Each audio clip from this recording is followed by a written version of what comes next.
सदस्यगण, budget के बाद राज्यपाल अभिभाषण में आपको पर्याप्त अवसर दूंगा।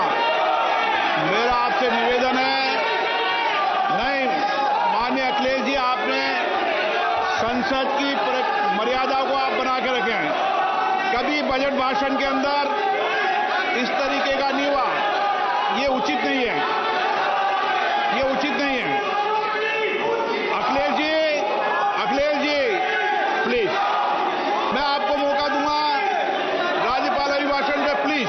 नो, ये तरीका ठीक नहीं है। No,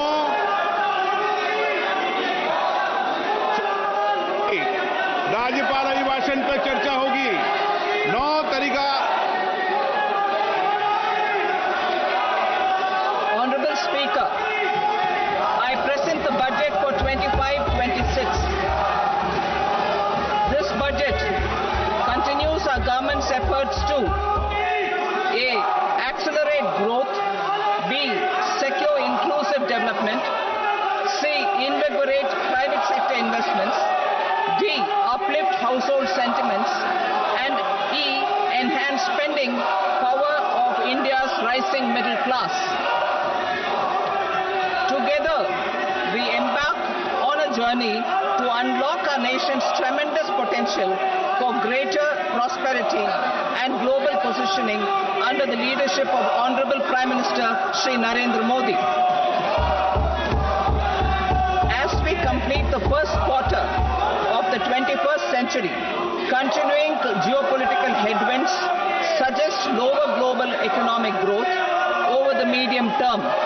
However, our aspiration for a Vikasit Bharat inspires us, and the transformative work we have done during our government's first 2 terms guides us to march forward resolutely. Our economy is the fastest growing among all major economies. Our development track record for the past 10 years and structural reforms have drawn global attention. Confidence in India's capability and potential has only grown in this period. We see the next 5 years as a unique opportunity to realize Sabka Vikas, stimulating balanced growth of all regions.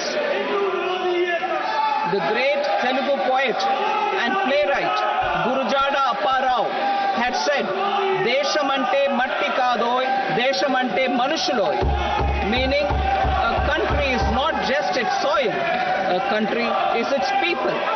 In line with this, for us, Vikasit Bharat encompasses zero poverty, 100% quality good school education, access to high quality, affordable and comprehensive health care, 100% skilled labor with meaningful employment, 70% women in economic activities, and farmers making our country the food basket of the world.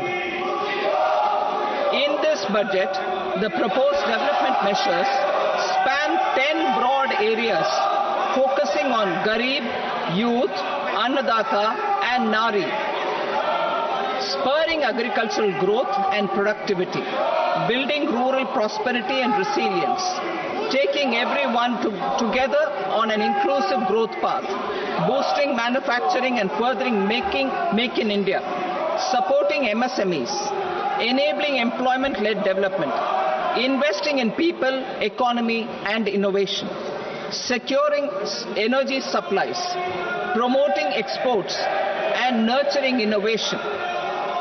For this journey of development, our 4 powerful engines are agriculture, MSME, investments and exports. The fuel, our reforms, our guiding spirit, inclusivity, and the destination, Vikasit Bharat. This budget aims to initiate transformative reforms across 6 domains. During the first 5 years, these will augment our growth potential and global competitiveness. The domains are taxation, power sector, urban development, mining, financial sector, and regulatory reforms. Agriculture as the first engine. Now I move to specific proposals, beginning with agriculture as the first engine.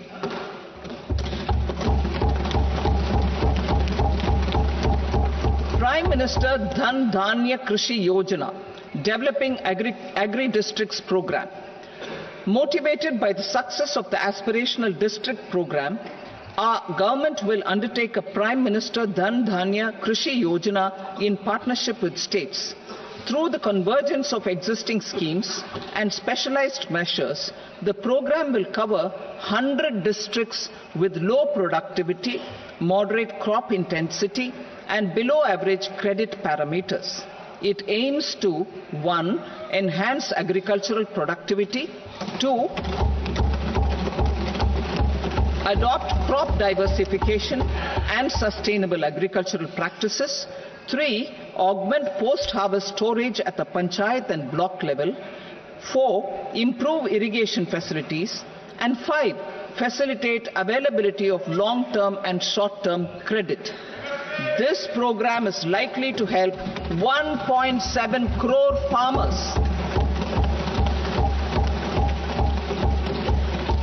Building rural prosperity and resilience. A comprehensive multi-sectoral rural prosperity and resilience program will be launched in partnership with the states. This will address underemployment in agriculture through skilling, investment, technology, and invigorating the rural economy. The goal is to generate ample opportunities in rural areas so that migration is an option but not a necessity. The program will focus on rural women, young farmers, rural youth, marginal and small farmers, and landless families. The details are in Annexure A. Domestic best practices will be incorporated, and appropriate technical and financial assistance will be sought from multilateral development banks. In phase 1, 100 developing agri-districts will be covered. Atmanirbharta in pulses. Our government is implementing the National Mission for Edible Oilseed for achieving Atmanirbharta in edible oils. Our farmers have the capability to grow enough for our needs and more. 10 years ago, we made concerted efforts and succeeded in achieving near self-sufficiency in pulses. Farmers responded to the need by increasing the cultivated area by 50%, and government arranged for procurement and remunerative prices. Since then, with rising incomes and better affordability, our consumption of pulses has increased significantly. Our government will now launch a 6-year mission for Atmanirbharta in pulses with a special focus on Tuar, Urad and Masoor. Details are in Annexure B. Central agencies such as NAFED and NCCF will be ready to procure these 3 pulses as much as offered during the next 4 years from farmers who register with these agencies and enter into agreements. Comprehensive program for vegetables and fruits. It is encouraging that our people are increasingly becoming aware of their nutritional needs. It is a sign of a society becoming healthier. With rising income levels, the consumption of vegetables, fruits, and Shri Anna is increasing significantly. A comprehensive program to promote production, efficient supplies, processing, and remunerative prices for farmers will be launched in partnership with the states.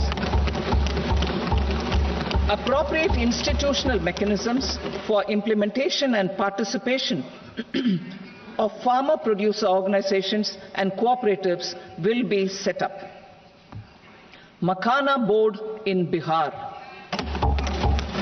For this, there is a special opportunity for the people of Bihar. A Makhana board will be established in the state to improve production, processing, value addition, and marketing of makhana. The people engaged in these activities will be organized into FPOs. The board will provide hand-holding and training support to makhana farmers and will also work to ensure they receive the benefits of all relevant government schemes. A national mission on high-yielding seeds will be launched, aimed at 1. Strengthening research ecosystem, 2. Targeted development and propagation of seeds with high yield, pest resistance, and climate resilience, and 3. Commercial availability of more than 100 seed varieties released since July 2024. India ranks second largest globally in fish production and aquaculture. Seafood exports are valued at 60,000 crore rupees. To unlock the untapped potential of the marine sector, our government will bring in an enabling framework for sustainable harnessing of fisheries from Indian exclusive economic zone and high seas, with a special focus on the Andaman and Nicobar and Lakshadweep Islands. For the benefit of lakhs of cotton growing farmers, I am pleased to announce a mission for cotton productivity. This 5-year mission will facilitate significant improvements in productivity and sustainability of cotton farming and promote extra long staple cotton varieties. The best of science and technology support will be provided to farmers. Aligned with our integrated 5F vision for the textile sector, this will help in increasing incomes of the farmers and ensure a steady supply of quality cotton for rejuvenating India's traditional textile sector. Kisan credit cards facilitate short-term loans for 7.7 crore farmers, fishermen and dairy farmers. The loan limit under modified interest subvention scheme will be enhanced from 3 lakh rupees to 5 lakh rupees for loans taken through the KCC. For Atmanirbharta in urea production, our government had reopened 3 dormant urea plants in the eastern region. To further augment urea supply, a plant with annual capacity of 12.7 lakh metric tons will be set up at Namrup in Assam.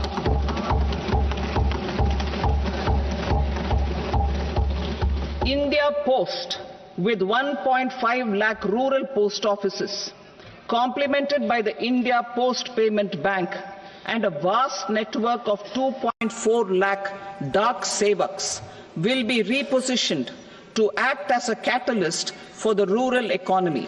Details are at Annexure C.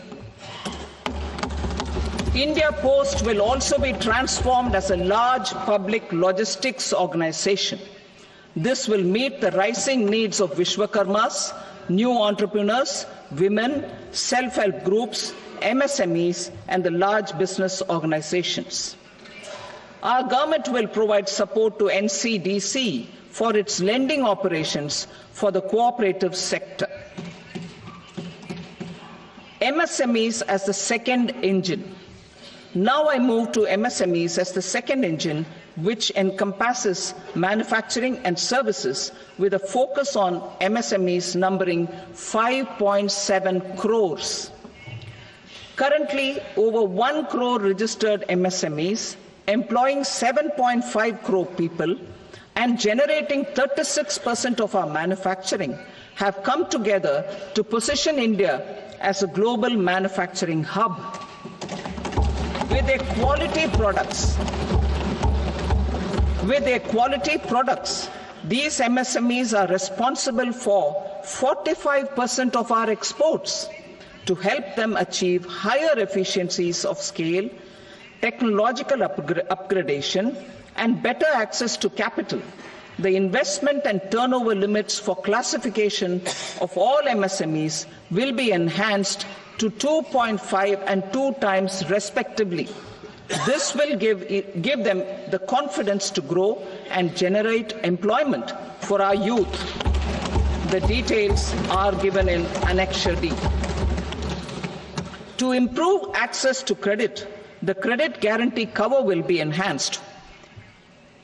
First, for micro and small enterprises from 5 crore to 10 crore rupees, leading to additional credit of 1.5 lakh crores in the next 5 years.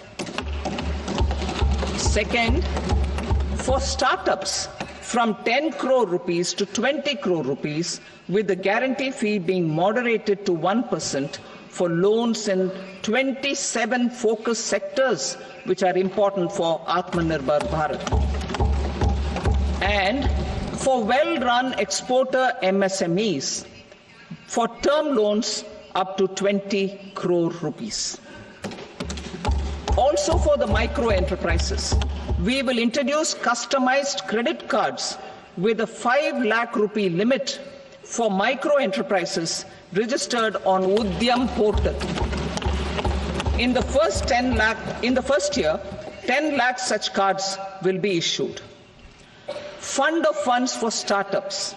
The alternate investment fund, AIFs, for startups have received commitments of more than 91,000 crores rupees.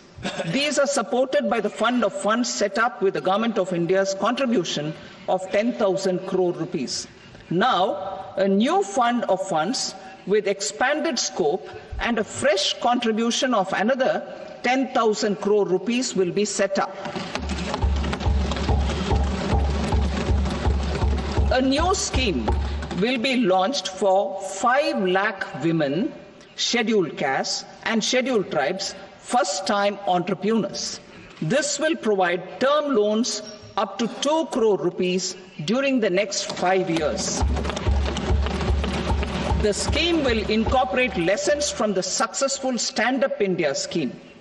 Online capacity building for entrepreneurship and managerial skills will also be organized. Measures for labor-intensive sectors. To promote employment and entrepreneurship opportunities in labor-intensive sectors, our government will undertake specific policy and facilitation measures. To enhance the productivity, quality, and competitiveness of India's footwear and leather sector, a focused product scheme will be implemented. The scheme will support design capacity, component manufacturing, and machinery required for production of non-leather quality footwear, besides the support for leather footwear and products. The scheme is expected to facilitate employment for 22 lakh persons, generate over 4 lakh crore rupees, and exports of over 1.1 lakh crore rupees. Measures for the toys sector. Building on the National Action Plan for Toys, we will implement a scheme to make India a global hub for toys. The scheme will focus on development of clusters, skills, and a manufacturing ecosystem that will create high-quality, unique, innovative, and sustainable toys that will represent the Made in India brand. Support for food processing. In line with our commitment towards Purvodaya, we will establish a National Institute of Food Technology, Entrepreneurship and Management in Bihar. The institute will provide a strong fillip to food processing activities in the entire eastern region. This will result in 1. Enhanced income for the farmers through value addition to their produce, and 2. Skilling entrepreneurship and employment opportunities for the youth. Manufacturing mission, furthering Make in India. Our government will set up a national manufacturing mission covering small, medium and large industries for furthering Make in India by providing policy support, execution roadmaps, governance and monitoring framework for central ministries and states. Details are in Annexure E. Given our commitment to climate-friendly development, The mission will also support clean tech manufacturing. This will aim to improve domestic value addition and build our ecosystem for solar PV cells, EV batteries, motors and controllers, electrolyzers, wind turbines, very high voltage transmission equipment and grid scale batteries. Investment as the third engine. Now I move to investment as the third engine, which encompasses investing in people, investing in the economy, and investing in innovation. Investing in people. Saksham Anganwadi and Poshan 2.0. Saksham Anganwadi and Poshan 2.0 program provides nutritional support to more than 8 crore children, 1 crore pregnant women and lactating mothers all over the country, and about 20 lakh adolescent girls in aspirational districts and the Northeast region. The cost norms for these nutritional support will be enhanced appropriately. Atal Tinkering Labs. 50,000 Atal Tinkering Labs will be set up in government schools in the next 5 years to cultivate the spirit of curiosity and innovation and foster a scientific temper among young minds. Broadband connectivity to government secondary schools and PHCs. Broadband connectivity will be provided to all government secondary schools and primary health centers in rural areas under the BharatNet project. Bharatiya Bhasha Pustak Scheme. We propose to implement a Bharatiya Bhasha Pustak scheme to provide digital form Indian language books for schools and for higher education. This aims to help students understand their subjects better and in their language. National Centers of Excellence for Skilling. Building on the initiative announced in the July 24 budget, 5 national centers of excellence for skilling will be set up with global expertise and partnerships to equip our youth with the skills required for Make for India, Make for the World manufacturing. The partnership will cover curriculum design, training of trainers, and a skills certification framework and periodic reviews. Expansion of capacity in IITs. Total number of students in 23 IITs has increased 100% from 65,000 to 1.35 lakh in the past 10 years.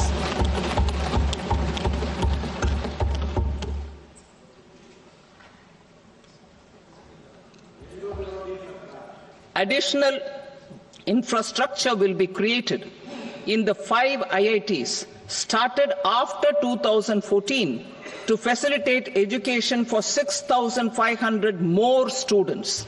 Hostel and other infrastructure capacity at IIT Patna will also be expanded.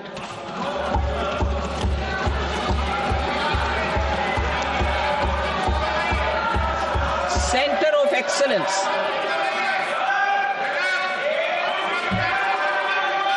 Center of Excellence in AI for Education. I had announced 3 centers of excellence in artificial intelligence for agriculture, health, and sustainable cities in 2023. Now a center of excellence in artificial intelligence for education will be set up with a total outlay of 500 crores. Expansion of medical education. Our government has added almost 1.1 lakh undergraduate and postgraduate medical education seats in 10 years, an increase of 130%. In the next year, 10,000 additional seats will be added in medical colleges and hospitals towards the goal of adding 75,000 seats in the next 5 years. Daycare cancer centers in all district hospitals. Our government will facilitate setting up of daycare cancer centers in all district hospitals in the next 3 years. 200 centers will be established in 25-26 itself. Strengthening urban livelihoods. Our government has been giving priority to assisting urban poor and vulnerable groups. A scheme for socio-economic upliftment of urban workers will be implemented to help them improve their incomes, have sustainable livelihoods, and a better quality of life. PM Swanidhi scheme has benefited more than 68 lakh street vendors, giving them respite from high-interest informal sector loans. Building on this success, the scheme will be revamped with enhanced loans from banks, UPI-linked credit cards with 30,000 rupees limit, and capacity building support. Social Security Scheme for welfare of online platform workers. Gig workers of online platforms provide great dynamism to the new age services economy. Recognizing their contribution, our government will arrange for their identity cards and registration on the e-Shram portal. They will be provided health care under PM Jan Arogya Yojana. This measure is likely to assist nearly 1 crore gig workers.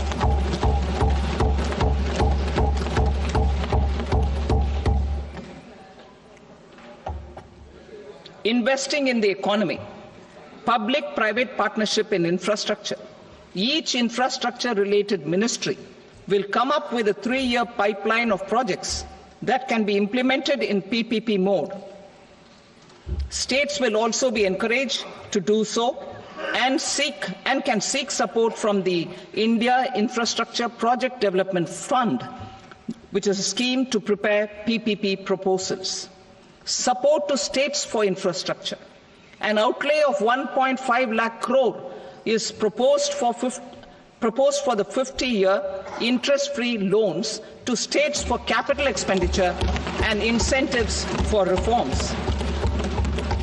Building on the success of the first asset monetization plan announced in 2021, the second plan for 2025 to 30 will be launched to plow back capital of 10 lakh crore in new projects. Regulatory and fiscal measures will be fine-tuned to support the plan. Jal Jeevan Mission. Since 2019, 15 crore households representing 80% of India's rural population have been provided access to portable tap water connections. To achieve 100% coverage, I am pleased to announce the extension of this mission until 2028 with an enhanced total outlay. The mission's focus will be on the quality of infrastructure and O&M of rural piped water supply schemes through Jan Bhagidari. A separate MOU or separate MOUs will be signed with the states and union territories to ensure sustainability and citizen-centric water services delivery. Urban sector reforms. Building on the July budget proposals, urban sector reforms related to governance, municipal services, urban land and planning will be incentivized. Urban Challenge Fund. The government will set up an urban challenge fund of 1 lakh crore rupees to implement the proposals for cities as growth hubs, creative redevelopment of cities, and for water and sanitation purposes announced in the July budget.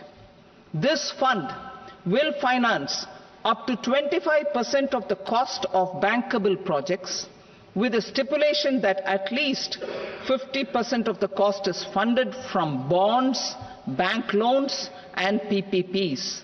An allocation of 10,000 crore is proposed in 2025-26. Power sector reforms. We will incentivize electricity distribution reforms and augmentation of intra-state transmission capacity by This will improve financial health and capacity of electricity companies. Additional borrowing of 0.5% of GSDP will be allowed to states contingent on these reforms. Nuclear energy mission for Vikasit Bharat. Development of at least 100 gigawatt of nuclear energy by 2047 is essential for our energy transition efforts. For an active partnership with the private sector towards this goal, amendments to the Atomic Energy Act and the Civil Liability for Nuclear Damage Act will be taken up. A nuclear energy mission for research and development of small modular reactors with an outlay of 20,000 crore will be set up. At least 5 indigenously developed small modular reactors will be operationalized by 2033. Shipbuilding. The shipbuilding financial assistance policy will be revamped to address cost disadvantages. This will also include credit notes for shipbreaking in Indian yards to promote the circular economy. Large ships above a specified size will be included in the infrastructure harmonized master list. Shipbuilding clusters will be facilitated to increase the range, categories and capacity of ships. This will include additional infrastructure, facilities, skilling and technology to develop the entire ecosystem. Maritime Development Fund. For long-term financing for the maritime industry, a Maritime Development Fund with a corpus of 25,000 crore rupees will be set up. This will be for distributed support and promoting competition. This will have up to 49% contribution by the government, and the balance will be mobilized from ports and from private sector. UDAN regional connectivity schemes. UDAN has enabled 1.5 crore middle-class people to meet their aspirations for speedier travel. The scheme has connected 88 airports, and operationalized 619 routes. Inspired by that success, a modified UDAN scheme will be launched to enhance regional connectivity to 120 new destinations and carry 4 crore passengers in the next 10 years.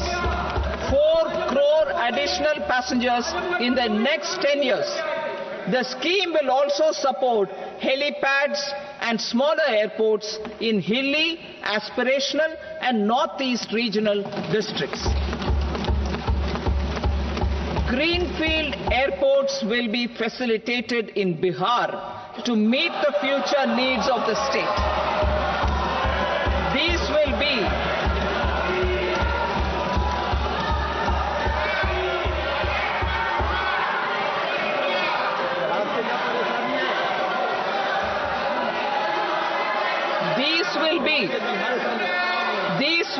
in addition to the expansion of the capacity of Patna Airport and a brownfield airport in Beta.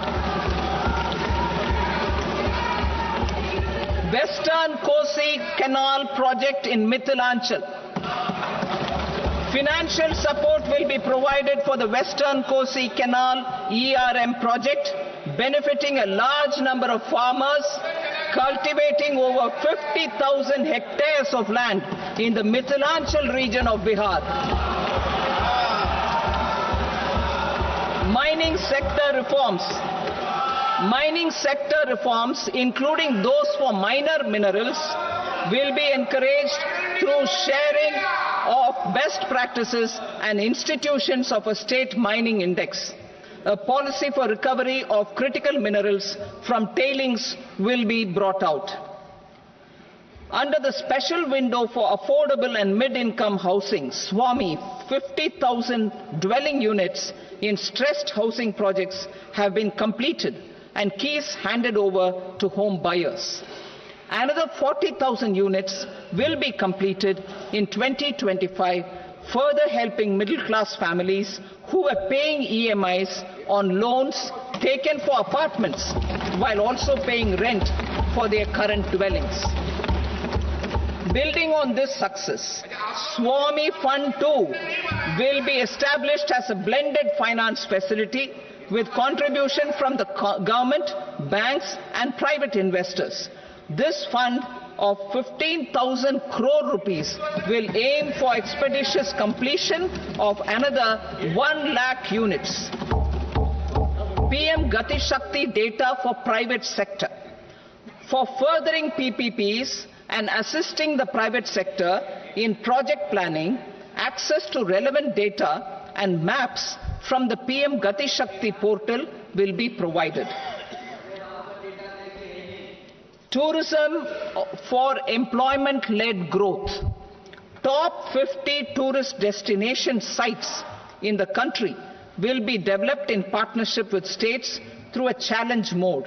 Land for building key infrastructure will have to be provided by the states.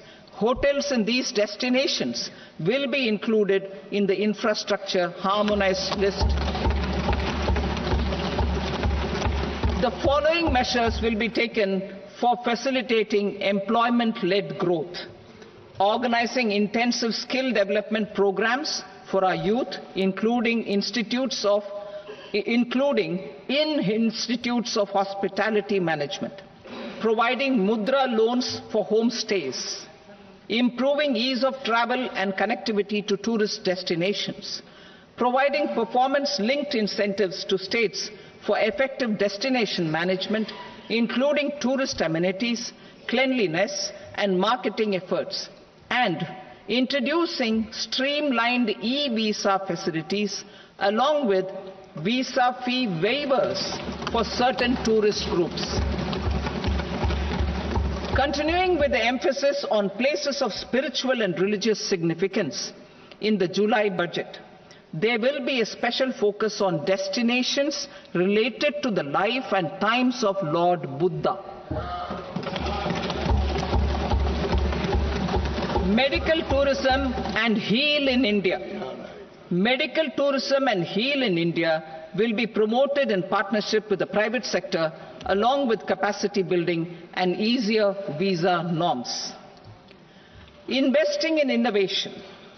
To implement private sector-driven research, development and innovation initiatives announced in the July budget, I am now allocating 20,000 crore rupees for this purpose.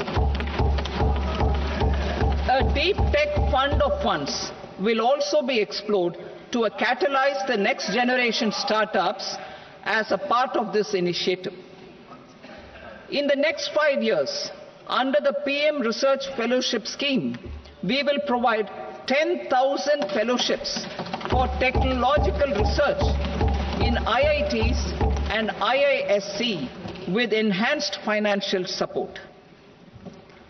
The second gene bank with 10 lakh germplasm lines will be set up for future food and nutritional security. This will provide conservation support to both public and private sectors for genetic resources. We will start a national geospatial mission to develop foundational geospatial infrastructure and data. Using PM Gati Shakti, this mission will facilitate modernization of land records, urban planning, and design of infrastructure projects. A Gyan Bharatam mission for survey, documentation, and conservation of our manuscript heritage with academic institutions, museums, libraries, and private collectors will be undertaken to cover more than 1 crore manuscripts. We will set up a national digital repository of Indian knowledge systems for knowledge sharing. Now I move to exports as the fourth engine. We will set up an export promotion mission with sectoral and ministerial targets driven jointly by the Ministries of Commerce, MSME and Finance. It will facilitate easy access to export credit, cross-border factoring support, support to MSMEs to tackle non-tariff measures in overseas markets. A digital public infrastructure, Bharat Trade Net, for international trade will be set up as a unified platform for trade documentation and financing solutions. This will complement the Unified Logistics Interface platform. The BTN will be aligned with international practices. Support will be provided to develop domestic manufacturing capacities for our economy's integration with global supply chains. Sectors will be identified based on objective criteria. Facilitation groups with participation of senior officers and industry representatives will be formed for select products and supply chains. Through this, there are huge opportunities related to Industry 4.0, which needs high skills and talent. Our youth have both. Our government will support the domestic electronic equipment industry to leverage this opportunity for the benefit of our youth.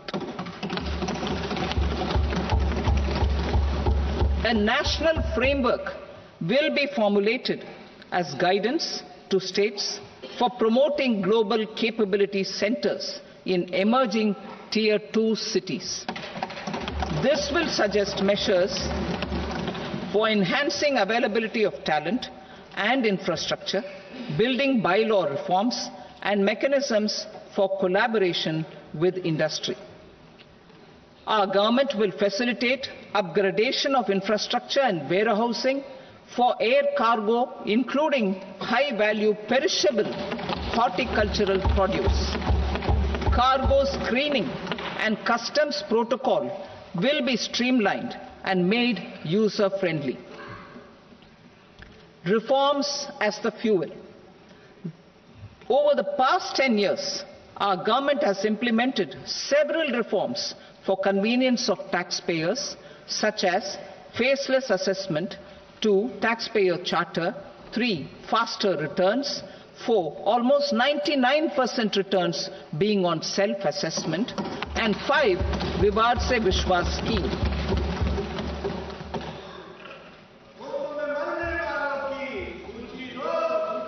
Continuing these efforts, I reaffirm the commitment of the Tax Department to trust first, scrutinize later.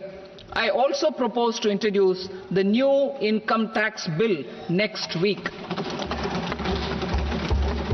I will detail the indirect tax reforms and changes in direct taxes in Part B. Financial sector reforms. The FDI limit for the insurance sector will be raised from 74 to 100%. This enhanced limit will be available for those companies which invest the entire premium in India. The current guardrails and conditionalities associated with foreign investment will be reviewed and simplified. The services of India Post Payment Bank will be deepened and expanded in rural areas. NABFID will set up a partial credit enhancement facility for corporate bonds for infrastructure. Public sector banks will develop Grameen Credit Score framework to serve the credit needs of SHG members and people in rural areas. A forum for regulatory coordination and development of pension products will be set up. To implement the earlier announcement on simplifying the KYC processes, the revamped Central KYC Registry will be rolled out in 2025. We will also implement a streamlined system for periodic updating. Requirements and procedures for speedy approval of company mergers will be rationalized. The scope for fast-track mergers will also be widened and the process made simpler. As proposed in the interim budget, we signed bilateral investment treaties with 2 countries in 2024 to encourage sustained foreign investment, and in the spirit of First Develop India, the current model BIT will be revamped and made more investor-friendly. In the last 10 years, in several aspects, including financial and non-financial, our government has demonstrated a steadfast commitment to ease of doing business. We are determined to ensure that our regulations must keep up with technological innovations and global policy developments. A light-touch regulatory framework based on principles and trust will unleash productivity and employment. Through this framework, we will update regulations that were made under old laws. To develop this modern, flexible, people-friendly and trust-based regulatory framework appropriate for the 21st century, I propose 4 specific measures. A high-level committee for regulatory reforms will be set up for a review of all non-financial sector regulations, certifications, licenses and permissions. The committee will be expected to make recommendations within a year. The objective is to strengthen trust-based economic governance and take transformational measures to enhance ease of doing business, especially in matters of inspection and compliances. States will be encouraged to join in this endeavor. An investment friendliness index of states will be launched in 2025 to further the spirit of competitive, cooperative federalism. Under the Financial Stability and Development Council, a mechanism will be set up to evaluate impact of the current financial regulations and subsidiary instructions. It will also formulate a framework to enhance their responsiveness and development of the financial sector. In the Jan Vishwas Act 2023, more than 180 legal provisions were decriminalized. Our government will now bring up the Jan Vishwas Bill 2.0 to decriminalize more than 100 provisions in various laws. I now move to fiscal policy. In the July budget, I had committed to staying the course for fiscal consolidation. Our endeavor will be to keep the fiscal deficit each year such that central government debt remains on a declining path as a percentage of the GDP. The roadmap for the next 6 years has been detailed in the FRBM statement. Revised estimates for 2024-25. The revised estimate of the total receipts other than borrowings is 31.47 lakh crore rupees, of which the net tax receipts are 25.57 lakh crore rupees. The revised estimate of the total expenditure is 47.16 lakh crore rupees, of which the capital expenditure is about 10.18 lakh crore rupees. The revised estimate of the fiscal deficit is 4.8% of the GDP. Budget estimates for 25-26. Coming to 25-26, the total receipts other than borrowings and total expenditure are estimated at 34.96 lakh crore rupees and 50.65 lakh crore rupees respectively. The net tax receipts are estimated at 28.37 lakh crore rupees. The fiscal deficit is estimated to be 4.4% of GDP. To finance the fiscal deficit, the net market borrowings from dated securities are estimated at 11.54 lakh crore.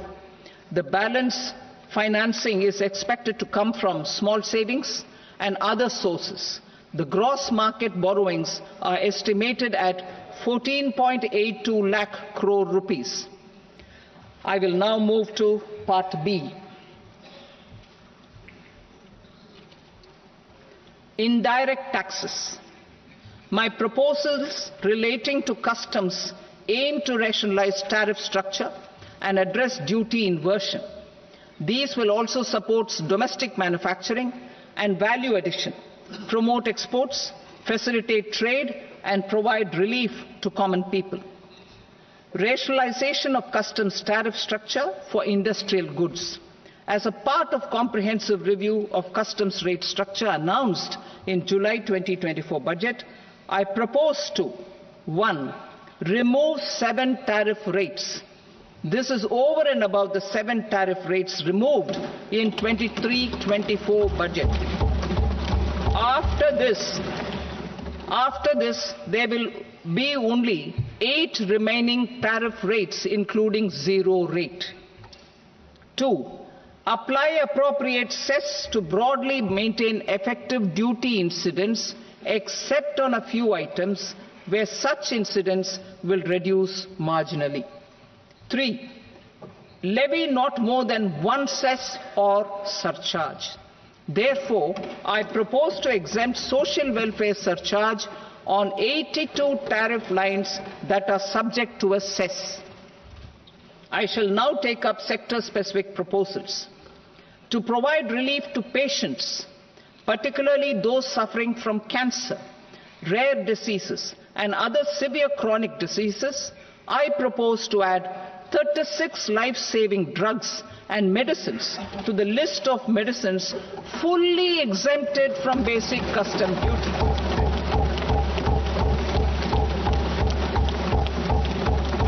I also propose to add 6 life-saving medicines to the list attracting concessional custom duty of 5%. Full exemption and concessional duty will also respectively apply on the bulk drugs for manufacture of the above.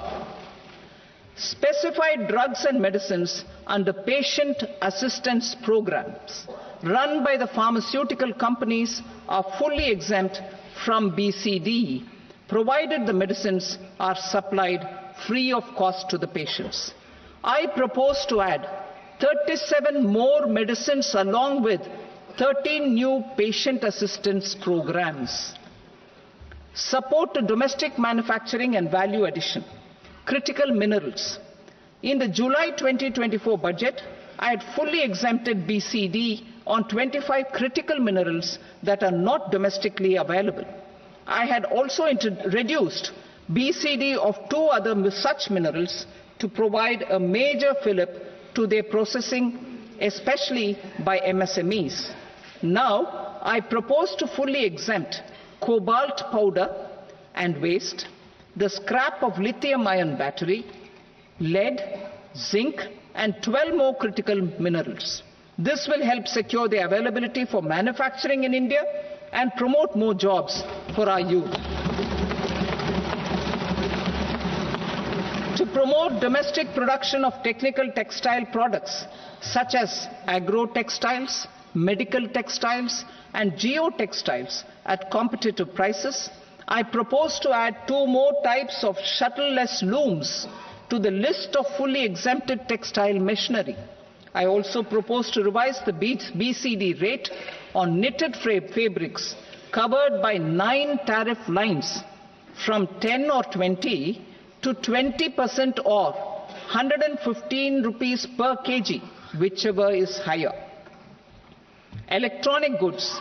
In line with our Make in India policy and to rectify inverted duty structure, I propose to increase the BCD on interactive flat panel display from 10% to 20% and reduce the BCD to 5% on open cell and other components. In 23-24 budget, for the manufacture of open cells of LCD, LED TVs, I had reduced the BCD on parts of open cells from 5% to 2.5%.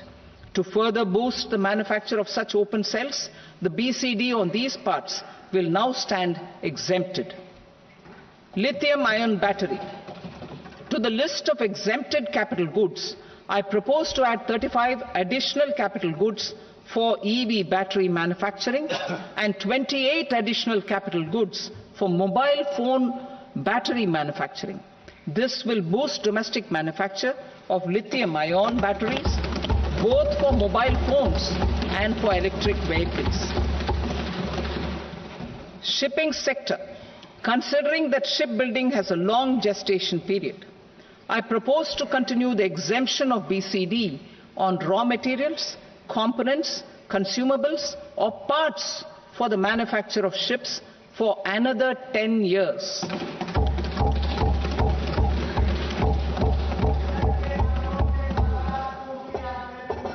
I also propose the same dispensation for shipbreaking to make it more competitive. Telecommunication. To prevent classification disputes, I propose to reduce the BCD from 20% to 10% on carrier-grade Ethernet switches to make it at par with non-carrier-grade Ethernet switches. Export promotion. To facilitate exports of handicrafts, I propose to extend the time period for export from 6 months to 1 year, further extendable by another 3 months if required. I also propose to add 9 items to the list of duty-free inputs. Leather sector. I propose to fully exempt BCD on wet blue leather to facilitate imports for domestic value addition and employment. I also propose to exempt crust leather from 20% export duty to facilitate exports by small tanners. Marine products. To enhance India's competitiveness in the global seafood market, I propose to reduce BCD from 30% to 5% on frozen fish paste, surimi, for manufacture and export of its analog products. I also propose to reduce BCD from 15% to 5% on fish hydrolysates for manufacture of fish and shrimp feed. In July 2024 budget, to promote development of domestic MROs for aircraft and ships, I had extended the time limit for export of foreign origin goods that were imported for repairs from 6 months to 1 year and further extendable by 1 year. I now propose to extend the same dispensation for railway goods. Time limit for provisional assessment. Presently, the Customs Act 1962 does not provide any time limit to finalize provisional assessments, leading to uncertainty and cost to trade. As a measure of promoting ease of doing business, I propose to fix a time limit of 2 years, extendable by a year, for finalizing the provisional assessment. I propose to introduce a new provision that will enable importers or exporters, after clearance of goods, to voluntarily declare material facts and pay duty with interest but without penalty. This will incentivize voluntary compliance. However, this will not apply in cases where department has already initiated audit or investigation proceedings. For industry to better plan their imports, I propose to extend the time limit for the end use of imported inputs in the relevant rules from 6 months to 1 year. This will provide operational flexibility in view of cost and uncertainty of supply. Further, such importers will now have to file only quarterly statements instead of a monthly statement.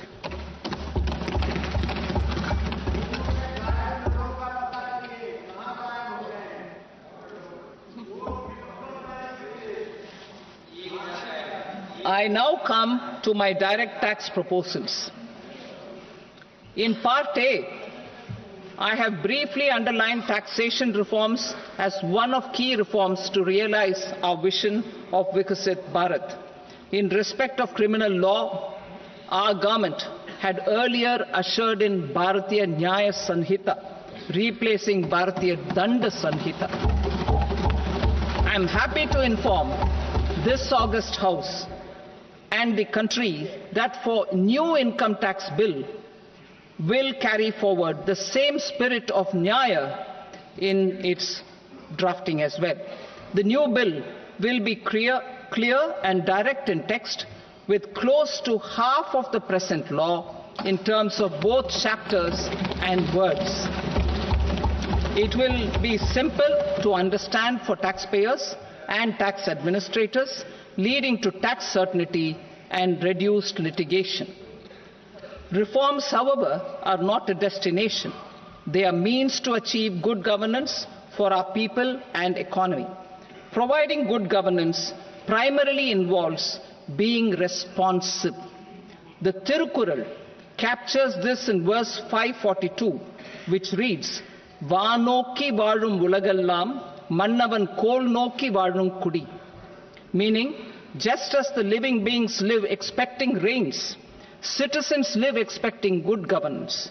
Our government is committed to keeping an ear to the ground and a finger on the pulse and responding while balancing our national building efforts.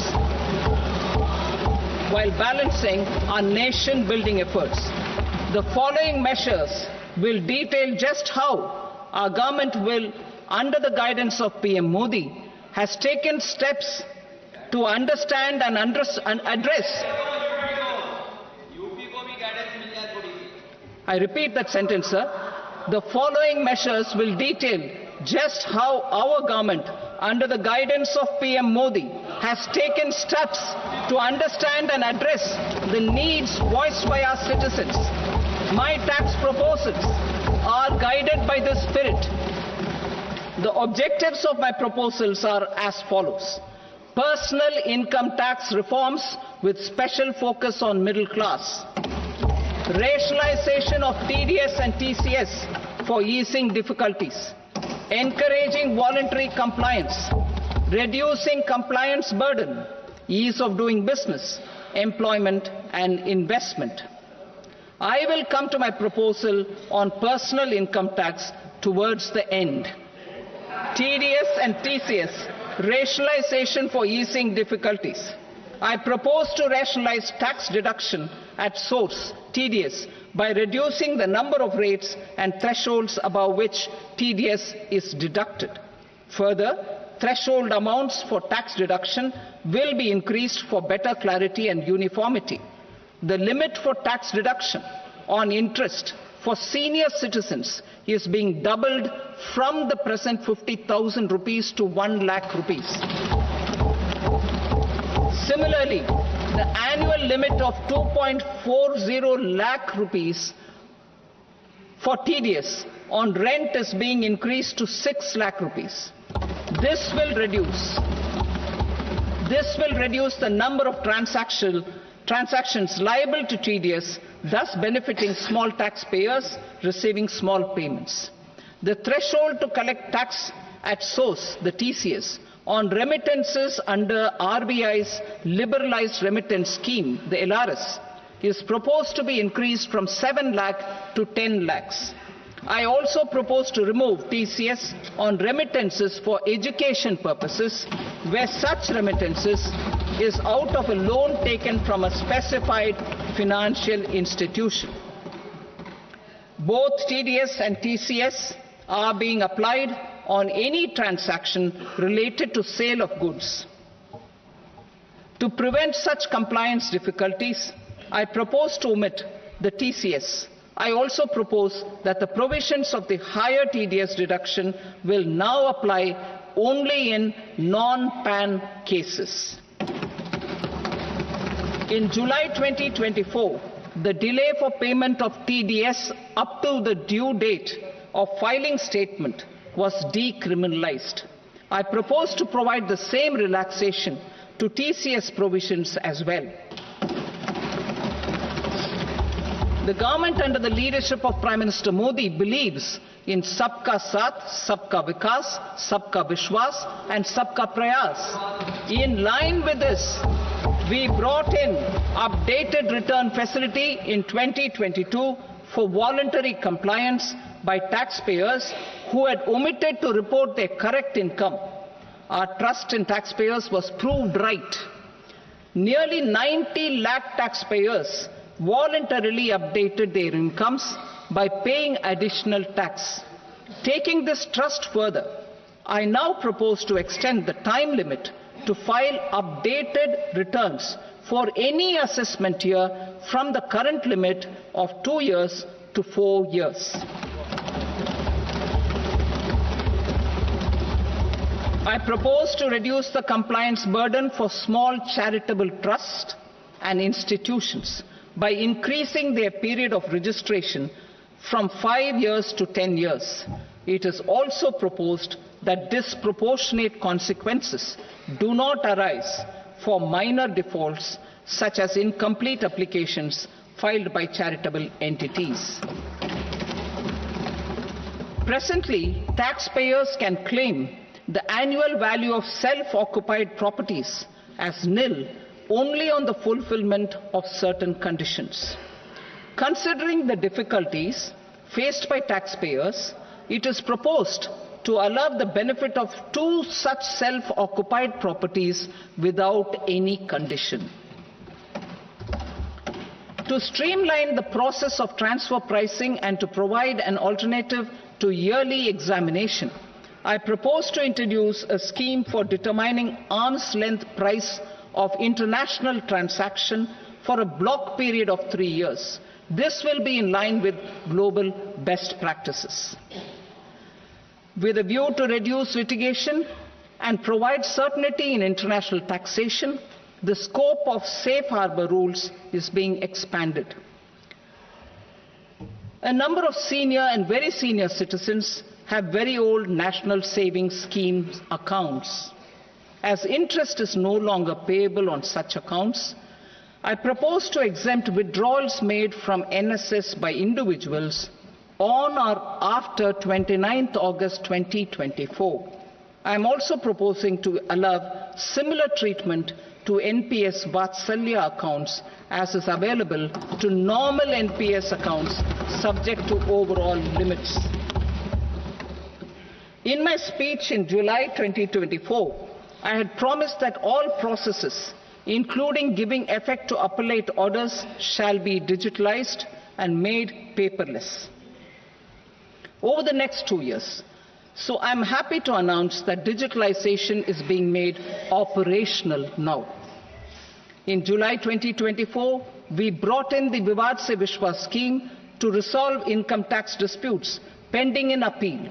The scheme has received a great response, with nearly 33,000 taxpayers having availed of the scheme to settle their disputes. I have a few proposals to promote investment and employment. It is proposed to provide a presumptive taxation regime for non-residents who provide services to a resident company that is establishing or operating an electronics manufacturing facility. I further propose to introduce a safe harbor for tax certainty for non-residents who store components for supply to specified electronics manufacturing units. Presently, the tonnage tax scheme is available only to sea-going ships. The benefits of existing tonnage tax scheme are proposed to be extended to inland vessels registered under the Indian Vessels Act 2021 to promote inland water transport in the country. Extension for incorporation of startups. We continue to support the Indian startup ecosystem. I propose to extend the period of incorporation by 5 years to allow the benefit available to startups which are incorporated before 1/4/2030. In order to attract and promote additional activities in the IFSC, I am inter alia proposing specific benefits to ship leasing units, insurance offices, and treasury centers of global companies which are set up in IFSC. Further, to claim benefits, the cut-off date for commencement in IFSC has also been extended by 5 years to 31/3/2030. Category 1 and Category 2 AIFs are undertaking investments in infrastructure and other such sectors. I propose to provide certainty of taxation to these entities on the gains from securities, to promote funding from sovereign wealth funds and pension funds to the infrastructure sector. I propose to extend the date of making an investment by 5 more years up to 31st March 2030.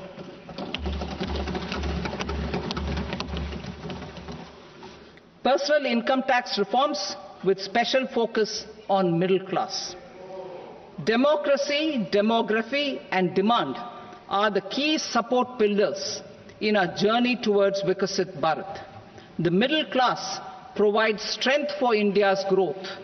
This government, under the leadership of Prime Minister Modi, has always believed in the admirable energy and ability of the middle class in nation building. In recognition of their contribution,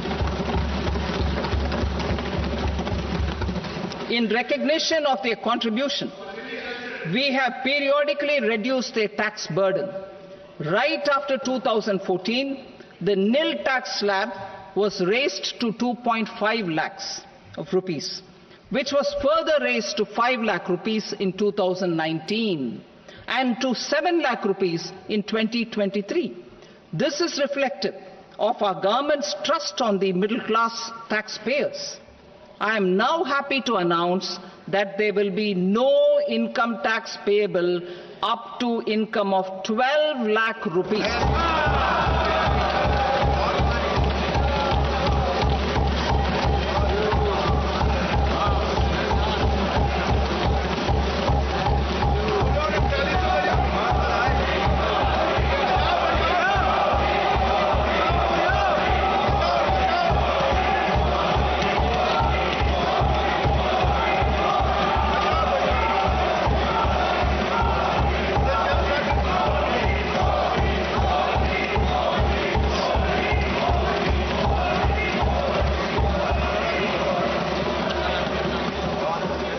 So, average income of 1 lakh per month other than the special rate income such as capital gains under the new regime. This limit will be 12.75 lakh for salaried taxpayers due to the standard deduction of 75,000. Slabs and rates are being changed across the board to benefit all taxpayers. The new structure will substantially reduce the taxes of the middle class and leave more money in their hands, boosting household consumption, savings and investment. In the new tax regime, I propose to revise tax rate structures as follows: 0 to 4 lakh rupees nil, 4.8 lakh rupees to 4 to 8 lakh rupees 5%, 8 to 12 lakh rupees 10%, 12 to 16 lakh rupees 15%, 16 to 20 lakh rupees 20%, 20 to 24 lakh rupees 25%, and above 24 lakh rupees 30%. To taxpayers up to 12 lakh of normal income other than special rate income such as capital gains. I read that again.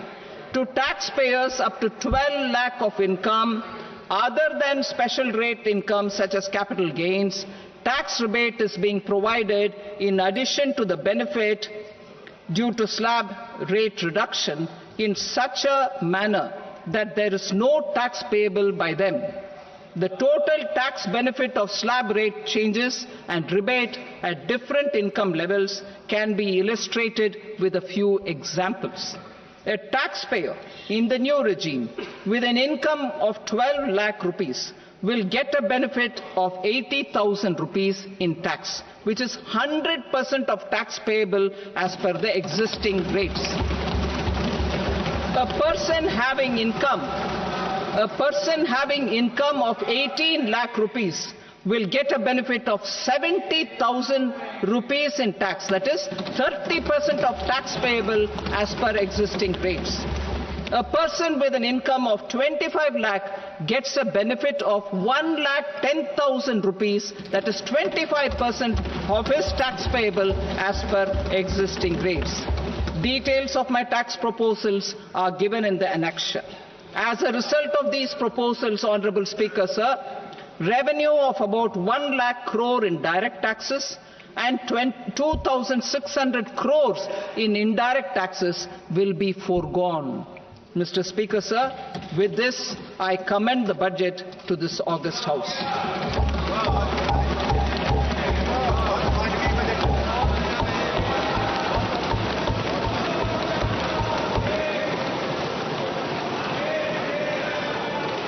Item number 2, Srimati Nirmala Sitharaman.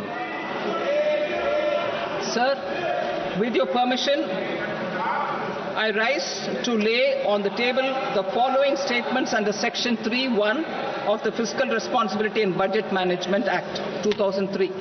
Medium-term fiscal policy cum fiscal policy strategy statement and macroeconomic framework statement. Item number 3, Srimati Nirmala Sitharaman. Sir, with your permission, I rise to move for leave to introduce the Finance Bill 2025. प्रश्न ये है कि विधेयक को पुनर्स्थापित करने की अनुमति प्रदान की जाए। जो सदस्य इसके पक्ष में हाँ कहें, जो सदस्य विरोध में ना कहें। मेरे विचार में निर्णय हाँ वालों के पक्ष में हुआ, हाँ वालों के पक्ष में अनुमति प्रदान की जाती है। माननीय मंत्री जी अब विधेयक को पुनर्स्थापित करें। Sir, I introduce the bill. Thank you. सभा की कार्रवाई सोमवार दिनांक 3 फरवरी 2025 को प्राप्त 11 बजे तक के लिए स्थगित की जाती है।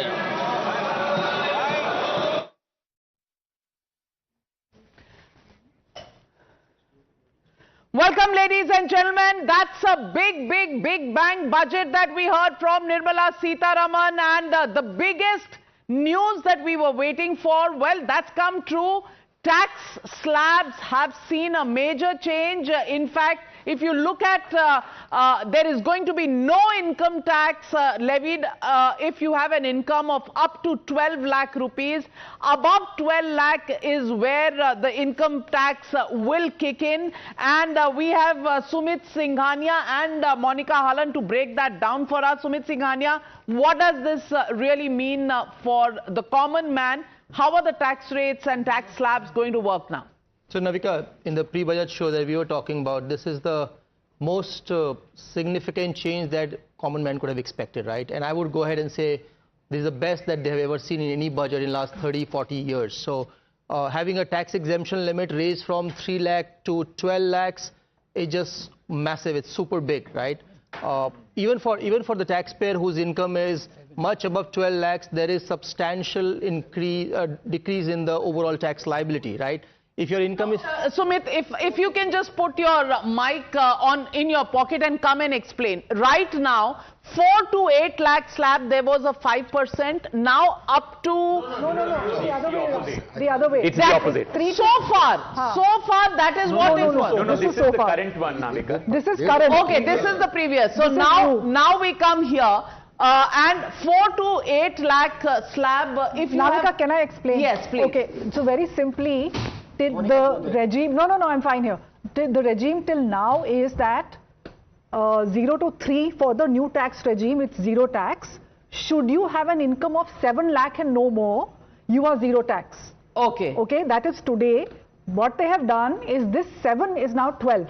So if you are earning 12 lakh and no more, then you pay no tax. If you earn more than 12 lakh, then you are taxed in these. Yes, so that 3 lakh becomes 4. Okay. And at the top marginal rate, you were paying 30% tax at 15 lakh. Now you're paying at 24 lakh. So this is big. This is very big bang. It is really good for this middle class, which we've been talking about all this while. They have got something major in this budget. So this is for those people who are earning more than 12 lakhs. This is how the slabs will kick in. If you earn only 12 lakh rupees as your income, then there is zero tax. But if you earn more than 12 lakhs, that is more than 1 lakh rupee a month, then the first 4 to 8 lakhs will be at 5%. Up to 4, there is zero tax. Earlier on, this limit was at 3 lakhs. So you get relief here. You get relief in the slabs, because earlier above 15 lakhs you were paying 30%. Now you will pay only above 24 lakhs the 30% rate. So you get some relief in these slabs even here. And Sumit Singhania, if you can actually explain this once again to our viewers. Right, so Navika, like you said, this is massive, right? So having a tax exemption going up from 3 lakhs to literally 12 lakhs, 4 times exemption growth. Then if you look at even the people who are in studio or outside studio who are earning, let's say, even 1 crore rupees of income, having the 25% reduction in the tax liability up to 25 lakhs is massive, right? Okay. So it puts more money in the hands of everybody, not only the middle class. So even if you are earning 1 crore rupees a year, you get a tax relief. There is a substantial tax relief that happens because of the change in the tax Superb. So that is where Lakshmi is smiling. Rohit Azad, are you smiling? Is this what you expected? And do you think you will today give a thumbs up to this budget? So in terms of the middle classes, definitely they are going to be happy. But we need to be clear in terms of what this represents. So it's not 3 to 12, it's 7 to 12 in terms of exemption. Yes. Those who had it earlier for 7, that has gone up to 12. Okay. Of course, it will benefit those people who are between 7 and 12. But beyond 12, there is a slab decrease which has taken place. So disposable income would rise. But I would just like to add to that, that is going to benefit the middle classes. If along with that, the fiscal deficit is coming down, then it effectively means expenditure is going to come down. So the money is going to go to the middle classes, but money is going to be taken away from the poor and the working classes. So that's where the contradiction would be. Let's see how this would play out. Now, guys, that this leaves more money in the hands of the common spender, and that's going to have a multiplier effect in the economy. Well, Anand Ranganathan. Okay, Tata khatam, bye-bye. For the next 10-15 years, as far as middle class grouse is concerned, they are pro-Modi now. But well, they needed to be, because for the last 10 years, sabka badla 10 saal 40, people are saying in 40 years, in a one-time stroke, this kind of tax relief hasn't happened. Here is the catch. There is only one ghada from where you can pick up stuff and distribute. Now, if you've given so much to the middle class, where have you taken it from? That's the question. What's the answer there? And what's the answer there? Sorry. No, you please go. Single word answer. The answer is this will all show up in higher GST collections, because this money is going to be spent. Correct. It's not like they're going to put it all in the piggy bank and sit at home, right? All discretionary spends will go up because your disposable income comes. So it will easily show up substantially. The loss in revenue here will show up in a rise in indirect taxes. That is exactly what will happen. So which means it will become and not only that, I'll say one more point. The old tax regime is history. Correct. Because the difference in 5 lakh difference between 7 and 12 lakhs takes care of all the deductions that you used to get under the old thing. So why break your head with saying 2.5 lakhs here, half a lakh there, ATC? It is irrelevant now. You will take the new tax. So without merging formally the two income tax... no, but if you have more than 12, then that argument doesn't hold. No, but if the rate it's is more lower. than 12. No, but the rate is lower. Rate is lower, but it needs to be still seen. For those between 7 and 12, Okay. yes. No, but take the political rhetoric out of it. If I take the political rhetoric out of it, just about an hour ago, we were asking for more and more, disposable income in the hands of the middle class, poor people, even the upper middle class. Now, this has happened. This is massive. This hasn't happened in last 30 years, right? I think we should take this. Where the government is going to source it, there is absolutely great mathematics around it. I would say it's a significant investment government is making in taking the economic growth to the next level, right? We were talking about growth slowing down.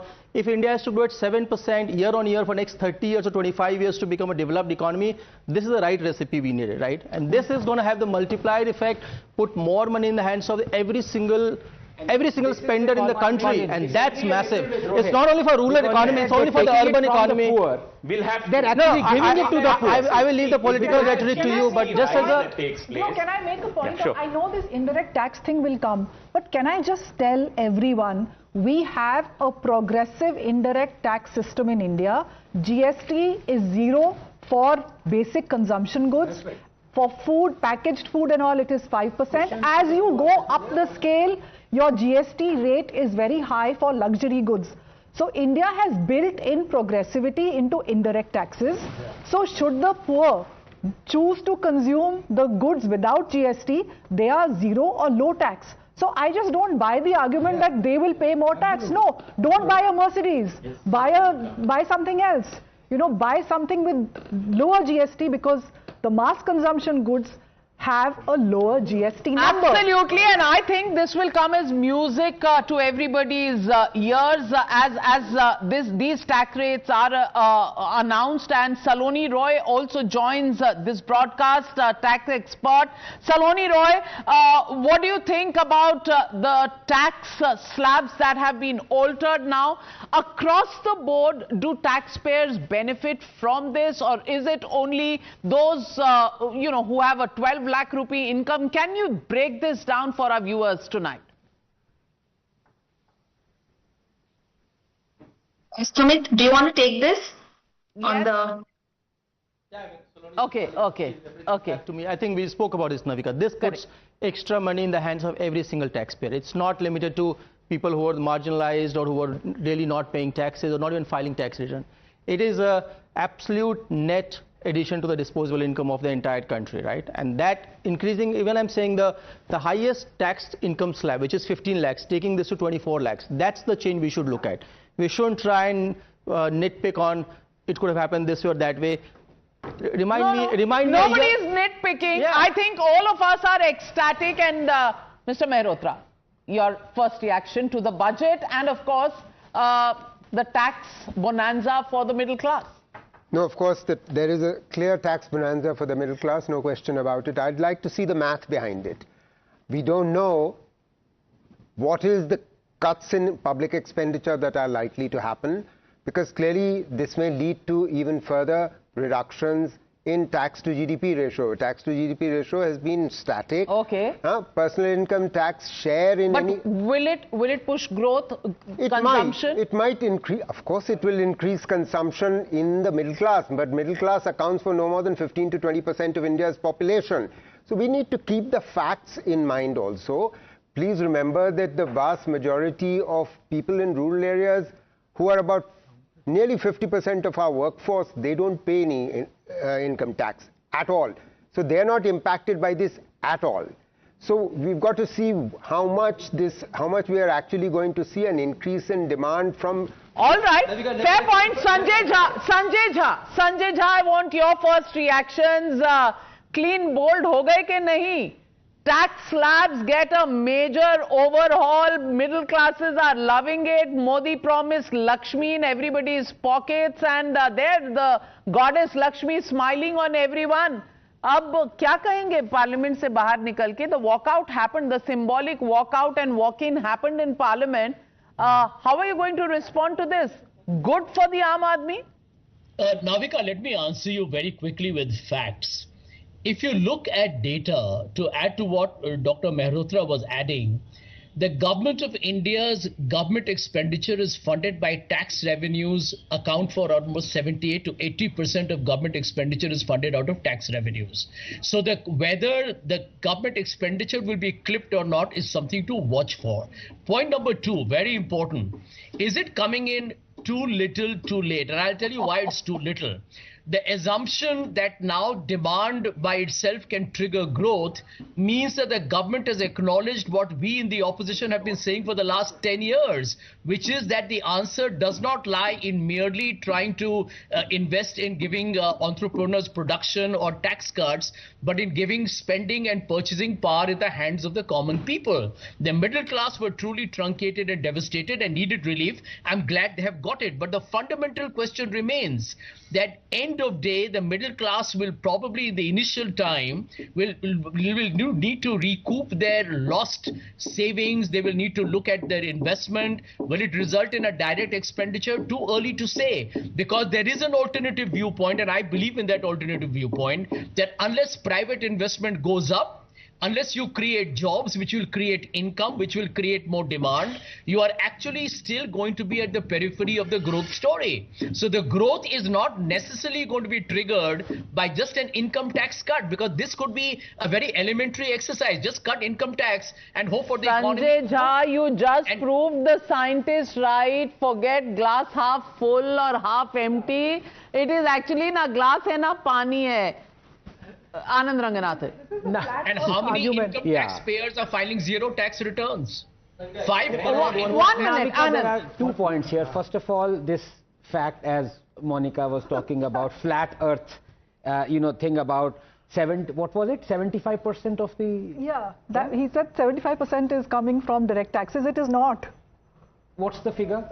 So in corporation tax is 17% of the budget, 19% is income tax, GST is 18, customs is 4, excise is 5. This is last year 24. It will have marginally shifted this time. No, it cannot change by too much. So baat to facts pe galat. Uske baad se, this adage goes, there are 2 things that are certain in life, death and taxes. I think Narendra Modi has countered it. From now on, there is only one thing that is certain in life, death. Well, Jaggi. No, see, you have to see the fundamental thing that has changed here. Would I trust 1 rupee in the hands of government as taxes, 1 rupee in the hands of ordinary people who can spend more wisely and not waste its money? 1 rupee in the hands of government is a waste. 1 rupee in my hands is probably going to be effectively used, and that's a fundamental shift. You now trust people to take care of the growth story. You have created spending power. You have created discretionary spending. All this could result in investment. If those who say no investment happening, investment will happen. Now that demand is being created. Absolutely. And what do people think about it? The common man. 2024 में ये किया होता election से पहले. Well, better late than never. Well, tab 400 par ho jata. But joining me on the phone lines are our viewers, Raja, Ravi and Siddharth, all calling in from Bengaluru. Mr. Raja, what do you think about the tax slabs and the tax relief that common man has got, and how do you rate this budget? Madam, 3 cheers to Madam Nirmala Sitharaman. I haven't heard such a budget at any time giving more relief to middle class who are sincere taxpayers. And I feel that this government is really encouraging all sections of society. And as a senior citizen, I feel that the benefit of double of from 50,000 to 1 lakh is really great.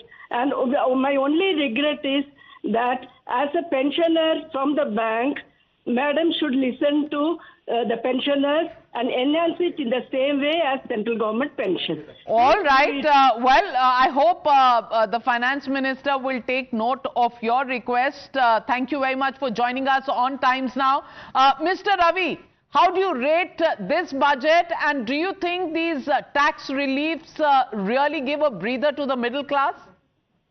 Navika, good afternoon, and I am truly delighted today.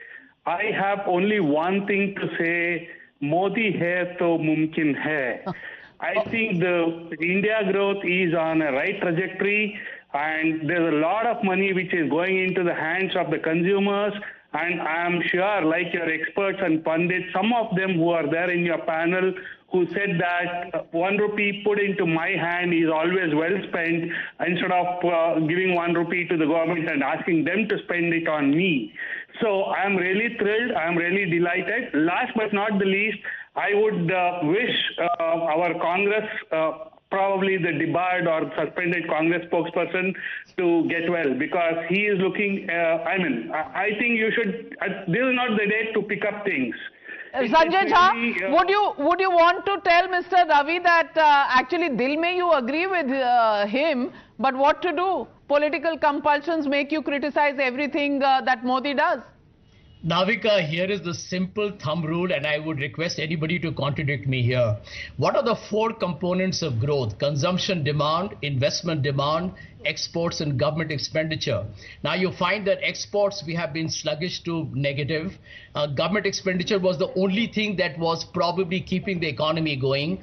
Investment has been tepid and demand was low. So there is an income tax cut, which is welcome. Anybody will welcome that. But the truth is that these are very early days to believe that it's going to transform the growth story. Remember, okay, you think even this is not going to help? Well, let me get in Mr. N.R. Prasad from Bengaluru. Mr. N.R. Prasad, do you believe the Modi Sarkar has done the right thing by giving these tax breaks? And do you think growth will pick up? Navika ji, a very good afternoon, and to all the panelists there. It is not right thing. It is a fantastic thing done by Modi ji and Nirmala Sitharaman today. And I am also a fan of Anand Ranganathan. I have got a small query to him. Mr. Ranganathan, just tell me this 12 lakhs, including that capital gains, in case somebody is trading and it is a part of the capital gains, which also included in this 12 lakhs, that's what I wanted to ask. And one piece of advice to Mr. Sanjay Jha, don't criticize the 24 into 7 into 365.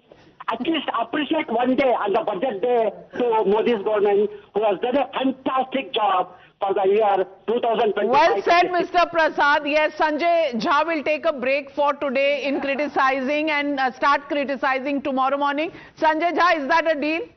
Well, let me tell the gentleman who clearly is in love with me, that this government gave away... This is another gentleman. Everybody is in love with you. The Modi government in a tax cut gave away 1,50,000 crores since 2019 to the corporate sector on the promise of jobs and growth that never happened. So please, you have already given away 10 lakh crores that were due to you. So this government is not doing you any favors at all. I'm sending you a tissue box. Wipe your tears.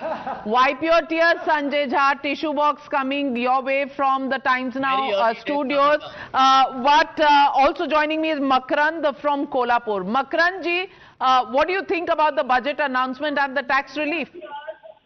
Hello. Good morning to all. Navika and a fellow panelist. Really, it's a bonanza for the taxpayers. I wish to understand from the fellow panelists whether have the finance minister madam have given any relief to the NPS, non-performing assets. Okay, non-performing assets have they got? We are still waiting to read the budget papers. We only know what has been announced by her in Parliament. But NPS actually has been, the twin balance sheet problem was solved by the several. NPS solved our NPS. So that problem was solved earlier. Both the banks and the corporate balance sheets are now clean. And NPS, we'd probably seen a bank statement in an correct. RBI Not in the document, budget. not really in the budget. Thank you very much, Makranji, for joining us.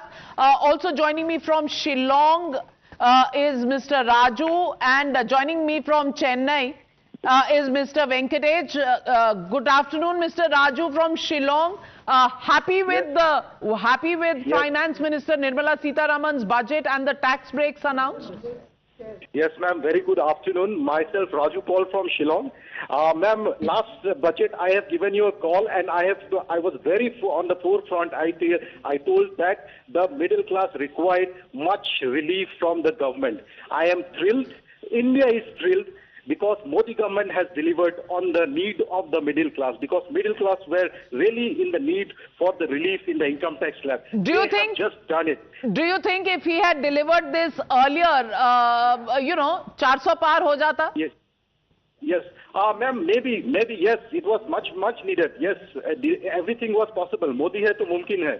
Yes, but nevertheless, if it has come this year also, 400 par abhi bhi baki hai, 29 is still left. We can hope for the best. Well, I hope the middle classes will remember this till 2029, because I don't see many income tax slab reductions happening between now and then. But joining me this afternoon is Sunil Kant Munjal. Thank you very much for joining me. And how do you rate this budget? Well, middle classes are ecstatic. Is the industry going to give the regular 9 on 10 to Nirmala Sitharaman, Sunil Kant Munjal? Frankly, I've never given any number or rating, but I think it's a very comprehensive budget. She's covered all the way from agriculture to technology, to education, to skilling, to healthcare, with some support and some encouragement. Also on MSMEs, startups and export as an activity. I think overall there is a very well spread, comprehensive support to the overall economy. But as you're right, the one big announcement was the exemption up to 12 lakhs, which has 2 or 3 salutary impact. One, of course, it's a great support for a large section of the middle class of India, leaving more money in their hands, thereby potentially increasing consumption, which is something that we've been talking about for a while, that the investment from private sector has not been sufficient. Then the government infrastructure spend has primarily been supporting the growth in the economy. This availability of surplus in individual and families' hands should encourage their both spending and also saving, and the spending would therefore result in higher consumption and therefore higher production and potentially more investment in capex and creation of additional jobs. So all of it has a multiplier. So I think it's a wonderful welcome announcement. 2 other announcements I think which were very critical. One, the setting up of an empowered group to look at all non-financial regulations and rules to draw up a completely new set. Because for a long time now we've been talking of easing, creating better ease of living, ease of doing business by tinkering with the existing set of rules. And these rules have been very, very cumbersome, many of them designed over 100 years ago. So this is a very welcome move. I hope we can do something productive and quickly. And the second, of course, we look forward to the new direct tax bill, which should come in next week. It'll get tabled next week. And from what she said, directionally it sounds like it'll be good. If it's half the size of the present one, I hope she had said it would be even smaller, but half is a big welcome forward move.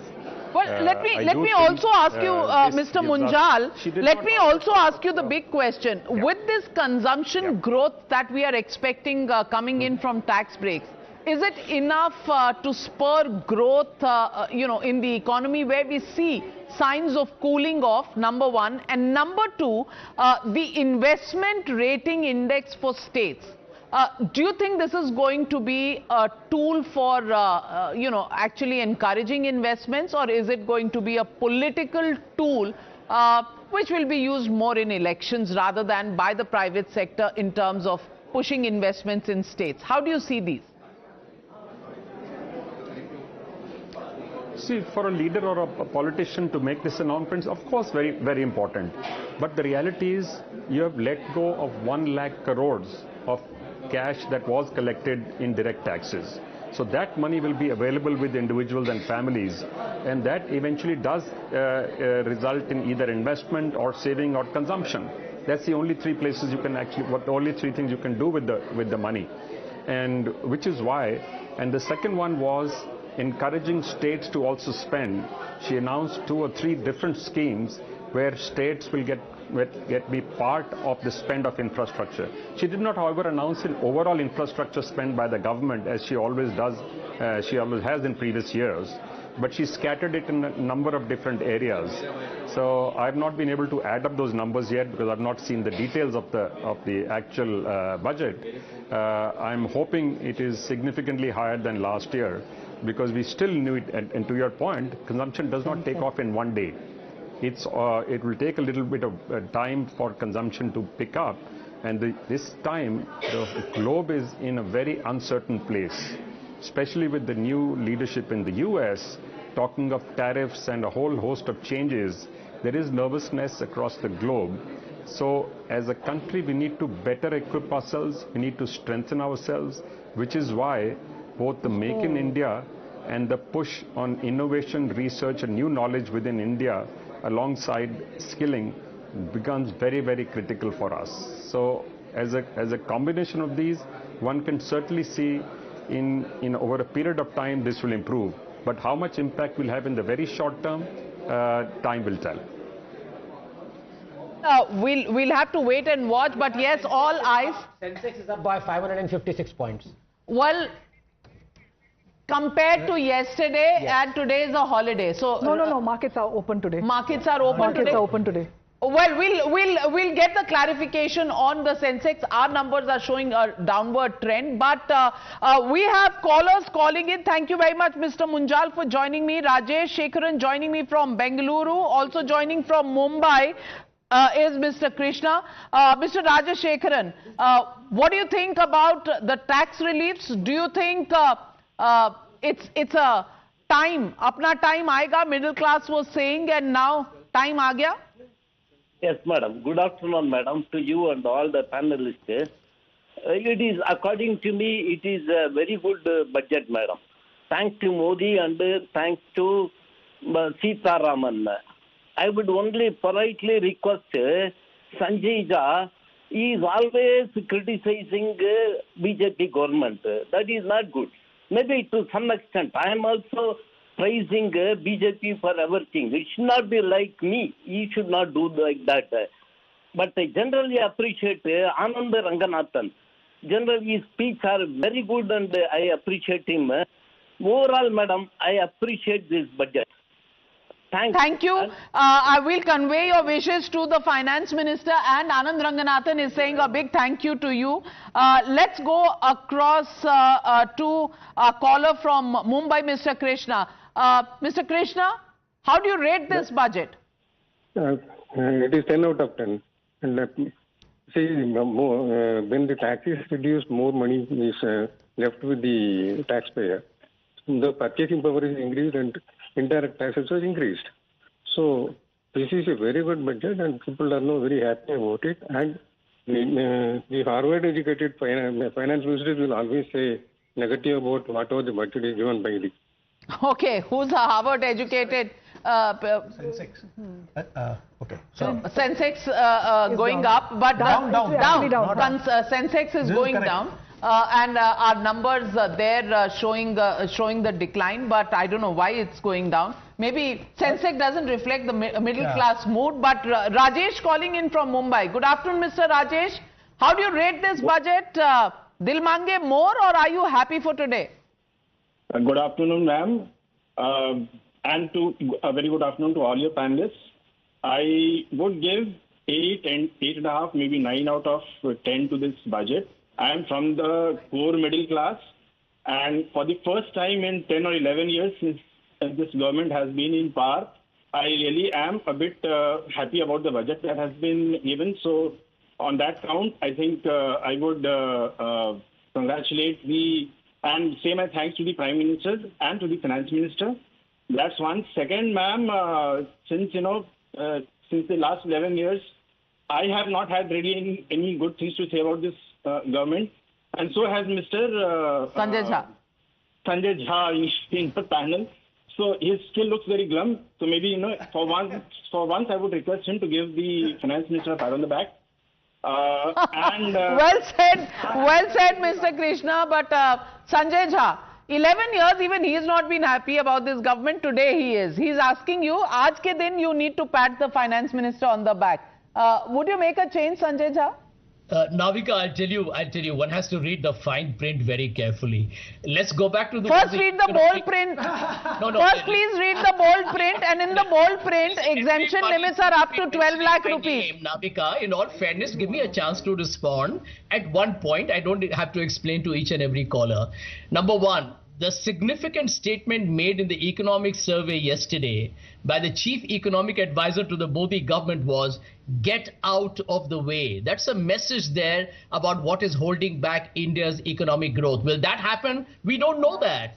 They have said business as usual won't work, which means get this CBI, ED income tax off the back of Indian industry. Then they talked about trust deficit. You think trust deficit evaporates by reducing the income tax rate on the middle class? These are fundamental structural problems that are not going away anywhere. And until jobs are created, the India story remains extremely susceptible to volatility. And we are not even talking about the currency war or the tariff war and the implications on our exports in the global economy. So I think let's not So let me give you a sense of get out of the way what all the government has done. And there are several announcements. A committee has been set up to look at the reforms, the regulations in the non-financial sector.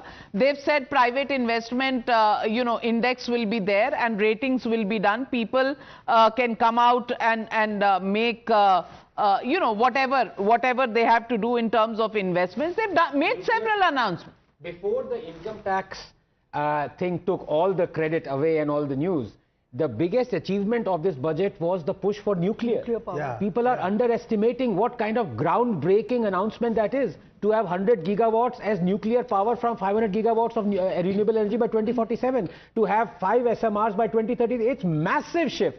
But of course, income tax, relief has taken away. But, I want to come to I think the one line, takeaway line, I'm afraid, from the entire day belongs to Jaggi. When he says that the government has finally realized, Navika, that 1 rupee in a person's pocket is more important than 1 rupee in the government's pocket that government wants to spend it on that person. That should be the bottom. And Sanjay Jha is wrong, because government has finally realized this. This should have happened years ago, because people are much more wiser at spending the money given to them than because they know their personal needs better than anybody else. And in the get out of the way, let me just announce, apart from the high-level committee for regulatory reforms review in the non-financial sector, the investment friendliness index will be launched. Mechanism to analyze existing regulatory mechanisms will be launched. Jan Vishwas Bill 2.0 will be introduced. More legal provisions will be decriminalized. So get out of the way is beginning to happen, Jaggi. And not just the middle classes, even Ayushman Bharat and key schemes have got greater allocations. So the poor are also being looked at. Yeah, poor are getting money in their bank accounts.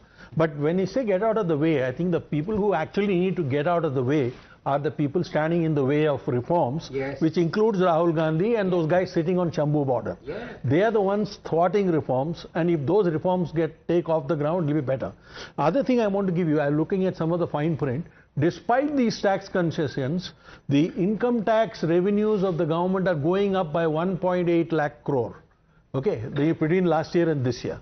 So which means they are expecting this to increase their income tax revenues even after this. Corporate tax revenue goes up by about 1 lakh crore, but this thing goes up by 1.8 lakh crore. The biggest growth in taxes is in personal income taxes after all these cuts. So that's interesting. So that means more compliance is the expectation. 10 seconds to the poor, because I think Rohit would be interested in that. And please let me give the data. Sure. Ayushman Bharat, more spending on that. Did you know that as far as 380 million Ayushman health cards have been distributed?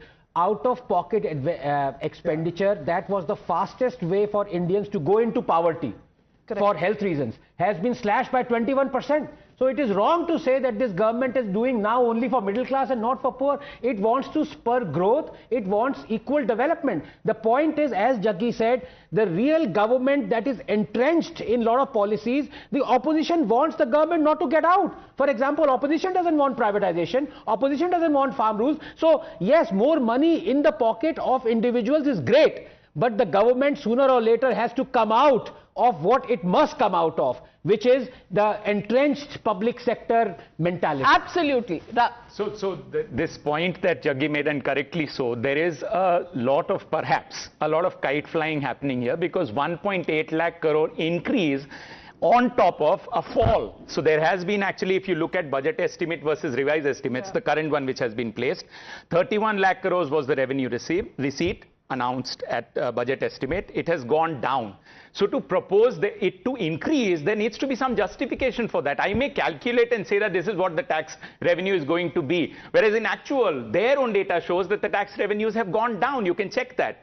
If that is so, then actual tax revenue could be much lower than the projection that is being made. 1.8 lakh crore. Where will that come from? If the tax slabs have gone down, in the previous year you have done that, and yet your revenue has not come. Well, the revenue is not going to come then from opposition parties need to be, all political parties need to be that. The data that's where you make the... But the data is showing an increase in the revised estimates of 24-25 of the gross tax revenue. I am looking at gross, sir.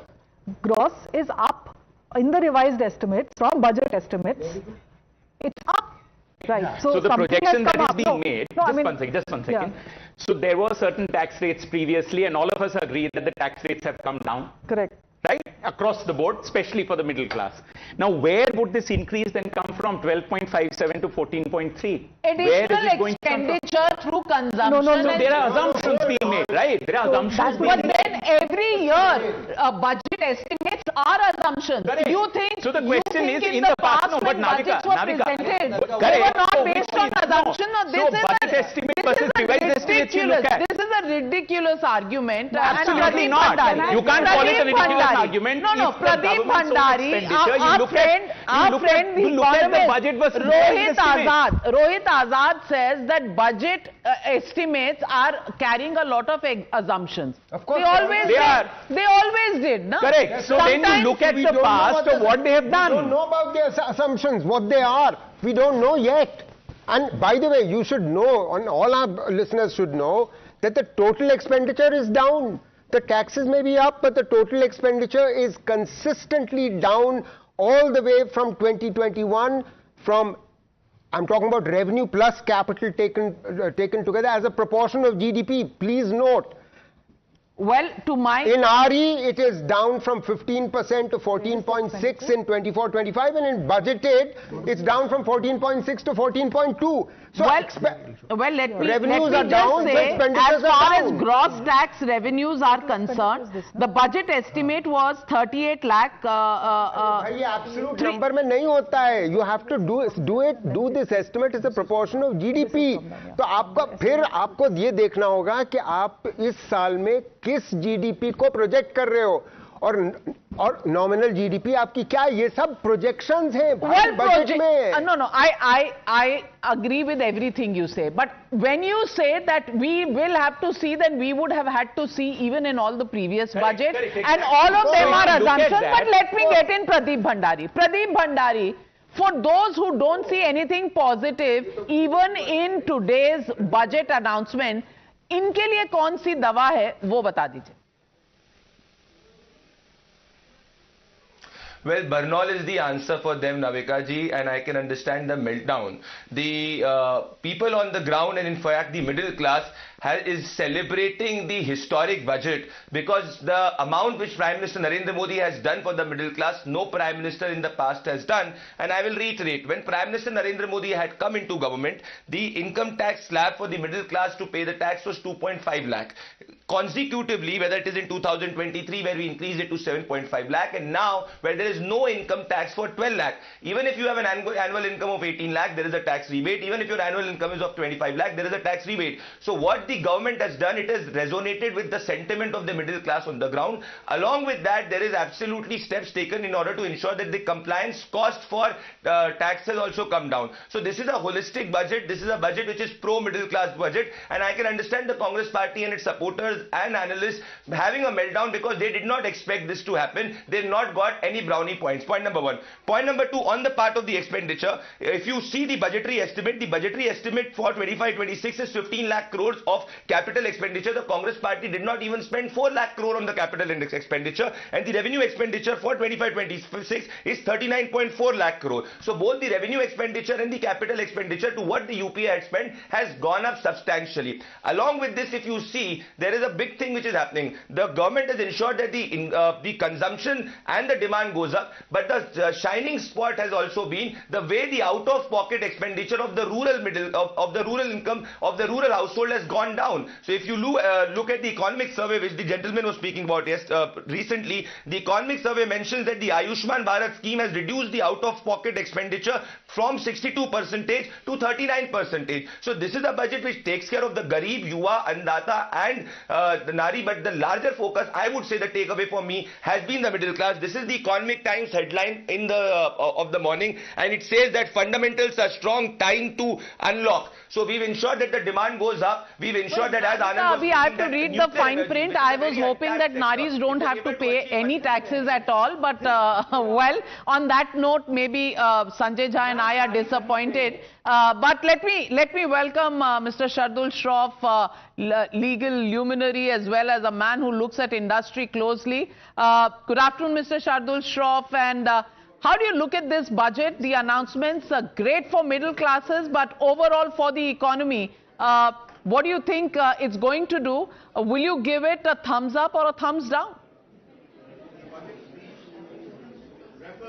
I would give it a thumbs up for the reason that the amount of tax which has been released by moving the tax exemption from 7 lakhs to 12 lakhs, which is almost 80% of the exemption given to the middle class. That amount of money being released is significant because it will go into the consumption industry, it will go into the capital products industry, and that will therefore kick off its own virtuous cycle of growth.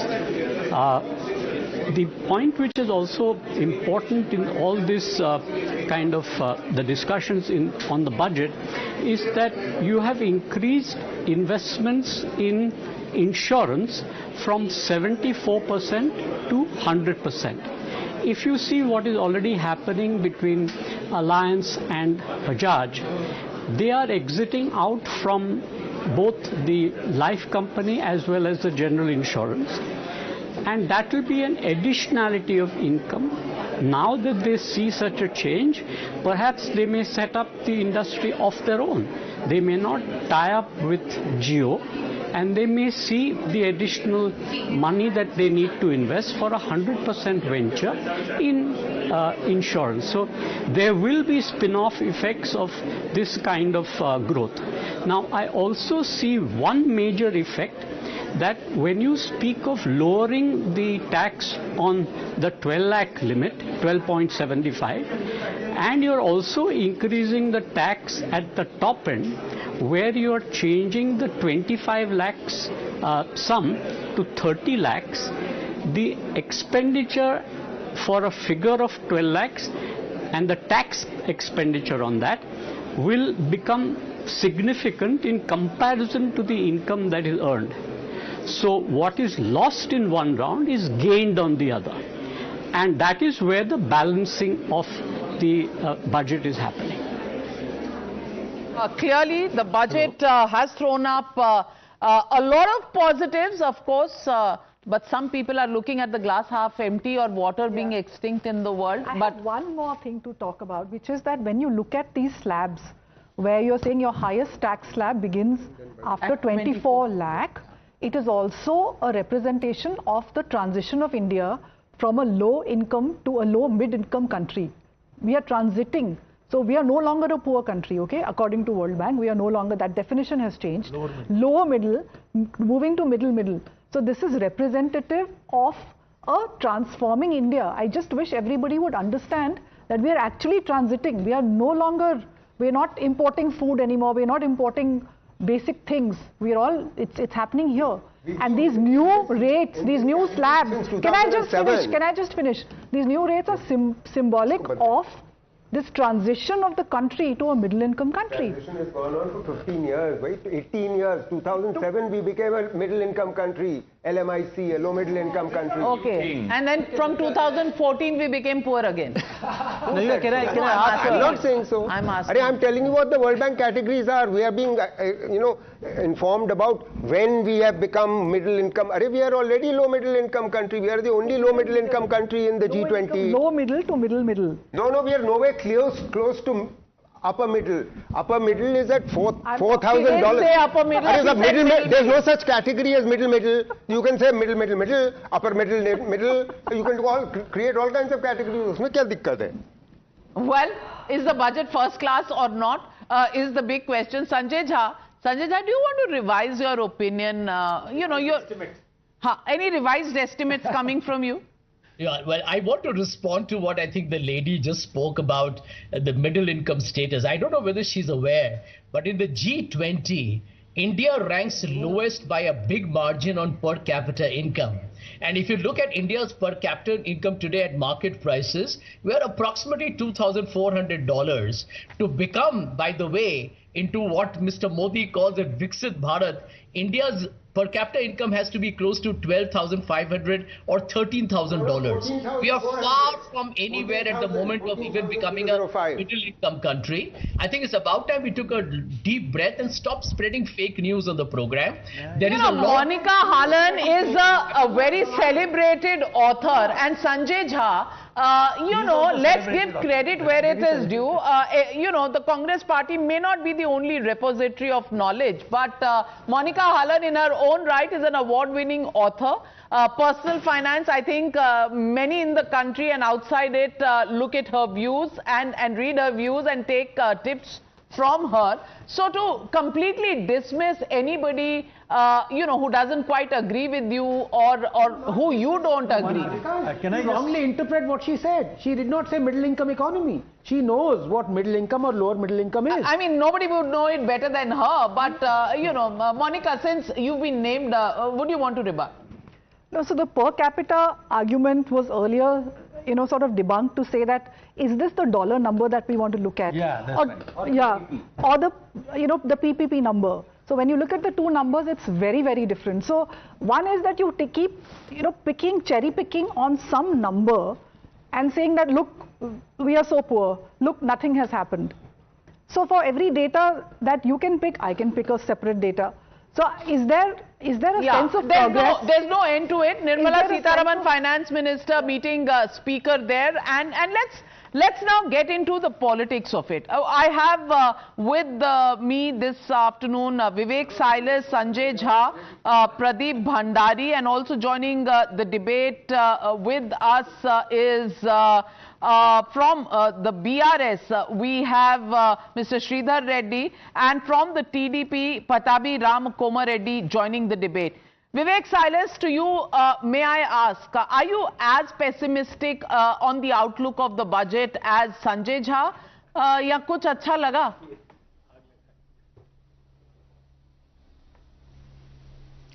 क्या अच्छा लगा नाविका जी? सबसे पहले तो आपको प्रणाम कर रहा हूँ। क्या अच्छा लगा, क्या अच्छा लगेगा जब हमारे प्रधानमंत्री माननीय मोदी जी ने कह दिया कि हमारे जो गरीब हैं और मिडिल इनकम ग्रुप हैं उनके ऊपर माता लक्ष्मी की विशेष कृपा बनी रहे। जब वो प्रधानमंत्री खुद ही इस बात को एडमिट कर चुके हैं तो वो किस तरह का बजट प्रस्तुत करने जा रहे हैं हम सबको समझ में आ रहा हो। किस तरह के बजट उन्होंने प्रस्तुत किया है पिछले 4-5-6 सालों में, वो भी हमने देख लिया। लक्ष्मी जी प्रकट हो गई, आपको दिखी नहीं? लक्ष्मी जी आ गई हैं। माता लक्ष्मी हमारे पास तो नहीं प्रकट हुई नाविका जी, और कहीं अगर गरीबों पे या मिडिल इनकम पे कुछ अनुकंपा हुई होगी तो उसके बारे में मुझे जानकारी नहीं है। शायद तो विश्वास की कमी है, इसीलिए दिखता नहीं है। प्रकट हो चुकी है, लोगों को दिख चुकी है। Callers have called up and said they are very happy. आपको नहीं दिख रही है। प्रदीप भंडारी, इसका क्या उपाय है? जो टैक्स देता है उसको दिखी है। Navika ji, as I said, that the Indian opposition today is a meltdown mode because they also know deep inside their heart that this is a budget which is a huge transformative pro-middle class budget. Navika ji, the biggest point which I want to reiterate, 90% of the middle class which used to pay tax earlier now does not have to pay tax because 12 lakh annual income, if you tabulate it, 90% of the tax bracket of the middle class, tax-paying middle class, falls less than 12 lakh. So unofficially you can say, or indirectly, for 90% of the people there is zero tax who used to pay earlier. Along with that, even if your annual income is 20 lakh, the effective tax rate is only 10%. This is a transformative step which will have repercussions to boost demand and consumption, which my friend Vivek is not understanding because clearly the Samajwadi Party understands politics less and economics even lesser. Well, clearly none of the politicians are paying taxes. The tax-paying Janta extremely happy. Politicians, especially in the opposition, don't pay taxes, and therefore tax terrorism का भी डर रहता है और लक्ष्मी माँ भी नहीं नजर आती. But let me ask Sridhar Reddy. Sridhar Reddy, would you like to congratulate the Finance Minister today for taking a historic step in terms of tax reliefs? Something that hasn't happened in the last 3 decades. Yeah, I mean, the measures taken in the income tax is certainly good news to the middle class. There is no doubt about it. But you need to get the clarity in it, because for up to 4 lakhs, absolutely there is zero. After that, we have to see the further clarity in it. Now, blatantly, straight away, we cannot say 100% zero tax and 12 lakhs. You will need more clarity, though she has specified on the floor of the House. We still need some more clarity on this. Except this good news, there is nothing much to be seen for the middle class also in this. Secondly, all non-BJP ruled states are ignored and completely out of it.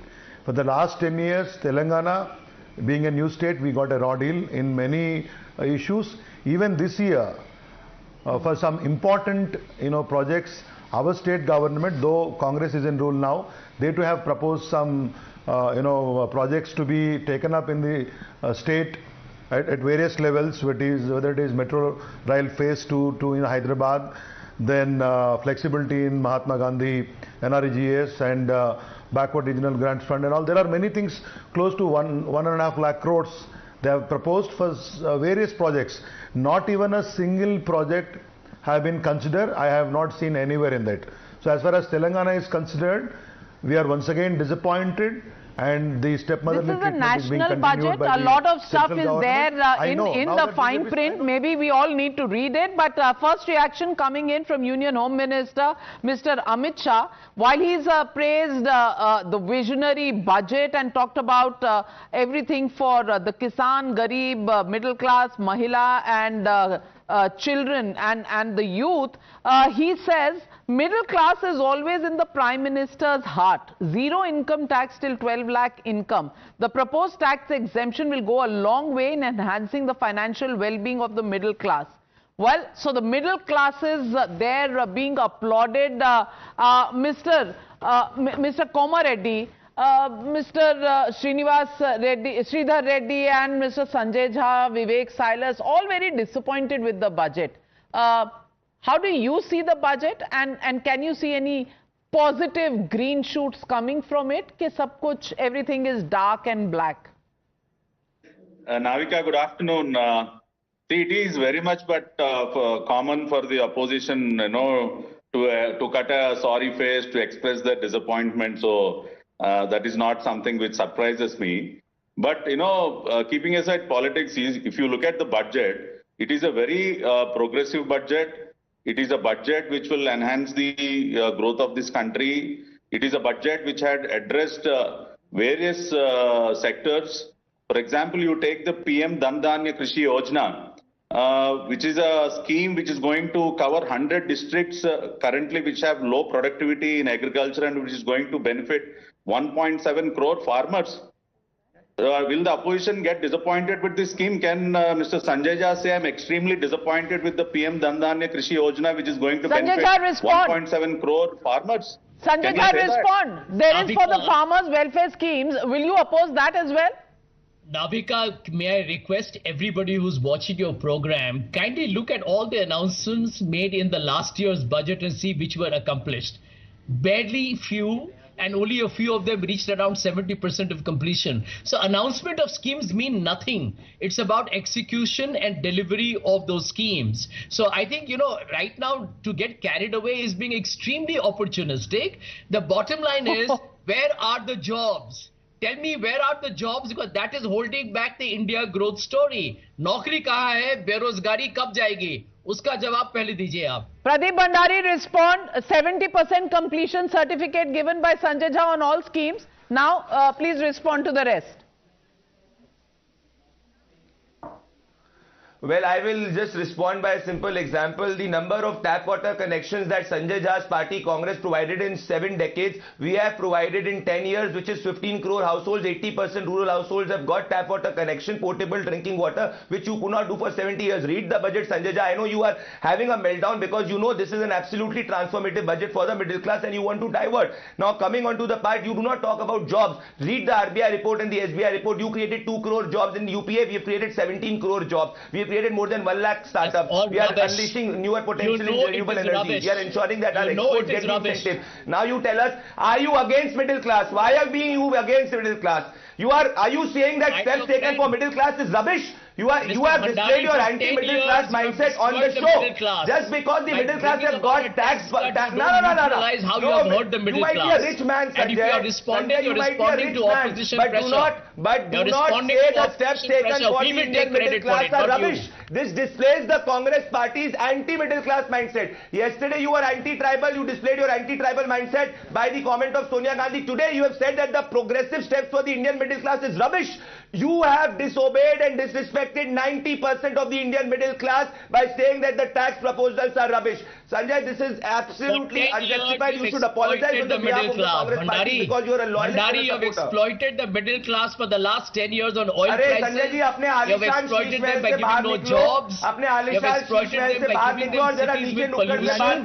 You have taken away their money in corruption and crony capitalism. You are anti-middle class and it has been established. And you have been forced to make the changes because we put the pressure on you. I ask you, go down from your lavish apartment and ask 5 people. In fact, ask 5 people, why are you against the tax proposals of 12 lakh zero exemption? Why are you getting so rattled? You should celebrate because we are asking you, I hope you are not taking the money away from other expenditure. Sanjay Jha, you have demonstrated time and again that you are cut off from reality, and that really shows up in every election, at least for the Congress party. I'm not saying that only elections, give a report card on everything. But having said that, today not to look at the tax relief, not to look at some of the positive things in the union budget would be really existing like an ostrich. You can bury your head in the sand if you want to. It's a free country, democratic country. Please do that. Otherwise, wake up and smell the coffee because people are applauding the budget. There is a sense of jubilation, not just in the tax slab relief, but also in the, certain relief that comes in from tax, from housing rentals, where the tax slabs have also gone up. And that for the middle class is a huge relief. But joining me this afternoon is Shobna Kaminini, joining me live from CII. The health sector, and she of course looks at the Apollo hospitals. And Ms. Shobna Kaminini, I want to ask you, how do you rate this budget? The middle class is ecstatic, but how does India Inc. look at the budget? Does it have the makings of a growth-oriented budget, which is the need of the hour?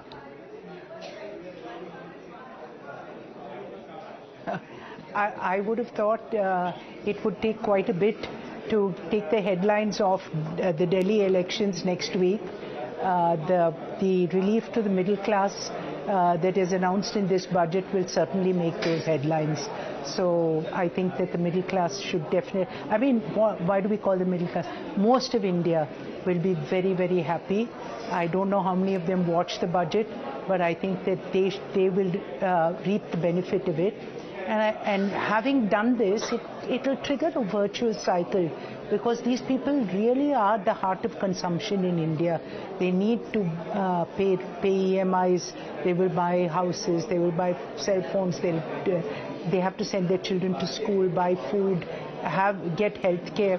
And putting more money back in their hands, I think, was a really powerful move. So on behalf of India, I want to thank the Finance Minister for that.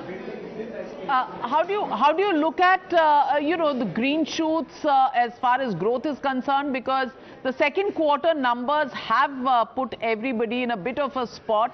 Do you think this one single step is going to actually have a multiplier impact on growth and investment, the virtuous cycle that you're talking about? It's a start. It's really a start. But, for me, my worry is that the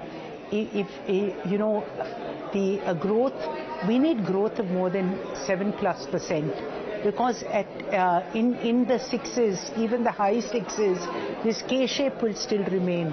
That whatever we put, the wealthier will benefit. There'll be more premiumization.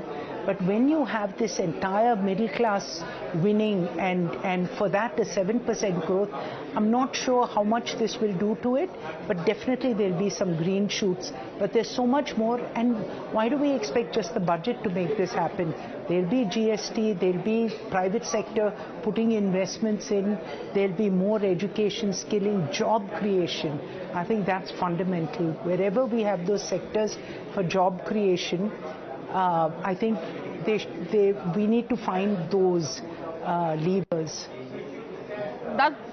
Yeah, if I can just come in this, there's, some of the particular announcements relating to the health sector include 36 life-saving drugs being made duty-free. The big question is, how is this directly going to impact on healthcare? Because this includes treatment for diseases such as cancer, ma'am.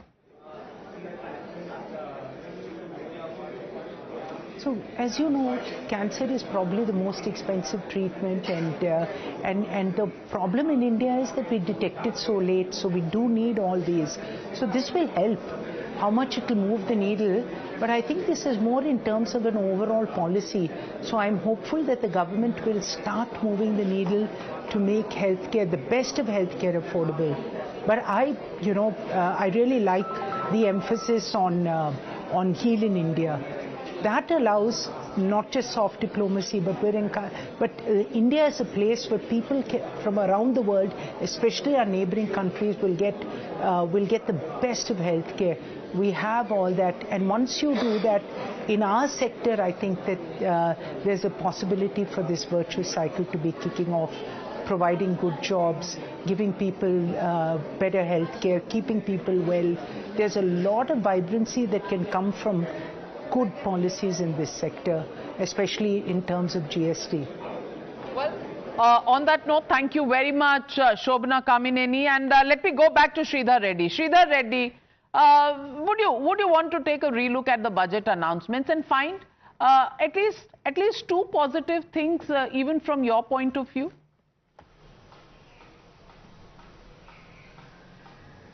See, this announcement in the income tax definitely is a good thing, and as you are now speaking about the reduction of prices for the cancer and other treatment and all that, there are some things that are very, very regular that they have done even in the past also. But there are some decisions which need to be changing the course of some industry or something missing in this budget. Rather, it is one should say it's a flat budget.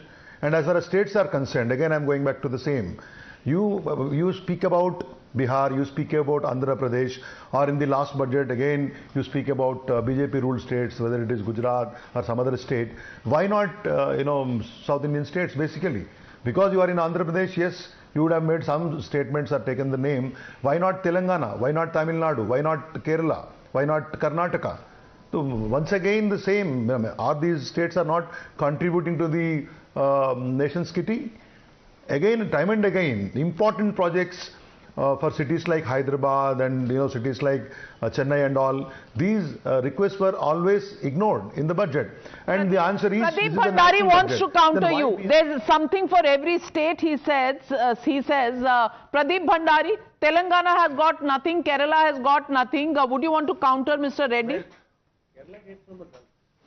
Well, yeah, Mr. Reddy is factually wrong, Navika ji, because during the time of the Congress party, here's the data, the transfer to the states was roughly less than 7 lakh crores. What we are now transferring to the states, which is more than 25.60 lakh crore. So there is more devolution which is happening to the states. In fact, this budget incentivizes states 0.5% to GSDP in order to loan for capital expenditure. So what Mr. Reddy is saying is absolutely wrong. No, sir. The devolution which the Congress used to do was less than 8 lakh crores. What we are devoluting to the states is more than 25 lakh crore. This is not what I am cooking up a data. This is actually the data which is there. You can also Google and check. So what you are saying that we are not devoluting the states, we are devoluting more. In fact, 15 lakh crore more than what Congress used to devolve to states, which includes Telangana, which includes every state. So do not lie on the show. Well, let me also get in Sumit Singhania, because there's one point. In an additional tax relief, there is a clause allowing relief for self-occupied property. A self-occupied house property is used for one's own residential purposes. The other, you can claim 2 properties as self-occupied and the remaining house as a let out for income tax purposes. How does this work, and will this give some relief? So this basically, if you look at the way the taxes will be calculated for if you got 2 houses, one is exempt, the other is in a concessional way, you compute the taxable income. On a net income basis, it's not a tax rate play, right? It's only about how the taxable income will be computed. So this ultimately will lead to the lower tax income. It doesn't sort of play out with the tax rate. The headline here is the rate cut. Headline is not 4 to 6 lakhs. 4 to 6 lakhs, so in fact going all the way to 12 lakhs for the lower income category, right?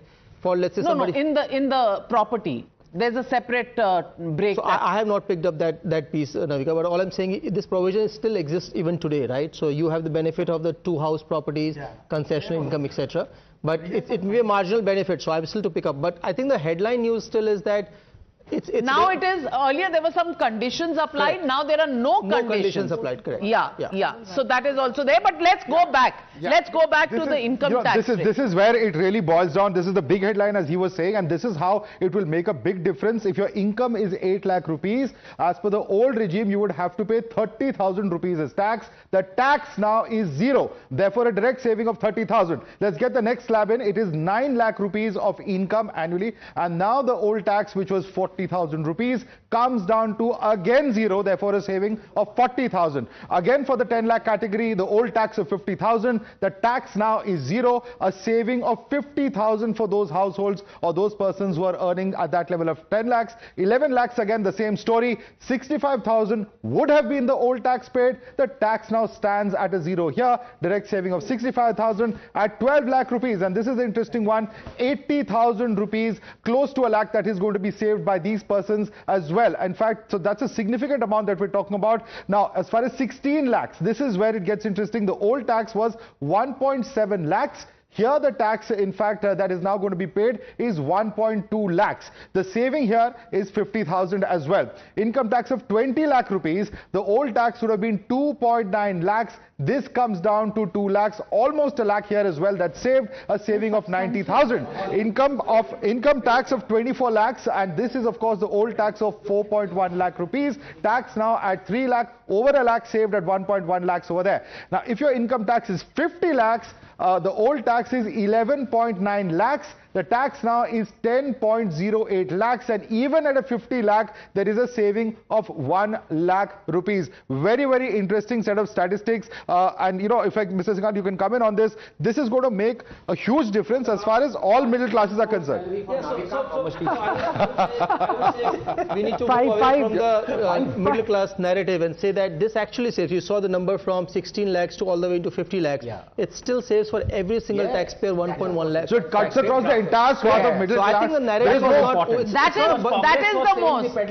is the most important part, that every tax slab, whether you are at 12 lakhs or you are at 20 lakhs or at 40 lakhs, you have some savings of income tax. So it's not a middle class budget or a poor class budget, it's a budget for all taxpayers in India. Absolutely. The definition of middle class in India, somebody who earns 40-50 lakhs will also consider himself middle class. He will not call himself a rich man, even though the government definition is that. You may be the rich man, we are all We are definitely not. We are definitely not. But that's the whole point that I'm making, that everyone who's in the salaried brackets will call themselves middle class. Siddharth Sharma of Aam Aadmi Party is joining this broadcast. And Siddharth Sharma ji, Modi ji ko namaskar kar dijiye.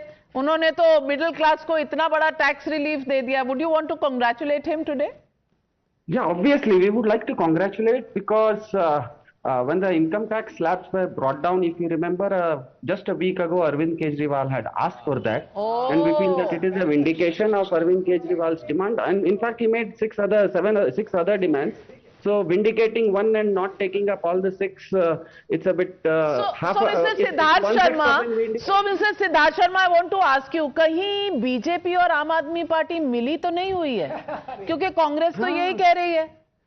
हाँ, मैं आपको बताता हूँ कैसे ये अभी आप दिखा रहे थे in your show. You were showing that different tax slabs, the minimum benefit somebody is getting is 30,000 and the maximum somebody is getting is 1 lakh. So between right now your graphics are showing that 30,000 saving, 50,000 saving. So in fact you are showing It's a good thing. That's what Arvind Kejriwal had demanded. Now, just to juxtapose it, Aam Aadmi Party, voting for Aam Aadmi Party in Delhi means 25,000 rupees a month of saving. That works out to 3 lakh rupees, 3 lakh saving per year. So since it is everything is money and in thousands, I am saying that Modi ji is giving a benefit, just income tax benefits to the tune of thousands, whereas a vote to Aam Aadmi Party means a saving of nearly 3 lakh rupees. Now, second thing, I think before me, somebody from CII was speaking about healthcare. It's strange that 2% healthcare, we were asking for 10% healthcare. 2% healthcare, how can you expect a nation of 150 crore people to manage at 2% healthcare? The example here being that Delhi is spending... आप पहले आयुष्मान भारत तो apply कर दो दिल्ली में. हाँ 13% आता हूँ ना नविका जी, आप कभी तो बुलाते हैं, बोलने का मौका देते हैं, बीच में आप काट देंगे तो फिर मैं कैसे बोल पाऊंगा. अरे छोटा बालक हो, थोड़ा सा मार्जिन दे दीजिए ना. छोटे बालक है तो मैं तो देखिए, Delhi is giving 13% health, assigning 13% health care. The result is an average Delhi wala's life expectancy is 68 years. Next door Noida, it is 63 years. So you have to spend on people. The third very important thing that is coming up, due to Bihar elections, they are giving SOPs to Bihar, which is welcome. But strangely, Delhi is also going through an election. They are not giving any SOPs to Delhi. Imagine what they will deliver later. All middle classes have got exemptions. In Delhi, there is a 67% people in Delhi are middle class people. They are very happy, and that is why probably थोड़ा सा आपको चिंता हो रहा है. I will come back to you. Amitabh Kant, who's the G20 Sherpa, former Niti Aayog CEO, joins me on this broadcast. Amitabh Kant, good afternoon. Thank you very much for joining us. And good cheer budget for the middle classes. Most people worried about whether public expenditure will take a hit, infrastructure building will take a hit. What do you think about this budget? While it gives some relief to middle classes, do you think overall it is a growth-oriented budget? Well, Navika, let me say that this is a budget which aims to drive, take India into close to about an 8% plus growth story for India on the long run, because it gives a fillip to demand. It puts money in the hands of the consumer, which is very critical at this point of time. For a finance minister to put out about 1 lakh crores in the hands of the middle class and another 2,600 crore from indirect taxes is a big deal. But she's done this in a very fiscally responsible manner, because the fiscal deficit for this year was about 4.8%. She's targeting for 4.4% in the coming year, which shows that she's worried about, she's taken all aspects of macroeconomic stability into consideration, which is very important. Otherwise, you'll have the challenge of inflation. But the big beneficiary in this whole India story is, of course, the middle class of India. And secondly, this budget lays a lot of emphasis on job creation in certain labor-intensive sectors. I've never seen so much of emphasis on tourism, on textiles, on footwear, on leather, and these are critical sectors which are job creating in a very, very big way. I was also very delighted on emphasis on startup and saying that we'll replenish the 10,000 crore fund of funds, which will have a multiplier impact, because for every rupee that is put in, the venture capital will also put in money, and that will have a huge impact. And another 20,000 crore for innovation, in which she's talking about a separate fund of funds for the deep tech sector, so which requires patient capital. So these are very good moves. And I also feel that this emphasis on clean tech manufacturing, because we are big importers of solar, of electric vehicles, of batteries, electrolyzers, many of these things. A national mission was really necessary to ensure Make in India. And many people, I mean, you're also emphasizing this aspect aspect about infrastructure creation, let me say that there's putting asset monetization pipeline of 10,000 crores, from 25 to 30 means that every ministry will have to do asset monetization. Private sector will come in, do better management, better operation. And she said that there'll be a private-public partnership which every ministry will create projects for the next 3 years, which will be driven by the private sector. So these are big ticket announcements. And in addition to this, my personal view is that there's a huge emphasis on doing away with regulatory cholesterol, ease of doing business, scrapping rules, regulations, having a committee which will come out with its final recommendations, because you need to take the states on board. Because my belief is that a lot of rules, regulation, procedures need to be scrapped in India, and that to that extent, this is a budget in the right direction, and in the long-term trajectory, this should take you to a higher rate of growth of 8% plus. Absolutely, and get out of the way was an indication in the economic survey, and the finance minister following up with a policy pill addressing some of those concerns. But Mr. Amitabh Kant, investments. Capital investments at the level of about 11 lakh crores last year has only gone up to from 11.1 lakh crores to 11.12 lakh crores. So are we seeing a plateauing of private capital, of public capital investments, number one? Number two, the issue of creating, investment-friendly index. Is that going to improve federal relations, or are we going to have a further deterioration and confrontation between the center and what are called the non-BJP ruled states? So Navika, the actual expenditure was about on infrastructure was about 10 lakh crores. Taking it to 11.2 lakh crores is a good deal, but sending out this message that we are going to do asset monetization of 10 lakh crores and put out asset for private sector to manage and push for private-public partnership will bring in private capital into infrastructure sector. Those are very important measures to my mind. They will help you to drive this. And secondly, opening up the insurance sector will enable greater level of insurance penetration of insurance into rural areas, which again will be very good for the economy. The regulatory cholesterol is largely in the, huge amount of regulatory cholesterol is in the states, and therefore you need to take the states along, and you need to rank the states, you need to name and shame the states, you need to tell them that you will get investments only if you do away with rules, regulation, procedures, and therefore ranking states, naming and shaming them, working on outcomes, all these are very, very important things. So I would say that she's done a really good job with, and also talking about the Jan Vishwas Bill 2.0, which will decriminalize a number of rules, regulation, procedures. So she's brought the regulatory cholesterol center stage. Well, clearly positive, looking budget for all sectors. Of course, the opposition can't see it. But will this help the economy to the higher growth trajectory from the last quarter, which has spooked everybody? The 5.4% in the second quarter this year is the big question. But for now, thank you very much, Mr. Amitabh Kant, for joining me on Times Now with your first take on Nirmala Sitharaman's budget 25-26. Going back to the political debate, Pradeep Bhandari, Siddharth Sharma कह रहे हैं कि आप सारी बातें अरविंद केजरीवाल जी की सुनकर आपने ये वाला बजट दिया है. Prime Minister Modi was waiting for the pearls of wisdom from the Aam Aadmi Party, and accordingly the budget has been prepared. Please respond.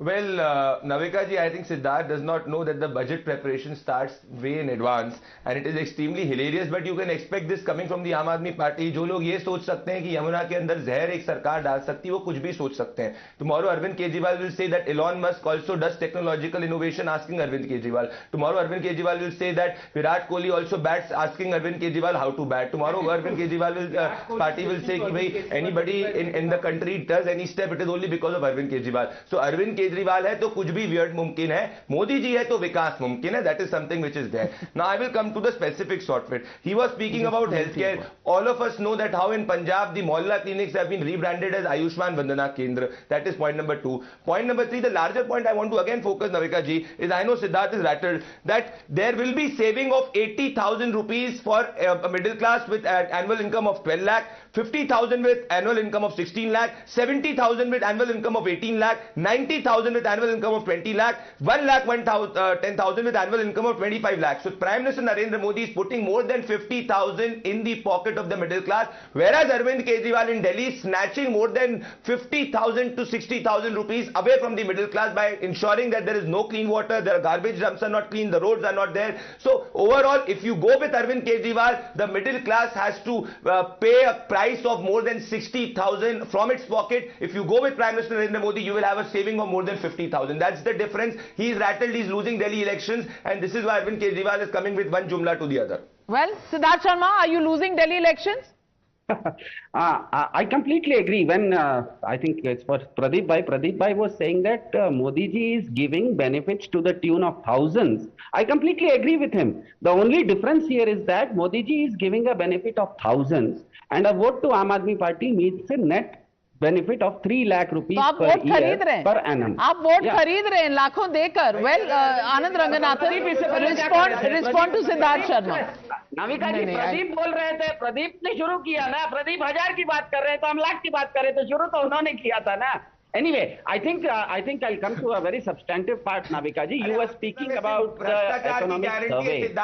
I think the economic survey of the BJP government presented in the parliament. Elections के बाद जाके आपको कुछ नहीं मिलेगा. अरे sir, मत कीजिए ना. आप बड़े भाई हो यार. जितना बड़ा पूरा देश का बजट बना रहे हो. मैं एक छोटे राज्य के आदमी हूँ. 2 मिनट के लिए बोलूंगा, चला जाऊंगा. इतना मत गरियाओ मेरे ऊपर. आज बजट का दिन है. सबके लिए अच्छा है. सबके घर में रसगुल्ले बटेंगे. अच्छी बात है. I think, Navika ji, what you said about the economic survey of India, it revealed 2 very important things. One is that food has become expensive.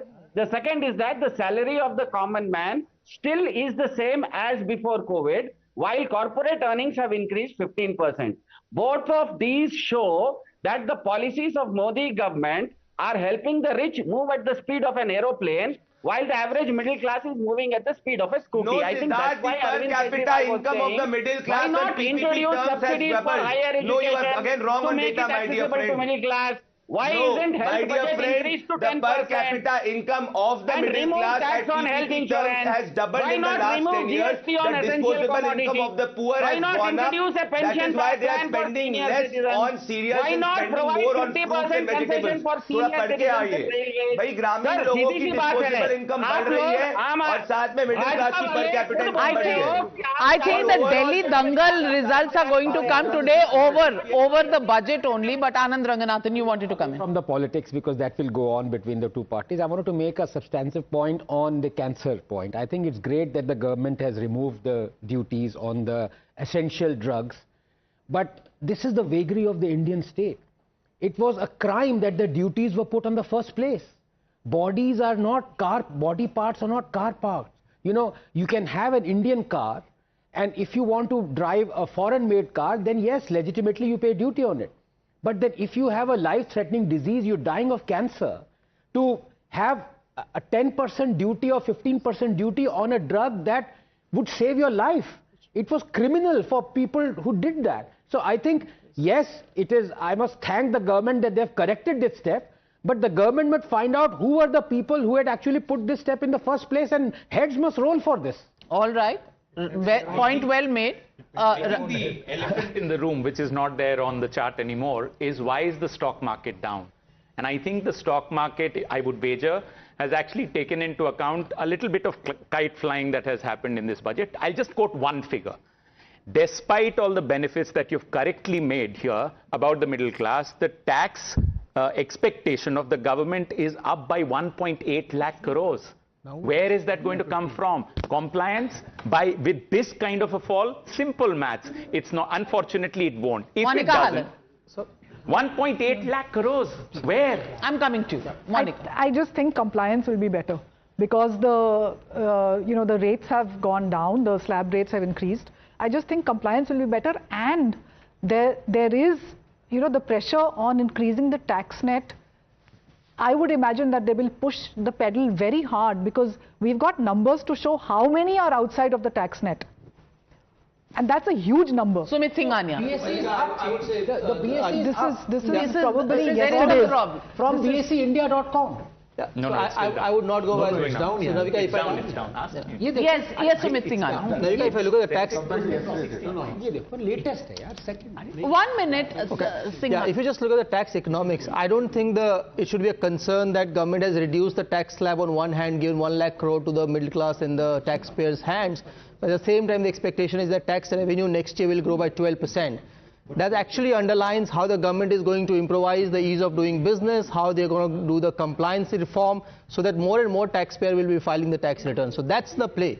I don't think... Yeah. Well, let's look at the stock market numbers. It's a little down and it's a little up. These are live numbers. I don't know if you're looking at the live data, but it's in the range of +5 to -10. That's the range. So pretty much flat stock market. But maybe it's a Saturday and then of the budget success or the growth plan. Absolutely, right? the stock markets cannot be seen, and suddenly it's up 10 points. So Anand Ranganathan, it's in the green now. With but if you compare it to where it was, it has actually fallen. That's true.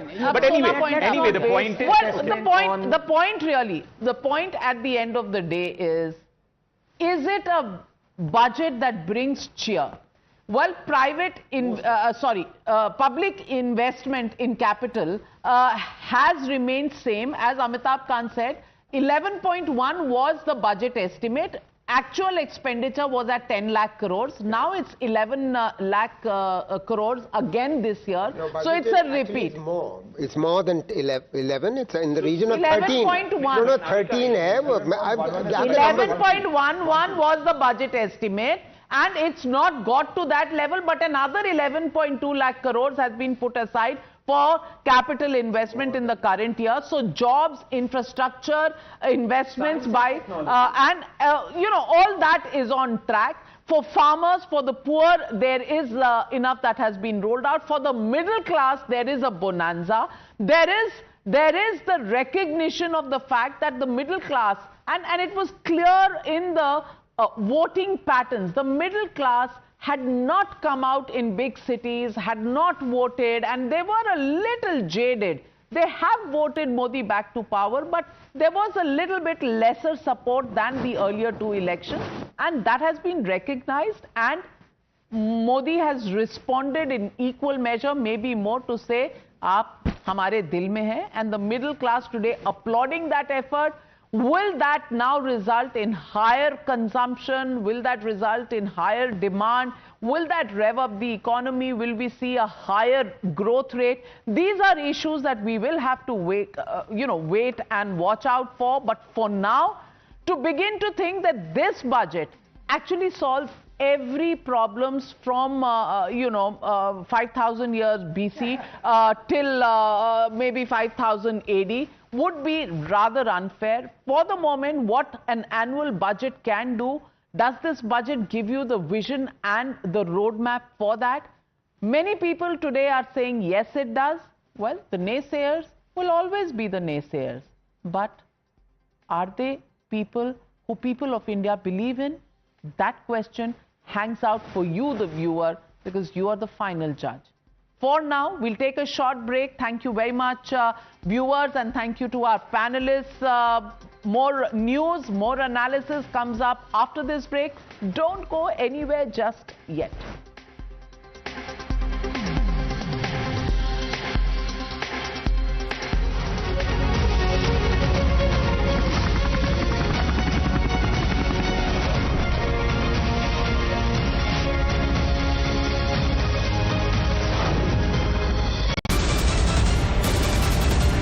The biggest news break of the day.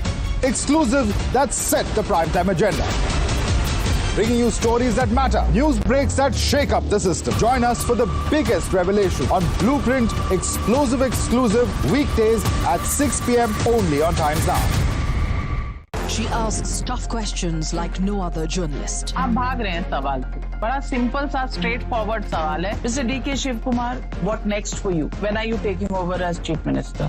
She takes on the masters of Indian politics like no one else can. How do you see skill census versus caste census if you would want to respond to the current political climate? कहीं भी चले जाओ, कहीं भी आ जाओ. अजीत पवार जी भी कभी भी शरद पवार जी के पास चले जाएंगे, कभी भी इधर आ जाएंगे. क्या ऐसी पॉलिटिक्स है? Because she speaks for you the way no one else can. What's the chemistry between Prime Minister Modi and Democrats? The profile of India as a country, has it grown? Are you going to get onto a SpaceX spaceship anytime soon? Because your voice must be heard, your questions answered above all else. Frankly Speaking with Navika Kumar.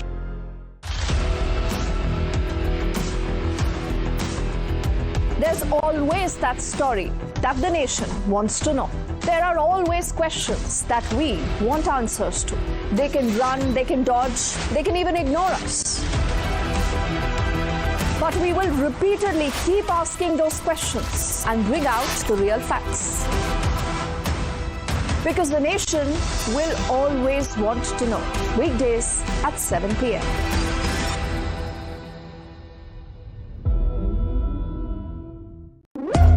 When the stakes are high and the answers are elusive, there's one voice unafraid to challenge the status quo. At 8 p.m., I am not here to sugarcoat the truth. I am here to ask the hard questions. Because when others play it safe, I go straight to the heart of the matter. It's not about left or right. It's about what's right for India. It's about holding the powerful accountable. India Upfront with Pranesh Roy. Weeknights at 8 p.m. only on Times Now. No spin, no compromise, just the truth. For over 30 years, my journalism has been relentless, fearless, and uncompromised. My stories have breached lofty ivory towers and brought down the high and mighty. And I won't stop. When the clock strikes 9, it is time for the news hour. Navika Kumar asks the legitimate question. When your rights are trampled, I will be your voice, demanding answers from the corridors of power. News Hour at 9 with Navika Kumar. Journalism is a mission, not just to seek accountability or a fight for justice, but for honesty and integrity. Voicing citizens' concerns and using the truth to demand answers, ensuring that you come first on agenda. Watch News Hour Agenda with me, Madhudas Gopalakrishnan, weeknights at 10 o'clock only on Times Now.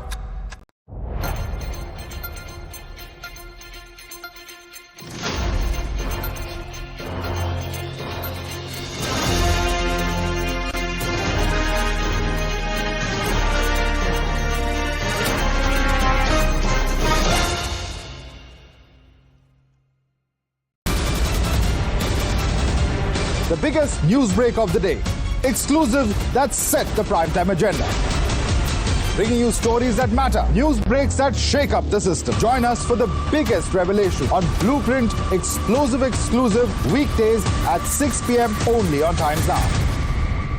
She asks tough questions like no other journalist. आप भाग रहे हैं सवाल से. बड़ा simple सा straight forward सवाल है. Mr. D.K. Shiv Kumar, what next for you? When are you taking over as Chief Minister? She takes on the masters of Indian politics like no one else can. How do you see skill census versus caste census if you would want to respond to the current political climate? कहीं भी चले जाओ, कहीं भी आ जाओ. अजीत पवार जी भी कभी भी शरद पवार जी के पास चले जाएंगे, कभी भी इधर आ जाएंगे. क्या ऐसी पॉलिटिक्स है? Because she speaks for you the way no one else can. What's the chemistry between Prime Minister Modi and Democrats? The profile of India as a country, has it grown? Are you going to get onto a SpaceX spaceship anytime soon? Because your voice must be heard, your questions answered above all else. Frankly Speaking with Navika Kumar.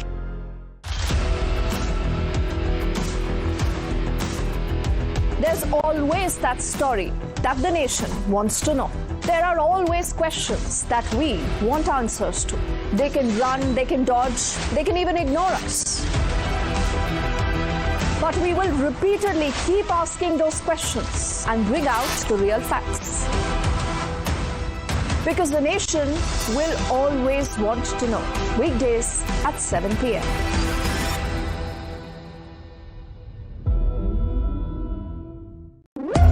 When the stakes are high and the answers are elusive, there's one voice unafraid to challenge the status quo. At 8 p.m., I am not here to sugarcoat the truth. I am here to ask the hard questions. Because when others play it safe, I go straight to the heart of the matter. It's not about left or right. It's about what's right for India. It's about holding the powerful accountable. India Upfront with Pranesh Roy. Weeknights at 8 p.m. only on Times Now. No spin, no compromise, just the truth. For over 30 years, my journalism has been relentless, fearless, and uncompromised. My stories have breached lofty ivory towers and brought down the high and mighty. And I won't stop. When the clock strikes 9, it is time for the news hour. Navika Kumar asks the legitimate question. When your rights are trampled, I will be your voice, demanding answers from the corridors of power. News Hour at 9 with Navika Kumar. Journalism is a mission, not just to seek accountability or a fight for justice, but for honesty and integrity. Voicing citizens' concerns and using the truth to demand answers, ensuring that you come first on agenda. Watch News Hour Agenda with me, Madhudas Gopalakrishnan, weeknights at 10 o'clock only on Times Now.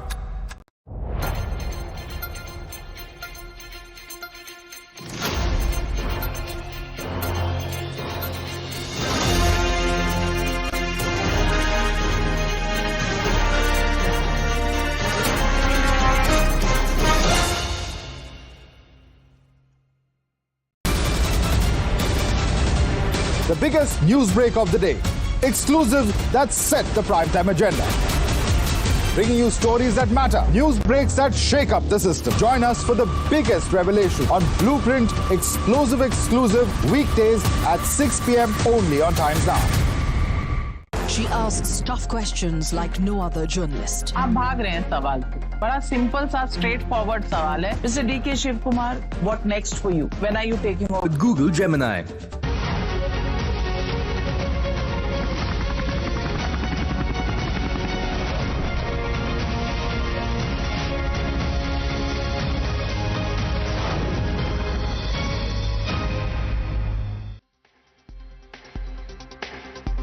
Hello and welcome, and continuing coverage of Viksit Bharat budget that we are discussing here on Times Now. I'm Madhudas Gopalakrishnan. My colleague Hina Gambhir is also with us. We're going to be breaking it down. What does it mean for the middle class? The massive takeaway from the budget, of course, is the tax slab changes. But first up, a quick look at the headlines.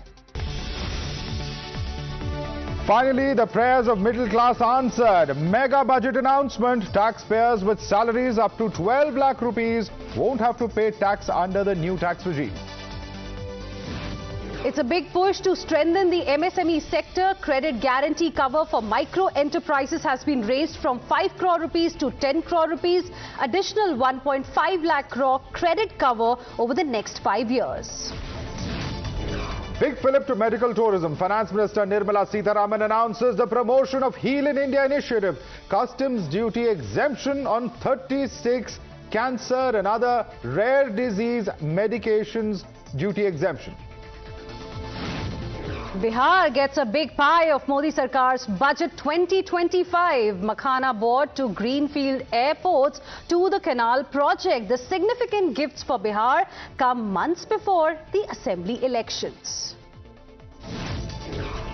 From some cancer and chronic diseases, medications to leather jackets, shoes and belts, many items are set to get cheaper, while TVs and mobile phones are set to cost you more as the basic customs duty on flat panel displays has been increased. The opposition, however, is quite unimpressed with the budget for Viksit Bharat. TMC alleges stepmotherly treatment towards Bengal and says that the budget is tailored while keeping Bihar mandate in mind.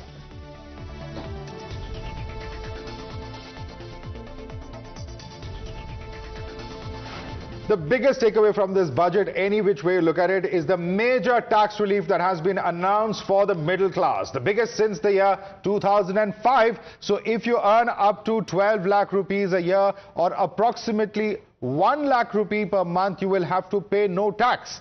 Finance Minister Nirmala Sitharaman has made the big bang announcement during her budget speech, where she said that income slabs and rates are being changed across the board to benefit all taxpayers. What does this essentially mean? This means the middle class will have more money in their hands. This will help them save more and even spend more, and will also spur household consumption. Hina. Well, absolutely, Madhav. And let's now take a look at the tax slabs. In fact, income up to 4 lakh rupees per annum, there is going to be no tax. So this threshold limit has actually been increased to 4 lakh. It was 0 to 3 lakhs earlier. Apart from that, from 4 to 8 lakh rupees, there's going to be a tax of about 5%. Now, this is under the new tax regime. Between 8 to 12 lakh rupees, now it's going to be, around 10% as far as the tax is concerned. Between 12 to 16 lakh rupees, 15% tax, and between 16 to 20 lakh rupees, 20% tax rate, and between 20 to 24 lakh rupees, 25% tax rate, and above 24 lakh rupees, 30%. But this 12 lakh exemption, in fact, one can say that has come for people earning up to 12 lakh rupees. It's actually going to benefit almost all tax slabs, not just those who are earning 12 lakh rupees annually. So about 1 lakh rupees is perhaps the amount that could be saved across the various slabs. We'll break that down. We'll also look at what it means in terms of standard deduction, what it means for those who are the salaried class. But first up, let's get a sense from the ground. What's the response to this budget? We have our reporters across the country who are in fact joining us at the moment. Let me begin with Chennai. Varshini is joining us. Varshini, I believe you have some taxpayers, some citizens with you. What's the response to the Viksit Bharat budget, as we're calling it here on Times Now?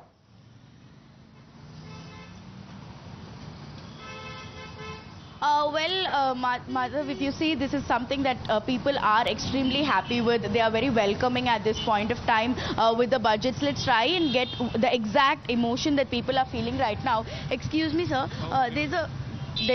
So the people who I have spoken to so far say that they're very happy. Varshini, I'm going to let you round up a few people around where you are. I believe Imran has some people with him. Imran, over to you. What's the response on ground in Bengaluru?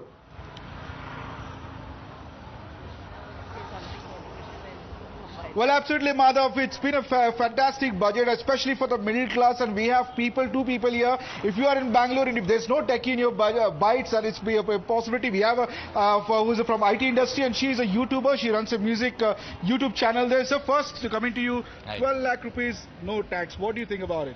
I have to check out what is my current CTC so that I will know how much is saving I'm going to get it.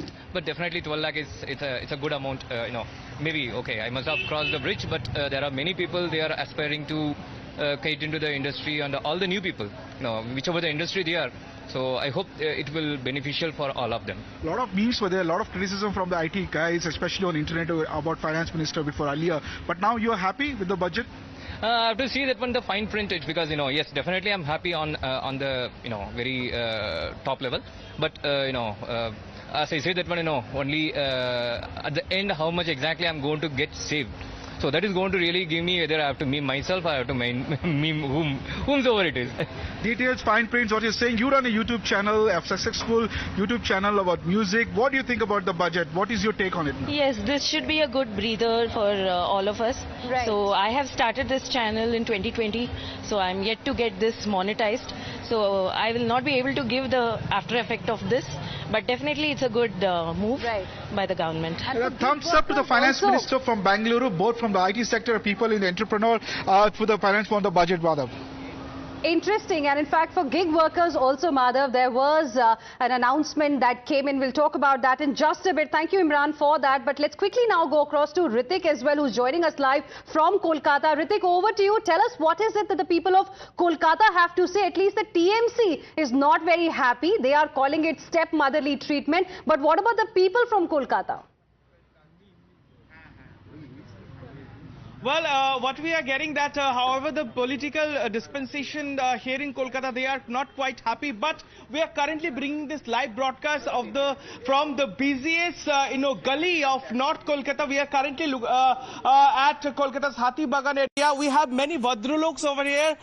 We keep, chatting with them, and they are quite happy. The kind of tax rebate they are getting. Dada, please tell us this year. This tax rebate, what is your take on this? How you are seeing this? Yes, after a long years, middle class got a huge tax relief, and we are really happy about that.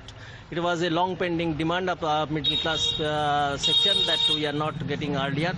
But as a senior citizen and as a pensioner, I also expect some relief from the pension part that would be exempted, but that was not announced. Anyway, I am very much happy. All eyes were fixed today's budget. What is your take on this? The kind of middle class will be benefited by today's, budget. It is no doubt to this type of budget, this type of this type of privilege which government gives us, it is definitely reflect in our economy, and it is reflect our normal life. I hope it will. Let me quickly move on to Mumbai, where Nilesh is also joining us. Nilesh, over to you. What are residents of Mumbai saying?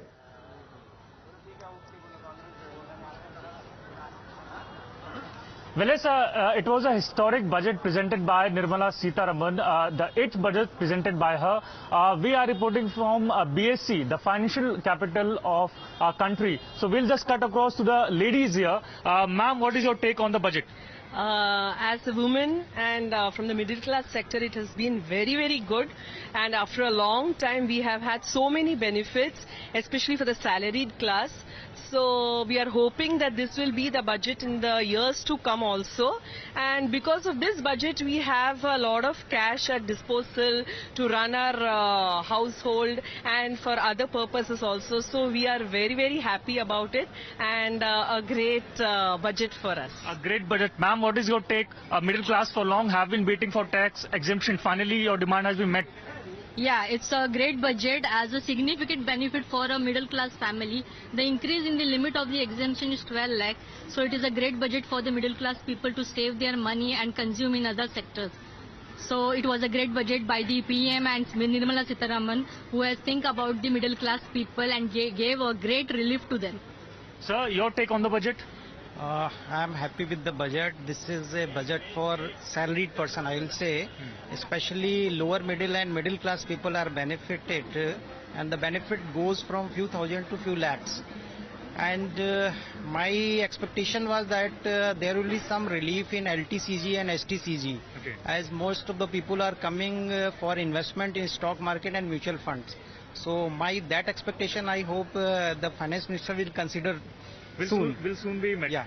What is your take on to... All right, thanks so much for those ground reports there. Let's cut across live to Mr. N.K. Singh, a man who wears many hats and has, of course, very closely been associated with our entire financial system. Mr. N.K. Singh, thank you so much for joining us, sir. Your response to this massive tax slab reform that we are seeing, how do you see this impacting on India's economy? Well, I certainly see it very positively, but I think that I'd like to make 3 very brief comments. First and foremost, that no doubt our focus is on this huge massive tax relief, on recalibrating the tax slab, but I think that we must also recognize that she has achieved this remarkable feat of a major restructuring on the tax slabs, along with the adherence to the commitments on the fiscal consolidation roadmap. If you look at the macroeconomic statement which has been presented, she adheres not only to the target of 4.5% for next year, but going beyond that, I think that in terms of the debt trajectory, expecting India to really reach around 51% of the debt, which will have a very positive impact on the rating agencies and the ability of India to garner private investment, both domestic and capital. So that was the first comment. The second comment which I have as a broad comment is that if you look at the multifaceted nature of this budget, it certainly goes far beyond the issues of taxation. I think that to mention a few, on agriculture, the emphasis on various agricultural initiatives, particularly on achieving self-sufficiency on pulses, on incentivizing the changing consumer taste to fruits and vegetables and to fisheries and animal protein, will be a major change in terms of the consonance of what healthy agricultural practices would require, while increasing disposable income to agriculture. The third broad comment which I have, and I'll stop there, is that for enabling India to accept the cutting edge of technology, we recognize that we will have to look to new sources of energy.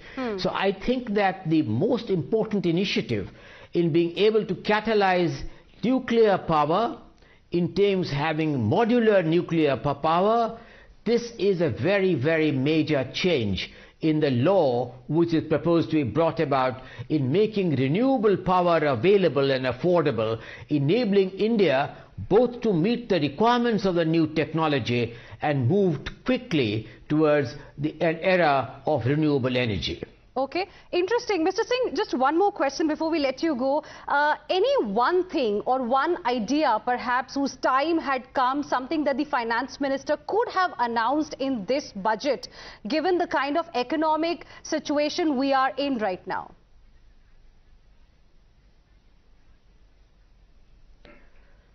So I think that perhaps we must view the budget in conjunction with the economic survey which was presented yesterday, namely the response patterns in the light of geopolitical uncertainties.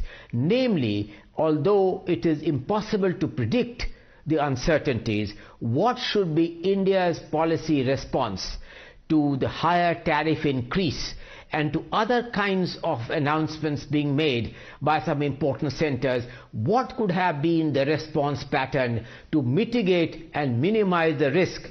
Perhaps could have deserved some mention by the finance minister, even though I must say, and I will end with that, is that Trump may have thought of making America great again by tariffs.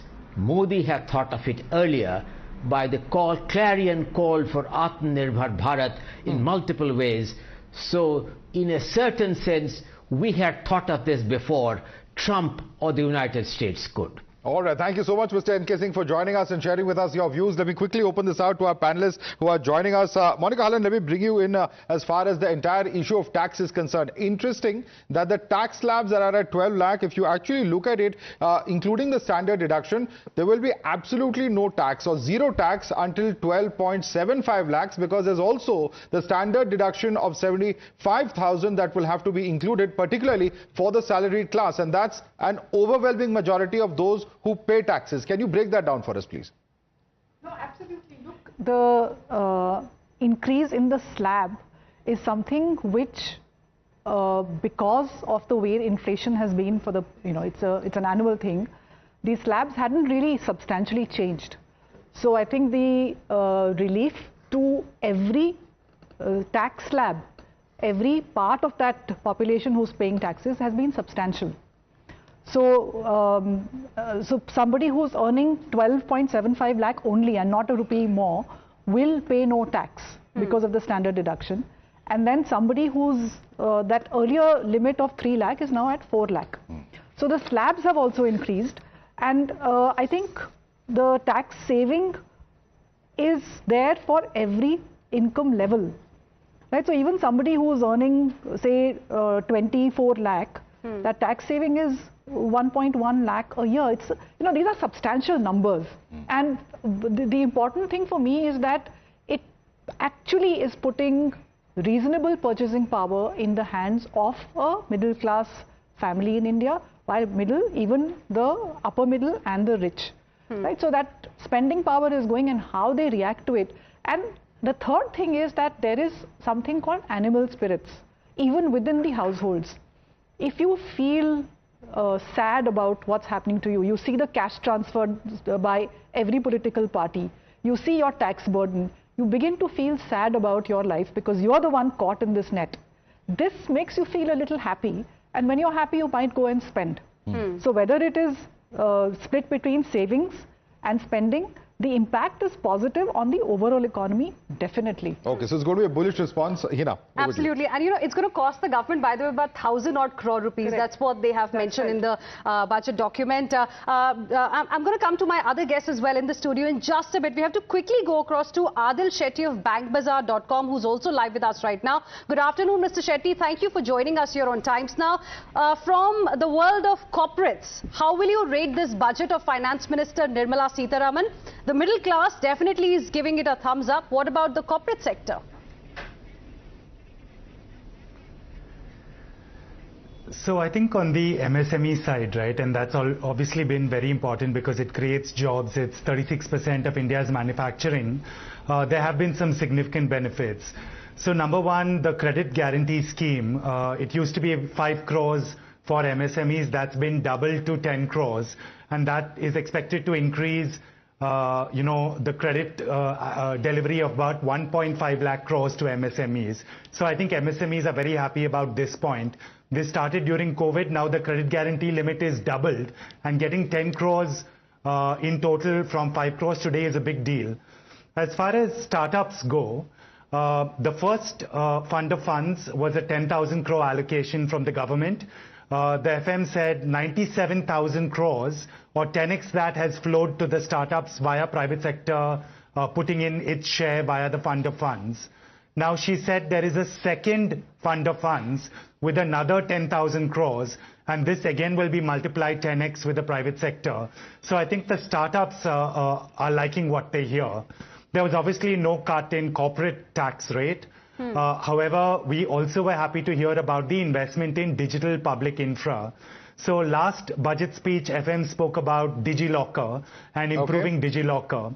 This year, she spoke about central KYC and investing and improving central KYC.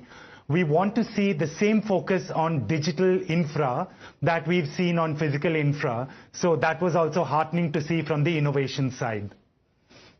All right, Adil, but net from the budget, of course, there are, of course, a number of expectations that you had. But in terms of its actual impact, because a large number of our panelists have been saying that in terms of spending, in terms of the economy, this is going to have a huge factor. In fact, Monica Hallan just mentioning the animal spirits, which really would increase spending. Do you see all of that kicking off from here on?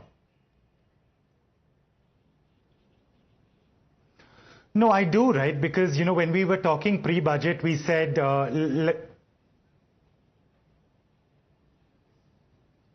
let's, you know, do one of the three things. Let's increase the slab, let's reduce the rate, let's increase the rebate. And all three happened. So I think that's what everyone is excited about. The slabs went up by inflation, the rates have effectively gone down, and the rebates have increased. Now 1.1 lakh in my hand on a 25 lakh salary is a 5% increment. That's great. The government of India has given us 5% more in our pockets, which is a big deal. Thank you so much, Adil, for joining us. Let's also cut across live to Mr. Chandrajit Banerjee, who's the DG of CII. Mr. Banerjee, thank you so much for joining us. Massive impact of this huge tax slab change that's going to be felt. What are your first takeaways from this? Because that's clearly the biggest announcement in this budget. Yes, indeed, and when that was also the biggest expectation, and I would think that the expectation has been more than fulfilled when we look at the bolstering of consumption, consumption, as you know, is a major part of our economy, and that also leads to a phenomenal relief to the middle income group, the lower income brackets, relief, plus also saving and consumption. All these could leads to a very stronger, very much stronger economy, which is very encouraging. And I see that to be one major takeaway from the budget. But there are so many other areas which the budget has touched.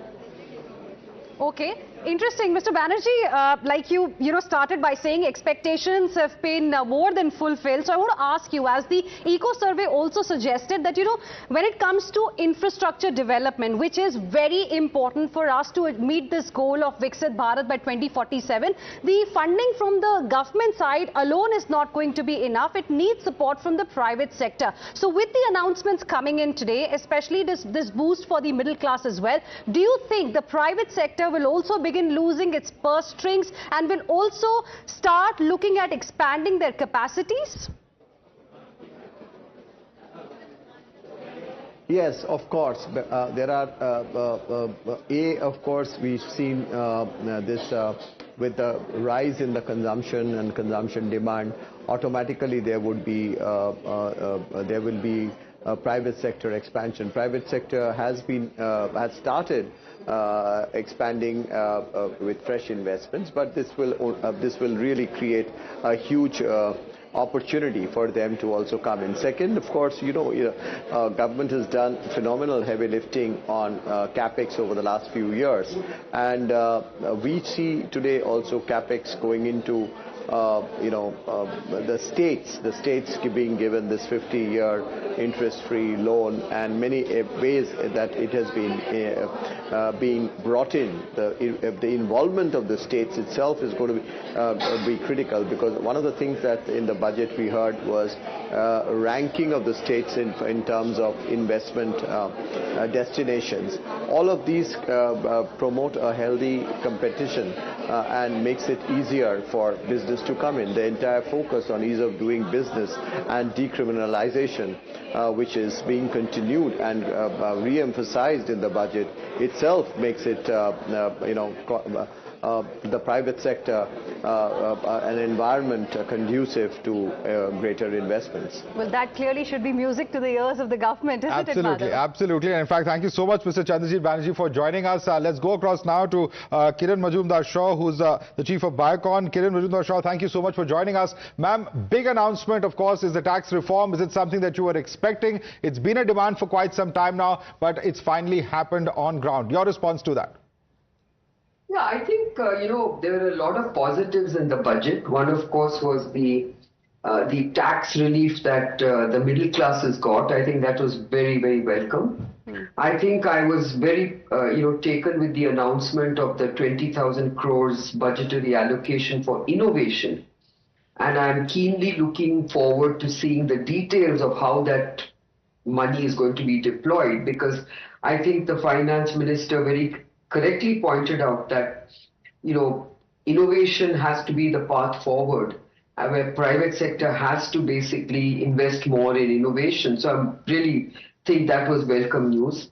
I think the exemption of customs duty on many life-saving medicines was welcome. But having said that, I hope it extends to GST relief also, because if patients have to benefit from cancer medicines and rare disease medicines and chronic disease medications, then it shouldn't just stop at customs duty. It has to also extend to indigenously manufactured drugs.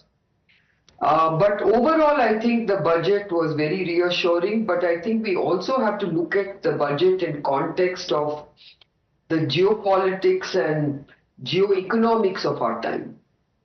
And that's where we will have to read this budget in conjunction with the proposed regulatory reforms and the, the new income tax bill, which of course everyone is keenly awaiting. So I think that is something which I think we should be very pragmatic about, because there is a global slowdown, economic slowdown. Yes. And India has to be very competitive. India has to be very compelling. And I think ease of doing business and getting more investor-friendly and investment-friendly policies is going to be very key for us to keep, progressing towards our strong economic aspirations of Viksit Bharat. Okay. Ma'am, you've called the budget and the announcements reassuring. Did it evoke tareef pe tareef? Well, I think some parts of it were, but I think we need to ask ourselves the question, have we done enough in the global context? One thing perhaps that you felt was missed by the finance minister in her speech today that could have been announced? Well, obviously I don't want to say anything was missed, because really the finance minister did cover a very large canvas, and I think some of the, she basically touched upon everything that was important, whether it was exports, whether it was innovation, whether it was agri-tech, whether it was women, whether it was healthcare. So I can't fault or the budget in any way in that sense. But as I said, the devil is in the detail. Now, I would like to see what does that 20,000 crore investment in innovation mean? How quickly can a private sector avail of that? Similarly, I would like to see whether we are really addressing the needs of patients in our country. Because, these are expensive medicines, whether you import them or you buy them locally. So, has GST on these kind of medicines been missed? I have to read the fine print. So I think that's the way I look at it, but I welcome many aspects. For instance, this whole notion that, mini nuclear plants can be developed in the private sector is a very interesting thought for energy. And of course, the focus on medical tourism, health tourism, we need to really think about this in a very different way, because India must position itself as a very strong member of global supply chains and a very strong investment destination for anything that we are really positioning ourselves for. All right, Ms. Kiran Mazumdar, appreciate you joining us here on Times Now and sharing with us your perspective. Let's also, Madhav, go across to Anuj Bali, the tax expert who's been patiently waiting with us here in the studios. What is your first reaction to the announcements that were made by the finance minister? One thing you liked and one thing you perhaps didn't like? I would not like to criticize the budget much, because there is less to criticize here, right? Because see, what I observed after the budget is that people tend to look at Sensex and Nifty and how the investors have reacted. Now, what we need to understand is that India is changing. There is a large part of startups and MSMEs and the middle class guy who cannot react. You don't have an index to tell you how happy the middle class is. You don't have an index to tell you how happy the startup investors are. Right? An allocation of say 10,000 crores for a fund for startups. I think this is also for the middle class. At the end of the day, this is going to create more jobs, right? So I would say that this is a very good budget, and it's a very balanced budget. It might not have things for the big players or for the Sensex to indicate that there's a good budget for the investors. But I feel that it's a very good budget. It gives more disposable income to the middle class, and that's what I think really matters from a GDP perspective, because the more disposable income you have, the more you can spend. It also increases the GDP. So I think it's a well thought out plan, and I find it to be good. All right, before I go across to our political panelists, thanks so much, Anuj, for joining us. Mr. Jagannathan, many would actually wonder whether this is something that was possible, whether it will actually happen. There's a lot of buzz about it, not just this budget, but for the past several budgets, whether there's going to be a big change as far as our tax structure, tax slabs are concerned. What do you think has driven this? Because many were also skeptical, thinking so early in this Lok Sabha, making such an announcement. Of course, Delhi elections are on, Bihar is there. Next year, there is, of course, Kerala, Tamil Nadu, West Bengal, several states. But is this something that is aimed at, political positioning? Is it something that is aimed, as far as economy is concerned? Is it about elections? What do you have to say about the timing of this? I think no budget lacks a political element in it, and the Delhi elections are 4 days away. So obviously, and Delhi is the very big middle class city, so giving something makes a lot of sense. But what the finance minister is actually doing is that there have been several years where tax rebates, the tax threshold has lagged behind inflation. I've been advocating the need for indexation of the tax-free brackets and the tax slabs, but they haven't done that because I think politicians like to decide when they choose to do so rather than when inflation hits you. So that is the main thing I see. But there's one more point I'd like to make. This is a very good thing for the economy for one simple reason. This is 100,000 crore benefit to the middle class, right?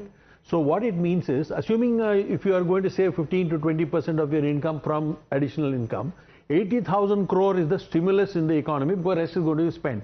And it is going to help the markets. I don't know why the markets are shying away from the problem.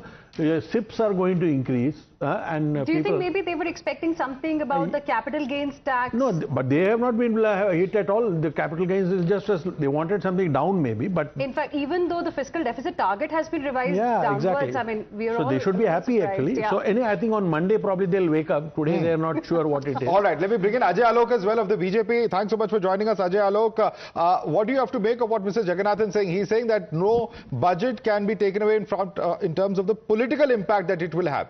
Is this aimed as a timing of it, politically speaking? Is it significant according to you? Ajay Alok. Well, if you say the political impact, we are doing it after the Lok Sabha elections, and the next Lok Sabha election is on 29th. And if you say that Delhi elections are out near, so the middle class relief, no. That's not the case. It has been in the pipeline. See, whenever the government makes a budget, we are always focused on how to create a Viksit Bharat by 2047. And the three most important components were demography, democracy, and the demand. And you have to incorporate all these three components together. And this budget is a complete reflection of the need for our demography, for strengthening our democracy, and of course to increase the demand, because the more the demand is, the more the GDP goes, the more the economy grows, and that's how come the Viksit Bharat. There are different components altogether. If you see the defense component, the very alarming thing about defense component, in spite of increasing 40,000 crores only in the defense, we are increasing the internal production for defense, and we'll be generating revenue from defense, and the target of the revenue is almost 75,000 crores, which is a significant improvement. Because for the last 70 years, we have been importing only defense. We have not been selling. So this is the sign of strengthening of the Indian democracy and Indian pillars. In terms of infrastructure growth, now there is the next 3 years dedicated corridor for every ministry to formulate a plan and incorporate private sector into infrastructure development into PPP mode. So automatically the capex inflation of the country grows by many folds if we have kept it last year at 12.5 lakh crore. By doing this, we aim that with the help of the private sector, we can increase it up to maybe 20 lakhs crores. So these are all signs where we want to take India in 2047. Okay, let me bring in Tehseen on that note. Tehseen, the big tax slab announcement, capex is going to continue to be high, says the BJP spokesperson. It's a budget that is for a Viksit Bharat. Your response? Naturally, friends from the BJP and all middle-class Indians are cheering the tax cuts, something I've been talking regularly on Times Now. So congratulations to the Honorable Finance Minister on that. That will put money in the common man's hand. But I am slightly right of the economy. I'm the only opposition guy who's slightly right. I would have wanted more tax cuts. I'm disappointed the corporate tax has not been cut. If you actually want manufacturing to go up, you actually want investment. The investment climate in India is not that good. In fact, you're seeing money leaving India. If you want Indians to invest in India, you should actually have a corporate tax cut. So your highest income tax slab should be in line with your Many corporate head tax. shaking over there. Now, Vivek Srivastava doesn't agree with you. Vivek Srivastava? If they are relegated to JNU, I'm not going to let him. I'm not left. I am right of the Quick center. response from Vivek Srivastava. Quick response before we toss across to Navika. Vivek. All right, Navika Kumar is joining us. I believe she has a union minister with her. Over to you, Navika. Thank you very much. And joining me this afternoon is Union Minister Mr. Hardeep Singh Puri. Mr. Hardeep Singh Puri, finally middle classes are saying apna time aayega se apna time aa gaya hai. To what do we owe this tax bonanza? In the elections of Lok Sabha, there was high expectation that there would be some tax cut. Didn't quite happen. Delhi elections, so very important for the BJP that the middle class gets an across-the-board bonanza.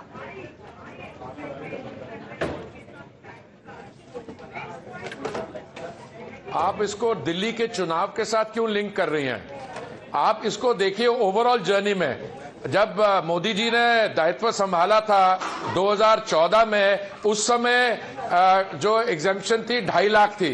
अभी हमने इसको 5 गुना करके मोदी जी ने इस budget में उसको 12 लाख पे ले आए। तो मैं समझता हूं दिल्ली के चुनाव के साथ लिंक करना is not entirely fair. The fact is Delhi चुनाव हो रहा है, पर उसमें दिल्ली के चुनाव में देख रहा हूं पे कमीशन भी अपॉइंट हुई है। अभी कैबिनेट ने पे कमीशन को अपॉइंट करने का निर्णय लिया था। दूसरा, मैं उससे ज्यादा, अब वो कह रहे जी बिहार के बारे कुछ इसमें अनाउंसमेंट्स हुई हैं। अरे भाई, जब तक वन कंट्री वन पोल नहीं होता, कहीं ना कहीं तो चुनाव होता रहेगा। अरे आपने बिहार के अलावा और किसी स्टेट के लिए नहीं किया, कैसे बोलते? अभी पीछे आंध्र प्रदेश को 90,000 करोड़ की रिफाइनरी जो स्टेट्स रीऑर्गेनाइजेशन एक्ट में जिसके बारे रेफरेंस था वो दी है, वो भूल गए। बाकी जगह भी हम भूल गए। अब ऐसा है, ये एक बहुत शानदार बजट है। शानदार बजट में इसमें हर एक वर्ग के लिए आप मिडिल क्लास की कर रहे हैं। मेरे को लगता है कि मैं तो मिडिल क्लास हूं, आपके बारे तो नहीं पता। आप तो पत्रकार बहुत वेल पेड होते हैं, पर सैलरीड लोग जो होते हैं, 40 साल में अधिकारी रहा हूं और मैं समझता हूं। देखिए, बाकी स्लैब्स के साथ जो एडजस्टमेंट हुई है, कितना फायदा हुआ है। अगर 24 लाख आपकी अर्निंग है तो कितनी आपको सेविंग होती है। बट उसके अलावा स्टार्टअप्स के लिए पैसा है। अगर कैंसर पेशेंट्स हैं तो कितनी दवाइयां जो हैं वो बेसिक कस्टम्स ड्यूटी से एग्जेम्प्ट हुई हैं। तो मेरी आपसे यही सबमिशन है कि लेट अस सेलिब्रेट निर्मला जी's 8th budget and it is another thanks to the prime minister Sankalp of Viksit Bharat. This is a budget which is anchored in development and it will take Absolutely. And even as we speak, Prime Minister Narendra Modi giving his first reactions on the union budget. Let's cut across to that. Thank you very much, Mr. Hardeep. ये budget savings को बढ़ाएगा, investment को बढ़ाएगा, consumption को बढ़ाएगा और growth को भी तेजी से बढ़ाएगा। मैं वित्त मंत्री निर्मला सीतारमण जी और उनकी पूरी टीम को इस जनता जनार्दन का बजट, पीपल्स का बजट, इसके लिए बहुत बहुत बधाई देता हूं। साथियों, आमतौर पर बजट का फोकस इस बात पर रहता है कि सरकार का खजाना कैसे भरेगा, लेकिन ये बजट उनसे बिल्कुल उल्टा है। लेकिन ये बजट देश के नागरिकों की जेब कैसे भरेगी, देश के नागरिकों की बचत कैसे बढ़ेगी और देश के नागरिक विकास के भागीदार कैसे बनेंगे, ये बजट इसकी एक बहुत मजबूत नींव रखता है। साथियों, इस बजट में रिफॉर्म की दिशा में महत्वपूर्ण कदम उठाए गए हैं। न्यूक्लियर एनर्जी में प्राइवेट सेक्टर को बढ़ावा देने का निर्णय बहुत ही ऐतिहासिक है। ये आने वाले समय में सिविल न्यूक्लियर एनर्जी का बड़ा योगदान देश के विकास में सुनिश्चित करेगा। बजट में रोजगार के सभी क्षेत्रों को हर प्रकार से प्राथमिकता दी गई है। लेकिन मैं दो चीजों पर ध्यान आकर्षित करना चाहूंगा। उन रिफॉर्म्स की मैं चर्चा करना चाहूंगा जो आने वाले समय में बहुत बड़ा परिवर्तन लाने वाले हैं।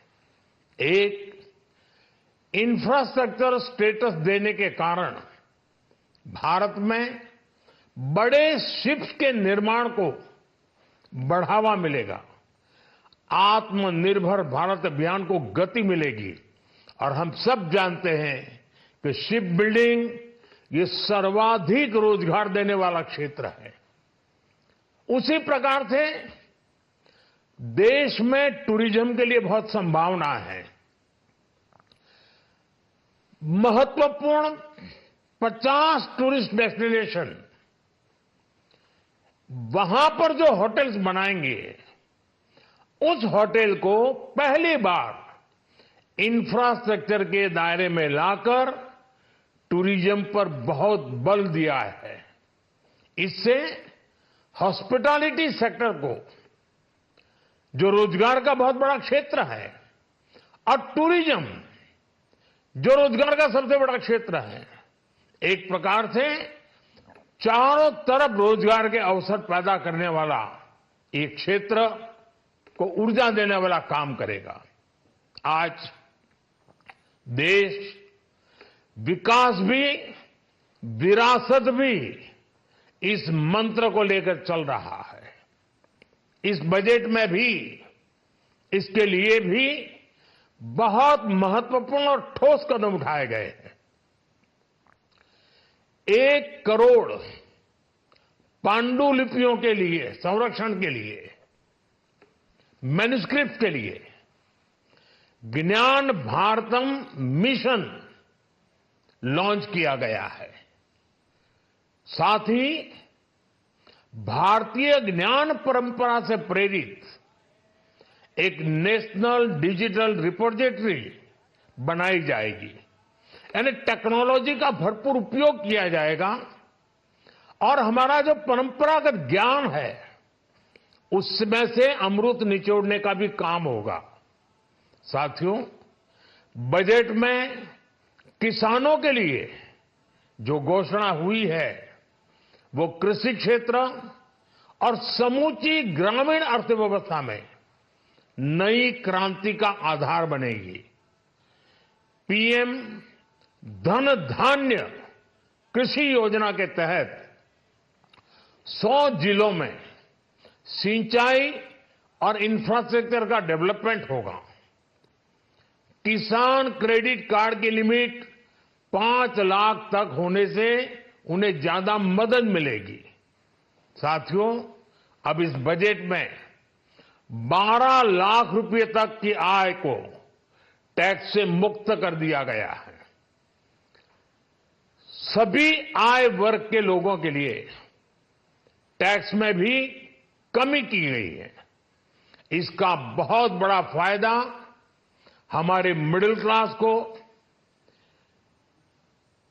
नौकरी पेशे करने वाले जिनकी आय बंधी हुई है, ऐसे लोगों को, मिडिल क्लास को इससे बहुत बड़ा लाभ होने वाला है।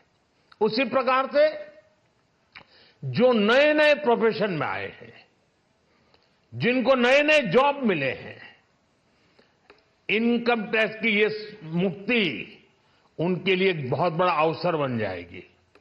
साथियों, इस बजट में मैन्युफैक्चरिंग पर 360 डिग्री फोकस है ताकि एंटरप्रेन्योर्स को, एमएसएमईज को, छोटे उद्यमियों को मजबूती मिले और नई जॉब पैदा हो। नेशनल मैन्युफैक्चरिंग मिशन से लेकर clean tech, leather, footwear, toy industry जैसे अनेक सेक्टर्स को विशेष समर्थन दिया गया है। लक्ष्य साफ है कि भारतीय प्रोडक्ट्स ग्लोबल मार्केट में अपनी चमक बिखेर सके। साथियों, राज्यों में इन्वेस्टमेंट का एक वाइब्रेंट कॉम्पिटिटिव माहौल बने, इस पर बजट में विशेष जोर दिया गया है। एमएसएमईज और स्टार्टअप के लिए क्रेडिट गारंटी को दोगुना करने की घोषणा भी हुई है। देश के एससी, एसटी और महिला जो नए उद्यमी बनना चाहते हैं, उनको 2 करोड़ रुपए तक के लोन की योजना भी लाई गई है, और वो भी बिना गारंटी। इस बजट में न्यू एज इकोनॉमी को ध्यान में रखते हुए गीग वर्कर्स के लिए बहुत बड़ी घोषणा की गई है। पहली बार गीग वर्कर्स का ई श्रम पोर्टल पर रजिस्ट्रेशन किया जाएगा। इसके बाद इन साथियों को स्वास्थ्य सेवा और दूसरी सोशल सिक्योरिटी स्कीम्स का लाभ मिलेगा।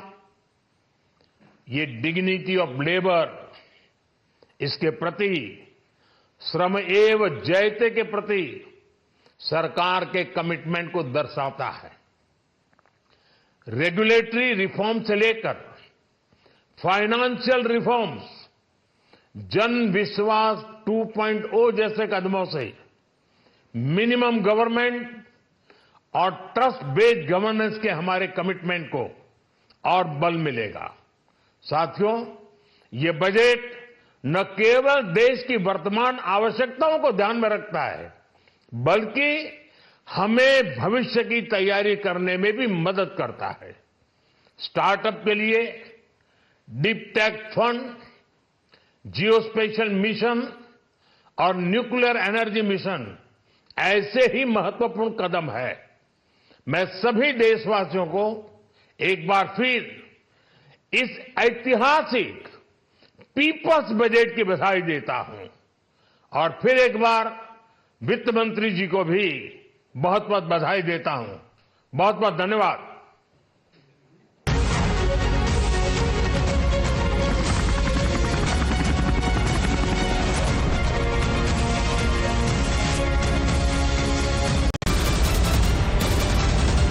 The biggest news break of the day. Exclusive that set the primetime agenda. Bringing you stories that matter. News breaks that shake up the system. Join us for the biggest revelation on Blueprint exclusive weekdays at 6 p.m. only on Times Now. She asks tough questions like no other journalist. आप भाग रहे हैं सवाल से। बड़ा simple सा straight forward सवाल है। Mr. D.K. Shivkumar, what next for you? When are you taking over as Chief Minister? She takes on the masters of Indian politics like no one else can.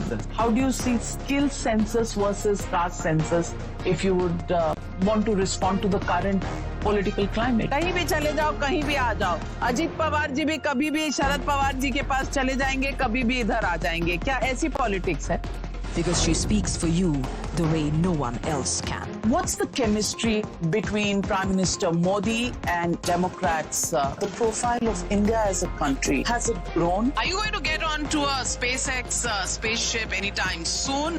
Because your voice must be heard, your questions answered above all else. Frankly speaking, with Navika Kumar.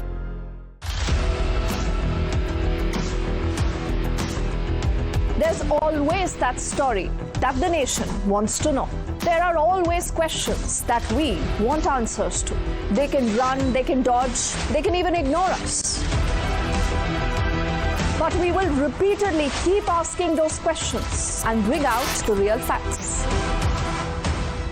Because the nation will always want to know. Weekdays at 7 p.m.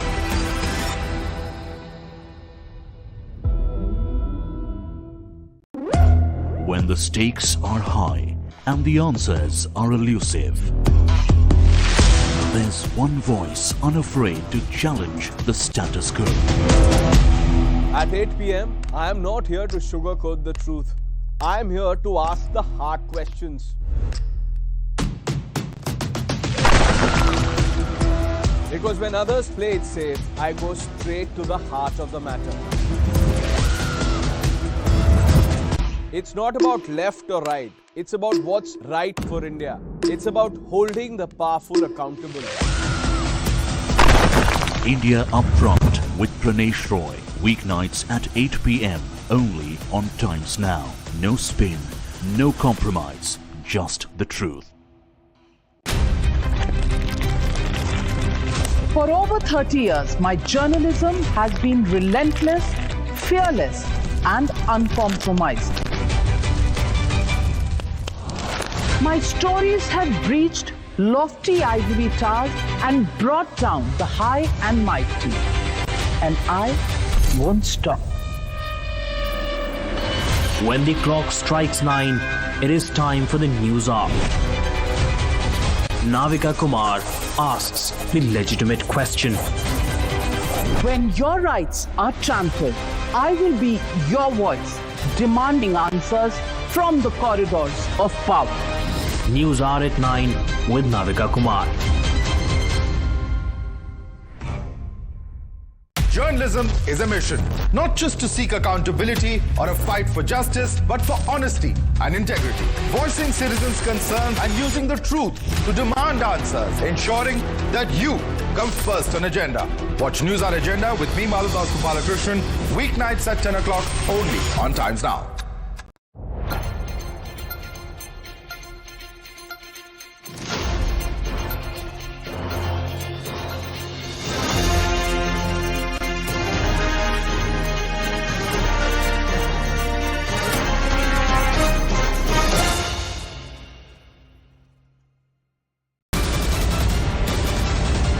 The biggest news break of the day.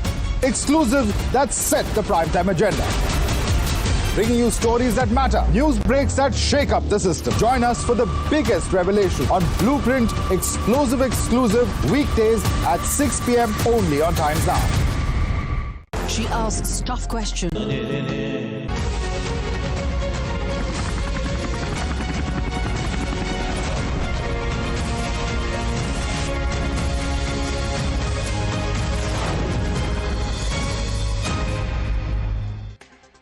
Welcome back. Here with us on Times Now, and joining us on the broadcast right now is Salem Dharanidharan, who is national spokesperson of the DMK. We also have with us Professor Jyotsna, national spokesperson of the TDP. Good afternoon to both of you and to my guests in the studio here. Salem Dharanidharan, to you first. Many are appreciating the bonanza that the middle class has got. Do you also give this government a thumbs up for biting the bullet and giving this kind of a tax relief to the middle class? I think it's very funny. Do you think that I really don't know numbers, or they don't know numbers, or they think people don't understand the numbers? The fact of the matter is, who is middle class? If you have 1 to 10, number from 5 to 7 is middle, right? So 50th percentile to 75th percentile is middle class, not just in India but across the world. That's the middle number, right? So what is the median per capita income of this country? 1.8 lakhs, right? And people earning 75th percentile is about 2.5 lakhs. You have made no income tax from 8 lakhs to 12 lakhs. That is people in the top 2 percentile to 3 percentile, which is about less than 1 crore population. It's about what? 0.75%. That's the actual number. So if you have to help the middle class, right, the real bottom 90% of the population, then what you should have eventually done is reduce the indirect taxation. Because for last decade or so, that there was no taxation for people earning less than 8 lakhs, 6 lakhs, 4 lakhs, right? So what actually you needed is to help people earning less than 5 lakhs. What then you should have done? Reduce indirect taxes. How can you reduce indirect taxes? Professor Jyotsna, you agree with Salem Dharanidharan there that you actually needed to cut indirect taxes, and this is actually helping the rich. It's not helping the middle class or the poor. You agree with him there? 10 more seconds.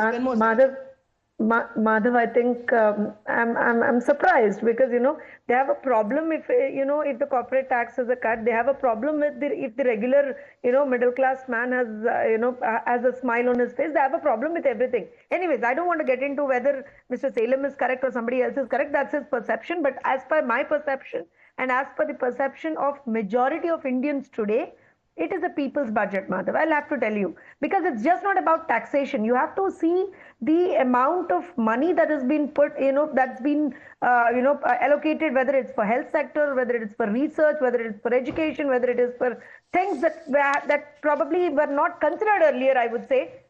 Probably, I think 2014 se pehle, ya uske baad bhi thode bahut saal. But now, Madhav, my point again is 6 sectors, because we all have to talk about this. And again, I'm not just limiting myself to taxation, because all of us know, yes, majority of the Indians, whether Mr. Salem accepts it or not, but all of them are happy, because obviously most of them fall in the criteria to 10 to 12, which is important, which is very important, Madhav, I'll tell you. But there are 6 sectors, very important 6 sectors that actually, today we see transformative reforms in those sectors.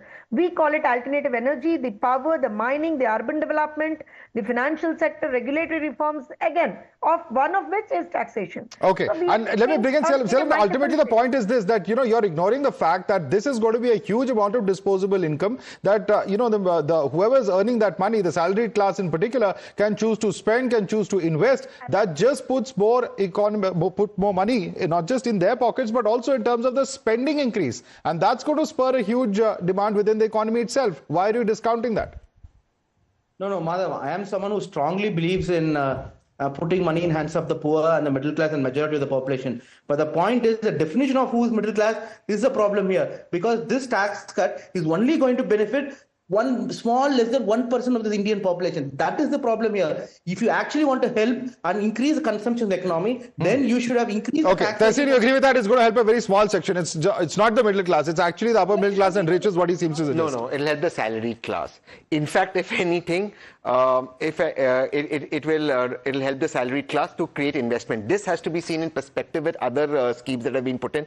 For example, the second house that if you choose to invest in, your rent is tax-free. So you will have the middle class now with this disposable income looking at getting a second house.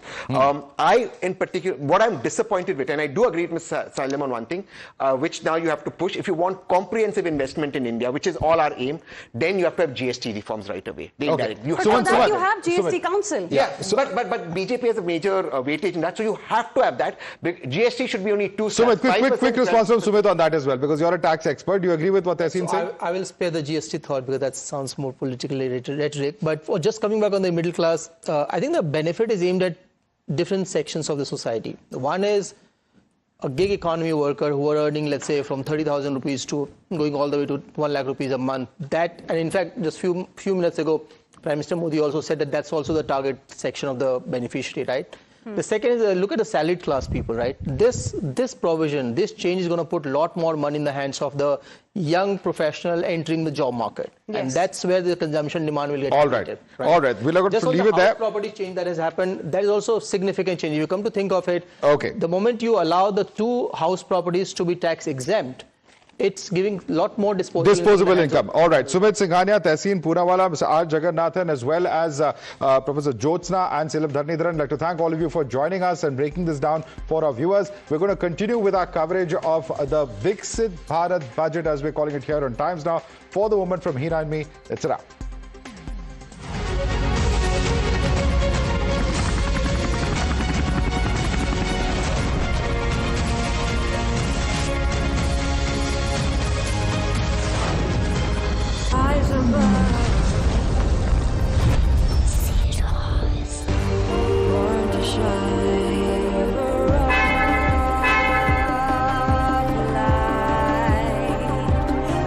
Presenting Kia Ceros. The biggest news break of the day. Exclusive that set the primetime agenda. Bringing you stories that matter. News breaks that shake up the system. Join us for the biggest revelation on Blueprint exclusive weekdays at 6 p.m. only on Times Now. She asks tough questions like no other journalist. आप भाग रहे हैं सवाल से. बड़ा simple सा straightforward सवाल है. Mr. D.K. Shivkumar, what next for you? When are you taking over as Chief Minister? She takes on the masters of Indian politics like no one else can. How do you see skill census versus caste census if you would want to respond to the current political climate. कहीं भी चले जाओ, कहीं भी आ जाओ. अजीत पवार जी भी कभी भी शरद पवार जी के पास चले जाएंगे, कभी भी इधर आ जाएंगे. क्या ऐसी politics है? Because she speaks for you the way no one else can. What's the chemistry between Prime Minister Modi and Democrats? The profile of India as a country, has it grown? Are you going to get onto a SpaceX spaceship anytime soon? Because your voice must be heard, your questions answered above all else. Frankly speaking, with Navika Kumar.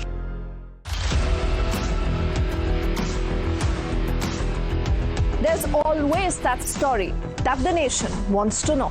There are always questions that we want answers to. They can run, they can dodge, they can even ignore us. But we will repeatedly keep asking those questions and bring out the real facts. Because the nation will always want to know. Weekdays at 7 p.m.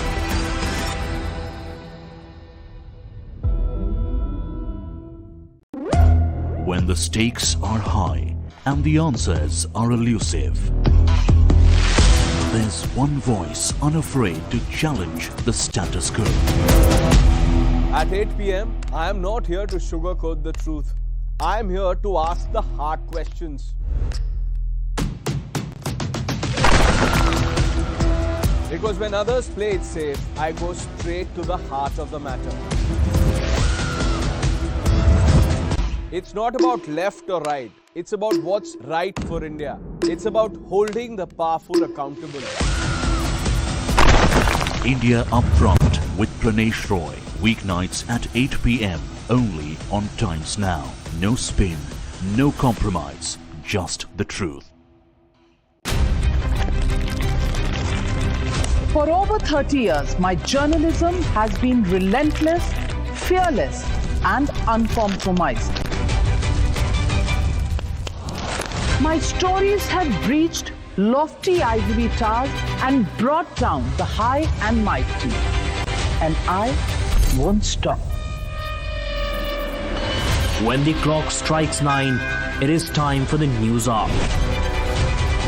Navika Kumar asks the legitimate question.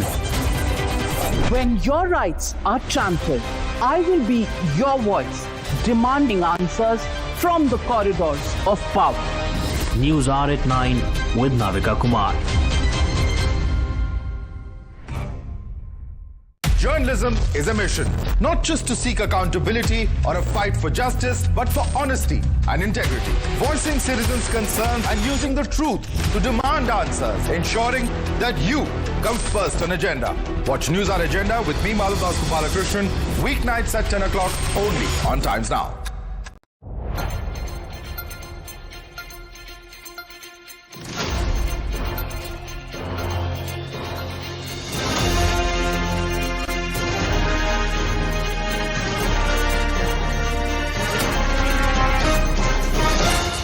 Google Gemini.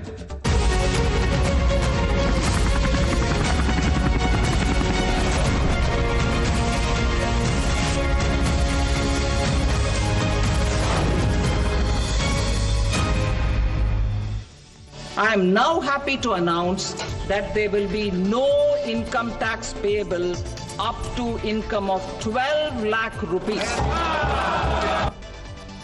Finally, the prayers of the middle class answered. Mega budget announcement. Taxpayers with salaries up to 12 lakh rupees won't have to pay tax under the new tax regime.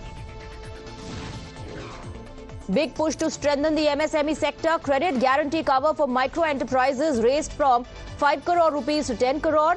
Additional 1.5 lakh crore credit cover over the next 5 years. Flip to medical tourism. Finance Minister Nirmala Sitharaman announces the promotion of the Heal in India initiative. Customs duty exemption on 36 cancer and rare disease medications. Bihar gets a big pie of Modi Sarkar's budget. Makhana boat to greenfield airports to the canal project. The significant gifts for Bihar comes months before the assembly election. From some cancer and chronic diseases, medicines to leather jacket, shoes and belts, Many items are set to get cheaper, while TVs and mobile phones are set to cost you more, as the basic custom duty on flat panel displays has been increased. Centre makes a big push for artificial intelligence in education. Finance Minister Nirmala Sitharaman announces the setting up for an AI Centre of Excellence for Education with 500 crore rupees outlay in a bid to prepare a future-ready workforce. While the opposition remains unimpressed with the budget, BJP leaders, including the Home Minister Amit Shah, hailed budget for the Aam Aadmi, saying that the middle class is always in Prime Minister Narendra Modi's heart. The opposition is unimpressed with the budget for Vikasit Bharat. TMC, BRS, DMK alleged stepmotherly treatment towards Bengal and says the budget is tailored while keeping Bihar mandate in mind. Namaskar, good afternoon. I'm Swati Joshi, and it's nothing short of an budget for the middle class, with the Modi government giving it a mega tax exemption, the biggest since the year 2005. So if you earn up to 12 lakh rupees a year or approximately 1 lakh per month, you will have to pay no tax. Finance Minister Nirmala Sitharaman made the big bang announcement during a budget speech where she said that income slabs and rates are being changed across the board to benefit all taxpayers.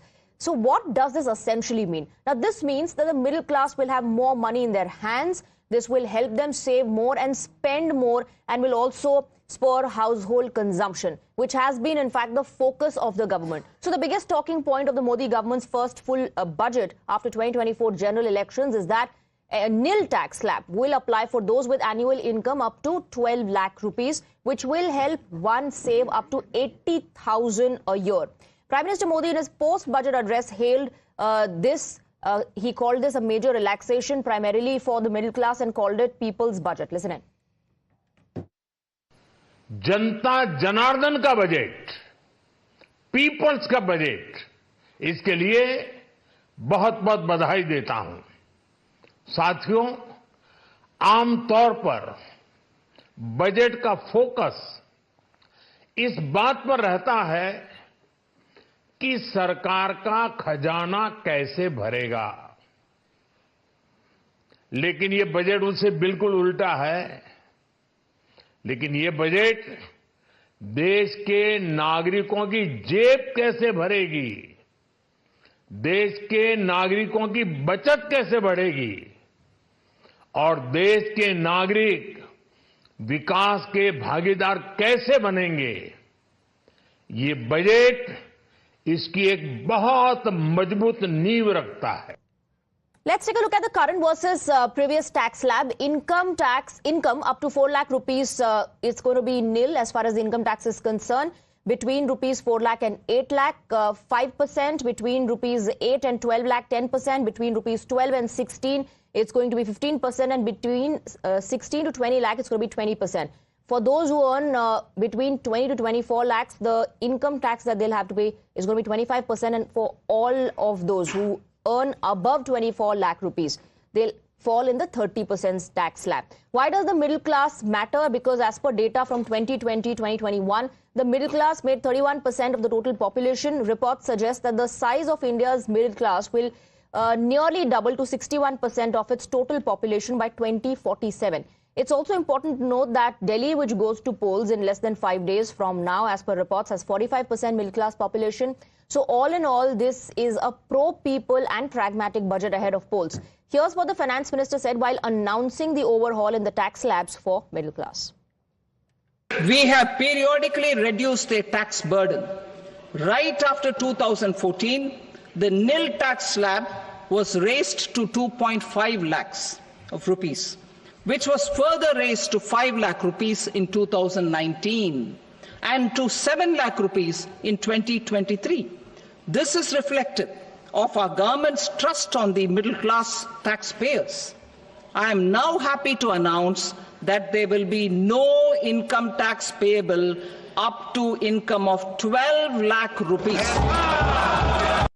All right, let's break down the details now, and this is how it is going to impact the taxpayers. Income of 8 lakh, according to the old tax, 30,000, and now it is going to be nil. So the savings is going to be actually 30,000. For those who are earning 9 lakh, according to the old tax, they were paying 40,000. Now that's going to be nil. So the savings is going to be that of 40,000 that they'll be able to save now. For 10 lakh, the old tax was 50,000. The new declaration after the announcement is going to be nil. Savings is going to be of 50,000. For those earning 11 lakh, as per the old tax, they were paying 65,000. Now they don't have to pay anything. Savings 65,000. For those with income 12 lakh, old tax 80,000. Now it's nil. So savings is going to be 80,000. For those who are earning 16 lakh, as per the old tax slab, 1.70 is the income tax for them. Now they'll have to pay only 1.2 lakh. So the savings is going to be around 50,000. For those earning 20 lakh, as per old tax slab, 2.9 lakh is their tax. Now that is going to be 2 lakh rupees. So 90,000 is what they are going to save. For those earning 24 lakh rupees per annum, according to the old slab, 4.10, that's 4.10 is the tax that they were paying. Now it's going to be 3 lakh. So the savings is going to be that of 1.1 lakh.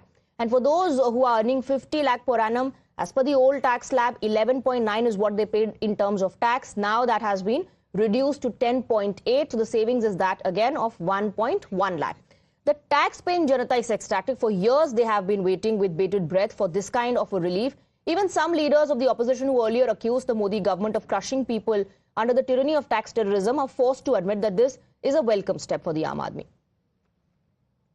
वो तो अच्छी बात है, इसलिए भाजपा के लोग बहुत ताली बजाएं, लेकिन ये भी जानिए कि अगर आपके पास तनख्वाह है तो आप कम टैक्स लेंगे, लेकिन जिनके पास रोजगार नहीं है उनके पास तनख्वाह कहाँ से आए? और बेरोजगारी के बारे में हम कुछ नहीं सुना। फाइनेंस मिनिस्टर की भाषण में कहाँ थे बेरोजगारी, कहाँ थे हमारे युवाओं के रिकॉर्ड, वर्ल्ड रिकॉर्ड अनएम्प्लॉयमेंट जो है हमारे देश में, बेरोजगारी। मैं कहूंगी ये आम जनता और खास करके मिडिल क्लास की जीत है, जो उनकी लगातार मांग रही है पिछले 10 साल से, और उनकी सुनवाई नहीं हो रही थी कि वो लोग टैक्स देते हैं, इतना भारी टैक्स भरते हैं, ना सेविंग हो पाती है, ना महंगाई कम हो रही है और कोई इन्वेस्टमेंट नहीं हो पाता है, उनका खर्चा बढ़ता जा रहा है, आमदनी दुगनी आमदनी अधूरी रहती है और महंगाई दुगनी होती है। तो आज उनको वो राहत की सांस मिली है, उसको तो मैं वेलकम करूंगी क्योंकि आज जनता की जीत है। Now, top leaders of the NDA are calling this a dream budget for the Aam Aadmi. Listen to the reactions. हमारी फाइनेंस मिनिस्टर निर्मला सीतारमन जी ने एक बहुत ही जबरदस्त इस प्रकार का बजट पेश किया है। विशेष रूप से इसको हमारे मध्यम वर्ग के लिए ड्रीम बजट कहा जा सकता है। ऐसा बजट उन्होंने पेश किया है, इसलिए मैं उन्हें बहुत बहुत बधाई देता हूं। विशेष रूप से इनकम टैक्स का एग्जम्पशन स्लैब जिस प्रकार से परिवर्तित किया गया है और 12 लाख रुपए तक कोई इनकम टैक्स नहीं लगेगा, ये जो घोषणा है ये निश्चित रूप से एक मील का पत्थर भारत की अर्थव्यवस्था के इतिहास में साबित होगा। वित्तीय वर्ष 2025-26 के बजट में डिफेंस मिनिस्ट्री को 6,81,000 करोड़ से अधिक का एलोकेशन किया गया है, जो पिछले साल के बजट एलोकेशन से लगभग 9.5% अधिक है। और डिफेंस फोर्सेस का मॉडर्नाइजेशन ये हमारी सरकार की प्राथमिकता रही है और इसके लिए भी 2025-26 में 1,80,000 करोड़ रुपए का कैपिटल एलोकेशन किया गया है, जो हमारी सेनाओं की क्षमता को पहले से कहीं और अधिक बढ़ाएगा। All right, let's open this up and go across to our guests. We're joined by Manish Bariyar, political analyst, Tehseen Poonawala, also political analyst, Vivek Srivastav, political analyst, joins us on the broadcast, along with Virendra Singh, MP of the Samajwadi Party. We have CA Kapil Mittal, personal tax expert, and Sunil Mathur, managing director and CEO of Siemens India. Thank you very much, gentlemen, for joining us. Let me first go across to Mr. Mathur. Your first comments on the relief that has been given to the middle class. I think I would really welcome that, particularly in the case where the consumption story had actually reduced over the last years. So there was a real need to kickstart the economy further by putting more money in the hands of the individual. That in turn will have an impact on increasing the demand, which in turn will have an impact on adding capacities and in capital expenditure. Private sector spending in capex should increase as a result, which in turn will have an impact on job creation. So I very much welcome the recent announcement of putting more money in the hands of individuals. Right. Now, after the current announcement in terms of tax relief, every income group seems to be saving a little bit of money. Would you say that you're satisfied that the government said up to 12 lakh no income tax, or they should have increased or stretched that a bit further? Well, I think, to be honest, the 12 lakhs comes as a surprise. We were not expecting it to be that high. So it's actually a welcome surprise. Whether we can always ask for more, that is a matter of wish. But I think the 12 lakhs that has been announced is already a major step forward, which comes as a very welcome surprise. Right. Who does this put the burden on now?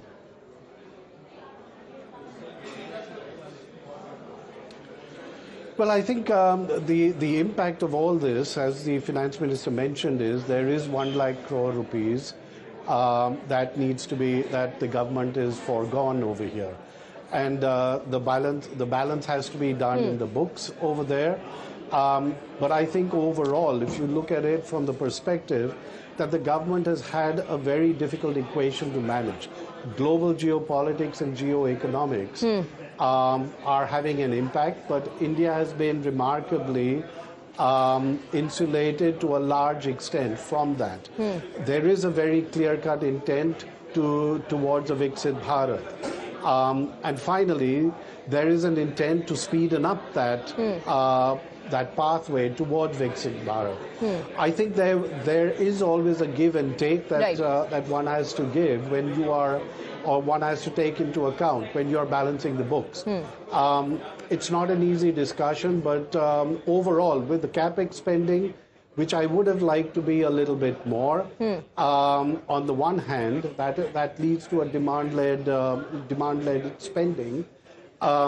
Balanced on the other hand by the 1 lakh, by the announcement on consumption increase over there. I think these are trade-offs that one has had to do. All right. Mr. Mathur, thank you very much for joining us. Thank you for sharing your perspective with us. Let me quickly go across to CA Kapil Mittal. Mr. Mittal, around this time, I'm sure you're flooded with questions like where to invest, how much to invest, how to save money. Do you think this new announcement, this major tax relief is going to reduce that worry of the middle class, less burden on them, more money in their hands?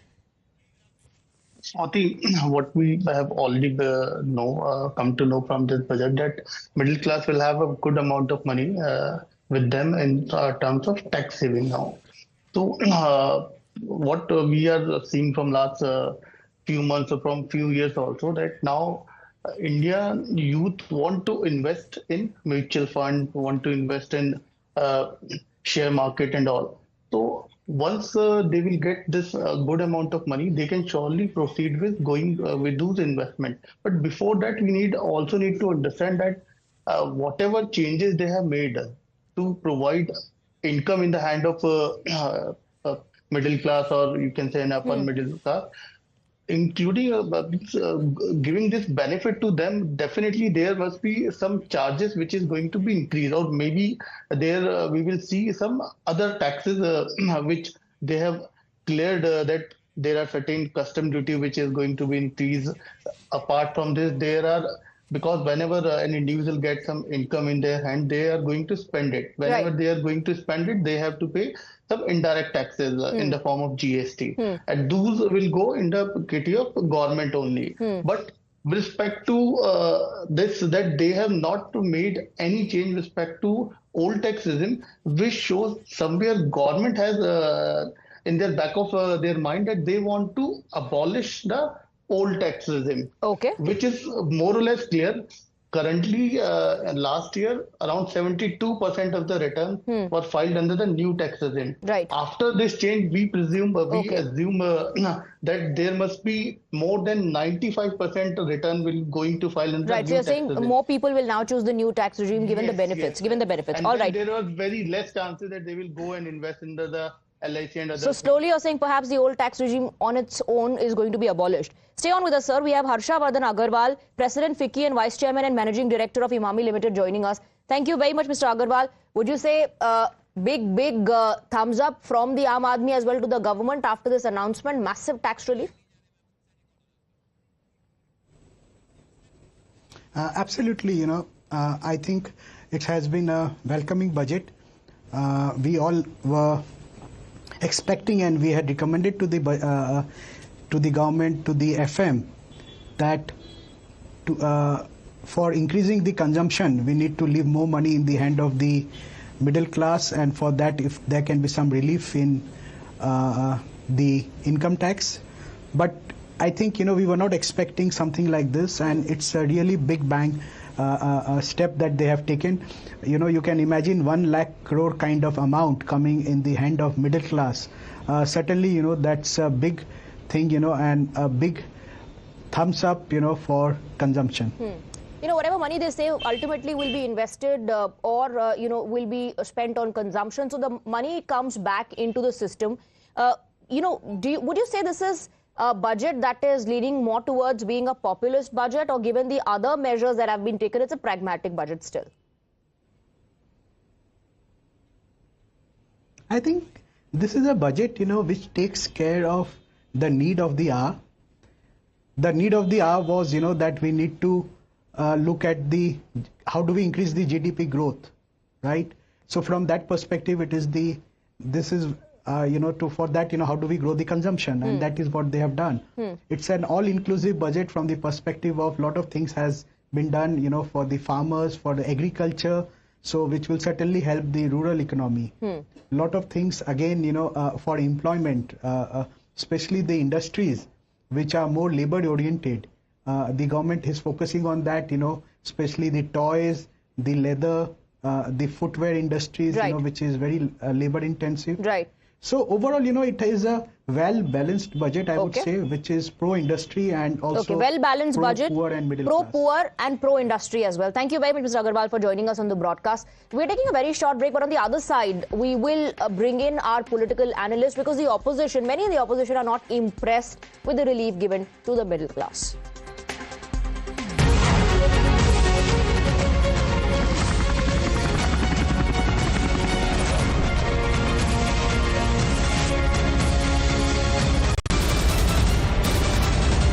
The biggest news break of the day. Exclusive that set the primetime agenda. Bringing you stories that matter. News breaks that shake up the system. Join us for the biggest revelation on Blueprint exclusive weekdays at 6 p.m. only on Times Now. She asks tough questions like no other journalist. आप भाग रहे हैं सवाल से। बड़ा simple सा straight forward सवाल है। Mr. D.K. Shivkumar, what next for you? When are you taking over as Chief Minister? She takes on the masters of Indian politics like no one else can. How do you see skill census versus caste census if you would want to respond to the current political climate? कहीं भी चले जाओ, कहीं भी आ जाओ। अजीत पवार जी भी कभी भी शरद पवार जी के पास चले जाएंगे, कभी भी इधर आ जाएंगे। क्या ऐसी पॉलिटिक्स है? Because she speaks for you the way no one else can. What's the chemistry between Prime Minister Modi and Democrats? The profile of India as a country, has it grown? Are you going to get onto a SpaceX spaceship anytime soon? Because your voice must be heard, your questions answered above all else. Frankly Speaking with Navika Kumar.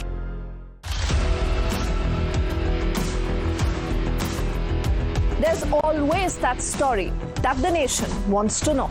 There are always questions that we want answers to. They can run, they can dodge, they can even ignore us. But we will repeatedly keep asking those questions and bring out the real facts. Because the nation will always want to know. Weekdays at 7 p.m.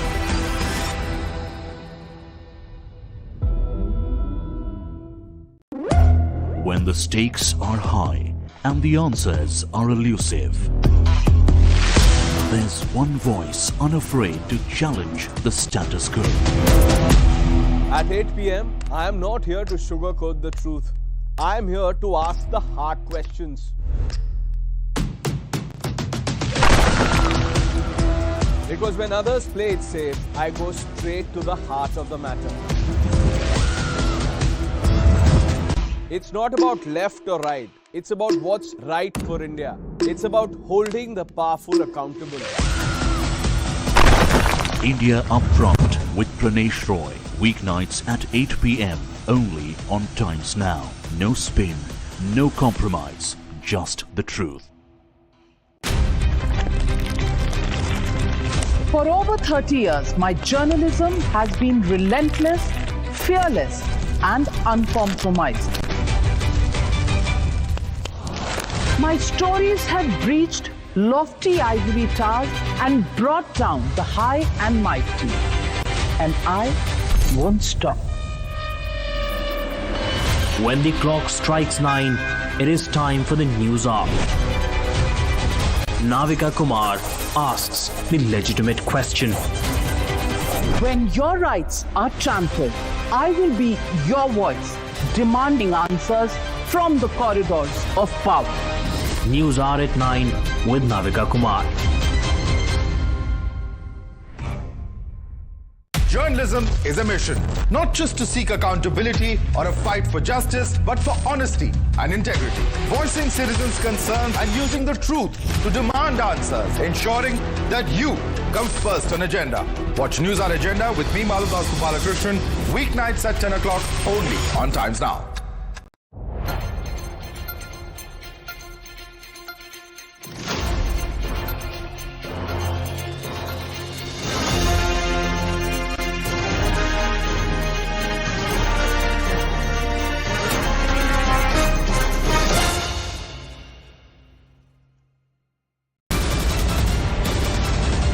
The biggest news break of the day.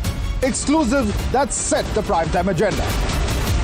Bringing you stories that matter. News breaks that shake up the system. Join us for the biggest revelation on Blueprint Exclusive weekdays at 6 p.m. only on Times Now. She asks tough questions like no other journalist. आप भाग रहे हैं सवाल पे। बड़ा simple सा straight forward सवाल है। Mr. D.K. Shiv Kumar, what next for you? When are you taking over as Chief Minister? She takes on the masters of Indian politics like no one else can. How do you see skill census versus caste census if you would want to respond to the current political climate? कहीं भी चले जाओ, कहीं भी आ जाओ। अजीत पवार जी भी कभी भी शरद पवार जी के पास चले जाएंगे, कभी भी इधर आ जाएंगे। क्या ऐसी पॉलिटिक्स है? Because she speaks for you the way no one else can. What's the chemistry between Prime Minister Modi and Democrats? The profile of India as a country, has it grown? Are you going to get onto a SpaceX spaceship anytime soon? Because your voice must be heard, your questions answered above all else. Frankly Speaking with Navika Kumar.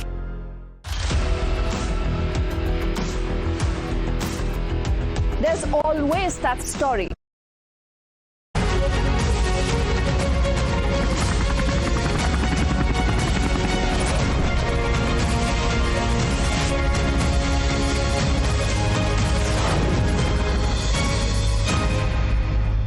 The Viksit Bharat budget has been presented with a massive relief for the middle class, the taxpayers.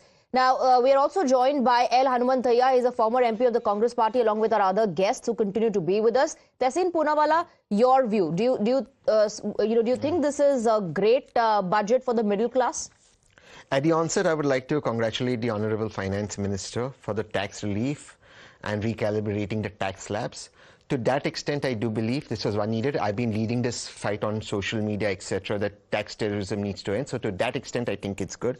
Many congratulations to her. I do believe with the salaried class, this will put more money in their hand, thus boosting consumption, thus helping India grow. But I have a problem, and I am slightly right of center economically, which no government is.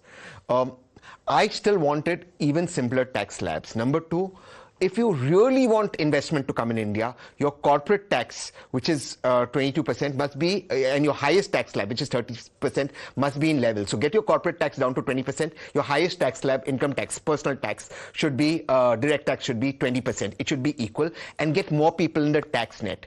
This is the first step. The next step should be in the GST Council, GST reforms. Only two slabs, 5%, 12%. Roti, kapda, makan, 5%, rest all 12%. This will truly boost the economy. I really want to congratulate on the nuclear policy. Nuclear power, 500 gigawatts is the need of the hour. India can only be a super partner if it has clean energy via nuclear technology, and civilian nuclear technology is the way to go forward. One peeve that I have with the budget. I'll congratulate on 100% FDI in insurance. One peeve that I have. There have been some talk about world-class AI research center, etc. That's all talk. We are too far behind. That cannot be administration and bureaucratic. The future is AI fintech. If you truly want to democratize finance, AI fintech is the way, and AI fintech is moving to Dubai. If you want to do this, have a clear AI fintech policy, clear crypto policy, clear blockchain policy, and allow investors to invest in India. Vivek Srivastava does not agree with you. To sum up what you've said, you're saying congratulations, but it's not enough. I'll open up the debate. Much more should be done. Much more should be done. Especially for the middle class. All right. I'll take reactions on that. Vivek Srivastava will take a very short break before that.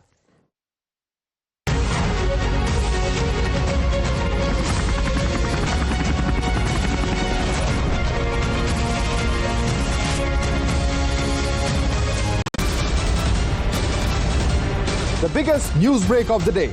Exclusive that set the primetime agenda. Bringing you stories that matter. News breaks that shake up the system. Join us for the biggest revelation on Blueprint exclusive weekdays at 6 p.m. only on Times Now. She asks tough questions like no other journalist. आप भाग रहे हैं सवाल से. बड़ा simple सा straight forward सवाल है. Mr. D.K. Shivkumar, what next for you? When are you taking over as Chief Minister? She takes on the masters of Indian politics like no one else can. How do you see skill census versus caste census if you would want to respond to the current political climate? कहीं भी चले जाओ, कहीं भी आ जाओ. अजीत पवार जी भी कभी भी शरद पवार जी के पास चले जाएंगे, कभी भी इधर आ जाएंगे. क्या ऐसी पॉलिटिक्स है? Because she speaks for you the way no one else can. What's the chemistry between Prime Minister Modi and Democrats? The profile of India as a country, has it grown? Are you going to get onto a SpaceX spaceship anytime soon? Because your voice must be heard, your questions answered above all else. Frankly speaking, with Navika Kumar.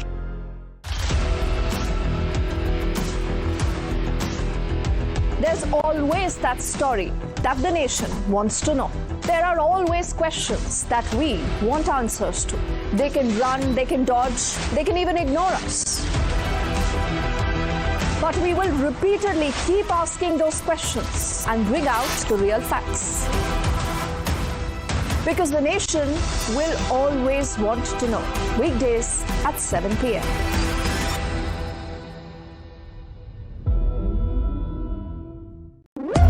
When the stakes are high and the answers are elusive, there's one voice unafraid to challenge the status quo. At 8 p.m., I am not here to sugarcoat the truth. I am here to ask the hard questions. Because when others play it safe, I go straight to the heart of the matter.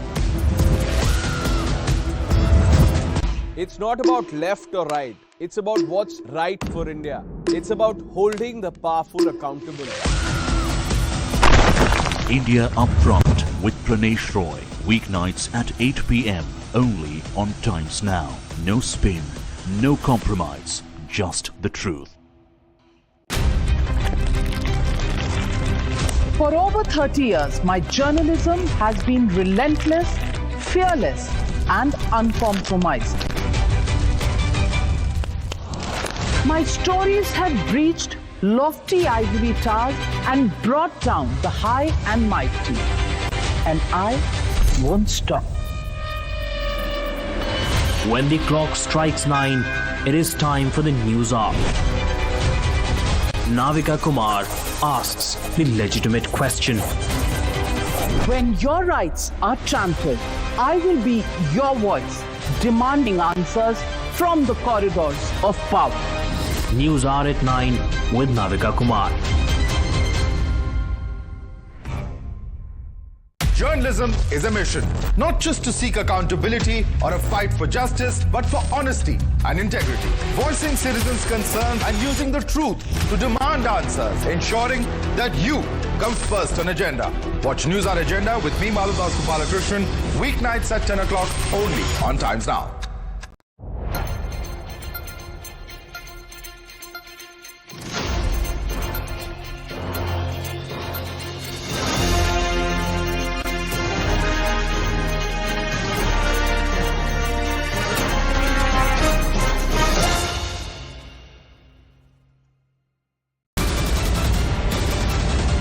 The biggest news break of the day.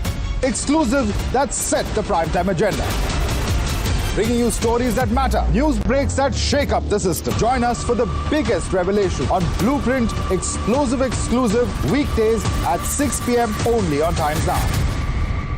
She asks tough questions like no other journalist. आप भाग रहे हैं सवाल से. बड़ा simple सा straight forward सवाल है. Mr. D.K. Shiv Kumar, what next for you? When are you taking over as Chief Minister? She takes on the masters of Indian politics like no one else can. How do you see skill census versus caste census if you would want to respond to the current?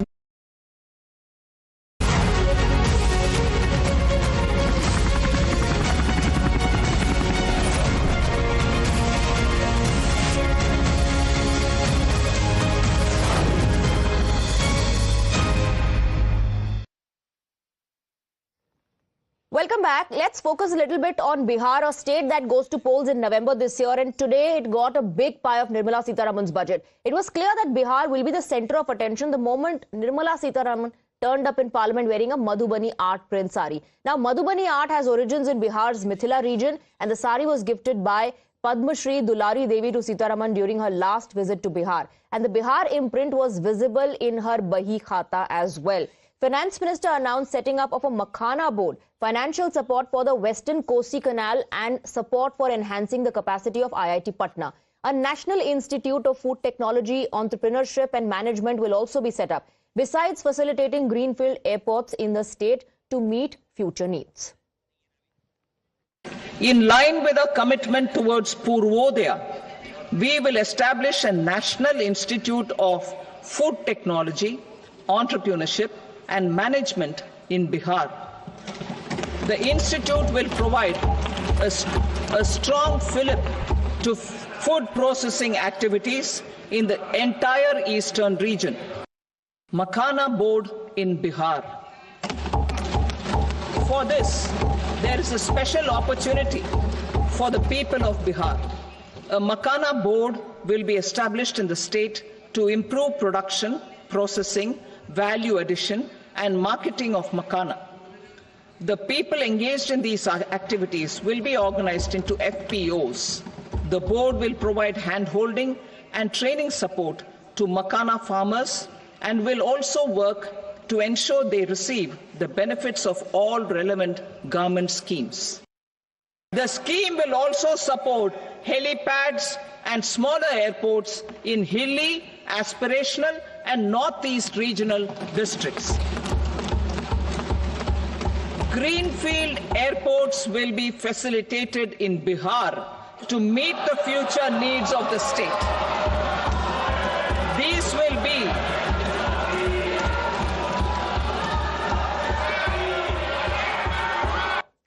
Nitish Kumar's JDU along with Chandrababu Naidu's TDP played a key role in NDA forming the government as the BJP failed to get a majority on its own in the Lok Sabha polls. Weeks later, Bihar got a bonanza with the centre announcing 26,000 crores in the 2024 budget for various road projects in the state. With the latest spree of allocations 9 months before assembly polls, opposition parties have been quick to call it a biased budget aimed at reaping political dividends. कि अगर आपके पास तनख्वाह है तो आप कम tax देंगे, लेकिन जिनके पास रोजगार नहीं है उनके पास तनख्वाह कहाँ से है? और बेरोजगारी के बारे में कुछ नहीं सुना। बिहार को भी बहुत कुछ मिला है। हाँ, बिहार को बहुत कुछ मिला है क्योंकि बिहार में चुनाव आने वाला, चुनावी बजट बन गया। तो ये भी आप सोच लीजिए कि जिस पार्टी कह रहे हैं कि वन नेशन वन इलेक्शन, वो लोग ऐसे दिखा रहे हैं कि अगर हर स्टेट में हर अलग अलग साल पे इलेक्शन हो तो उनके लिए अच्छा है क्योंकि ज्यादा पैसे मिल जाएंगे उनके बजट। मुझे ये समझ नहीं आ रहा कि ये भारत सरकार का बजट है कि बिहार सरकार का बजट है। आपने बिहार के अलावा किसी और प्रदेश का नाम सुना वित्त मंत्री जी के पूरे बजट भाषण में? तो जब आप देश के बजट की बात करते हैं तो सारे देश के लिए उसमें कुछ ना कुछ होना चाहिए। बिहार को हमेशा से मोदी सरकार ने ठगने का काम किया है, डबल इंजन की सरकार ने ठगने का काम किया है। विशेष पैकेज की बात तो कहीं नहीं, विशेष राज्य का दर्जा पता नहीं अब मिलेगा कि नहीं मिलेगा, इन्होंने तो पहले ही मना कर दिया। लेकिन चुनाव में तो बहुत ऊंची ऊंची बातें की जाती है, बड़ी बड़ी बातें की जाती है, जुमलेबाजी होती है। जो आज का बजट है, बिहार के साथ कहीं ना कहीं से खिलवाड़ किया जा रहा है, सौतेला व्यवहार किया जा रहा है। और जो पिछले बजट में जो बात आई थी उसी को दोहराने की बात इन लोगों ने किया है। So the opposition believes it's a Chunavi budget, and Tehseen Poonawalla, you earlier said congratulations, but that's not enough. Lot more needs to be done. I want to go across to Virendra Singh for more on that. Virendra Singh ji, Tehseen Poonawalla यहाँ panel पर हैं जो अमूमन Congress party की ideology और उनके political stand को support करते हैं, लेकिन आज वो कह रहे हैं कि वो मुबारकबाद देना चाहेंगे फाइनेंस मिनिस्टर को, और ये भी कह रहे हैं साथ साथ में बहुत कुछ होना चाहिए था। आपकी क्या प्रतिक्रिया?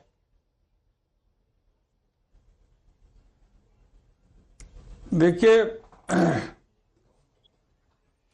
माननीय वित्त मंत्री जी ने सदन के अंदर जब बजट भाषण पढ़ रही थी तो मुझे ये एक वाकया याद आ रहा था कि जब बनारस में हमारे माननीय प्रधानमंत्री जी चुनाव लड़ने के लिए आ रहे थे तो उन्होंने बनारस को क्योटो बनाने का वादा किया था।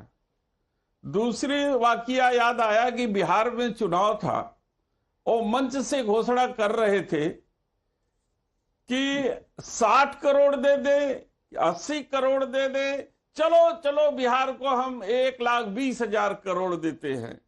अब वो कहाँ गया 1,20,000 करोड़? ओके। तो जब सरकार कुंभ में मरे हुए हमारे जो श्रद्धालु है उनके आंकड़े नहीं दे सकती तो बजट के आंकड़े पर हम लोग, तो ये जो मिडिल क्लास को रिलीफ मिला, आपको लगता है कि ये काफी नहीं है? कितना भरोसा करेगा? हाँ। ये चुनने की बात है। ठीक है, let me go across to Manish Bariyar. एक तो ये चुनावी बजट है, that's one reaction on what has been announced for Bihar, and two, this is not enough. भरोसा नहीं है सरकार पे। How do you respond? See, when it comes to tax, where is the question of doubting the credibility? It's a technical thing. So anyone, the government, whatever it announces, has it ever happened ever in this country, in the history of country, that the government has announced something on budget in terms of tax, tax slabs going up or down, and it has not happened? So I think what he is saying is quite ludicrous. He's not serious at all. He's a honorable MP, I suppose, or a leader of SP, but he's not serious and sincere as far as this is concerned. This is one of those, you can say, I can't say dream budget, but you can say it's a game changer. Okay. For sure. One remembers Dr. Manmohan Singh's budget, or Mr. P. Chidambaram's budget was also hailed at one time. Right? I think, we've been talking a lot about relief to middle class. That, of course, is the talking point today and is a highlighter. But there are many other things which I found Mr. Tehseen Poonawalla was pointing out to in terms of insurance. But there are many fine prints. I don't know whether, because I was not here at that time, whether you had a discussion that a lot of people from upper middle class, and even, everyone, TCS has been increased for children of people who are studying abroad. And that's important. There are a lot of people whose children are studying abroad. TCS has gone up from 7 lakhs to 10 lakhs. Okay. Farmers, why are we excluding farmers? Somebody was saying that nothing has happened to farmers. But look at Kisan Credit Card. There the slab has gone up. Now interest subvention scheme is there from 3 lakhs to 5 lakhs. Right? And not only farmers, but also fishermen and people who are doing business of milk. For them it has gone up. So if you look at the fine prints, there is much more to this budget beyond this tax. Tax, of course, would get discussed. But if you really start leading... Also, it was something that the middle class was expecting for a really long time. And it's a big relief, so that has also become a talking point. Stay on with us. Now, there's a defense coming in from the government on the criticism that this is a chunavi budget. Listen in. अगर मखाना उद्योग के लिए मखाना board की बात कहा है, मखाना की खेती कहाँ होती? बिहार में होती। तो क्या मखाना बोर्ड बिहार में नहीं बनेगा तो कहाँ बनेगा? ये तो कोई बता दे। विपक्ष को तो तालियां, क्या विपक्ष को बिहार से कोई संबंध नहीं है? क्या विपक्ष को बिहार के लोगों के विकास से ऐतराज है? नरेंद्र मोदी ने जो कहा सबका साथ, सबका विकास, सबका प्रयास, उसी में पूरे देश को लिया। Of course, I mean, this is what the opposition will say, and if they have so much of issues with Bihar and election, then they might as well support one nation and one election. You know, this is why we want that the election should take place once in the country, because next time also when the budget will come, elections will be happening in some state or the other. Then again they'll say that it's keeping in mind elections in that state, the budget has been announced.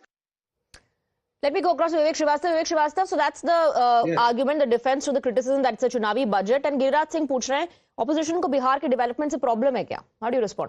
ना, मुझे बहुत सारी problems हैं. कृपा करके थोड़ा time दे दीजिएगा. I've been waiting for 40 odd minutes now, right? Criticism number one: the Congress Party, the left, and the India Alliance feels that this budget is an eyewash. Shri Rahul Gandhi has called it, he has compared it to a band-aid. Kumari Shailaja says that this is one of the worst. इसकी जो nuclear power plants की planning है, that is one of the worst possible. Selective BJP states are being preferred. States like Haryana are not getting a benefit at all. There is no mention of Manrega. There is no mention of MSP. There is no mention of corporate taxes, what it is going to be. पहले from 30%, they had reduced it to 22%. Delhi के elections में middle class के लिए एक shop आपने announce कर दिया कि साहब हम टैक्स के डिडक्शंस कर रहे हैं चुनाव को देखते हुए। कॉर्पोरेट्स को आप क्या टैक्स करेंगे? आपने उसके बारे में बोला भी नहीं। And here the entire cabal is अरे भाई टैक्स में छूट मिल गई, टैक्स में छूट मिल गई। There is more to budget than just simply the tax reduction in the personal life. You have to understand it. Where is Manrega? Why has it not been mentioned? Are they going to scrap it? Okay. There is no policy clearly. Okay. Manish Bariyar wants to come in and counter that, and L. Almantaya also wants to. Yes, but after a break. After a very quick break.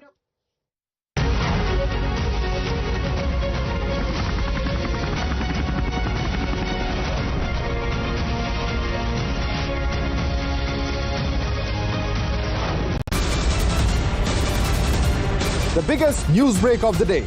Exclusive that set the primetime agenda. Bringing you stories that matter. News breaks that shake up the system. Join us for the biggest revelation on Blueprint exclusive weekdays at 6 p.m. only on Times Now. She asks tough questions like no other journalist. आप भाग रहे हैं सवाल पे। बड़ा simple सा straight forward सवाल है। Mr. D.K. Shiv Kumar, what next for you? When are you taking over as Chief Minister? She takes on the masters of Indian politics like no one else can. How do you see skill census versus caste census if you would want to respond to the current political climate? कहीं भी चले जाओ, कहीं भी आ जाओ। अजीत पवार जी भी कभी भी शरद पवार जी के पास चले जाएंगे, कभी भी इधर आ जाएंगे। क्या ऐसी पॉलिटिक्स है? Because she speaks for you the way no one else can. What's the chemistry between Prime Minister Modi and Democrats? The profile of India as a country, has it grown? Are you going to get onto a SpaceX spaceship anytime soon?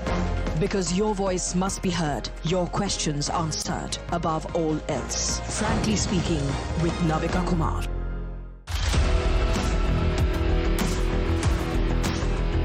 There's always that story that the nation wants to know. There are always questions that we want answers to. They can run, they can dodge, they can even ignore us. But we will repeatedly keep asking those questions and bring out the real facts. Because the nation will always want to know. Weekdays at 7 p.m.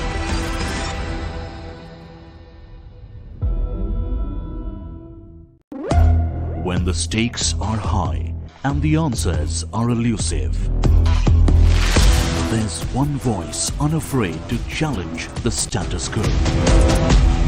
At 8 p.m., I am not here to sugarcoat the truth. I am here to ask the hard questions. Because when others play it safe, I go straight to the heart of the matter. It's not about left or right. It's about what's right for India. It's about holding the powerful accountable. India Upfront with Pranesh Roy. Weeknights at 8 p.m. only on Times Now. No spin, no compromise, just the truth. For over 30 years, my journalism has been relentless, fearless, and uncompromised. My stories have breached lofty ivory towers and brought down the high and mighty. And I won't stop. When the clock strikes 9, it is time for the news hour. Navika Kumar asks the legitimate question.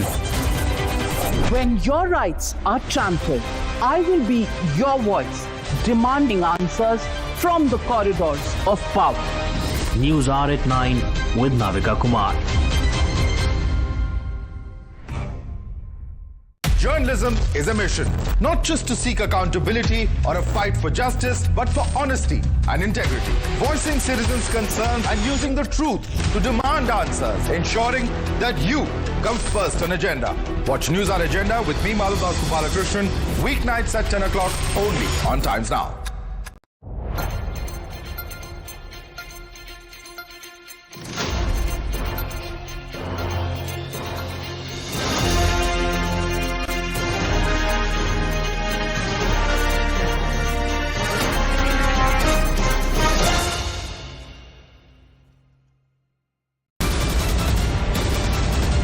The biggest news break of the day.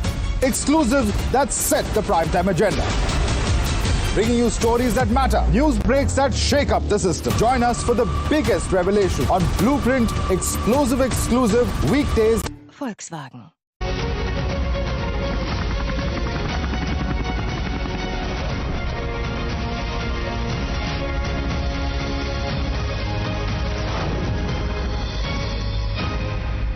Let's directly go across to our guests. A quick counter, Manish Pariyar. Yeah, so I was not privy to what was being, discussed, but where I left it off, what I can tell you is that opposition has a habit of crying. They keep crying. I don't know whether they are for the people of this country or against it. This is something really huge in terms of what has happened, right? No, Vivek Srivastava is saying Manrega was not mentioned. Why was Manrega not mentioned? You're only talking and hyping the tax relief. He has not read it. He needs to read it.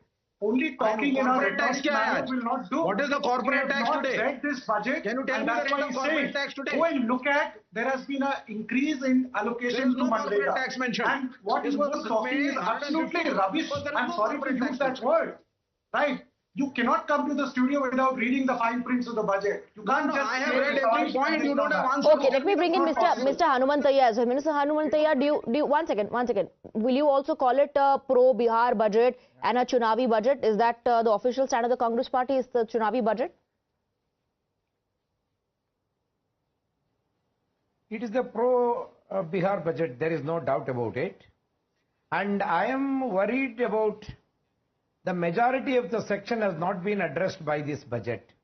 This is anti-farmers budget, anti-youths budget, because the unemployment is not addressed and farmers' suicide and microfinance people are not being addressed in this. The government has no schemes for them, but just a tax relief for those who are getting salary is hyped and people are talking about it. My concern is the majority of the BPL families which are living in this country with a meager earning even today, what are the measures taken by this budget to upgrade their life and living? Nothing has been done regarding that. See, they have said we are increasing the IITs and IIMs. We are getting 65,000 graduates to 1,35,000 graduates. But out of which 38% are still searching for jobs. Okay. What are the remedy and what are the majority has not been taken into account. Tehseen Poonawalla. Tehseen Poonawalla, how do you respond? I am the opposition and I don't like the BJP. I think the BJP did too less. You see, but the problem also with the opposition is, and I think Manish is right to an extent, that the opposition doesn't attack on points that you can attack in. For example, a majority of the salaried people, while they are celebrating the relief, still are stuck right out there and haven't got the kind of relief they were hoping to get. Now I'm again repeating my point. When you get corporate taxes down, what happens is then investments go up. As a result of which your production goes up, as a result of which the poorest of the poor that Sir was just speaking about get employment, get jobs, etc., etc., etc. So you have to have a trickle-down effect. That's the only way economies can be created. Thirdly, look, the days of microfinance are gone. You see, you have that NGO running Bangladesh. That NGO wala who's running Bangladesh in microfinance at 24% or 36% a year. How will a poor ever get out of poverty? Manish understands economy. At 36% a year, can you escape poverty? You can't escape poverty if you're paying 36% a year interest in microfinance. You have to move away towards what? Towards digitization of payments that will democratize money, that will allow money to come into the hands of the poor. So the dignity of money, whether it's Manish paying the 100 rupees, Swati paying it, Tehseen paying it, or a cobbler paying it, or a barber paying it, is exactly the same. We have to move towards that. Now, we are not talking about those reforms at all, and that's where we've got to get the. So you're demanding uniformity in that. You're demanding uniformity in that. Bring every. Just one last point. There was a leader from Bihar, youngster, son of a powerful father. His allegation actually on the government was that Bihar is being neglected. Whereas the entire political discourse is that Bihar got too much. Give him some time. Give him some time to go through the budget. You see what is happening? This is a golden opportunity to pin the government. Yes. Golden opportunity. You could have pinned them for not doing enough. But he has not read the budget. What can we do? He has not heard the budget. Somebody gave him a paper. He believes Bihar ko kuch nahi mila hai. All right, but you know, Vivek Srivastava, I have to wrap up, but I can just give you a few seconds, I believe. Vivek Srivastava. No, see, I mean, you have to, it all depends on what is the idea of India. Rahul Gandhi came with the Bhumi Adhikaran Bill, the Land Acquisition Act, and that was totally anti-corporate and very pro-people and pro-farmer. So what is your vision? Our vision is not a very pro-corporate country. We stand for the common man and the poor people. That is what the Congress stands for. That is what the left stands for. Okay. I mean, that is what Nehruvian economics is all about. Okay, all right. You know, I am completely out of time, gentlemen. I can't give you any more time. I know Manish Bariyar and Tehseen Poonawala want to come in, but I have to wrap up. Thank you very much. Thank you for joining us.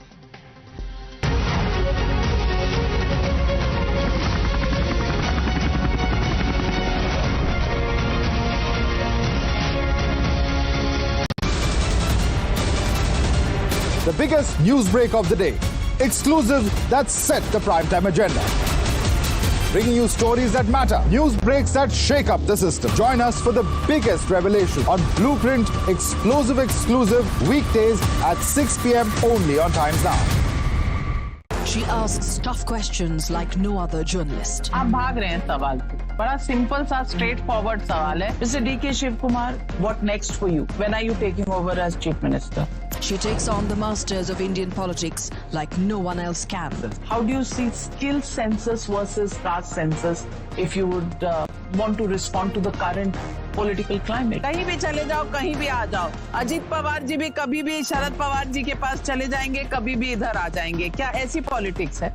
Because she speaks for you the way no one else can. What's the chemistry between Prime Minister Modi and Democrats? The profile of India as a country, has it grown? Are you going to get onto a SpaceX spaceship anytime soon? Because your voice must be heard, your questions answered above all else. Frankly Speaking with Navika Kumar.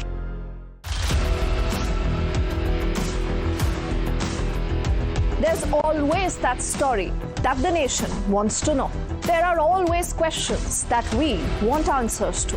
They can run, they can dodge, they can even ignore us. But we will repeatedly keep asking those questions and bring out the real facts. Because the nation will always want to know. Weekdays at 7 p.m.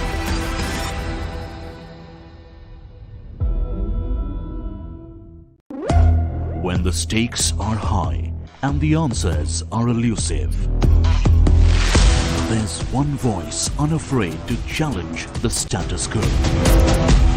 At 8 p.m., I am not here to sugarcoat the truth. I am here to ask the hard questions.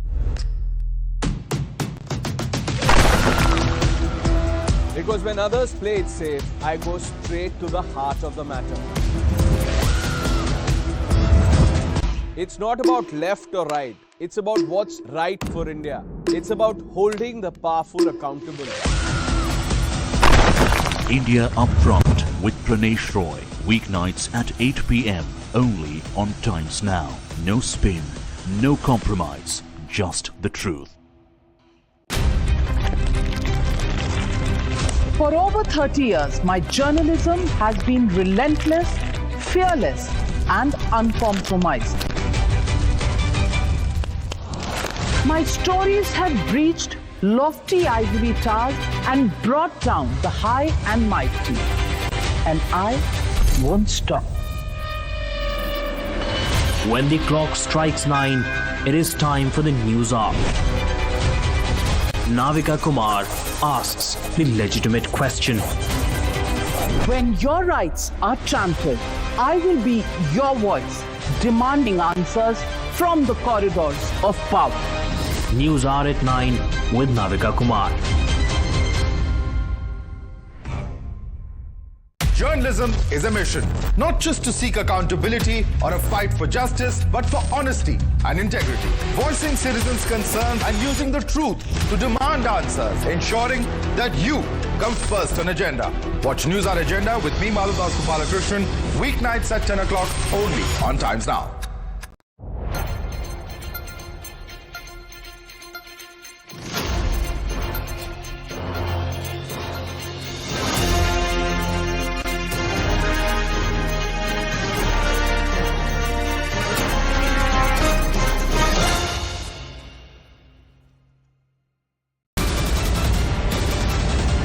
The biggest news break of the day. Exclusive that set the primetime agenda. Bringing you stories that matter. News breaks that shake up the system. Join us for the biggest revelation on Blueprint Explosive Exclusive weekdays at 6 p.m. only on Times Now. She asks tough questions like no other journalist. आप भाग रहे हैं सवाल पे. बड़ा simple सा straight forward सवाल है. Mr. D.K. Shiv Kumar, what next for you? When are you taking over as Chief Minister? She takes on the masters of Indian politics like no one else can.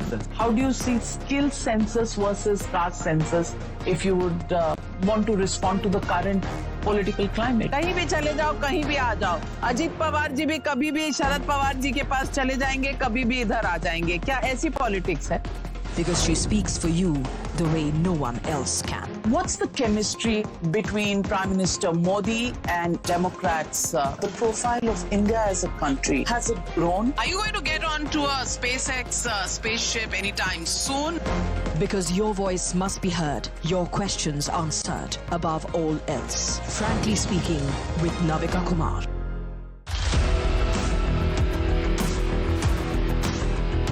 There's always that story that the nation wants to know. There are always questions that we want answers to. They can run, they can dodge, they can even ignore us. With Google Gemini.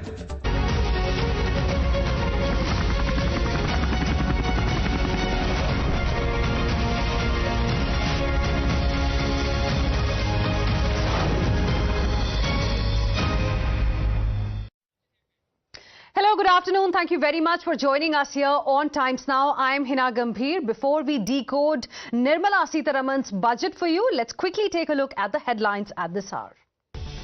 I am now happy to announce that there will be no income tax payable up to income of 12 lakh rupees. Finally, the prayers of middle class have been answered. Mega budget announcement. Taxpayers with salaries up to 12 lakh rupees will not have to pay tax under the new tax regime. Big push to strengthen the MSME sector. Credit guarantee cover for micro enterprises raised from 5 crore to 10 crore rupees. Additional 1.5 lakh crore credit cover over the next 5 years. Big fillip to medical tourism. Finance Minister Nirmala Sitharaman announces the promotion of the Heal in India initiative. Customs duty exemption on 36 cancer and rare disease medications. Bihar gets a big pie of Modi Sarkar's budget. Makhana bought to greenfield airports to the canal project. Significant gifts for Bihar come months before the assembly election. From some cancer and chronic diseases, medicines to leather jackets, shoes and belts, many items are set to get cheaper, while TVs and mobile phones are set to cost you more as the basic custom duty on flat panel displays has been increased. Centre makes a big push for artificial intelligence in education. Finance Minister Nirmala Sitharaman announces the setting up of an AI Centre of Excellence for Education with 500 crore rupees outlay in a bid to prepare a future-ready workforce. The opposition, however, is quite unimpressed with the budget for Viksit Bharat. From TMC to BRS to DMK, the netas are alleging stepmotherly treatment towards Bengal and say that the budget is tailored while keeping Bihar mandate in mind. While the opposition remains unimpressed with the budget, BJP netas, including the Home Minister Amit Shah, hailed the budget for the Aam Aadmi, saying that the middle class is always in Prime Minister Narendra Modi's heart.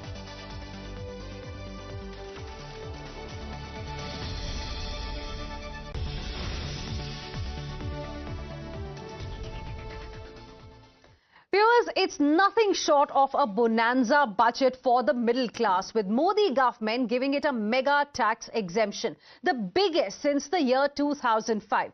So if you earn up to 12 lakh rupees a year or approximately 1 lakh rupees per month, you will have to pay no tax at all. You heard me right. Finance Minister Nirmala Sitharaman made the big bang announcement during her budget speech today, where she said that the income slabs and rates are being changed across the board. And this is going to benefit all taxpayers in the country. So what does this essentially mean? This means the middle class will have more money in their pockets. This will help them save more and spend more, and will also spur the household consumption, which has been the focus of the government. So the biggest talking point of the Modi government's first full budget after 2024 general elections is that nil tax slab will apply for those with an annual income up to 12 lakh rupees, which will help one save up to 80,000 rupees per year.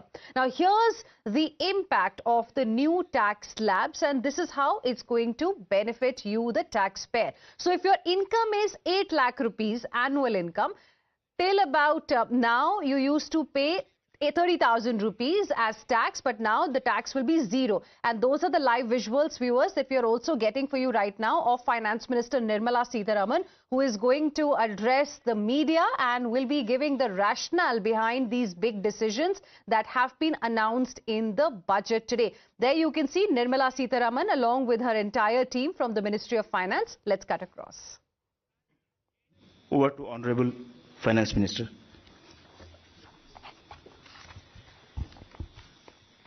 Thank you, and good evening to all of you all.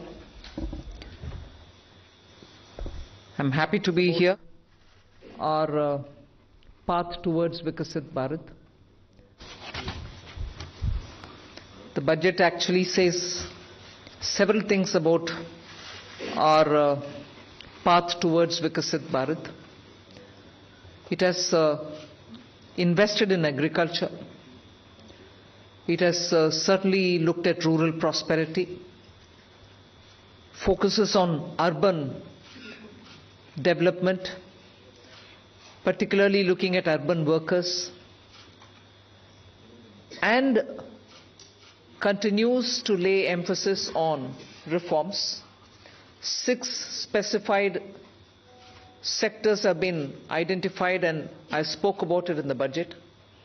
Sectors in which we will continue our reform agenda.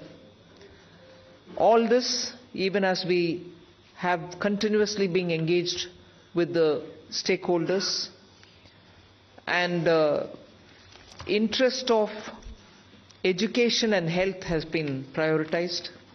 When we're talking about education, from a child in a daycare center, portion for women, lactating mothers, till the level of getting skilling done, and also for artificial intelligence and digital reading material for students in school and colleges. Every aspect of education, and bringing in that dimension which is so critical for health. Daycare, cancer centers, and making sure more medical seats are available. These are kind of things with which I'm trying to highlight. The approach in this budget has been pointed on areas which definitely need immediate intervention, outlays, and action along with the states. So Vikasit Bharat is not just being described. I've given you also what we mean by Vikasit Bharat, or what is it that we expect to achieve for Vikasit Bharat. So this budget actually has given you several things on which you can understand how this economy is being planned to take forward a route towards Vikasit Bharat. Secretaries have joined me. All of them would also come in to explain or answer and give clarity and so on. But one thing which I certainly would like to highlight is responding to the voice of the people, which is what Prime Minister Modi is known for in his administration. It's a very responsive government. And as a result, the income tax simplification, which I announced in July, is already completed in its works, and we shall bring the bill in the next week. So the income tax simplification, about which in July budget I haven't gone in detail to say, the work is completed within 6 months is what I said. Within 6 months we've brought the bill. It will be coming into the parliament next week. So if we are talking of reform inclusive of taxation, the work is done. This budget also speaks about rationalization in customs. Tariffs are being brought down, tariffs are being simplified, and also the basket which consisted of so many different tariffs for so many different commodities are now reduced. 8 were taken off earlier, 8 has been taken off now. So whatever remains now, 7 I think remains, and that is all about India's tariff picture. So the usual narrative which goes on, saying is India being too heavy on tariffs? No, you find that we've drastically reduced and also simplified. So this budget has so many things for all of us to talk about. The more important thing about agriculture, which performed very well during COVID and which has contributed to India's food security, the proposals which are mentioned in this budget actually talk about everything to do with beej to bazaar, literally from the stage of seeds, hybrid seeds, climate resilient seeds, seeds which can give greater output, seeds which are going to be high yielding, all this together to the final point of India becoming the world's food basket. That's the definition I put in when I was talking about Vikasit Bharat.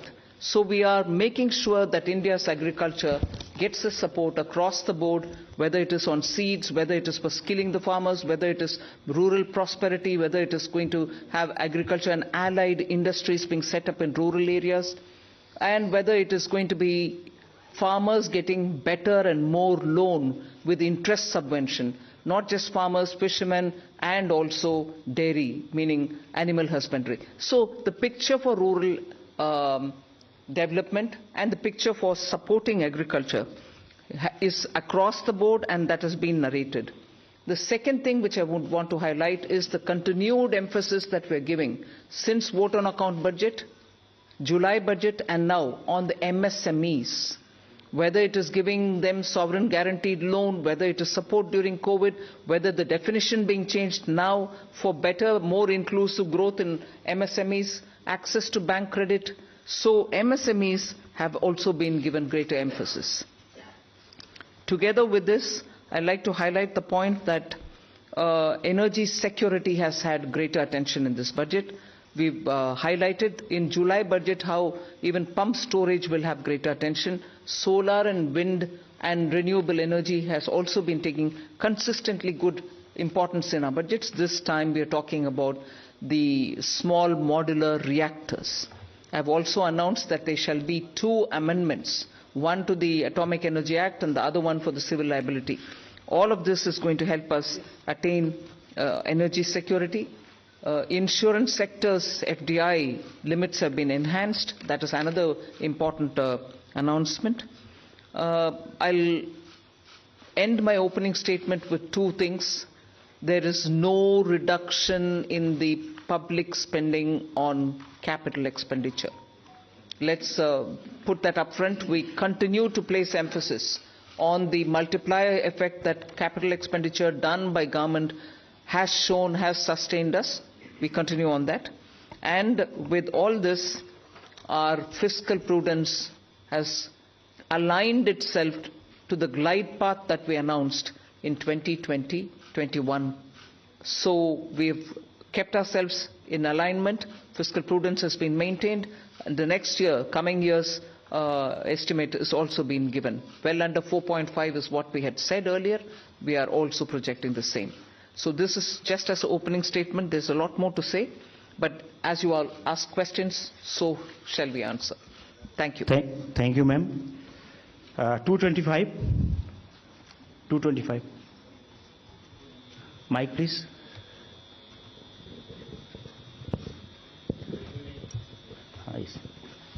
Ma'am, this is Shrimi Chaudhary from NDTV Profit. I just wanted to understand, ma'am, here. Ma'am, you said the new income tax bill will come next week. Will that be in the form of draft, and where you are also going to take stakeholder comments on that? Yes, as a bill, any bill goes to the standing committee, and the standing committee will of course consult with so many stakeholders, and then it will come back to us, and if necessary, any more amendments if need to be brought in, we'll bring it in and take it forward in the House. So do we expect implementation in this in the fiscal year in FY26? Do you expect what? Do we expect the implementation of? Well, let it get passed. I hope it will get passed without much of a difficulty, but it is only after it's passing. Sure. Thank you. 35. Front.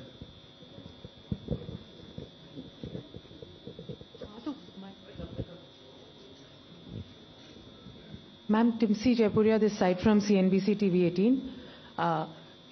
As you said, this is a very responsive government, which is why government decided to give these tax rebates. But given the structure that you have announced, ma'am, up to 12 lakh is the rebate.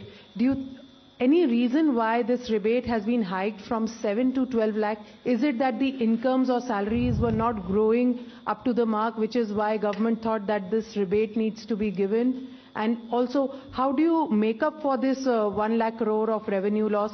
Will it not impact the budget estimates? Where will you get this money from?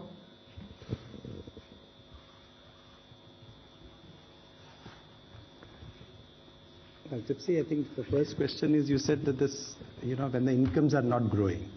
This is an income tax. Only when there is an income, then we are talking of the tax. So income has to grow to the level to discuss about the tax.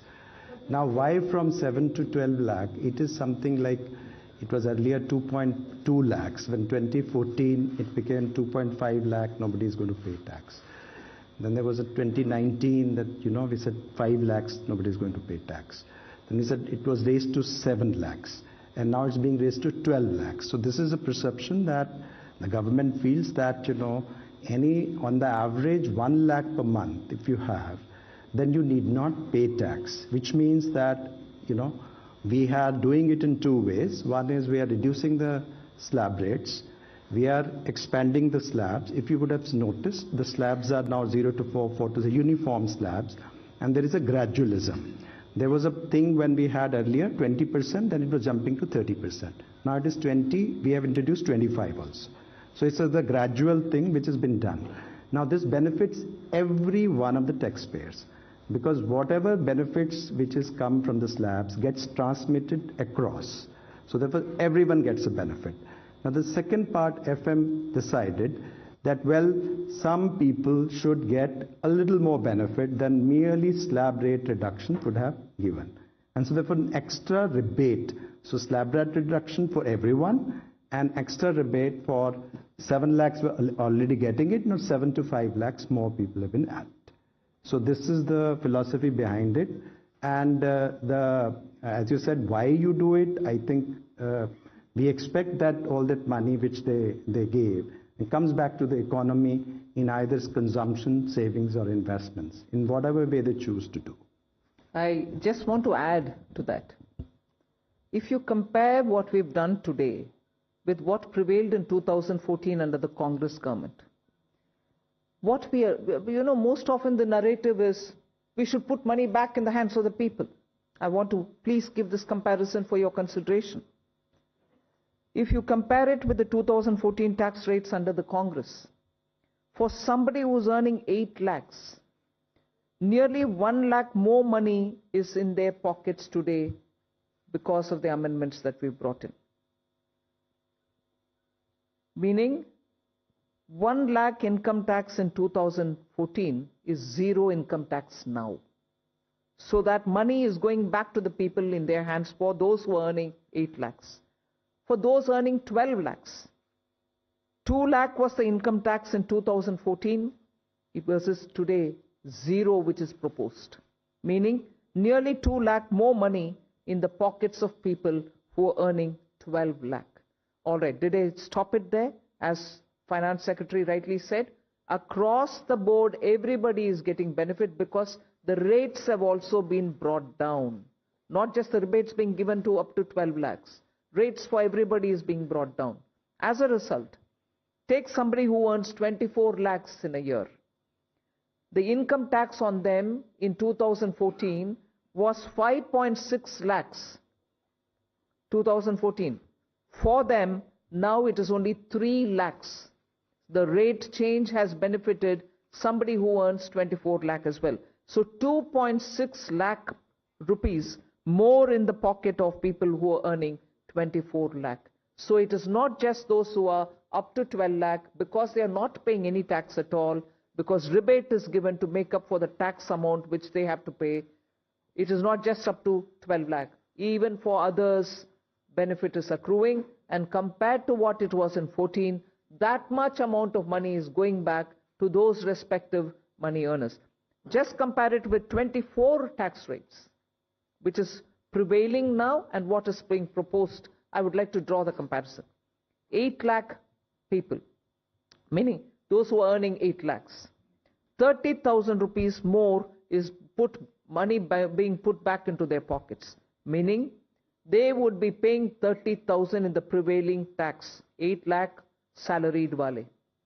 Now they pay 0 in the new proposal. Similarly, 12 lakh salary or income wale would have 80,000 rupees tax to pay in the current prevailing taxation rates. They would have 80,000 rupees now go back to their pockets. They don't have to pay that tax. Go to the 24 lakh and compare with the present rates.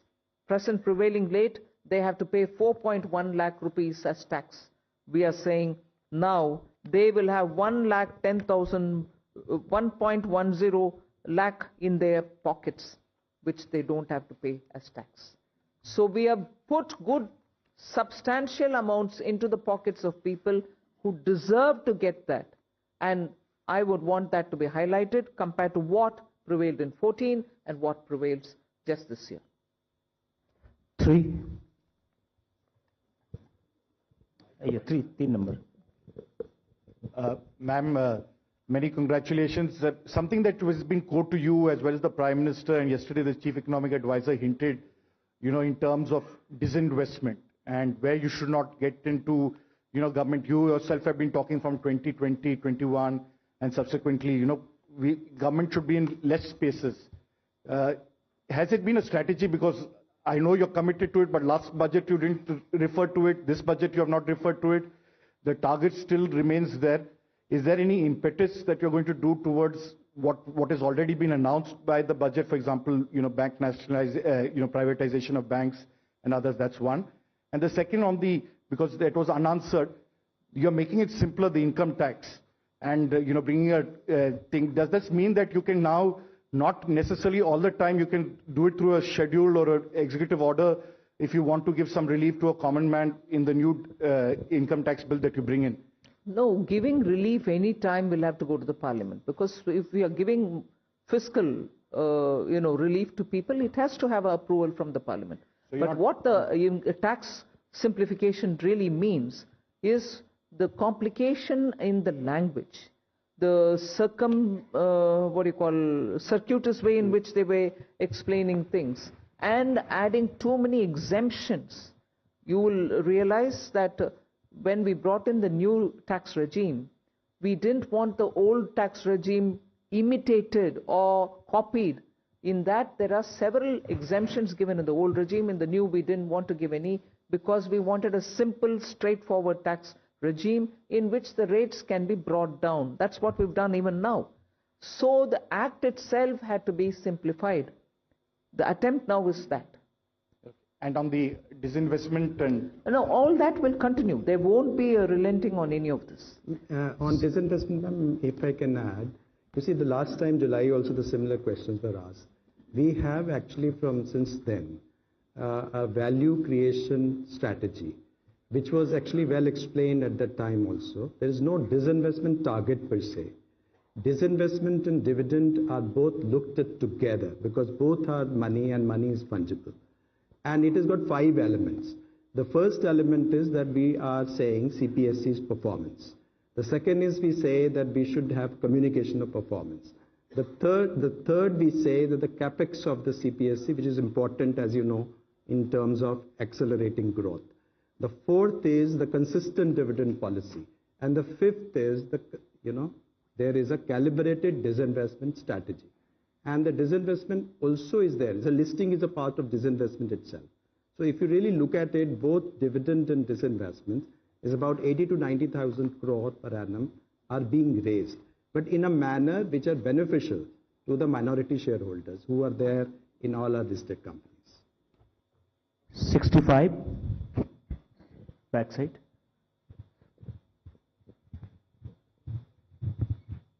Good afternoon, ma'am. This is Ruchi Bhatia from Bloomberg News. I have a question for the Revenue Secretary and a question for you. If the Revenue Secretary can give us details on the benefits, the number of people who will benefit from the slab, from the rebates going up from 7 lakhs to 12 lakhs. And the question for you, Madam Finance Minister, a lot of people say that while the absolute number for CAPEX has gone up, the pace of spending has gone down as compared to a few years ago. Is it telling of the institutional capacity in terms of how much CAPEX push can the government really do? And secondly, as far as a lot of analysts do say that the multiplier that CAPEX has is a lot more than the multiplier in the economy than that tax cuts have. What would you, say to some of those concerns as well? Well, 1 crore people will not benefit between the 7 lakh and 12 lakhs. Meaning 1 crore more people will pay no tax. On the CAPEX, I think there are 2 things playing out. One, of course, this particular year has had the elections happening, and because of that, both central government and state governments were catching up with investments, public spending on investments only from the 2nd and the 3rd quarter, so it showed.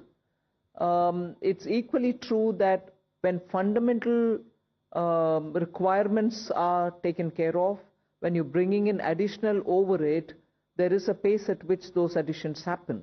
So it's not as if there is no thirst for capital expenditure, but now it'll be at a pace in which you can build on each one of the developments that you've done prior. So it'll continue. There are some departments which will need more. There are others who would probably reach a plateau, but expenditure will have to continue even in them. So the heads where the capital expenditure will happen will vary, but expenditure will happen in building assets. 121.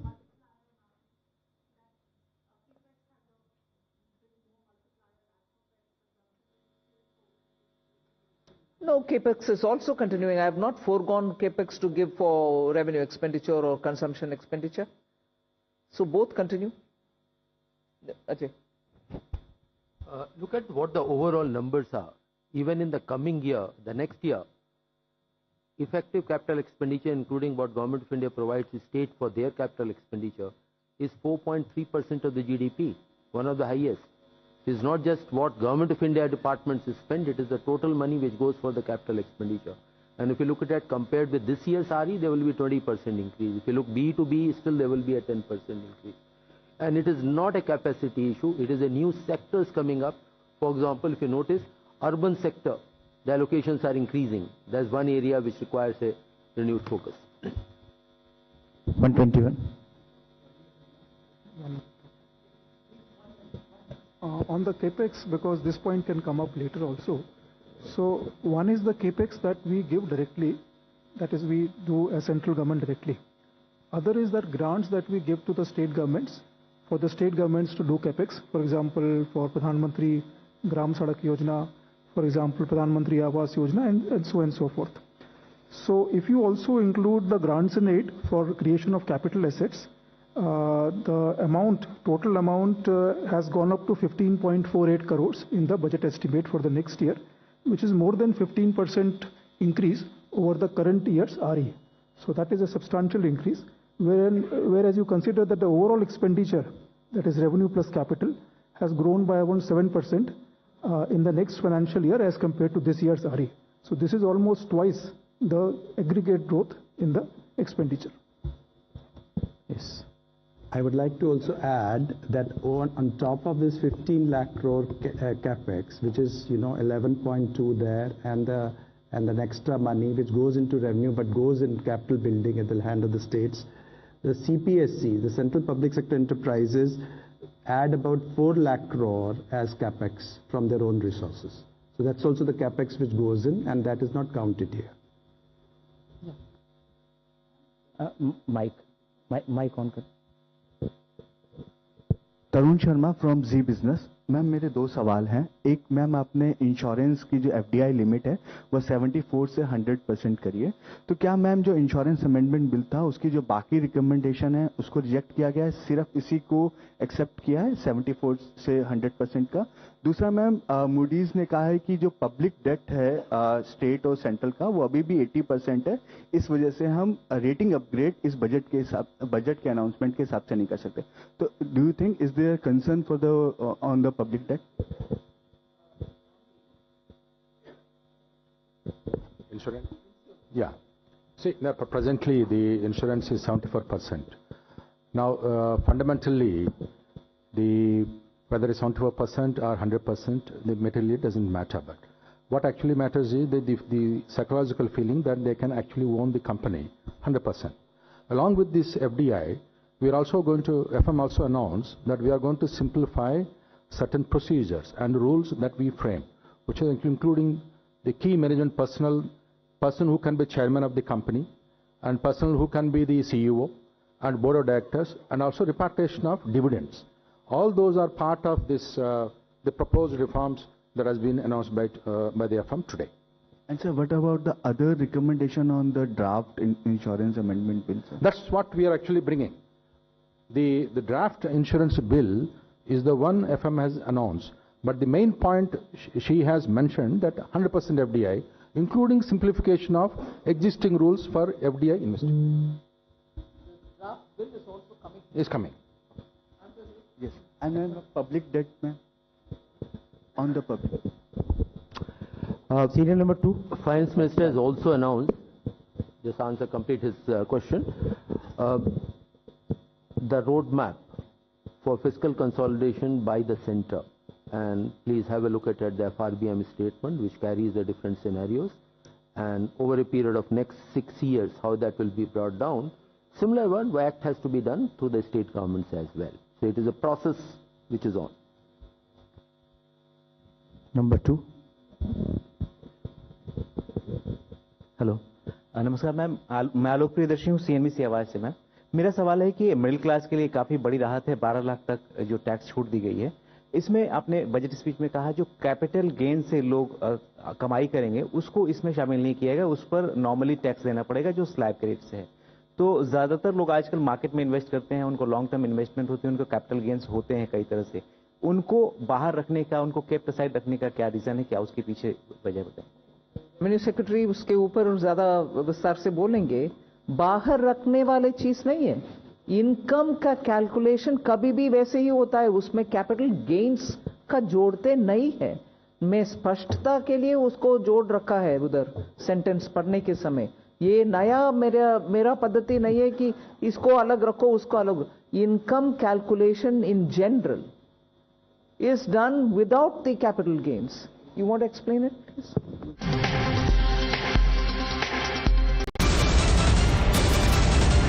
The biggest news break of the day. Exclusive that set the primetime agenda. Bringing you stories that matter. News breaks that shake up the system. Join us for the biggest revelation on Blueprint exclusive weekdays at 6 p.m. only on Times Now. She asks tough questions like no other journalist. आप भाग रहे हैं सवाल से। बड़ा simple सा straight forward सवाल है। Mr. D.K. Shiv Kumar, what next for you? When are you taking over as Chief Minister? She takes on the masters of Indian politics like no one else can. How do you see skill census versus caste census if you would want to respond to the current political climate? कहीं भी चले जाओ, कहीं भी आ जाओ। अजीत पवार जी भी कभी भी शरद पवार जी के पास चले जाएंगे, कभी भी इधर आ जाएंगे। क्या ऐसी पॉलिटिक्स है? Because she speaks for you the way no one else can. What's the chemistry between Prime Minister Modi and Democrats? The profile of India as a country, has it grown? Are you going to get on to a SpaceX spaceship anytime soon? Because your voice must be heard, your questions answered above all else. Frankly speaking, with Navika Kumar.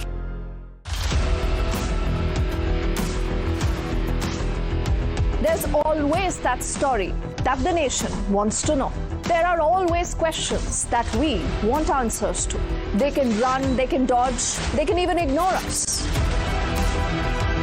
But we will repeatedly keep asking those questions and bring out the real facts. Because the nation will always want to know. Weekdays at 7 p.m.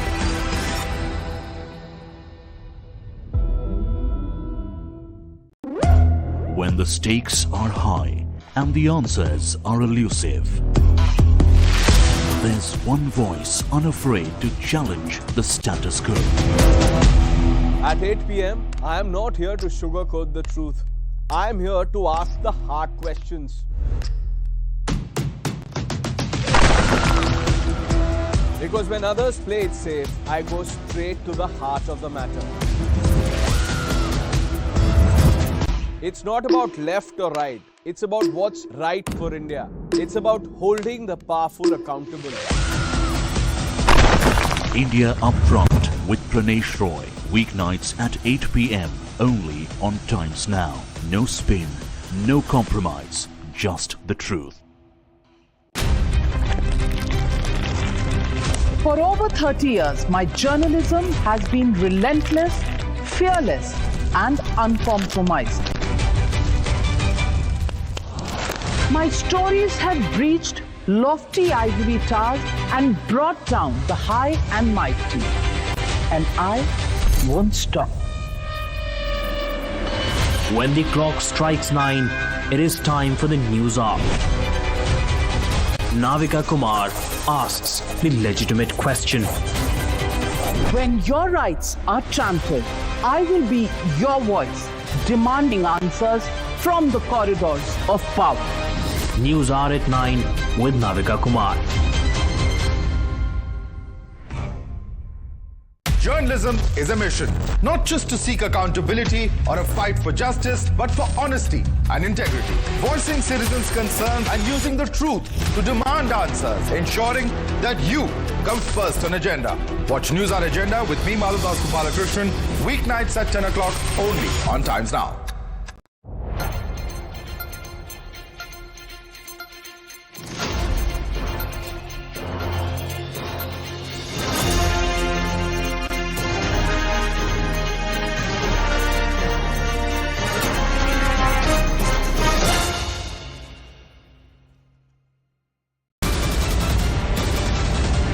The biggest news break of the day.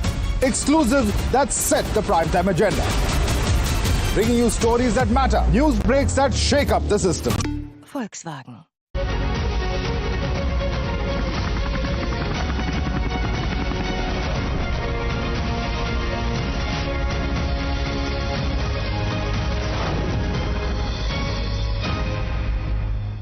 Rate and highest level consolidation can go as low as 47.5%.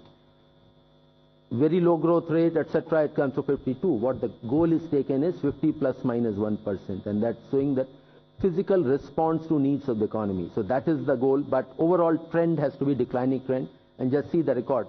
2021, Finance Minister announced will come down to 4.5 next year. This year we are 4.8, next year is 4.4. This is a track record, that's what we follow. Your next question?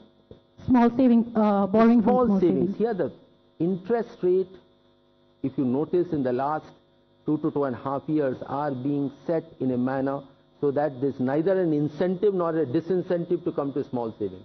These are the numbers where we see the trend, and based on the trend we project it. What is being overall is being monitored and watched or set is the overall fiscal deficit, overall borrowings. If more is coming in small savings, less from the market.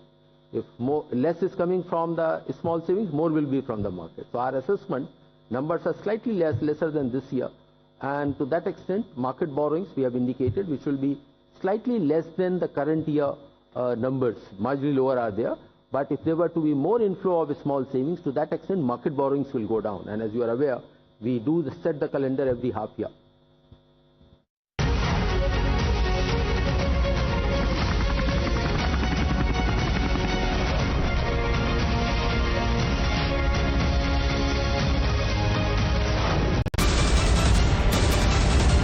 The biggest news break of the day, exclusive that set the primetime agenda. Bringing you stories that matter, news breaks that shake up the system. Join us for the biggest revelation on Blueprint exclusive weekdays at 6 p.m. only on Times Now. She asks tough questions like no other journalist. आप भाग रहे हैं सवाल से. बड़ा simple सा straight forward सवाल है. Mr. D.K. Shivkumar, what next for you? When are you taking over as Chief Minister? She takes on the masters of Indian politics like no one else can. How do you see skill census versus caste census if you would want to respond to the current political climate? कहीं भी चले जाओ, कहीं भी आ जाओ. अजीत पवार जी भी कभी भी शरद पवार जी के पास चले जाएंगे, कभी भी इधर आ जाएंगे. क्या ऐसी पॉलिटिक्स है? Because she speaks for you the way no one else can. What's the chemistry between Prime Minister Modi and Democrats? The profile of India as a country, has it grown? Are you going to get onto a SpaceX spaceship anytime soon? Because your voice must be heard, your questions answered above all else. Frankly speaking, with Navika Kumar.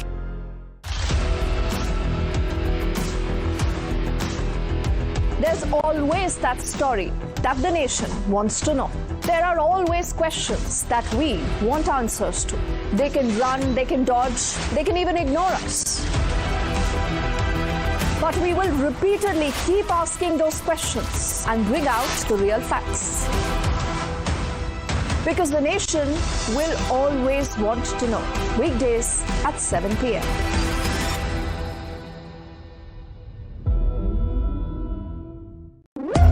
When the stakes are high and the answers are elusive, there's one voice unafraid to challenge the status quo. At 8 p.m., I am not here to sugarcoat the truth. I am here to ask the hard questions. Because when others play it safe, I go straight to the heart of the matter. It's not about left or right. It's about what's right for India. It's about holding the powerful accountable. India Upfront with Pranesh Roy. Weeknights at 8 p.m. only on Times Now. No spin, no compromise, just the truth. For over 30 years, my journalism has been relentless, fearless, and uncompromised. My stories have breached lofty ivory towers and brought down the high and mighty. and I won't stop. When the clock strikes 9, it is time for the news hour. Navika Kumar asks the legitimate question. When your rights are trampled, I will be your voice, demanding answers from the corridors of power. News hour at 9 with Navika Kumar. Journalism is a mission, not just to seek accountability or a fight for justice, but for honesty and integrity. Voicing citizens' concerns and using the truth to demand answers, ensuring that you come first on agenda. Watch News Hour Agenda with me, Maludas Gopalakrishnan, weeknights at 10 o'clock only on Times Now.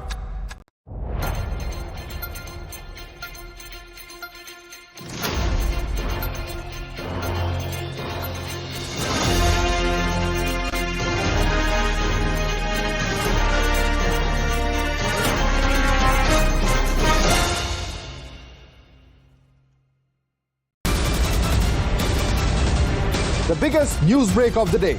Exclusive that set the primetime agenda.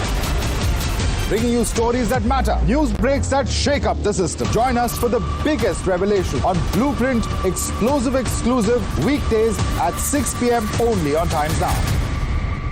She asks tough questions like no other journalist. आप भाग रहे हैं सवाल से। बड़ा simple सा straight forward सवाल है। Mr. D.K. Shiv Kumar, what next for you? When are you taking over as Chief Minister?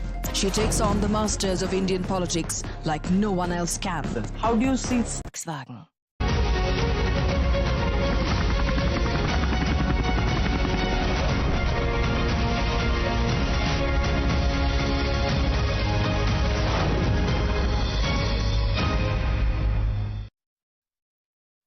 To give you a data point, direct taxes are supposed to increase by 12.7% next year. Indirect tax, which is on the, say, when people buy goods and services, is expected to increase by 8%.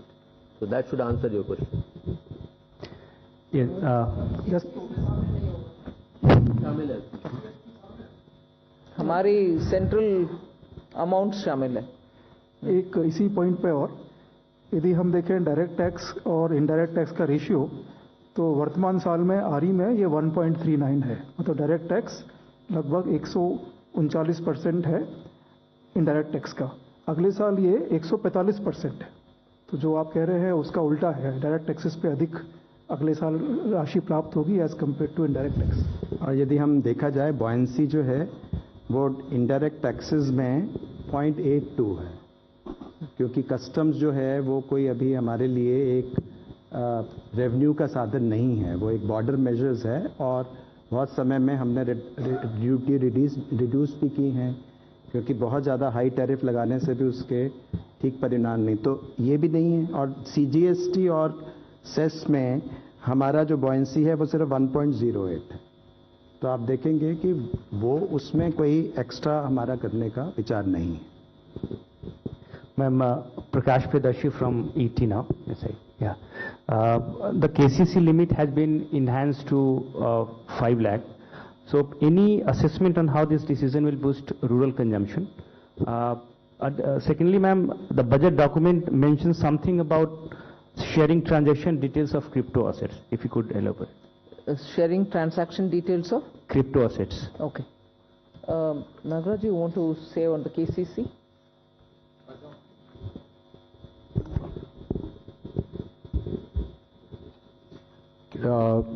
Increase in the KCC. Yeah. This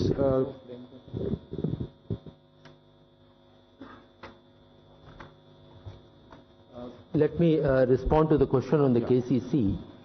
This is to enable those farmers who are doing commercial cropping, they require more more crop loans are required. It will facilitate them, and government will provide the interest subvention for them up to limit of 5 lakhs. It is not first to assist the farmer. It is not a measure to boost rural consumption. That is not the intent. Intent is farmer needed more crop loans. It is to facilitate that. That is the purpose. And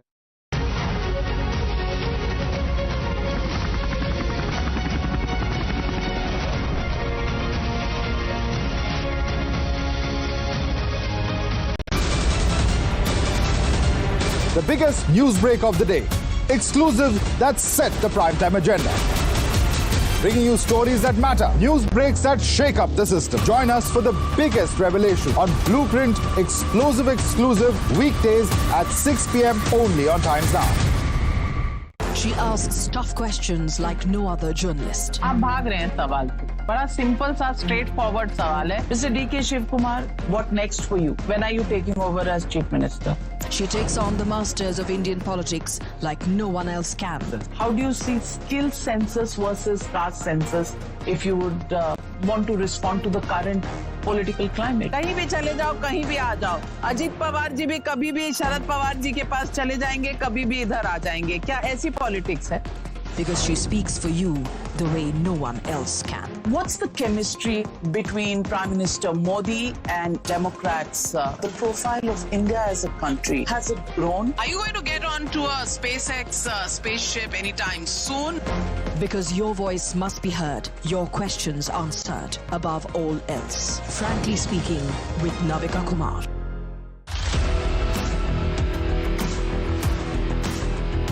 There's always that story that the nation wants to know. There are always questions that we want answers to. They can run, they can dodge, they can even ignore us. But we will repeatedly keep asking those questions and bring out the real facts. Because the nation will always want to know. Weekdays at 7 p.m.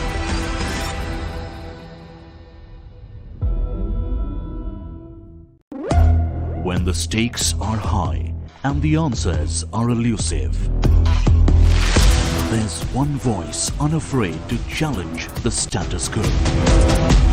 At 8 p.m., I am not here to sugarcoat the truth. I am here to ask the hard questions. Because when others play it safe, I go straight to the heart of the matter. It's not about left or right. It's about what's right for India. It's about holding the powerful accountable. India Upfront with Pranesh Roy. Weeknights at 8 p.m. only on Times Now. No spin, no compromise, just the truth. For over 30 years, my journalism has been relentless, fearless, and uncompromised. My stories have breached lofty ivory towers and brought down the high and mighty. And I won't stop. When the clock strikes 9, it is time for the news hour. Navika Kumar asks the legitimate question. When your rights are trampled, I will be your voice, demanding answers from the corridors of power. News hour at 9 with Navika Kumar. Journalism is a mission, not just to seek accountability or a fight for justice, but for honesty and integrity. Voicing citizens' concerns and using the truth to demand answers, ensuring that you come first on agenda. Watch News Hour Agenda with me, Maludas Gopalakrishnan, weeknights at 10 o'clock only on Times Now.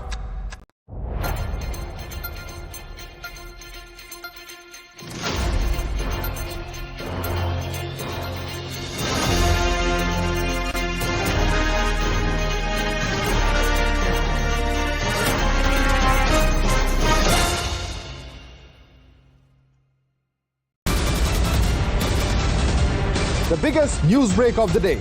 Exclusive that set the primetime agenda. Bringing you stories that matter. News breaks that shake up the system. Join us for the biggest revelation on Blueprint exclusive weekdays at 6 p.m. only on Times Now. She asks tough questions like no other journalist. आप भाग रहे हैं सवाल से। बड़ा simple सा straight forward सवाल है। Mr. D.K. Shiv Kumar, what next for you? When are you taking over as Chief Minister? कुछ तुम्हारा।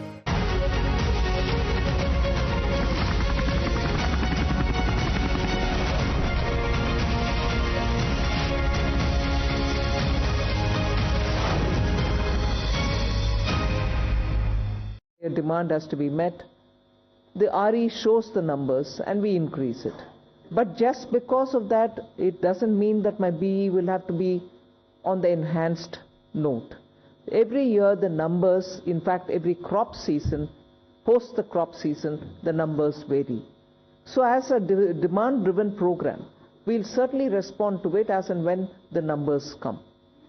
On the crypto, when is the DEA paper likely to come?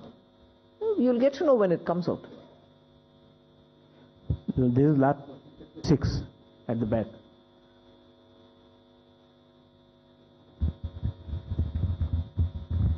Ma'am, I'm Banikinka Patnaik from the Economic Times. In your speech, you have said that there would be a light touch regulatory framework and that a committee will be set up to review all non-financial sector rules and regulations. So, ma'am, is there, any possibility that it will also include financial sector regulations? But even as I read the speech, there were two different things. One for the non-financial and another for the financial. The financial is still being looked through the FSDC, whereas the non-financial is where we have appointed, or we are asking for an appointment of a high-level committee which will look at the regulations, particularly for compliance, for inspection, for certification. There are ever so many overlaps, friction points, pain points. So to sort that out, our approach is this: one through the FSDC for the financial, and for the non-financial, several of them which are non-financial, the high-level committee.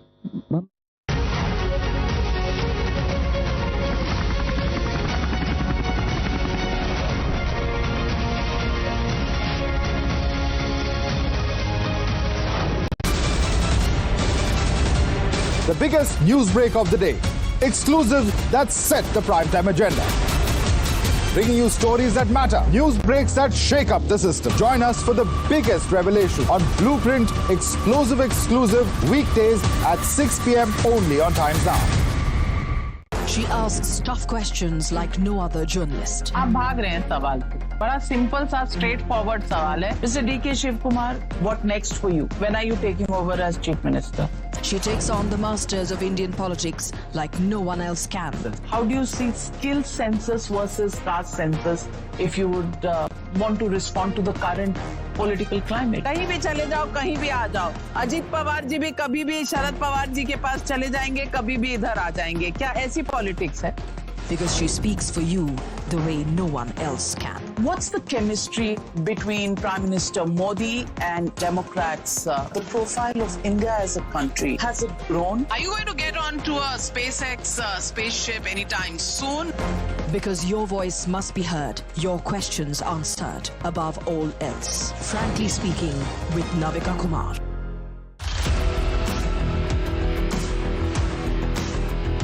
There's always that story that the nation wants to know. There are always questions that we want answers to. They can run, they can dodge, they can even ignore us. But we will repeatedly keep asking those questions and bring out the real facts. Because the nation will always want to know. Weekdays at 7 p.m.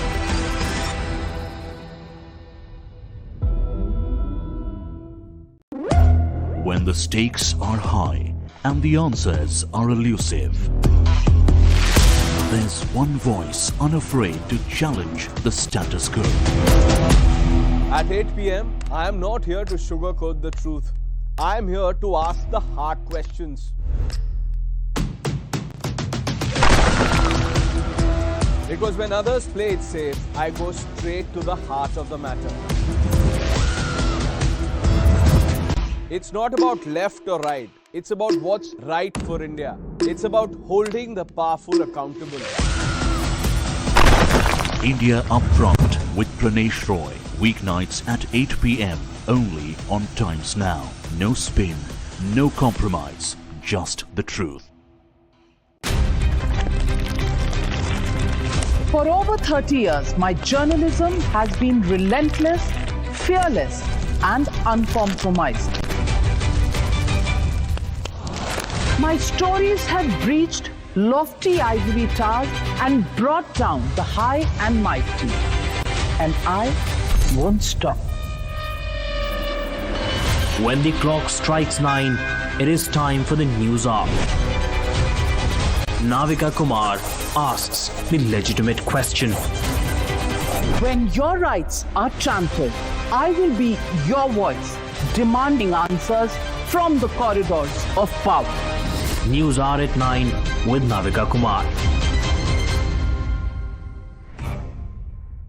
Journalism is a mission, not just to seek accountability or a fight for justice, but for honesty and integrity. Voicing citizens' concerns and using the truth to demand answers, ensuring that you come first on agenda. Watch News Hour Agenda with me, Maludas Gopalakrishnan, weeknights at 10 o'clock only on Times Now.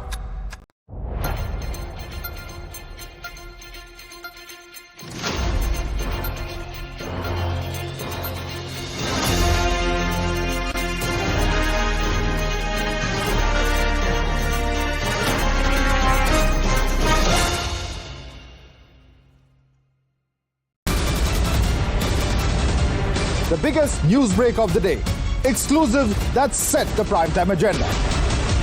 Bringing you stories that matter. News breaks that shake up the system. Join us for the biggest revelation on Blueprint Explosive Exclusive weekdays at 6 p.m. only on Times Now. She asks tough questions like no other journalist. आप भाग रहे हैं सवाल पे. बड़ा simple सा straight forward सवाल है. Mr. D.K. Shiv Kumar, what next for you? When are you taking over as Chief Minister? She takes on the masters of Indian politics like no one else can. How do you see skill census versus caste census if you would want to respond to the current political climate? कहीं भी चले जाओ, कहीं भी आ जाओ. अजीत पवार जी भी कभी भी शरद पवार जी के पास चले जाएंगे, कभी भी इधर आ जाएंगे. क्या ऐसी पॉलिटिक्स है? Because she speaks for you the way no one else can. What's the chemistry between Prime Minister Modi and Democrats? The profile of India as a country, has it grown? Are you going to get on to a SpaceX spaceship anytime soon? Because your voice must be heard, your questions answered above all else. Frankly Speaking with Navika Kumar.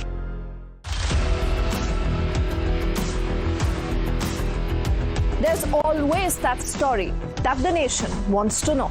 There are always questions that we want answers to. They can run, they can dodge, they can even ignore us.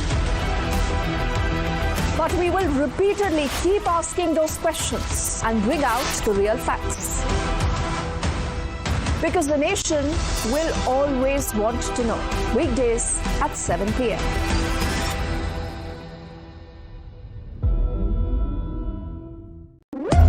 When the stakes are high and the answers are elusive, there's one voice unafraid to challenge the status quo.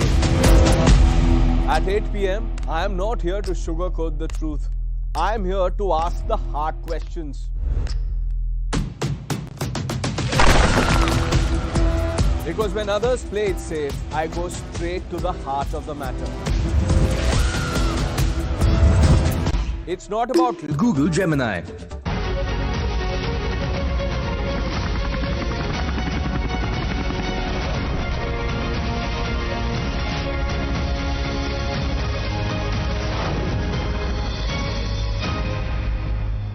ये 140 करोड़ भारतीयों की आकांक्षाओं का budget है. ये हर भारतीय के सपनों को पूरा करने वाला बजट है. हमने कई सेक्टर्स युवाओं के लिए खोल दिए. सामान्य नागरिक विकसित भारत के मिशन को ड्राइव करने वाला. I am now happy to announce that there will be no income tax payable up to income of 12 lakh rupees.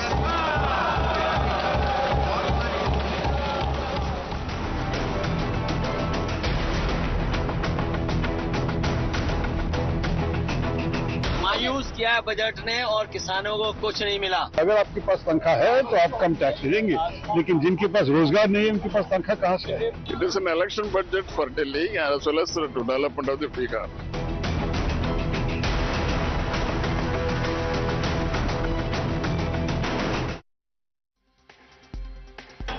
Well, the Finance Minister Nirmala Sitharaman today had announced the budget, which is the Modi 3.0's first full-fledged budget, in which there was a massive tax relief for the middle class. Now, there's a political war going on that. You heard the opposition leaders, including Mr. Akhilesh Yadav, who says ki kuch nahi mila hai middle class ko, there's inflation, there's mehengai, and many in the opposition are also calling it a chunavi budget, pointing out what has been announced for Bihar. According to them, the government's focus was on Bihar entirely. Although Tejaswi's reaction was very interesting, because Tejaswi Yadav believes कि बिहार को कुछ नहीं मिला है, सौतेला व्यवहार किया गया है. Let me open this up and go across to our guests, and let's get in the industry voices first. We're joined by Tom Vadakkan, national spokesperson of the Bharatiya Janata Party. We're also joined by R. Jagannathan, editorial director, Swaraj. We have Dr. Nikul Patel, leader of the Congress on the broadcast. Professor Bhuvan Bhaskar, national spokesperson of the Samajwadi Party, joins us. Rakesh Nangia, chairman, Nangia Anderson India Private Limited, is joining us in the studio. Rajat Chopra, economist and CEO, Bankers Club.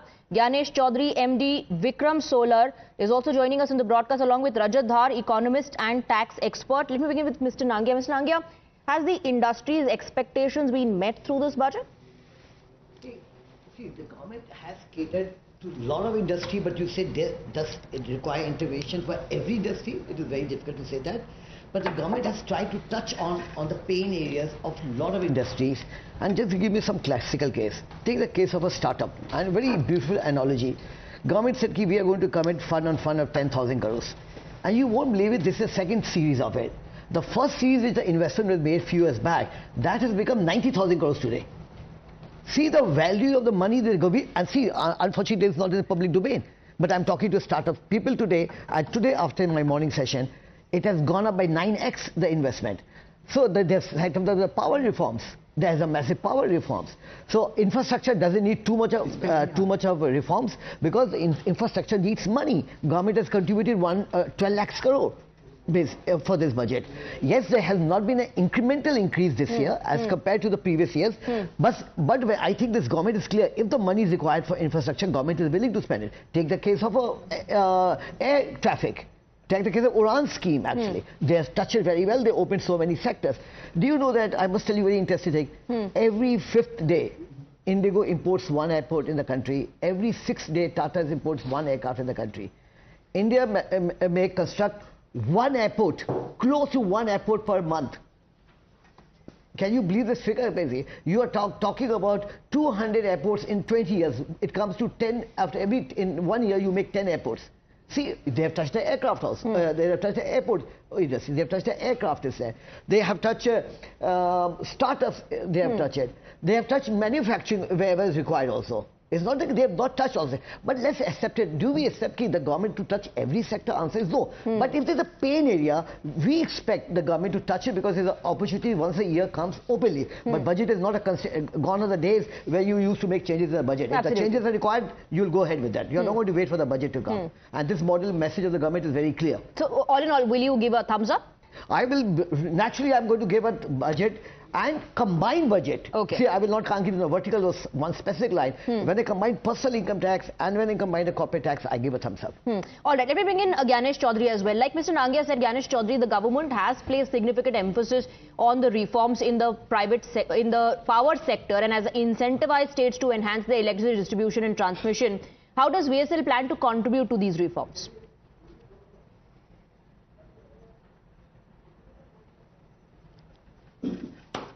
Mr. Chaudhary, can you hear me?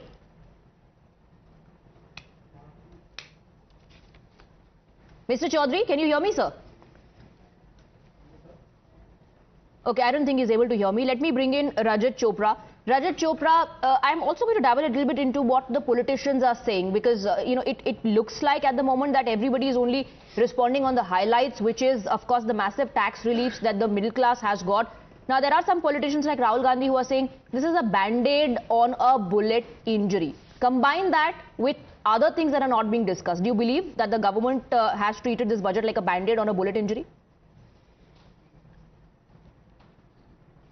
Rajat Chopra? Look, I would not definitely get into a Yeah, can you hear me? Yes, now? sir, please Can go you ahead. hear me? Yes. Am I audible? Yes, sir.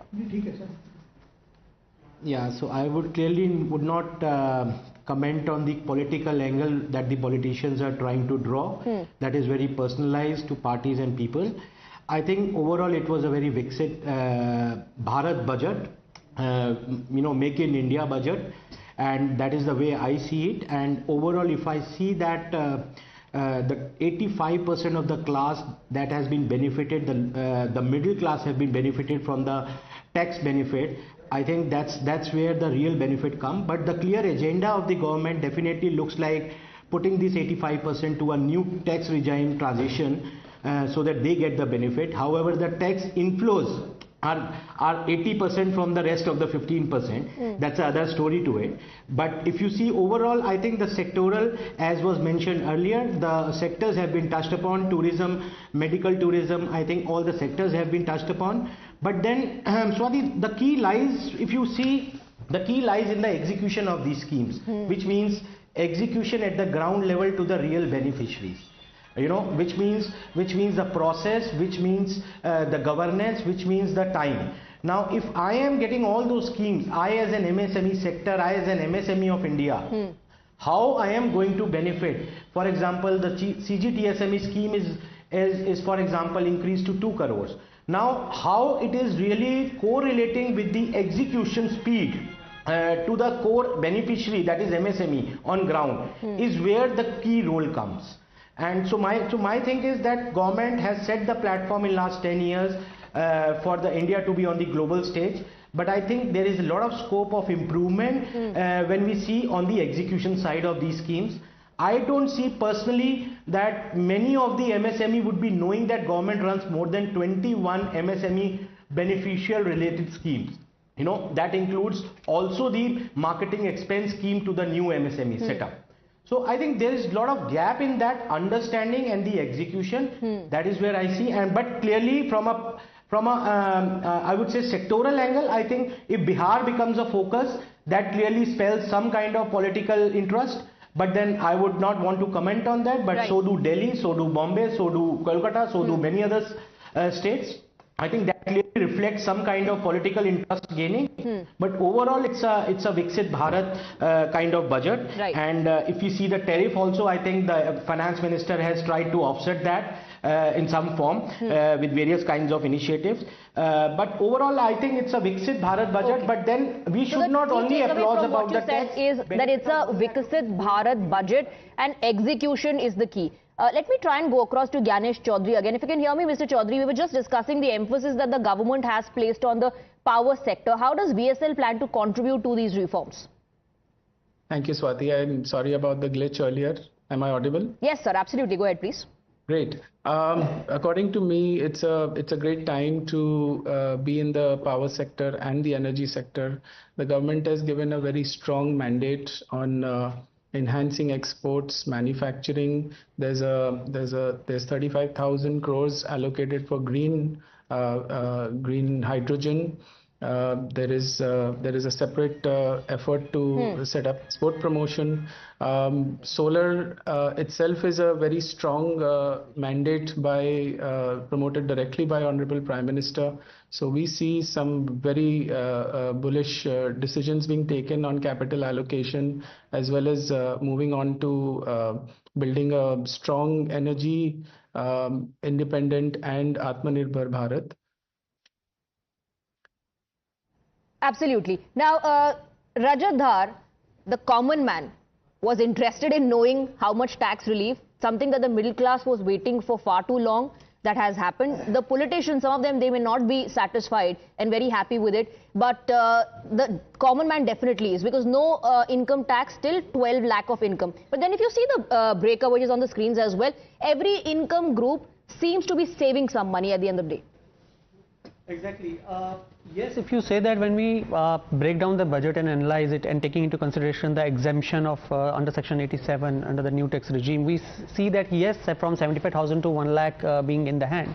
But then there are actually two different set of, you can say, retail investors, or you say consumers for that matter, because, or salaried people for that matter, because there are some people who are very heavy on their home loans and other such HRA consumables, whereas there are larger chunks which are not too much dependent on that. But once we run different permutation combinations, say across, say for example, if a person is having a 15 lakh of income or a 20 lakh of income, vis-a-vis a person having a 12 or 15, 10 lakhs of income, we will see that yes, there are certain cases where when we constitute all the exemptions being availed based on the loan, based on the different deductions, then we see that yes, for some there is an old tax regime which is still good, and for some there is a new tax regime. But yes, there would be convergence happening, and we will be seeing that people moving to the new tax regime. However, will there be an automatic shift to that? There would be eventually automatic shift to that. And slowly and steadily more and more people will switch to, because we have already known that more than 70% are already to new tax regime, and the objective of the government is to move that. And obviously, as is anticipated, the HUF will be next under the hammer in next 1 or 2 budgets that we foresee. But having said that, this is just one aspect of it. Like just before, there was a session by our Honorable Finance Minister, and she said to one of the queries that the tax is on the income. Now, whether you have an income from your earned sources or from the capital gains, it is to be taxed. Yes, it is to be taxed, but you can't have LTCG, SCGG and STT also clubbed into the taxes in between, because there are many countries where when you are already paying an STT, the LTCG or the short term, there is not dual or multiple taxation. So then that is also a disadvantage, because this also questions our comfort in our government that they are not profiteering out of it just because the regulations have not come up. There's a multiple taxations going on there. You know, there are direct taxes, indirect taxes. On top of everything, you're paying some cess as well, because ultimately the middle class that is strengthening the economy is also bearing the brunt of the subsidies or the freebies that are announced by the government. It all goes from the pocket ultimately of the Aam Aadmi itself. And any sort of relief, Rajat, is welcome, but it's never enough. So one more thing, like when we're talking about the Viksit Bharat, the main irony of the fact is the government is saying that we have not, they are boosting it that we have not curtailed our capital expenditure and it is going to remain same. Now the point, let me put a simple factor. Your inflation is growing at say 4.1 or 5% or 6%. Your earlier capex expenditure has not been covered fully. You have not spent that money. And this year you're already saying, ki, okay, we are not reducing the capital expenditure. So technically you are not growing the capital expenditure. Your earlier one is unspent, this is not spent, and the irony is that they are saying that we are setting up AI and 5 to 10% of the educational budget will be gone to that. Educational budget increase has been just 4.1%, which is less than the inflation. So when you are not even contributing to the leverage of information or a knowledge at the AI level itself, that within the ambit of the education itself, how would you compete to China or whatsoever that Vietnam and Thailand in the competitive landscape and then increase the GDP and I would like a comment from R. Jagannathan on that. See, I think this is the stage where I think there's a limit to how much government can do in any sector. Okay? The government is going to cede space partly to the private sector, and one of the ways to do that is to put more money in the hands of people, which is what it has done with the middle class and the other salaried class. Right? Once the driver of spending shifts partly to individuals and the retail customers, that will create demand. We have been saying what consumption is not growing as much, people are not doing discretionary, they are not buying enough TVs or whatever it is that they normally buy. Now once you put money in the hands of people, then the investment for increasing capacity will come from the But tell me something, now there's no tax till 12 lakhs, so you're saving some amount. Like I said, every income group is saving something. But when these things that the Aam Aadmi is going to spend on, when they become expensive, ultimately you are spending that amount that should have been like a good saving when everything else around you is becoming expensive. Perhaps that's what the opposition is trying to point out. The inflation, the Mehengai should have been the focus. Yeah, but inflation is largely at this point food driven. The opposition says, oh yeah, but that food is benefiting your farmers. They're nothing farmers, the higher prices are going to farmers. It may be going some to middlemen, but substantial some part of it will be going to farmers, so which is good for farmers. So my point is, inflation is about 5.5% now. It's coming down, and over the next 2-3 quarters it will be at 4%, right? Which is excellent performance given the kind of supply side disruptions that have taken place after COVID, and also now that if Trump brings in more uncertainties, I think it's an excellent performance. You know, don't forget 2 years back America had higher inflation than us. You know, so we are just catching up because all those supplies that are being brought in are coming down. So my point is this, that putting more money in the hands of people is always better than trying for the government to do the same thing. And if this marks a long-term shift, where tax rates come steadily down for everybody, then I think we are seeing a fundamental shift Purchasing in the power, way of course, increases consumption. This will boost consumption. I know, Mr. Nange, you want to come in, but this is a good mix of political analysts, politicians, and the industry voices. I'll take in those voices as well. After a very short break, I'll try and come across to you as well.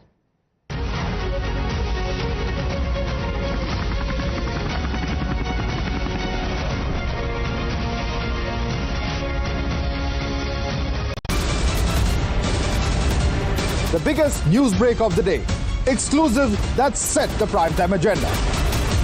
Bringing you stories that matter. News breaks that shake up the system. Join us for the biggest revelation on Blueprint Explosive Exclusive weekdays at 6 p.m. only on Times Now. She asks tough questions like no other journalist. आप भाग रहे हैं सवाल पे. बड़ा simple सा straightforward सवाल है. Mr. D.K. Shivkumar, what next for you? When are you taking over as Chief Minister? She takes on the masters of Indian politics like no one else can. How do you see skill census versus caste census if you would want to respond to the current political climate? कहीं भी चले जाओ, कहीं भी आ जाओ. अजीत पवार जी भी कभी भी शरद पवार जी के पास चले जाएंगे, कभी भी इधर आ जाएंगे. क्या ऐसी politics है? Because she speaks for you the way no one else can. What's the chemistry between Prime Minister Modi and Democrats? The profile of India as a country, has it grown? Are you going to get onto a SpaceX spaceship anytime soon? Because your voice must be heard, your questions answered above all else. Frankly Speaking with Navika Kumar.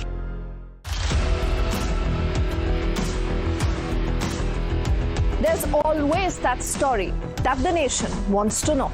There are always questions that we want answers to. They can run, they can dodge, they can even ignore us. But we will repeatedly keep asking those questions and bring out the real facts. Because the nation will always want to know. Weekdays at 7 p.m.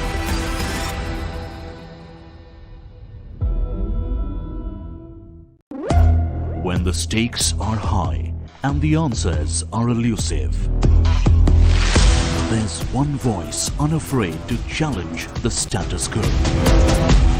At 8 p.m., I am not here to sugarcoat the truth. I am here to ask the hard questions. Because when others play it safe, I go straight to the heart of the matter.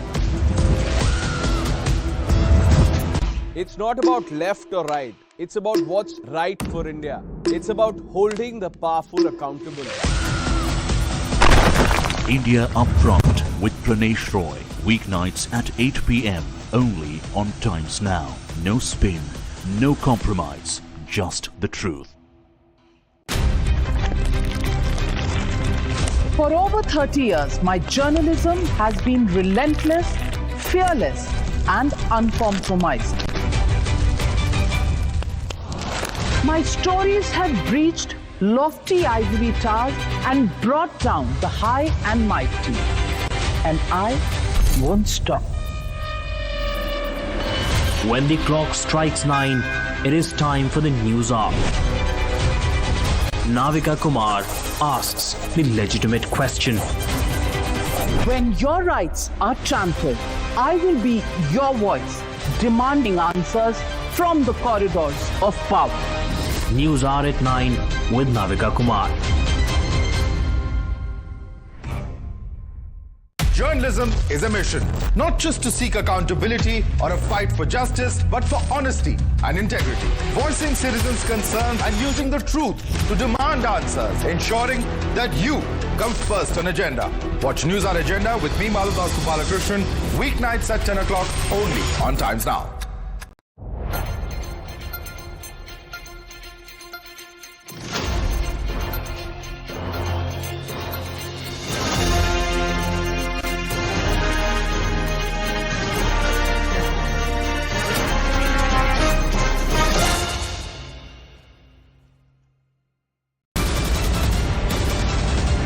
The biggest news break of the day. Exclusive that set the primetime agenda. bringing you stories that matter, news breaks that shake up the system. Join us for the biggest revelation on Blueprint, exclusive weekdays at 6 p.m. only on Times Now.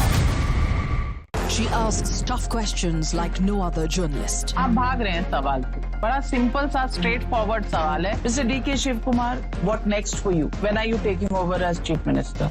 She takes on the masters of Indian politics like no one else can. How do you see Volkswagen.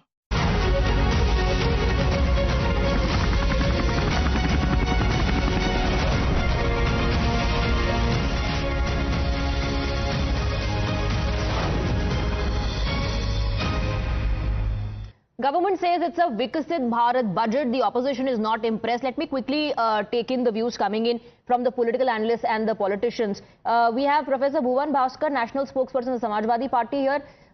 Industry जो voices हैं, जो corporates हैं, वो तो thumbs up दे रहे हैं, पर opposition को क्यों लग रहा है कि ये किसी काम का नहीं है या middle class को वाकई कोई राहत नहीं मिली है? देखिए, इस बजट को जो हम देख पा रहे हैं, हमको लग रहा है ये सरकार बचाने का बजट है, क्योंकि एक ही प्रदेश पर केंद्रित ये बजट है, बिहार प्रदेश पर केंद्रित, और सबको पता है ये बैसाखी की सरकार है और कहां से चल रही है, बिहार से, आंध्र प्रदेश से, केवल फोकस अपनी सरकार को बचाने के लिए किया गया। और जो किसान, महिला और लघु उद्योग है, उनके लिए कुछ नहीं है। बहुत जिम्मेदारी से कहना चाहता हूं आपके चैनल के माध्यम से, किसानों के लिए तो ये बजट बहुत ही घाटे का सौदा है। मैं आपको बताना चाहता हूं, सरकार कृषि क्षेत्र वो है जहां पर 46% रोजगार है, जीडीपी जहां पर 18% है, लेकिन हम क्या देख पा रहे हैं, किसान के जो उपकरण है जिनसे खेती से सहायक चीजें होती हैं, वो सब सरकार महंगा करके और उनको टैक्स में आप देख, उनको कर्ज में आप सहूलियत कर रहे हैं, तो किसी को फायदा नहीं हो रहा। मैं आपको बहुत जिम्मेदारी से बता, बस केवल 1 मिनट दे दीजिए मुझे। मैं आपको बताना चाहता हूं किसानों को किस दिशा में सरकार ले जाना चाहती है। ये चाहती है कि किसानी करना छोड़ दे, खेती करना छोड़ दे किसान, और जो जमीनें हैं वो बेच दे अपने औद्योगिक मित्रों को। तो इस दिशा पे ये सरकार बहुत बड़ा आरोप आप लगा रहे हैं। लेकिन I want to go across to Nikul Patel as well and then Tom Vadakkan, you can reply to both. Nikul Patel, बहुत लोग ये भी कहेंगे कि जब यूपीए की भी सरकार होती थी, इतनी सारी पार्टीज होती थी साथ में, तो हर पार्टी को उनके रीजन को, उनके स्टेट को ध्यान में रखते हुए बजट बनाया जाता था। And you know back then बहुत सारे, जब रेलवे मिनिस्टर अलग से बजट देते थे तो वो अपने रीजन के लिए ज्यादा ट्रेन शुरू करते थे, तो ये तो पहले भी हो चुका है। Your view? Yeah, you rightly pointed out. Railway budget was different budget. Today you cannot find a railway budget and not major allocation was found in it. Secondly, the government is claiming that we are targeting Viksit Bharat 2047.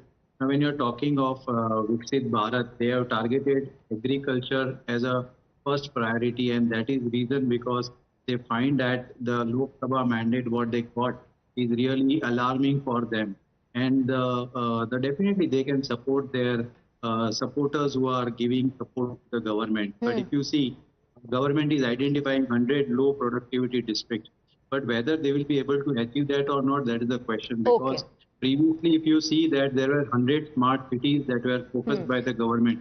You're concerned about the execution. Tom Vadakkan, but please do respond to what the Samajwadi Party spokesperson said. The government has brought in such a budget that will force the farmers to give up farming.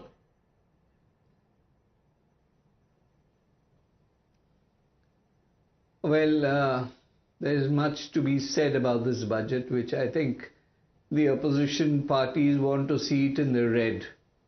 The fact of the matter is, this is probably a dream budget. We had a briefing and discussion with the finance minister where she explained the nitty-gritties of this budget, the background of which it worked. India's economy is the fastest growing economy among the major global economies. The transformation work during the government's first 2 terms serves as a guiding light, enabling this government to move forward with determination. All right. In this budget, the proposed development measures span across sectors focusing on Garib Yuva, Annadata, Nari, that is poor youth, farmers and women. What are they talking about? This is a broad canvas. This is not, each of the state has been invested through the departments. So the funds that will go to the department will be allocated to the state. All right. Now, on a broader perspective, what is happening in the power sector is going to be, I think, one of the biggest game changer. The nuclear factor is coming in, and you have smaller nuclear power stations to be established, which would mean that power will be generated clean and neat. For this, there will be an amendment in the atomic energy rules and regulations. And that is a game changer. Now, these are things that the opposition doesn't see. Opposition does not want to see it. Let me also invite Ganesh Chaudhary for a quick reaction on what Mr. Tom Badakan just said, specifically talking about the power sector. Please, if you could place your views on the panel about the export promotion mission of the government as well. Thank you, Swati. To talk about one fact that any developed or developing nation, the amount of energy consumed per capita is a very big indicator of how developed we are or where we are headed. India is growing. India is still sitting at the third quadrant of the per capita energy consumption, and this needs to go up. Today's budget talks a little bit about that, takes us through the big changes that it's doing with respect to promoting manufacturing and thus creating an export powerhouse as far as India is concerned. Looking at where China is globally today, we keep comparing India with China, but to give the industries a safe place to grow, deploy large capital and give competition globally. I think that is what this budget is providing, providing duty exemptions for imports as well as other export incentives. This is going to be a game changer for industry. It's going to be a game changer. I don't have much time left. I have to wrap up. But Mr. Nangia, earlier you were saying something about the tax relief and how this has been the first time that people, yes. First of all, we need to be clear that the maximum saving which is there is 1,10,000 if your income is 25 lakhs. In the old regime, you were paying 4.4 lakhs rupees. In the new regime, you are paying 3.30. A very big change. This relief, I was saying, since independence, I don't recall any time when the government has given such a massive exemption. Let me add here. If you get a relief of 10,000, 15,000, we used to rejoice that government has exemption de di hai. Now you are talking about 1,10,000, never. And see the boost it will bring on production, on consumption. This has not happened since the independence, you're saying. So that's a massive relief for the taxpayers, for the middle class. Government says this is Viksit Bharat budget. The opposition says nothing but a Chunavi budget. I have to wrap up the debate on that. Thank you very much, gentlemen, for joining us.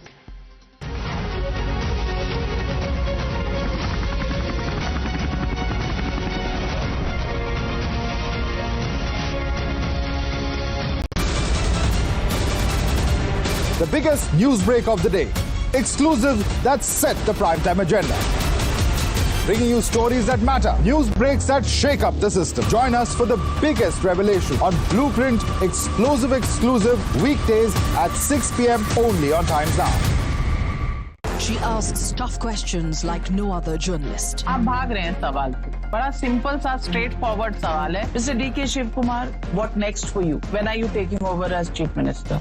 She takes on the masters of Indian politics like no one else can. How do you see skill census versus caste census if you would want to respond to the current political climate? कहीं भी चले जाओ, कहीं भी आ जाओ. अजीत पवार जी भी कभी भी शरद पवार जी के पास चले जाएंगे, कभी भी इधर आ जाएंगे. क्या ऐसी पॉलिटिक्स है? Because she speaks for you the way no one else can. What's the chemistry between Prime Minister Modi and Democrats? The profile of India as a country, has it grown? Are you going to get onto a SpaceX spaceship anytime soon? Because your voice must be heard, your questions answered above all else. Frankly speaking, with Navika Kumar.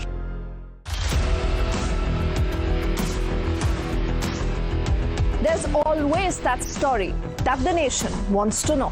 There are always questions that we want answers to. They can run, they can dodge, they can even ignore us. But we will repeatedly keep asking those questions and bring out the real facts. Because the nation will always want to know. Weekdays at 7 p.m.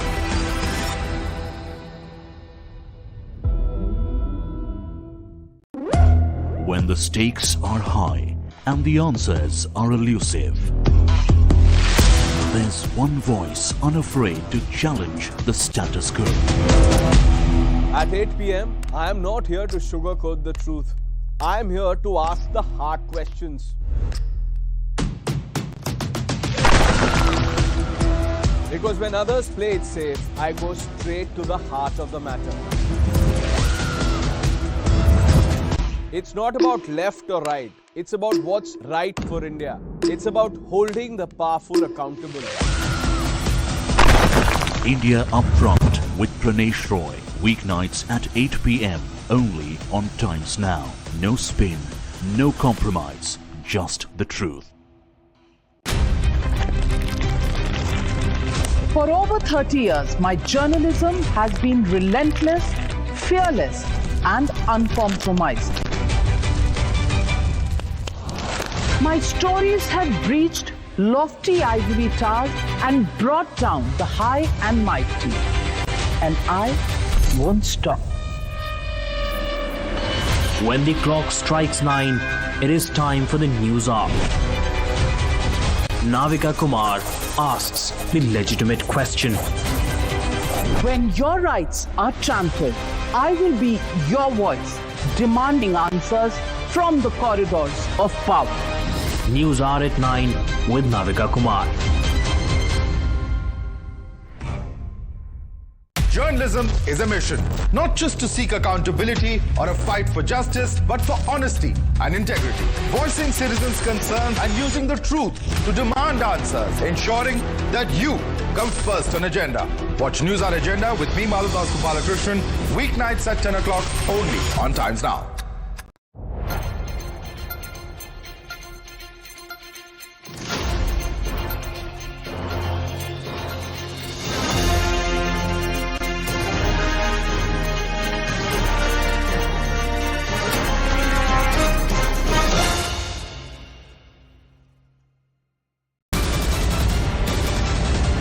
The biggest news break of the day. Exclusive that set the primetime agenda. Bringing you stories that matter. News breaks that shake up the system. Join us for the biggest revelation on Blueprint exclusive weekdays at 6 p.m. only on Times Now. She asks tough questions like no other journalist. आप भाग रहे हैं सवाल पे. बड़ा simple सा straight forward सवाल है. Mr. D.K. Shiv Kumar, what next for you? When are you taking over as Chief Minister? She takes on the masters of Indian politics like no one else can. How do you see skill census versus caste census if you would want to respond to the current political climate? कहीं भी चले जाओ, कहीं भी आ जाओ.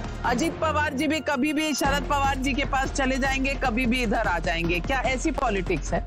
Because she speaks for you the way no one else can. What's the chemistry between Prime Minister Modi and Democrats? The profile of India as a country, has it grown? Are you going to get onto a SpaceX spaceship anytime soon?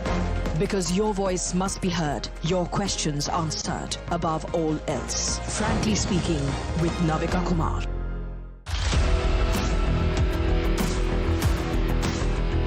There's always that story that the nation wants to know. There are always questions that we want answers to. They can run, they can dodge, they can even ignore us. But we will repeatedly keep asking those questions and bring out the real facts. Because the nation will always want to know. Weekdays at 7 p.m.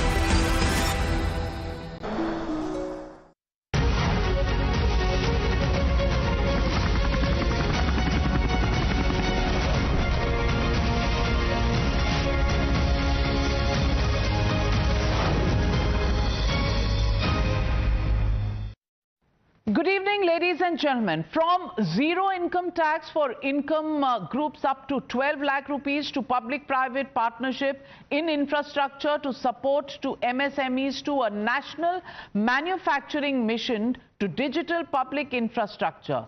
Yes, it's all there in budget made by Nirmala Sitharaman for 25-26, first full budget by the finance minister, and the Modi 3.0, which had something for everyone. The government's message also was it has done the heavy lifting and it's time now for the corporates and the private sector to loosen their purse strings and rev up investments. Is India Inc. ready to become a bhagidar with the government to help the country fulfill its dream of becoming a developed nation or Viksit Bharat by 2047? Let's find out. And joining me tonight on the debate is Sanjeev Puri, President CII and CMD of ITC Limited. Also joining the debate is Dr. Naresh Trehan, Chairman CII Healthcare Council, R. Mukundan, Vice President of the CII and Managing Director of Tata Chemicals, Raja Navani, CMD Jetline Group and CII Chairman of India at 100. Thank you, gentlemen, for joining me. Sanjeev Puri, as President of CII, how would you rate this budget? There is a bit of worry about the GDP growth rate that was down to 5.4% in the second quarter this year. Do you think this budget actually addresses the elephant in the room? Well, I think it's a good budget. It's a very, very fine budget. It is very clearly a growth-oriented budget. It is reformist and at the same time it's fiscally prudent, which is very much required. Now, as far as the slowdown is concerned, what you referred to, these were also to do with certain transient factors. And since then we have seen the government spending has picked up. So some of these transient factors are over. Now, the question we have to really ask is that, although the chief economic advisors, the economic survey suggests next year 6.3 to 6.8, but what is required really to take it to 7 and beyond and to 8? I think those pillars for economic progress are very much there in this budget. It focuses very clearly on sectors that have high labor intensity. And the biggest ask in the economy, of course, is to create 8 million jobs. And if we can create that, I think we're going to be very successful. So it addresses many such sectors: agriculture, MSMEs, toys, footwear, leather.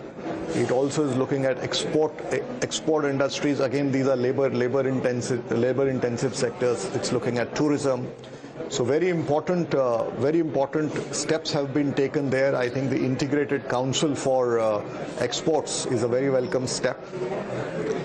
And the second area to draw more private investment is around ease and cost of doing business and the next generation of reforms. And the methods of doing that have been clearly articulated. There is a mention very clearly of collaboration between center and state, and to incentivize states towards these reforms. There is also a high-level committee that is being set up to create the blueprint. So very, very strong steps again there. And also, the whole issue of boosting consumption. Of course, all of what I've said is also going to boost consumption over time, but in a shorter period of time, what will boost consumption is more money in the hands of people. So the relief in income tax, the social security for gig workers, I think all of this will provide immediate relief to middle class and will provide some impetus to consumption and therefore contribute to the virtuous cycle of investments and employment and growth. All right. So then let me ask Mr. R. Mukundan. Mr. Mukundan, two questions that arise. Some people saying that only 2% of the population actually pays income tax. So even if there is a tax relief that comes in, is it enough to actually increase demand, increase consumption to turn around the economy? Question number one. And question number two, private sector investment hasn't really kept pace with the expectations. What is holding it back, and will this budget actually see some more interest coming in from the private sector, especially in the investment and creation of jobs area? Thank you, Navika. I think if you look at the broad context of the budget, addresses three issues. Number one, it addresses the issue of consumption and the pain in the middle class. They were hurting, and it addresses that, puts a balm there and gives them some power to drive the consumption. I'll come to that, whether the consumption will drive further economic move and a virtuous circle. The second piece it does addresses jobs. I think jobs we've been highlighting for many years. I think the first focus has been agriculture, which is the largest job creator today. The second one, it addresses MSME. Within manufacturing, MSME create the most jobs. It also addresses exports. If you want to sort of move to high-paying jobs, higher qualified job, exports is critical because India is a center for GCC, electronics export. If you look at the software export, all these are export entities which have created jobs for people. And the third piece which it does is that while doing the first two, it ensures our fiscal glide path is intact. The target is 4.4. All this augurs well, and on top of that, what the minister has done is that the gap which may arise because of the funding issue, the revenue foregone in the infrastructure sector, clearly she has asked for public-private partnership. There's a pipeline of 3-year pipeline of such projects which is going to come on table, and they're going to work on that to make sure the infrastructure spending does not stop. In terms of infrastructure, she actually has highlighted another angle to it, that it is about investment, which is investment in people and investment in sustainability. If you look at the investment in people, the whole point about connecting all the schools by broadband, to also give money for Atal Tinkering Labs, to give funding to IITs and IIScs, is going to provide future talent for India as we prepare ourselves for AI world and the world of digital. And the second piece is that if India has got to decarbonize its coal-fired boilers, it has to go to nuclear power, and the 100-gigawatt mission with 20,000 crore for the 6 or 7 Bharat small reactors, I think is the right step to sort of make it more sustainable. And on top of that, if you need public-private partnership, we need to build on trust. She used the word trust. I think the most of the time it is one word which I heard many times, at least 10 times I did a last count. And how do you bring about trust? You bring about trust by making sure that you decriminalize many of the rules, make it easy for entrepreneur, make his cost of doing business lower. And I think they've addressed that. In top of that, what have they given to entrepreneur? If you look at entrepreneur from MSME, the definition itself has been changed to 500 crores. I think Indian MSMEs have to become global scale. They need to address international market, and she has enabled that. On top of that, she has also created this whole fund of funds, 10,000 crore. What many people don't realize it, this fund of fund actually created a 90,000 crore investment in startups. And the new one is obviously going to accelerate that further, making sure that our momentum in startups is continued. So clearly, I think this is a budget which is not just focused on addressing immediate term, medium term, and also it is putting on, as Sanjeev highlighted, certain levers which will help us in the long term. Well said. If all of what you are saying comes true, then clearly it seems to be the medicine that the economy really required. And talking about medicines, let me go to the healthcare big man, Dr. Naresh Trehan. Healthcare sector. 36 drugs becoming absolutely duty-free, among those cancer drugs. I want to ask the question, is there enough spending on healthcare, number one, especially primary healthcare, which seems to be an area of neglect as far as state governments are concerned? Secondly, are we doing enough excuse me, because jobs and the service sector as far as health is concerned can be a huge employer given the kind of skilled workforce that we have. Do you think enough is happening in this budget to address some of your concerns?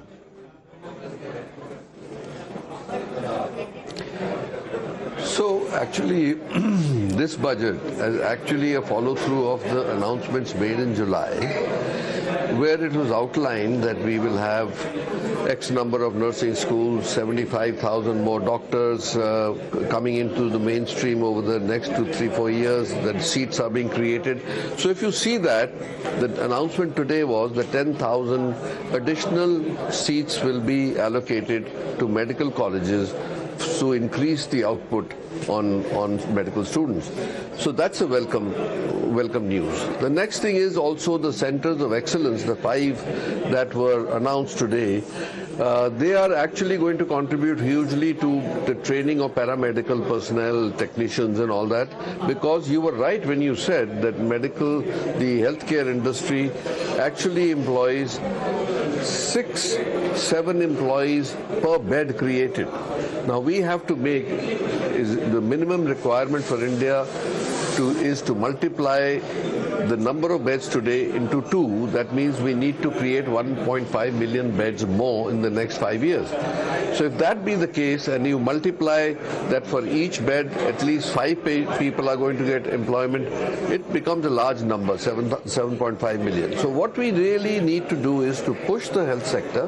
Fortunately, there is a healthy public sector health system functioning, and also parallelly the private sector health system. When they work together, they can create a huge benefit for the country, like you saw in the COVID times. Right now, we are actually not recognizing the value of PPP with the government and private sector that can create this movement much faster than we are going right now. So, 2 things. Your leading question was, is there enough that is being done at the primary healthcare level?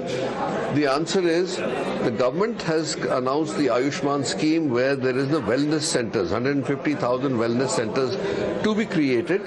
I think more than half have already in existence.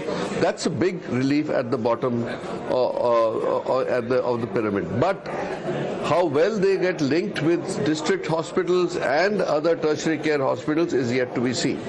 So there is a lot of effort, but the schemes of Swachh Bharat, Swasth Bharat, all these need to be coordinated with the PMJY scheme, and I think that we will have a much better system in the coming years at the basic level, at the rural level also. Also, there is a lot of investment going in from the private sector into tier 2, tier 3 cities, which will also help. So I think there are many models that can be put into place where we can accelerate the healthcare delivery system along with the huge employment opportunity that it offers. In the coming 5 years, we could make a big contribution to the economy of India, to the health of India, and ultimately go towards our goal of Viksit Bharat in 47.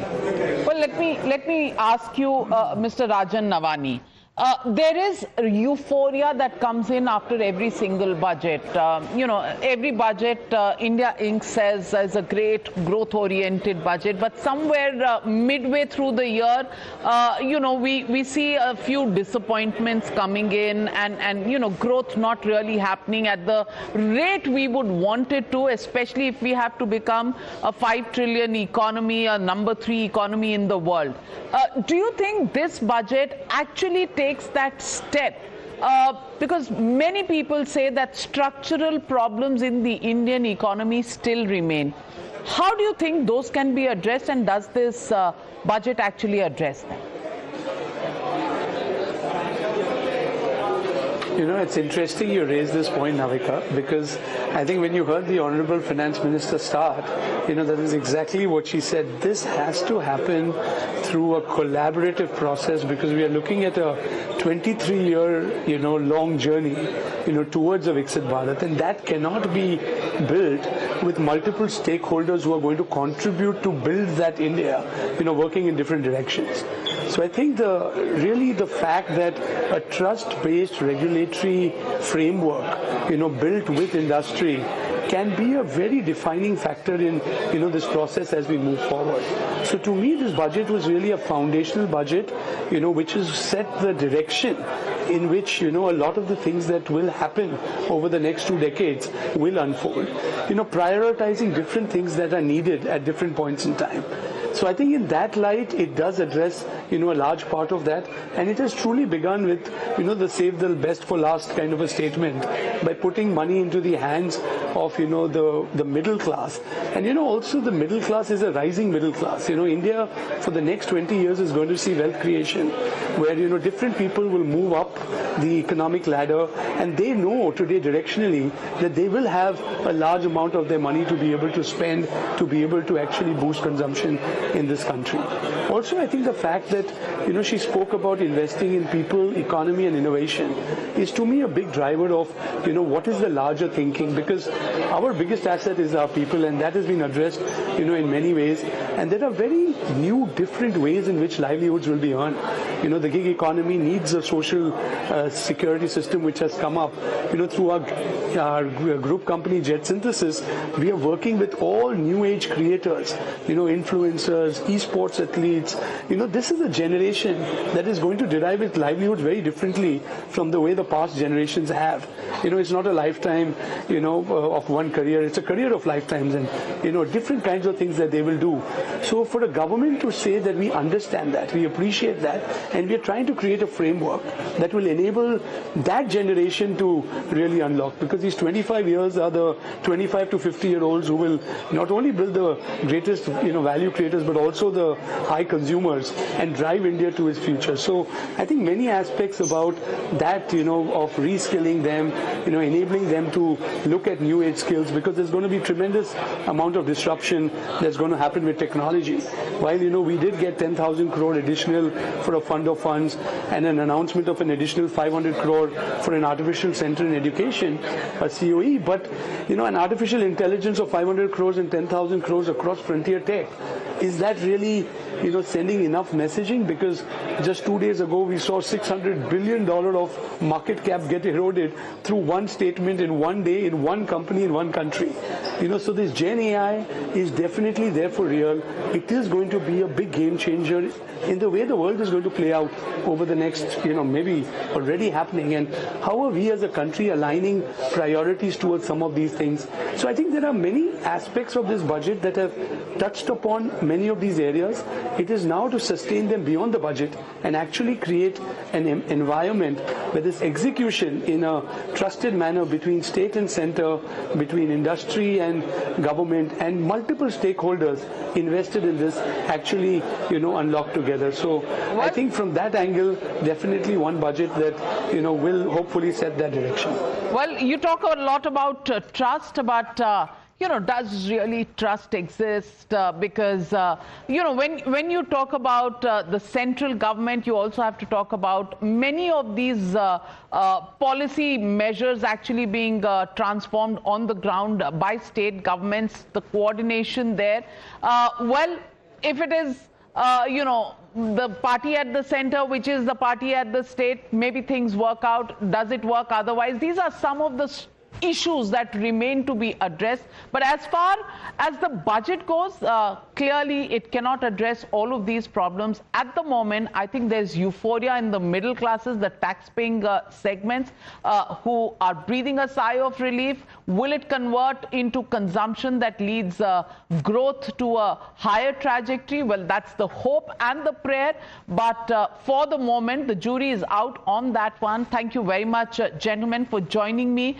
On the first analysis of the budget 2025-26, how it plays out, well, we'll keep you, the viewer, informed and abreast of all the developments. Thank you very much, gentlemen.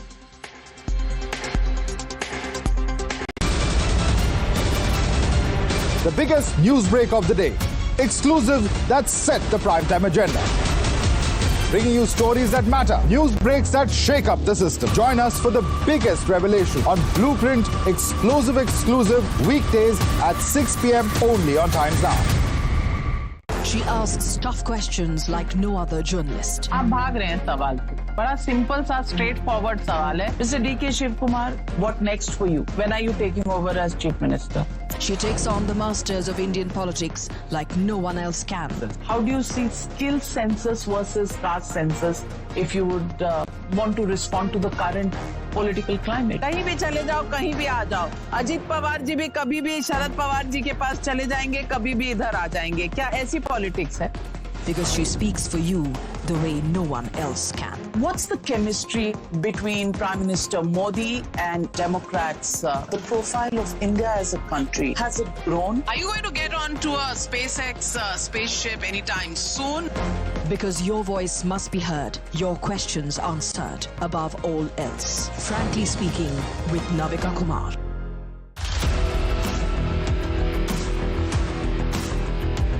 There's always that story that the nation wants to know. There are always questions that we want answers to. They can run, they can dodge, they can even ignore us.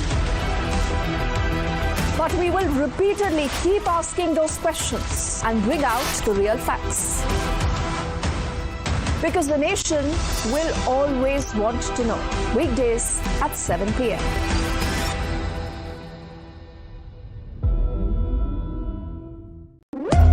When the stakes are high and the answers are elusive, there's one voice unafraid to challenge the status quo. At 8 p.m., I am not here to sugarcoat the truth. I am here to ask the hard questions. Because when others play it safe, I go straight to the heart of the matter. It's not about left or right. It's about what's right for India. It's about holding the powerful accountable. India Upfront with Pranesh Roy. Weeknights at 8 p.m. only on Times Now. No spin, no compromise, just the truth. For over 30 years, my journalism has been relentless, fearless, and uncompromising. My stories have breached lofty ivory towers and brought down the high and mighty. And I won't stop. When the clock strikes 9, it is time for the news hour. Navika Kumar asks the legitimate question. When your rights are trampled, I will be your voice, demanding answers from the corridors of power. News hour at 9 with Navika Kumar.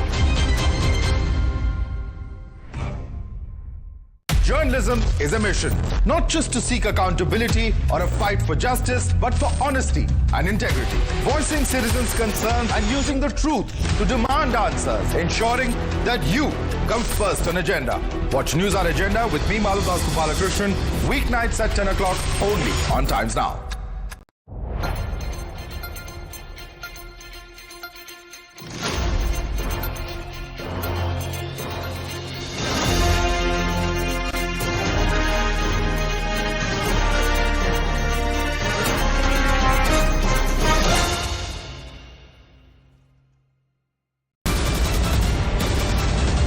The biggest news break of the day. Exclusive that set the primetime agenda. Bringing you stories that matter. News breaks that shake up the system. Join us for the biggest revelation on Blueprint exclusive weekdays at 6 p.m. only on Times Now. She asks tough questions like no other journalist. आप भाग रहे हैं सवाल पे। बड़ा simple सा straight forward सवाल है। Mr. D.K. Shiv Kumar, what next for you? When are you taking over as Chief Minister? She takes on the masters of Indian politics like no one else can.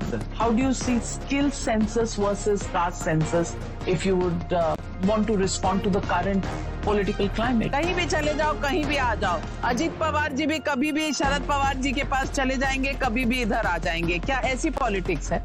Because she speaks for you the way no one else can. What's the chemistry between Prime Minister Modi and Democrats? The profile of India as a country, has it grown? Are you going to get onto a SpaceX spaceship anytime soon? Because your voice must be heard, your questions answered above all else. Frankly Speaking with Navika Kumar.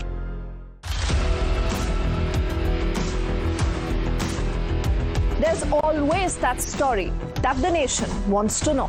There are always questions that we want answers to. They can run, they can dodge, they can even ignore us. But we will repeatedly keep asking those questions and bring out the real facts. Because the nation will always want to know. Weekdays at 7 p.m.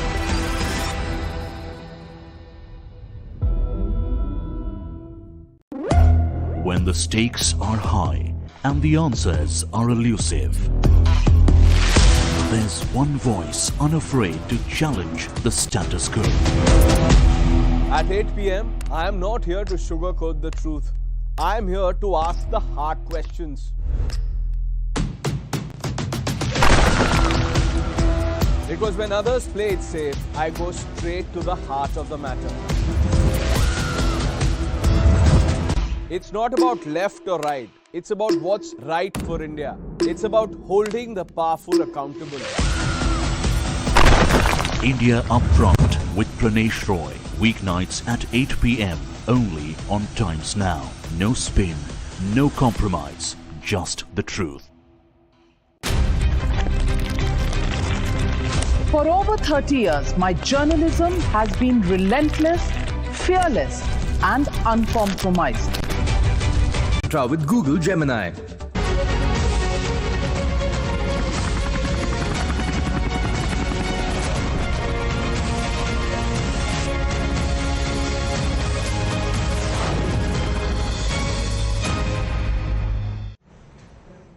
Hello, good evening. Thank you very much for joining us here on Times Now. I'm Hina Gambhir. Viewers, it's nothing short of a bonanza budget for the middle class, with Modi government giving it a mega tax exemption, the biggest, in fact, since the year 2005. So if you earn up to 12 lakh rupees a year or approximately 1 lakh rupees per month, you will have to pay no tax at all. In fact, Finance Minister Nirmala Sitharaman made the big bang announcement during her budget speech today, where she said that the income slabs and the rates are being changed across the board to benefit all taxpayers. In fact, she mentioned that in total, about 1 crore taxpayers are going to benefit with this rejig. So what does this essentially mean? This means that the middle class will have more money in their pockets. This will help them save more and spend more the way they want, and will also spur household consumption, which has been the focus of the government. Now, viewers, here's what the impact really is going to be of the tax slab overhaul, and here's how it is going to look like for the taxpayers. So, for example, if your salary is around 8 lakh rupees annually, then, with the existing tax regime, you would have to pay about 30,000 rupees as tax, but now the tax is going to be zero. 9 lakh rupees as annual income, old tax, 40,000 rupees. Now, under the current the new proposal that has come, tax will be zero. So, you will eventually save 40,000 rupees annually. If your income is from 10 to 12 lakh rupees, the savings are going to be in the range of 50,000 to 65,000 to 80,000 rupees. So, for those earning 12 lakh rupees annually, will be able to save now 80,000 rupees annually, because there is not going to be any tax on this. But if you are in the tax bracket of 16 lakh rupees, then also you stand to benefit, and the benefit is going to be around 50,000 rupees annually. Then people earning 20 lakh rupees annually will have a saving of 90,000 rupees, because in the existing structure, your tax outgo is 2.9 lakh rupees, and now it's going to change to 2 lakh rupees under the new proposal by the Finance Minister today. Not just that, people earning 24 lakh rupees annually or 2 lakh rupees per month will have a saving of about 1.1 lakh rupees, and 50 lakh rupees is your, if that is your annual income, your current outgo is 11.9 lakh rupees, you will end up saving 1.1 lakh rupees. So, like I mentioned, it is going to benefit taxpayers across tax brackets. Now, look at this scenario, how it is going to be a benefit for people who earn salaries in the range of 12 lakh rupees per year or 1 lakh rupees per month. If the husband earns 12 lakh rupees per year, if the wife earns 12 lakh rupees per year, then the combined income of the family is 24 lakh rupees, and your household income is absolutely tax-free. And that is the update that we are getting right now. And in fact, this is going to be the kind of benefit that we are likely to see. Let's now talk a little bit about, the benefits that are going to be there for the people. Why does the middle class really matter? Because viewers, as per the data from the 2020-21, the middle class made 31% of the total population. Now, reports are suggesting that the size of India's middle class will nearly double to 61% of its total population by 2047. It is also important to note that Delhi, which by the way is seeing polls in less than 5 days from now, as per reports, has got 67% middle class population. So all in all, this is a pro-people and pragmatic budget clearly coming ahead of polls. And now here's what the finance minister said while announcing this overhaul in the tax slabs for the middle class. Listen in. We have periodically reduced their tax burden. Right after 2014, the nil tax slab was raised to 2.5 lakhs of rupees, which was further raised to 5 lakh rupees in 2019 and to 7 lakh rupees in 2023. This is reflective of our government's trust on the middle class taxpayers. I am now happy to announce that there will be no income tax payable up to income of 12 lakh rupees. In fact, Prime Minister Narendra Modi has called this a budget for Janta Janardan, one that focuses on putting more money in the hands and the pockets of people. Listen in. जनता जनार्दन का budget, peoples का budget, इसके लिए बहुत बहुत बधाई देता हूं। साथियों, आमतौर पर बजट का फोकस इस बात पर रहता है कि सरकार का खजाना कैसे भरेगा, लेकिन ये बजट उससे बिल्कुल उल्टा है।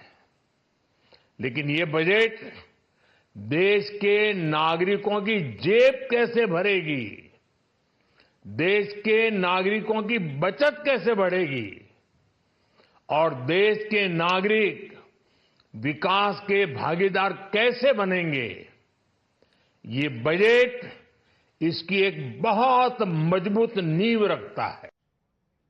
So let's now go across to our guests who are joining us live this evening to understand what do they make of this mega tax bonanza that has come for the middle class. Specifically, we have Tehseen Poonawala, who is a political analyst, joining us on the studios here. Vivek Silas, who is national spokesperson of the Samajwadi Party. Niranjan Hiranandani, co-founder and MD Hiranandani Group, also live with us this evening. And we will be joined by Nirmala Sitharaman, national spokesperson, NCP, the SP faction.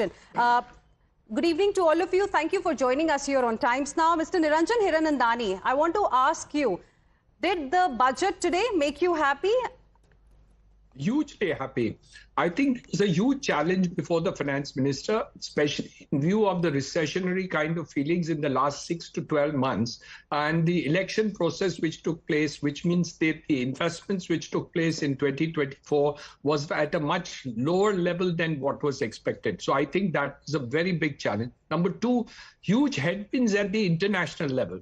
So I think the balancing of the budget is a much bigger challenge than otherwise it would have been, and she's been able to do it. Number three, I think the middle class has been languishing and demanding more benefits that need to come to them in view of the fact that they are suffering earlier due to inflationary tendencies of the economy. And that is a challenge which really was there for this middle class in two terms in what we have seen in the marketplace. I think these three balancing is probably the most important thing that I think has been done. What I'm not happy about is that the volume of investments could have been increased still further in view of the fact that I'm not happy with 6.2% growth. I know it is the highest in the world, but I still think our target should be 8%. And for that, investments in terms of the government need to be increased. Yes, the private sector also needs to increase the investments. I'm not saying that we shouldn't, but I think more investment coming from the government needed to be done. And I think that was probably not done because they wanted the fiscal target to be 4.2 or 4.7 that is over there. So I think balancing the budget has been quite a challenge in terms of it. But overall, we've been able to take this sector to the whole thing. And I think we could dil mange more. I think we all want much more to come out of every budget that is there. But I think these two issues which they have been able to do is quite far-reaching commitment which I thought the finance minister was able to achieve. Okay, interesting. Dil mange more. I mean, that's, I think, what the corporate sector says every time we, connect after the budget announcement. I know Tehseen wants to respond, but before that, let me quickly welcome Sujit Kumar, Member of Parliament, Rajya Sabha from the Bharatiya Janata Party as well, who's joining us live this evening. Good evening. How will you like to address the concerns that have been raised by Mr. Niranjan Hiranandani, specifically on the investment side?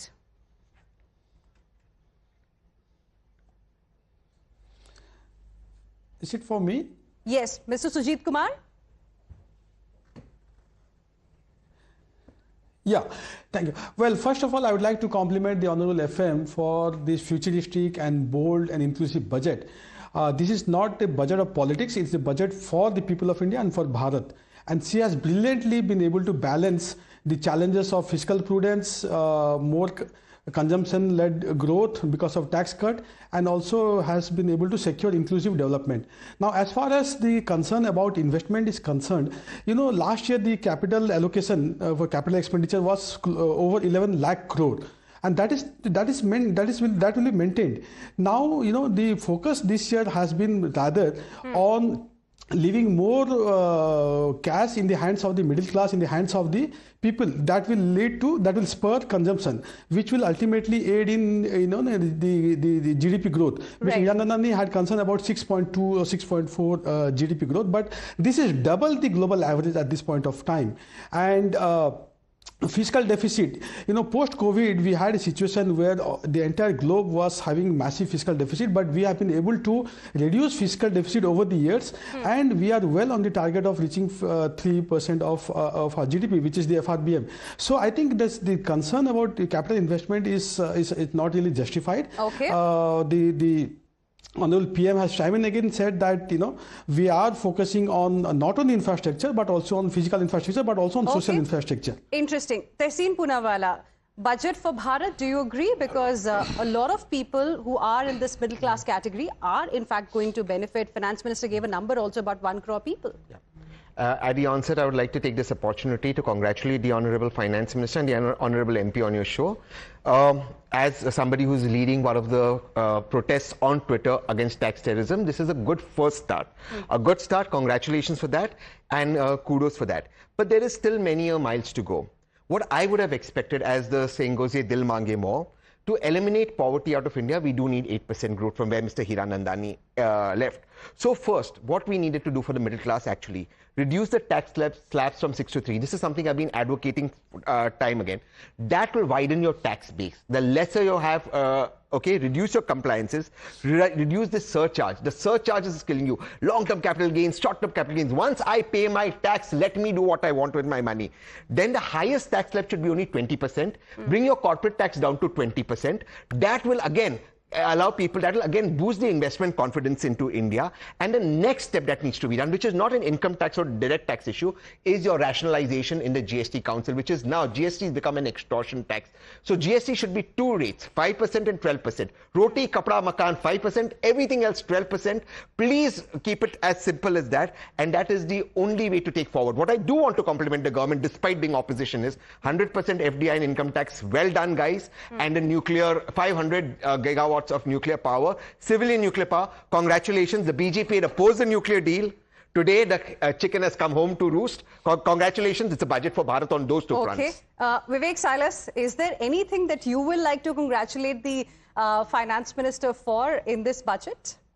We would like to see how the budget behaves actually, because for the last 11 years, the Bharatiya Janata Party, their spokesperson, even the Honorable Finance Minister have been saying that this budget is for the Aam Aadmi, Aam Janta ka budget. We have been hearing it for the last 11 years. But today, if you see the education budget that was for 1,25,638 crores has come down to 1,14,000 crores. The social welfare budget was 56,501 crores has come down to 46,482 crores. Agriculture, the basis of India, it was 1,51,851 crores last year. it has come down to 1,40,859 crores. Okay. If you see the urban development. So there's not even a single thing that you feel good about in this the budget? slab that the finance minister has said till 12 lakh there will be no tax, okay. But you need to enhance the income of the people. Okay. To bring them up to more than 12 lakhs. That is the point where India is going to grow. Because if you see, the Northeast is very important. Northeast budget was 5,900 crores for the entire Northeast. Has come down to 4,600 crores. Okay. Urban development, let me complete. No, 82,577 has come down to... You've made an important point, point well taken, but I'm completely out of time right now. I'd like to thank all my guests for joining us. Tehseen Poonawalla, Vivek Silas, Sujit Kumar and Niranjan Hiranandani. Appreciate all of you. Heading into a very, very short break. We'll be back with lots more. Stay with us.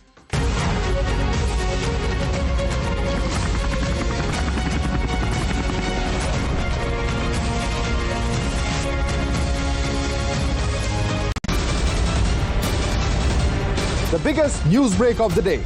Exclusive that set the primetime agenda. Bringing you stories that matter. News breaks that shake up the system. Join us for the biggest revelation on Blueprint Exclusive weekdays at 6 p.m. only on Times Now. She asks tough questions like no other journalist. आप भाग रहे हैं सवाल पे. बड़ा simple सा straight forward सवाल है. Mr. D.K. Shiv Kumar, what next for you? When are you taking over as Chief Minister? She takes on the masters of Indian politics like no one else can. How do you see skill census versus caste census if you would want to respond to the current political climate? कहीं भी चले जाओ, कहीं भी आ जाओ. अजीत पवार जी भी कभी भी शरद पवार जी के पास चले जाएंगे, कभी भी इधर आ जाएंगे. क्या ऐसी पॉलिटिक्स है? Because she speaks for you the way no one else can. What's the chemistry between Prime Minister Modi and Democrats? The profile of India as a country, has it grown? Are you going to get onto a SpaceX spaceship anytime soon? Because your voice must be heard, your questions answered above all else. Frankly Speaking with Navika Kumar.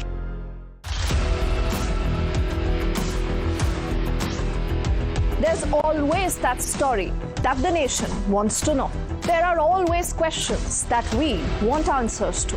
They can run, they can dodge, they can even ignore us.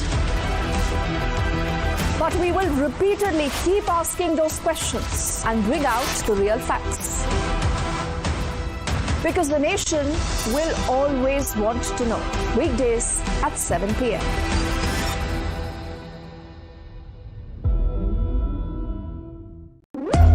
When the stakes are high and the answers are elusive, there's one voice unafraid to challenge the status quo. At 8 p.m., I am not here to sugarcoat the truth. I am here to ask the hard questions. Because when others play it safe, I go straight to the heart of the matter. It's not about left or right. It's about what's right for India. It's about holding the powerful accountable. India Upfront with Pranesh Roy. Weeknights at 8 p.m. only on Times Now. No spin, no compromise, just the truth. For over 30 years, my journalism has been relentless, fearless, and uncompromised. My stories have breached lofty ivory towers and brought down the high and mighty. And I won't stop. When the clock strikes 9, it is time for the news hour. Navika Kumar asks the legitimate question. When your rights are trampled, I will be your voice, demanding answers from the corridors of power. News Hour at 9 with Navika Kumar. Journalism is a mission, not just to seek accountability or a fight for justice, but for honesty and integrity. Voicing citizens' concerns and using the truth to demand answers, ensuring that you come first on agenda. Watch News Hour Agenda with me, Maludas Gopalakrishnan, weeknights at 10 o'clock only on Times Now.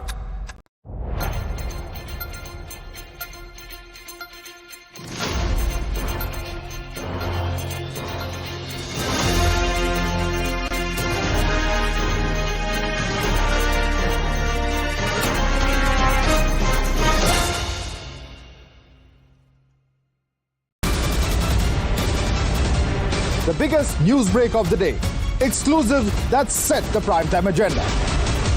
Bringing you stories that matter, news breaks that shake up the system. Join us for the biggest revelation on Blueprint exclusive weekdays at 6 p.m. only on Times Now. She asks tough questions like no other journalist. आप भाग रहे हैं सवाल से. बड़ा simple सा straight forward सवाल है. Mr. D.K. Shivkumar, what next for you? When are you taking over as chief minister? She takes on the masters of Indian politics like no one else can. How do you see skill census versus caste census if you would want to respond to the current political climate? कहीं भी चले जाओ, कहीं भी आ जाओ. अजीत पवार जी भी कभी भी शरद पवार जी के पास चले जाएंगे, कभी भी इधर आ जाएंगे. क्या ऐसी पॉलिटिक्स है? Because she speaks for you the way no one else can. What's the chemistry between Prime Minister Modi and Democrats? The profile of India as a country, has it grown? Are you going to get on to a SpaceX spaceship anytime soon? Because your voice must be heard, your questions answered above all else. Frankly speaking, with Navika Kumar. Movement that inspires.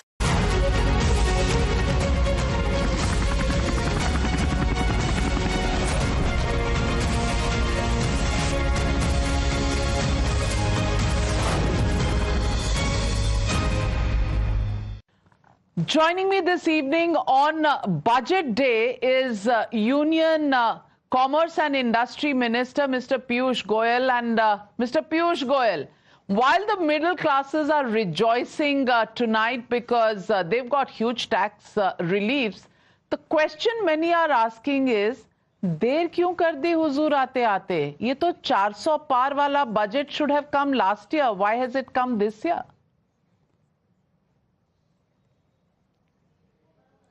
कभी budget माननीय प्रधानमंत्री नरेंद्र मोदी जी ने चुनाव के हिसाब से नहीं बनाया. Budgets are made based on the prevailing situation and a variety of other factors. So while for those, some people it may be an election issue, for us it's a matter of conviction that we have to serve the people of India, we have to serve every section of India. And last year different benefits were given to the middle class. Different tax reliefs were given in a different form. This year it's more direct in terms of massive tax cuts. So I think Prime Minister Narendra Modi has consistently ensured the welfare of every section of society. Well, Mr. Piyush Goyal, let me ask you very directly. Rahul Gandhi says for bullet wounds, this announcement is merely just a band-aid. Shashi Tharoor goes a step further and says that great income tax relief for those who have salaries, but what about the jobless who have no salaries? How would you respond to them?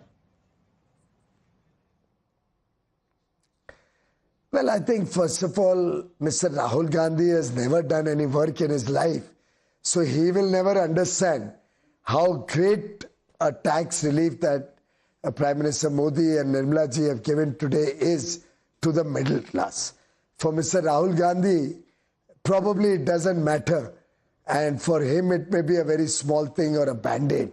But I'm sure the people of India, the people of Delhi, the common man, the middle class, who's almost relieved of their tax burden with 12 lakhs, 12.75 lakhs for salary earners being now nil tax. It's a great benefit and everybody is welcoming it.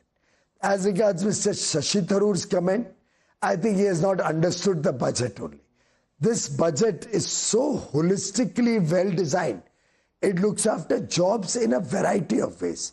It addresses sector-specific ideas, toys, footwear and leather items, what needs to be done to make it easier to do business, how startups will be promoted with startup fund of funds too. The effort has been through a variety of measures to make this a budget focus on creating more jobs. Now take tourism for example. We all recognize tourism is the largest job creator in the world. 50 destinations with a focus on marketing those destinations, improving their infrastructure, ensuring even basic things like security and sanitation.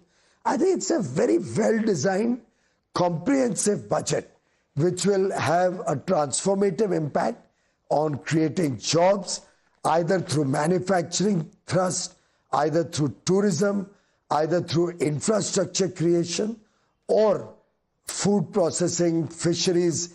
It has a multi-dimensional job creation possibility. Well, let me ask you, Mr. Piyush Goyal, you're the Commerce and Industries Minister. There is a huge dependence on the private sector to pick up the investment sentiment and go for it. That was the reason for the cut in corporate taxes several years ago that your government really brought in. Private sector investment hasn't really come up to the expectations that the government might have had. What are the reasons this investment is still lagging will this piece actually deliver after the announcements in the budget along with the export sector on which great emphasis has been put in this budget as well? Will these two pieces be able to address the slowdown in growth that we saw in the second quarter this year? Navika ji, first of all, I do not think that we have not seen the level of private sector investments that was envisaged. Look at all the PLI schemes. Look at the semiconductor support scheme. Look at the amount of FDI that's been coming into the country. Despite COVID, despite 2 global wars, India has fared quite reasonably well. We continue to be the fastest growing large economy in the world. And even this year, the first 9 months, FDI numbers are very robust. So to my mind, the variety of schemes, the variety of initiatives, the effort to have sectoral promotion, as well as to focus on infrastructure and ease of doing business is giving very good results.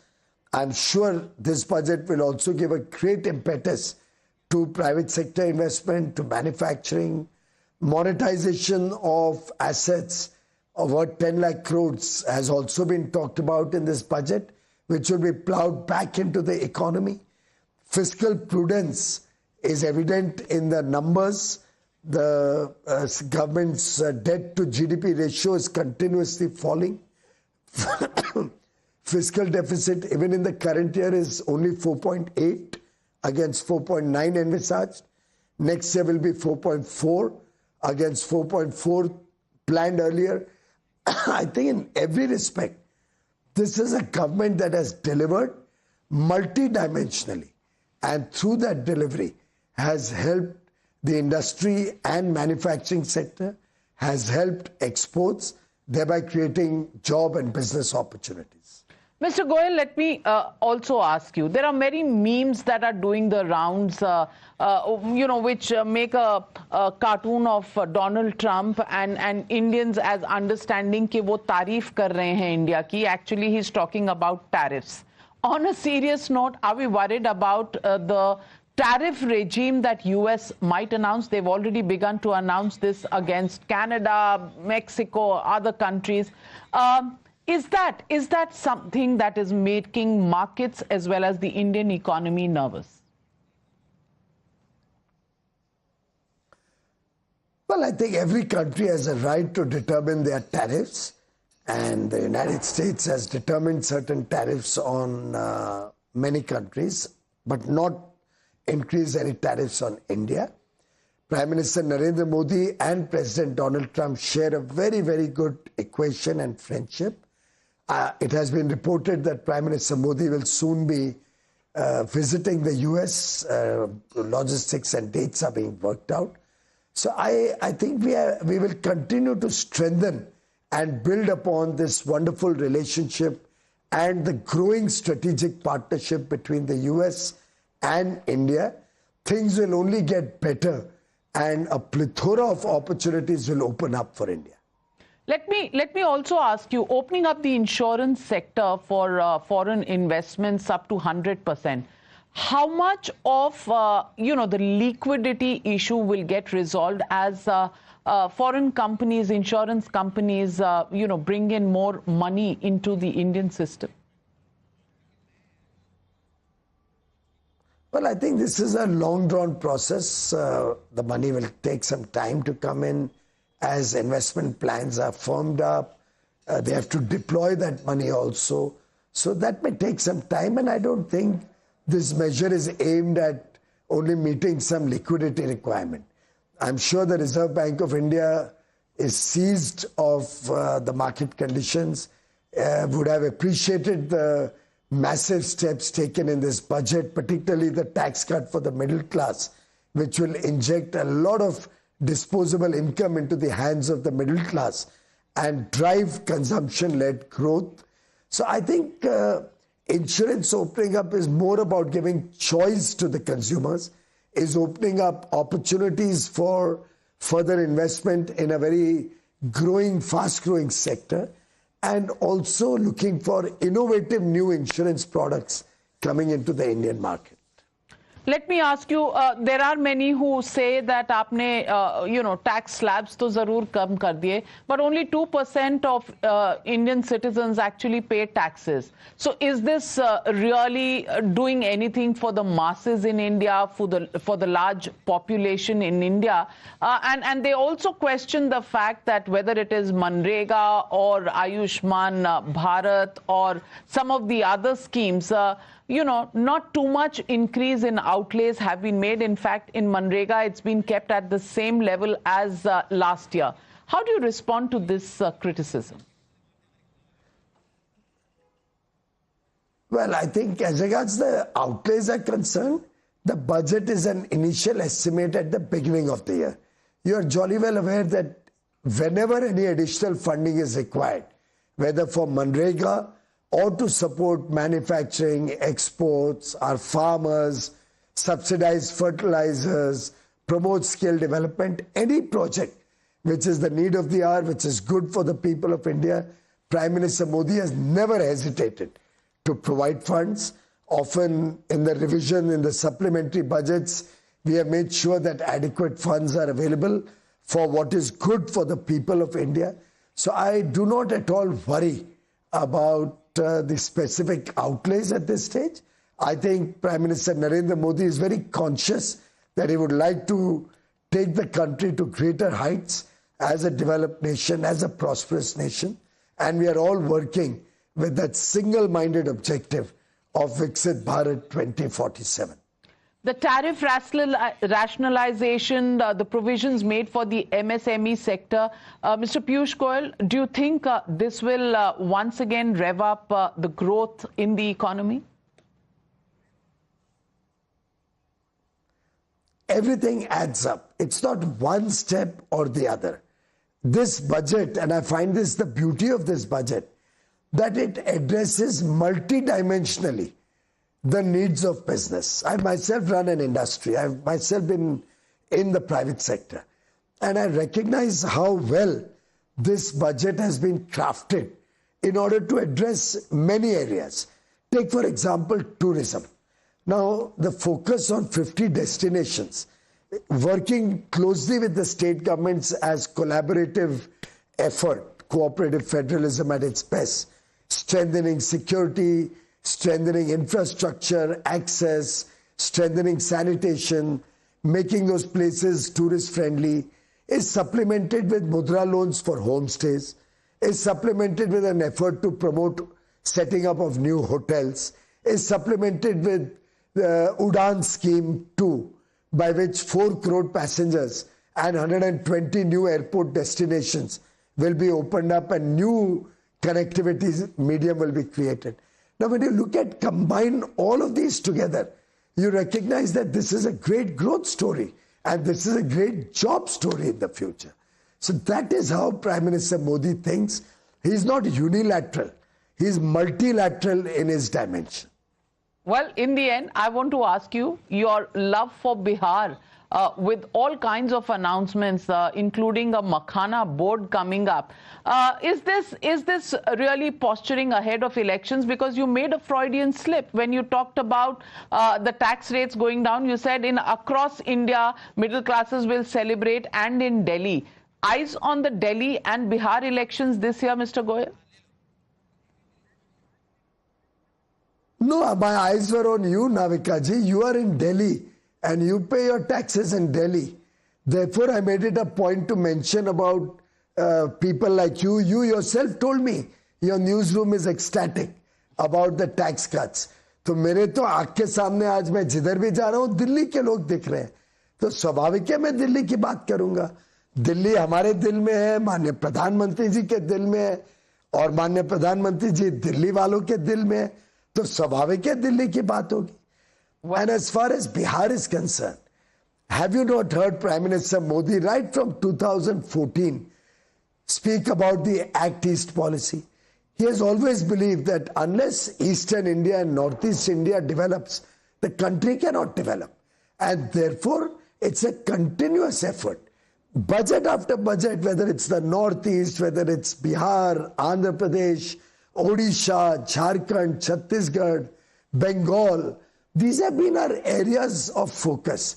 If those states don't cooperate and they don't take the benefit of central government schemes, it is to their own disadvantage. On our part, our Prime Minister, Honorable Prime Minister Narendra Modi ji, continuously, almost in every interaction, every cabinet meeting, not from today, but for the last 10.5 years, has been guiding all his colleagues, all of us who had the privilege of learning from him, of working under his guidance, that our focus should be that the whole country develops. Our focus should be on the aspirational districts and blocks. Our focus should be in those regions which are left behind. Our focus should be on those who are at the bottom of the pyramid. And I think an extra effort to support Bihar or Assam or any of those states should be welcomed by all. I would like to ask the opposition friends who are criticizing that, are you opposed to Makhana board? Why don't you go and say this in Patna? Are you opposed to setting up a center of excellence or a skill university or developing infrastructure or developing the irrigation for lakhs of farmers of Bihar? If you're opposed to that, please go and tell the people of Bihar that you do not want to see development in Bihar. I abhor and deplore the behavior of the opposition who always speaks with a double fork or a very unholy manner, an anti-development approach of the opposition. Well, Mr. Piyush Goyal, the opposition will say what it has to say. But if there were two boxes that needed to be ticked, growth, this budget, is it about growth bhi or popularity bhi? Well, then it ticks both those boxes. Middle class is happy and growth, incentives seem to be there. How it pans out over the next 12 months is something we'll all wait and watch out for. But for now, Dil Mange More, it's a happy middle class, and probably, as you say, Delhi election will determine which way this budget has gone as the first litmus test. Well, I can assure you the country will go in a positive direction. The country will progress. The people, 140 crore Indians, have something or the other for them in this budget. Every farmer is happy. The youth are happy. Our sisters will get much more opportunity. We have focused our effort to make sure that the middle class will get higher disposable income, which will help industry, trade. So in a way, this is a budget which promotes growth, which strengthens the economy and makes the people of India happy. It's a win-win for India. Well, on that note, thank you very much, Mr. Piyush Goyal, for joining me here on Times Now.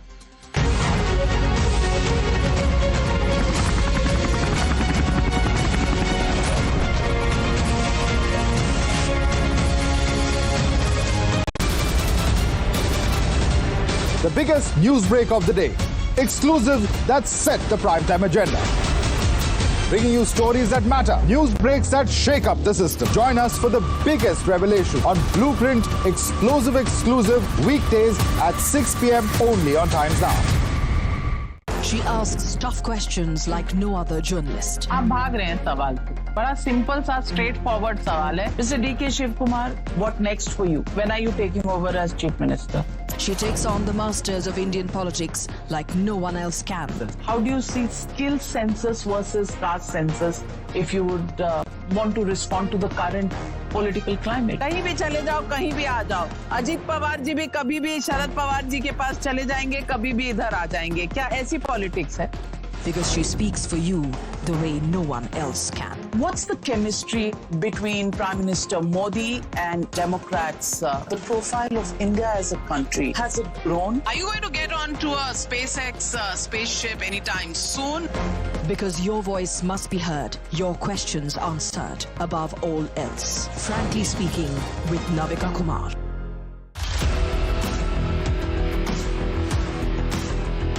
There's always that story that the nation wants to know. There are always questions that we want answers to. They can run, they can dodge, they can even ignore us. But we will repeatedly keep asking those questions and bring out the real facts. Because the nation will always want to know. Weekdays at 7 p.m.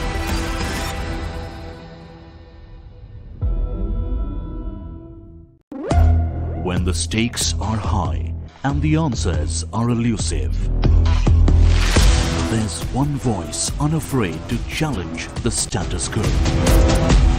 At 8 p.m., I am not here to sugarcoat the truth. I am here to ask the hard questions.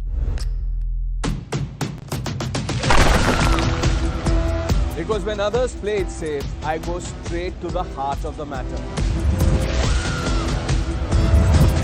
It's not about left or right. It's about what's right for India. It's about holding the powerful accountable. India Upfront with Pranesh Roy. Weeknights at 8 p.m. only on Times Now. No spin, no compromise, just the truth. For over 30 years, my journalism has been relentless, fearless, and uncompromised. My stories have breached lofty ivory towers and brought down the high and mighty. And I won't stop. When the clock strikes 9, it is time for the news hour.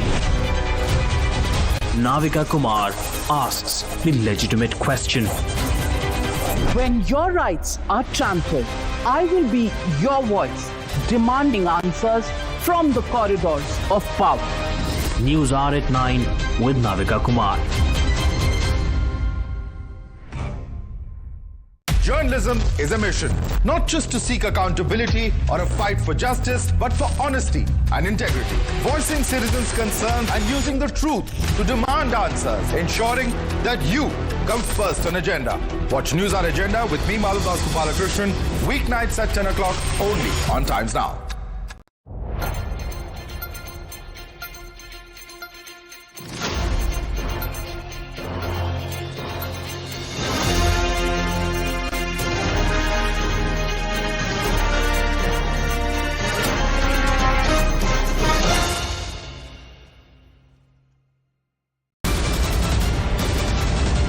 The biggest news break of the day. Exclusive that set the primetime agenda. Bringing you stories that matter. News breaks that shake up the system. Join us for the biggest revelation on Blueprint exclusive weekdays at 6 p.m. only on Times Now. She asks tough questions like no other journalist. आप भाग रहे हैं सवाल से. बड़ा simple सा straight forward सवाल है. Mr. D.K. Shiv Kumar, what next for you? When are you taking over as Chief Minister? She takes on the masters of Indian politics like no one else can. How do you see skill census versus caste census if you would want to respond to the current political climate? कहीं भी चले जाओ, कहीं भी आ जाओ. अजीत पवार जी भी कभी भी शरद पवार जी के पास चले जाएंगे, कभी भी इधर आ जाएंगे. क्या ऐसी पॉलिटिक्स है? Because she speaks for you the way no one else can. What's the chemistry between Prime Minister Modi and Democrats? The profile of India as a country, has it grown? Are you going to get onto a SpaceX spaceship anytime soon? Because your voice must be heard, your questions answered above all else. Frankly speaking, with Navika Kumar.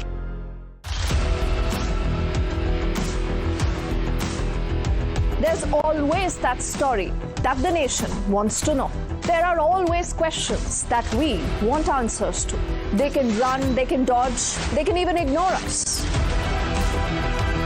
But we will repeatedly keep asking those questions and bring out the real facts. Because the nation will always want to know. Weekdays at 7 p.m.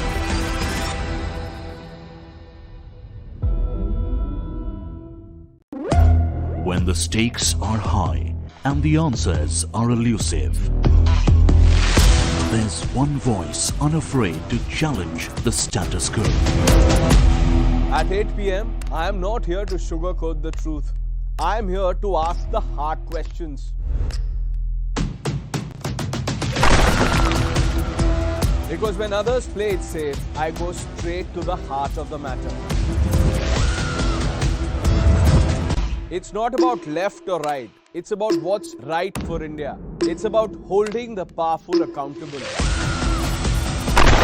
India Upfront with Pranesh Roy. Weeknights at 8 p.m. only on Times Now. No spin, no compromise, just the truth. For over 30 years, my journalism has been relentless, fearless, and uncompromised. My stories have breached lofty ivory towers and brought down the high and mighty. And I won't stop. When the clock strikes 9, it is time for the news hour. Navika Kumar.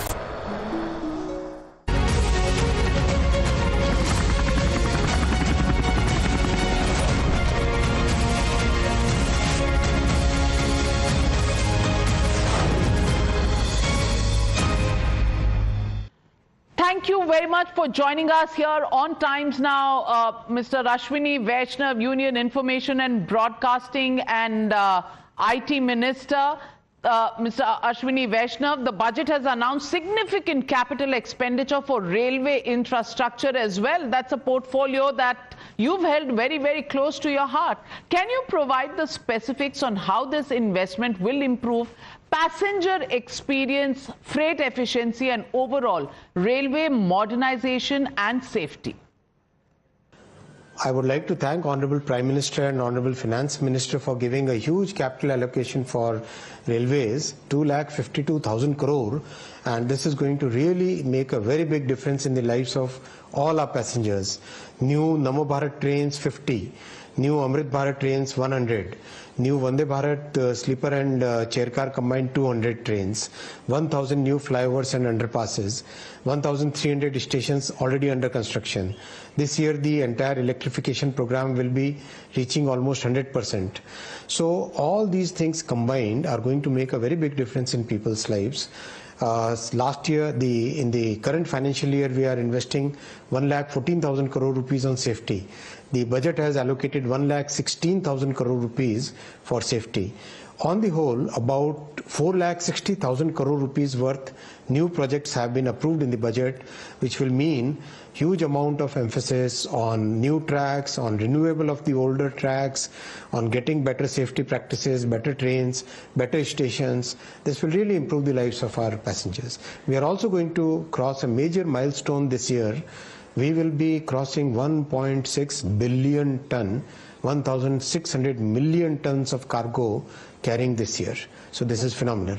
Well, the concern will really always be passenger experiences, and in recent times railways have provided that. But let me ask you, you wear another hat, that of the IT minister. Digital infrastructure is a key pillar of economic growth, as we've seen in recent times. What are the major allocations or initiatives in this budget to improve 5G rollout, AI, artificial intelligence research, and India's overall digital transformation, because a large part of our economy depends on this? Honorable Prime Minister has kept a huge focus on making sure that the technological base for our country is well established. That's why there is so much focus on 5G rollout, which has now reached about 99% of all the districts. There is huge focus on the India semiconductor mission. The entire program is progressing very well. 5 units construction is going on, and 2025 will see the first Made in India chip rollout. The huge focus on AI mission. Within next few months, we will get India's own foundational model. Huge focus on quantum missions, national supercomputing mission. In a sense, the overall focus on getting the deep technology in place, getting that foundation right, is progressing very well, and I thank Honorable Finance Minister for continuously supporting this focus on technology, and I thank Honorable Prime Minister for guiding us in this path. Well, India has also now launched an AI mission. How would you respond to those who have been, critical of the fact that this initiative should have been started much earlier? Absolutely. See, getting the common compute facility is most important. Without compute facility, the entire mission was totally dependent on getting the compute facility, and that's why very quickly, immediately after the approval of the mission, we started working on creating that compute facility, and very happy to share with you that we have got 18,000 GPU approved, empaneled in this program, out of which about 10,000 are already available. So this is going to be a very big facility. And just to give you the context, the big supercomputer we have is 700 GPUs. So that's a huge compute facility overall, which is going to be extremely useful for the startups, for researchers, for our entire academic community, our AI application developers. All of them will get a huge facility. Well, India is impressed, but will the opposition be impressed with these announcements in the budget? Well, that's another story, but thank you very much, Minister Ashwini Vaishnav, for joining me right here. On the day the budget has been announced, there's good cheer coming from the middle classes, but clearly some of the points that you make deserve attention, may have been overshadowed in this huge euphoria over the tax breaks. Thank you very much, Mr. Vaishnav, for joining.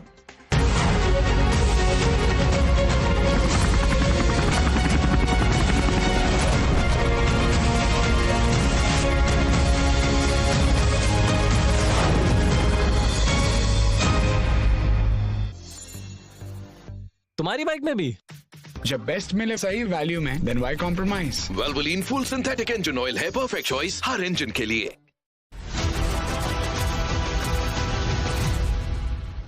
प्रधानमंत्री नरेंद्र मोदी ने नदियों को जोड़ने वाले उस सपने को साकार करने का बीड़ा उठाया है जिसे पूर्व प्रधानमंत्री अटल बिहारी वाजपेयी ने देखा था। उन्होंने अटल जी के 100वें जन्मदिन के मौके पर दोदन बांध की आधारशिला रखकर देश की पहली नदी जोड़ो योजना केन बेतवा प्रोजेक्ट का शुभारंभ किया।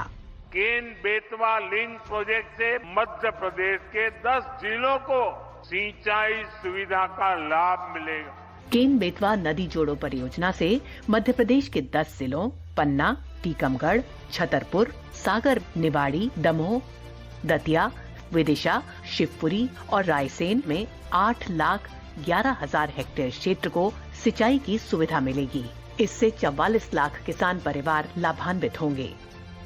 केन बेतवा नदी योजना जो विश्व की सबसे पहली नदी जोड़ो योजना है, इसके शुभारंभ के बाद वाकई में ये पूरा क्षेत्र एक अलग दुनिया में जाएगा, एक अलग प्रकार से विकास का रास्ता तय करेगा। केन बेतवा प्रोजेक्ट से उत्तर प्रदेश के बांदा, महोबा, झांसी और ललितपुर जिलों की 1,92,000 हेक्टेयर जमीन सिंचित बनेगी। इससे 21 लाख लोगों का पेयजल संकट खत्म होगा। नदी में पानी लिंक योजना के बाद निरंतर बहता रहेगा, तो मुझे उम्मीद है कि हमारे विदिशा वासियों को The biggest news break of the day. Exclusive that set the primetime agenda. Bringing you stories that matter. News breaks that shake up the system. Join us for the biggest revelation on Blueprint exclusive weekdays at 6 p.m. only on Times Now. She asks tough questions like no other journalist. आप भाग रहे हैं सवाल से। बड़ा simple सा straight forward सवाल है। Mr. D.K. Shivkumar, what next for you? When are you taking over as Chief Minister? She takes on the masters of Indian politics like no one else can. How do you see skill census versus caste census if you would want to respond to the current political climate? कहीं भी चले जाओ, कहीं भी आ जाओ। अजीत पवार जी भी कभी भी शरद पवार जी के पास चले जाएंगे, कभी भी इधर आ जाएंगे। क्या ऐसी पॉलिटिक्स है? Because she speaks for you the way no one else can. What's the chemistry between Prime Minister Modi and Democrats? The profile of India as a country, has it grown? Are you going to get onto a SpaceX spaceship anytime soon? Because your voice must be heard, your questions answered above all else. Frankly speaking, with Navika Kumar.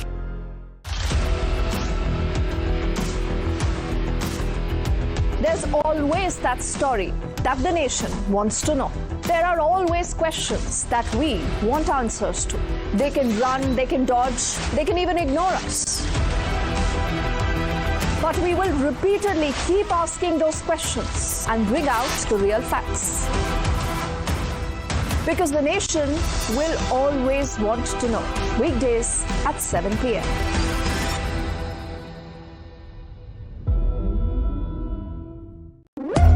When the stakes are high and the answers are elusive, there's one voice unafraid to challenge the status quo. At 8 p.m., I am not here to sugarcoat the truth. I am here to ask the hard questions. Because when others play it safe, I go straight to the heart of the matter. It's not about left or right. It's about what's right for India. It's about holding the powerful accountable. India Upfront with Pranesh Roy. Weeknights at 8 p.m. only on Times Now. No spin, no compromise, just the truth. For over 30 years, my journalism has been relentless, fearless, and uncompromised. My stories have breached lofty ivory towers and brought down the high and mighty. And I won't stop. When the clock strikes 9, it is time for the news hour. Navika Kumar asks the legitimate question. When your rights are trampled, I will be your voice, demanding answers from the corridors of power. News Hour at 9 with Navika Kumar. Journalism is a mission, not just to seek accountability or a fight for justice, but for honesty and integrity. Voicing citizens' concerns and using the truth to demand answers, ensuring that you comes first on agenda. Watch News Hour Agenda with me, Maludas Gopalakrishnan, weeknights at 10 o'clock only on Times Now.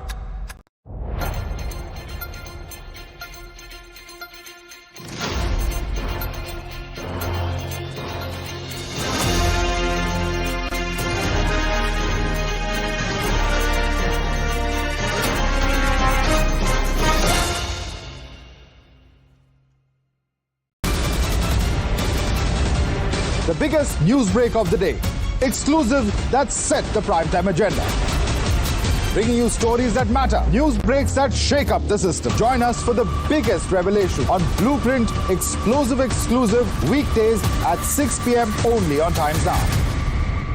She asks tough questions like no other journalist. आप भाग रहे हैं सवाल से। बड़ा simple सा straight forward सवाल है। Mr. D.K. Shivkumar, what next for you? When are you taking over as Chief Minister? She takes on the masters of Indian politics like no one else can. How do you see skill census versus caste census if you would want to respond to the current political climate. कहीं भी चले जाओ, कहीं भी आ जाओ, अजीत पवार जी भी कभी भी शरद पवार जी के पास चले जाएंगे, कभी भी इधर आ जाएंगे. क्या ऐसी पॉलिटिक्स है? Because she speaks for you the way no one else can. What's the chemistry between Prime Minister Modi and Democrats? The profile of India as a country, has it grown? Are you going to get onto a SpaceX spaceship anytime soon? Because your voice must be heard, your questions answered above all else. Frankly speaking, with Navika Kumar.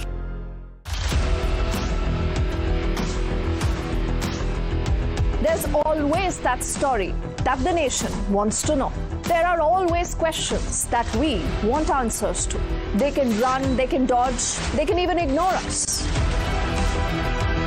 But we will repeatedly keep asking those questions and bring out the real facts. Because the nation will always want to know.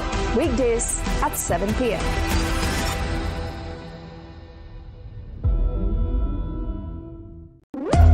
When the stake with Google Gemini. ये आकांक्षाओं का budget है, ये हर भारतीय के सपनों को पूरा करने वाला बजट है. हमने कई सेक्टर्स युवाओं के लिए खोल दिए. सामान्य नागरिक विकसित भारत के मिशन को ड्राइव करने वाला. I am now happy to announce that there will be no income tax payable up to income of 12 lakh rupees.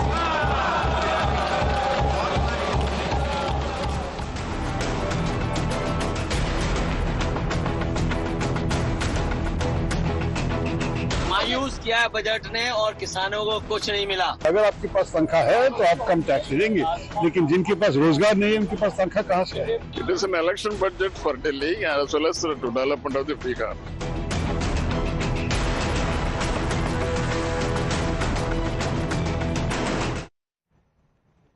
The finance minister today presented Modi 3.0's budget for Janata Janardhan, from tax benefits to big bang boost for infrastructure and investment. The government focused on Gharib, youth, Annadata and Nari. But the opposition led by Rahul Gandhi has dismissed it. They are calling it a band-aid for bullet wounds. It's nothing short of a bonanza budget for the middle class, with Modi government giving it a mega tax exemption. The Modi government, in fact, is calling it a dream budget, the biggest since the year 2005. The finance minister declared that under the new tax system, those earning up to 12 lakh would not be obliged to pay taxes, while also rehauling the tax slabs to significantly lower middle class taxes. Another key feature was focus on infra growth, which propels economic activity and leads to job creation in the long run.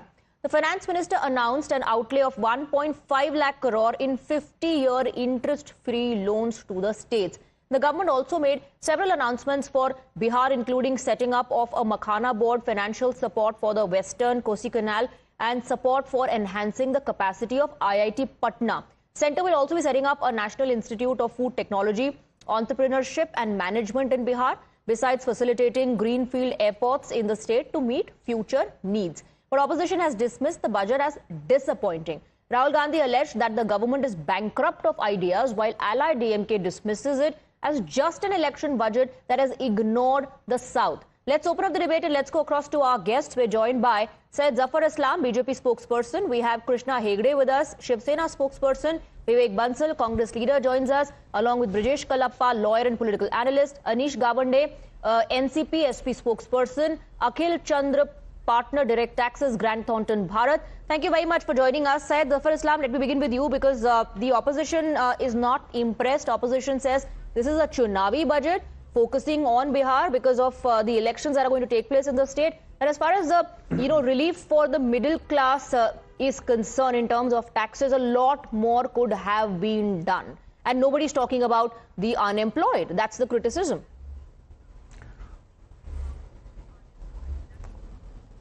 I think as far as opposition is concerned, they have always made this kind of criticism. They are always critical about every budget presented by the ruling party. Since 2014, we have seen that whatever budget you present, they will criticize it, they will never appreciate it. Even if you bring world to their feet, they will still be very critical about it. So we are not overly concerned about what opposition is saying. We are more concerned about what the people of this great country feels. I think there is jubilant atmosphere all over the country. People are extremely happy. Middle class is very happy. The working class is very happy. Those who have got the relief in income tax, they are extremely happy. Taxpayers are happy. Their family is happy. So is the overall middle class is happy. And all the decision which has been made with the primary focus, with 4 focus, which is very, very important. That Gyan, which we have often said, the Garib, the poor and marginalized section of society is the paramount importance for us while taking any policy decision, while drafting budget. Second is the Annadata, youth. So you're saying you've taken into account everyone, the marginalized community, the youth, the farmer, the women. But are you dismissing all the reactions that are coming in from the opposition as just political? If you can just recollect what they had said in July when the budget was presented, they were saying that nothing has been given to middle class. I can give you all the videos. They should have given some relief in the income tax. Yeah. Nobody on the street was even talking about relief of 10 lakh. Forget about 12 lakh. Nobody was even talking about relief of 10 lakh. Even some people, I heard all the people who are expecting, even Kejriwal and the opposition leader, that from 7 it should be made 8 or 9. Okay. At most, some people had said 10 lakh. Here, it has been a big surprise. Okay, let me bring in our other panelists now. Vivek Bansal, everybody is happy. The working class is happy. The salaried people are happy. Women are happy. Farmers are happy. Youth happy. Only the opposition is unhappy. How do you respond?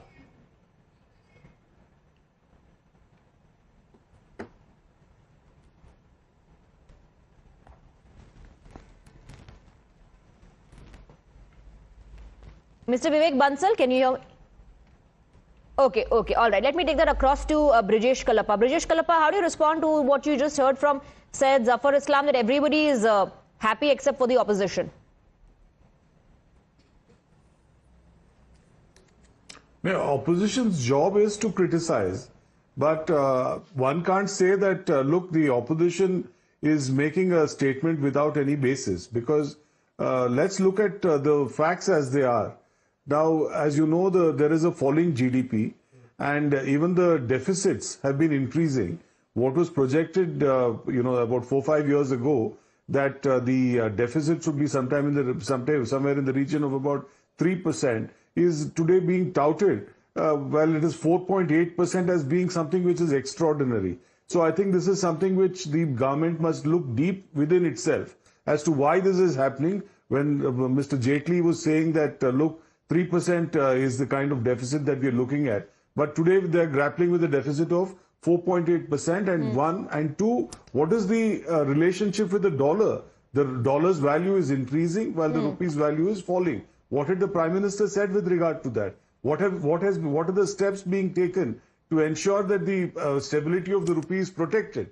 Now, these are the important questions. Now, of course, Dr. Manmohan Singh has just passed away. And then there was a huge, some kind of memory for him and memorial for him, and people across the board were speaking very highly of Dr. Manmohan Singh. So, perforce the government has said, okay, let's do something extraordinary to, somehow lure back the middle class to the BJP fold, and they have today expanded the area during which, people are to pay taxes, and therefore 12 lakh is today the upper limit.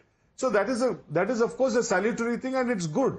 But what alongside, where is the job creation? Because the Prime Minister in the very first election, he said that we'll create 2 crore jobs. If 2 crore jobs had been created by the Prime Minister for the last 11 years, how many jobs would have been created? Okay. So these Chunavi kind of things, to say that, look, and you've seen the focus on Bihar today.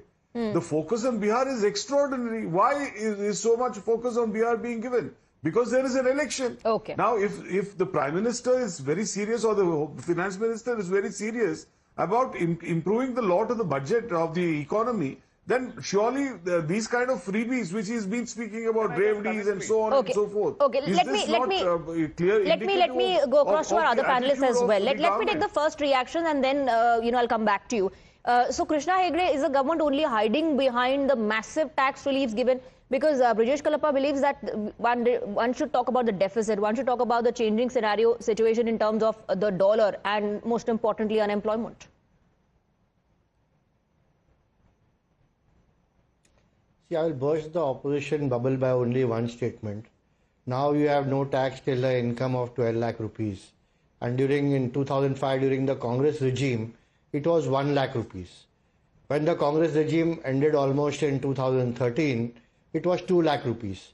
So what we have given the people is 6 times more than what they had given the people at that time. And still they are criticizing. I don't understand this. Over that, it is not only about the income tax rebate, but also the slab-wise rebate, which the Honorable Prime Minister and the Finance Minister have suggested.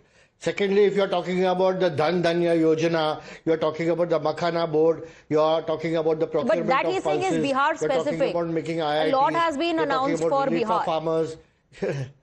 How can it be Bihar? This is for the entire country. If urban development funds have been increased to 1 lakh crore rupees, this is not only for Bihar, it is for the entire country.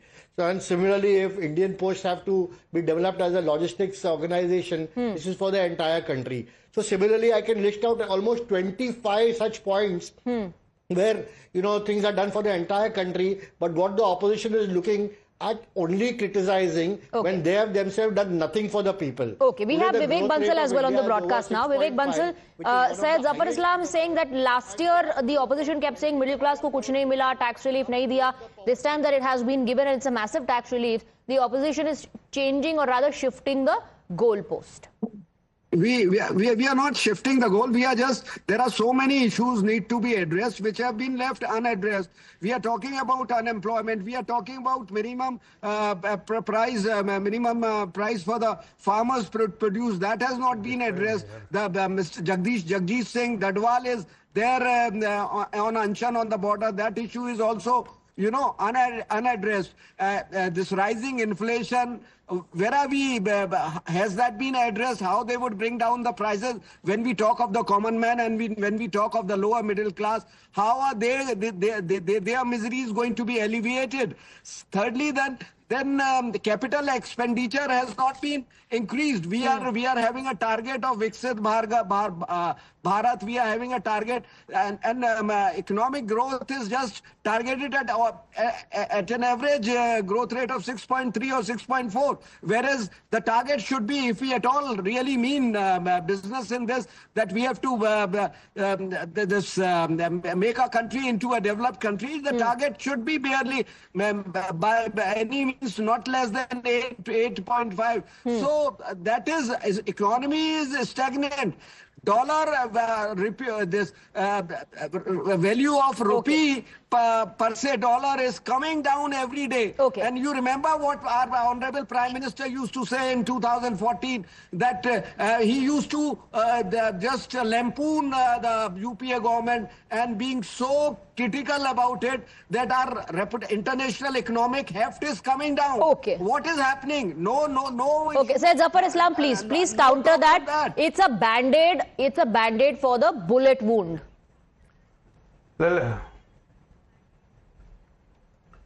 Let me give me some 2-3 minutes to respond to everyone's question. First of all, those who are saying that it is a political move and it is for Bihar or for that matter for any other state, Delhi or any other state, they must remember we had the opportunity in January to make this kind of announcement. We didn't, because everybody said that despite the election, the Honorable Prime Minister didn't do anything to lure the voters. We didn't do that. We had the opportunity in July, full-fledged budget. We could have presented there. We could have given this relief there, but we didn't. Even though Maharashtra, another election was there. All I'm trying to tell you that it is only the opposition which make this kind of claim and criticism.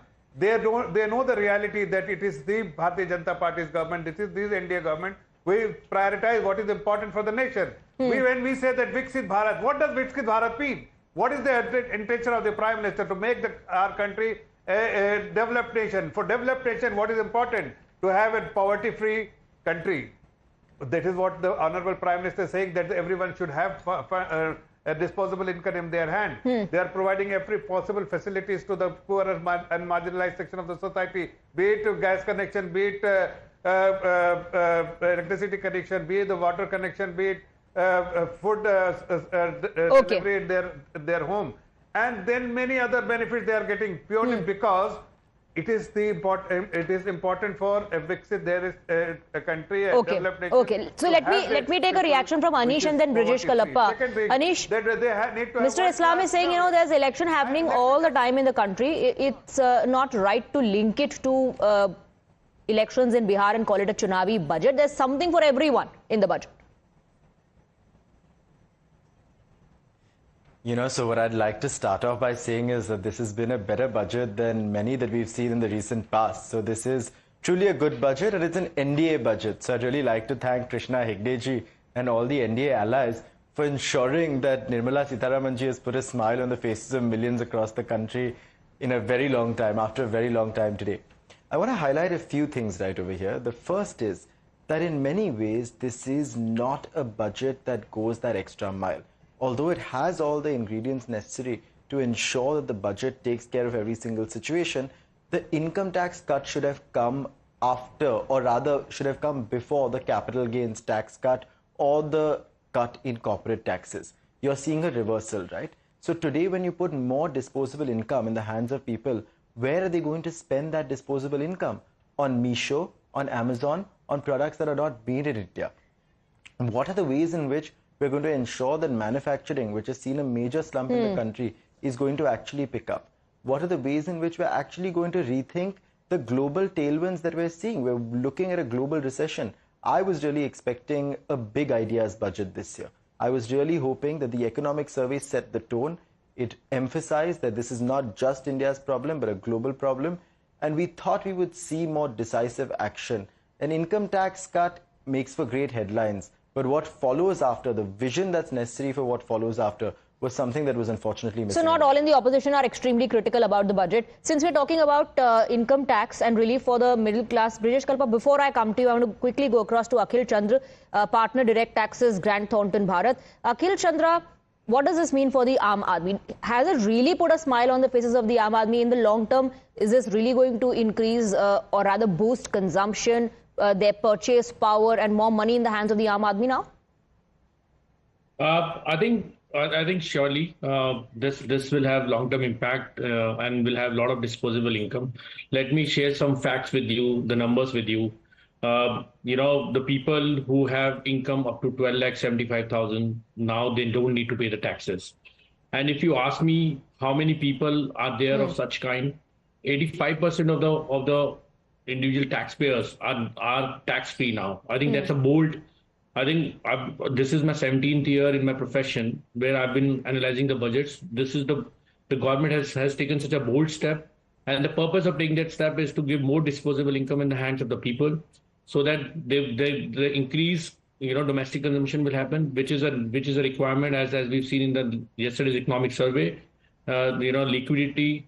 Domestic consumption is a need of an hour, and the government has given a lot of disposable income in the hands of the people. Just to give you a perspective, the people earning 12,75,000, they're saving 83,200 rupees every year, which is 7,000 per month in the hands of the people, more in the hands of the people.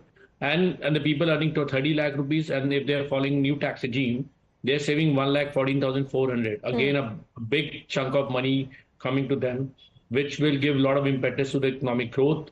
And there are many steps which government has taken, not on these, but on the simplicity, inclusivity, and sustainability, while fostering the economic growth. I think that's a theme they followed, and that was what the people are looking for. And the bigger fears which people had, where the government did not touch. There's no talk about inheritance tax. There's no talk about wealth tax. There's no talk about super rich tax, which we have been hearing for last few years. Right. But the government not even touched that. So this is a very welcoming budget, I can tell you, and has actually given. So, but are you giving it a thumbs up only from the perspective of the relief given to the middle class, or are you taking into consideration the other parameters that the panelists were also highlighting? I think obviously it's a middle class focus budget. It's a pragmatic approach the government has taken. But overall, if you ask me, not touching these inherent tax or there's no change in the capital gains, no wealth tax, and there's a lot of policy impetus which government has come out with. There's a lot of simplicity in the tax provisions. TCS, if you talk about TCS, they've increased the limit from on remittance under LRS, which is Liberalized Revenue Scheme, from 7 lakh to 10 lakhs. And for education purpose, if you are remitting the money for higher education of your children or whatever, there's no TCS. So I think government has come forward and wants to give a lot of liquidity in the hands of the people. And done away with this, TCS on some goods. Let me go across to Brijesh Kalapa on that. A bold move. Government has ensured more money in the hands of the people. Isn't that what people were waiting for the past couple of years in terms of relief? No, let me again state that this is, I think, overestimating what is likely to happen. Because we have been seeing that, the people, the kind of people who have been exempted from income tax have been increasing over the last few budgets. And what started off, I think, in the UPA time, I think at 5 lakh has now been enhanced and it has gone up to 12 lakh. Yes. So this is a continuing feature, and I can assure you that in times to come, there will be an occasion where, people up to the extent of 20 lakh will be exempted. And this is something which has to happen, because if America today has exempted income tax completely, then I think this is the way forward. But after having said that, I just heard my dear friend, Mr. Zafar Islam saying that, this is not a Chunavi issue and so on and so forth. See, in 24, there was the issue that the budget was mainly an Andhra budget. This year, it is a Bihar budget. Perhaps the year after that, maybe I think if there are elections in UP, I'm not sure of the dates, but I think it will be a UP budget. So I think this is a constant thing that Mr. Modi has been doing, that as and when there is a state focus which is coming. Today, I think, whether it's airports, whether it's, Makana, whether it's, I think there were over 60 mentions of Bihar. So one could easily be confused whether it was the Indian budget or the Bihar budget being presented in the Indian parliament. Indian budget or Bihar budget? As far as this kind of thing is happening, I think this is... Okay, you're saying more than a Indian budget or a Viksit Bharat budget, it sounds like a Bihar budget. I'll take reactions from Zafar Islam, and yes, I'll come to you, Krishna Hegde, Zafar Islam and Anish. I have to take a very short break. Stay on with us.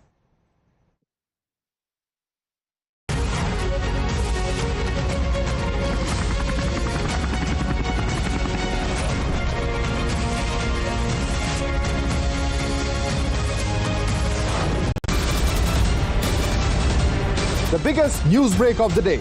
Exclusive that set the primetime agenda.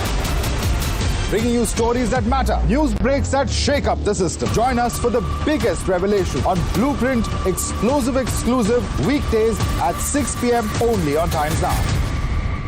She asks tough questions like no other journalist. आप भाग रहे हैं सवाल से. बड़ा simple सा straight forward सवाल है. Mr. D.K. Shivkumar, what next for you? When are you taking over as Chief Minister? She takes on the masters of Indian politics like no one else can.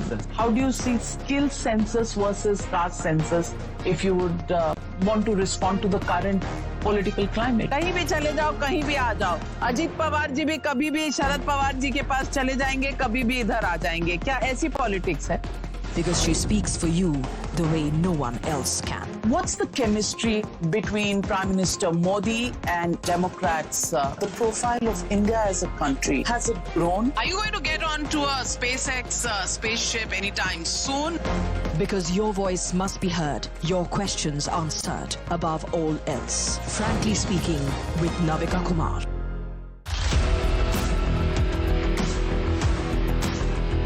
There's always that story that the nation wants to know.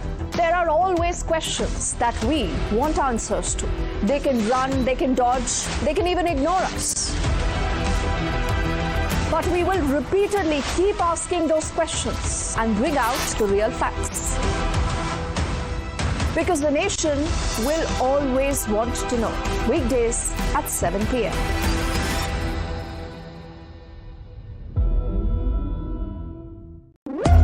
When the stakes are high and the answers are elusive, There's one voice unafraid to challenge the status quo.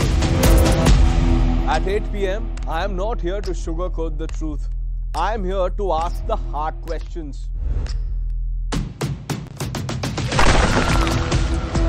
Because when others play it safe, I go straight to the heart of the matter.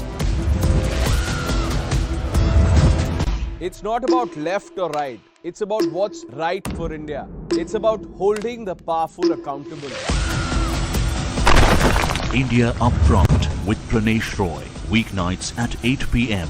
only on Times Now. No spin, no compromise, just the truth. For over 30 years, my journalism has been relentless, fearless, and uncompromising. My stories have breached lofty ivory towers and brought down the high and mighty. And I won't stop. When the clock strikes 9, it is time for the news hour. Navika Kumar asks the legitimate question. When your rights are trampled, I will be your voice, demanding answers from the corridors of power. News hour at 9 with Navika Kumar. Journalism is a mission, not just to seek accountability or a fight for justice, but for honesty and integrity. Voicing citizens' concerns and using the truth to demand answers, ensuring that you come first on agenda. Watch News Hour Agenda with me, Maludas Gopalakrishnan, weeknights at 10 o'clock only on Times Now.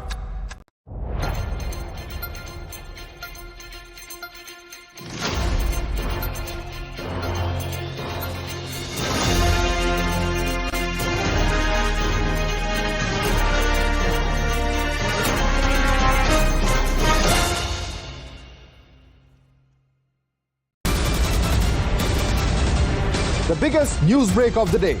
Exclusive that set the primetime agenda. Bringing you stories that matter. News breaks that shake up the system. Join us for the biggest revelation on Blueprint exclusive weekdays at 6 p.m. only on Times Now.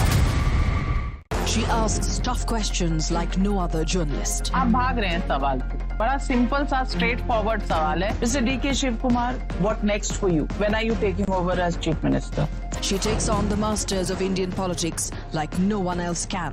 How do you see skill census versus caste census if you would want to respond to the current political climate? कहीं भी चले जाओ, कहीं भी आ जाओ. अजीत पवार जी भी कभी भी शरद पवार जी के पास चले जाएंगे, कभी भी इधर आ जाएंगे. क्या ऐसी पॉलिटिक्स है?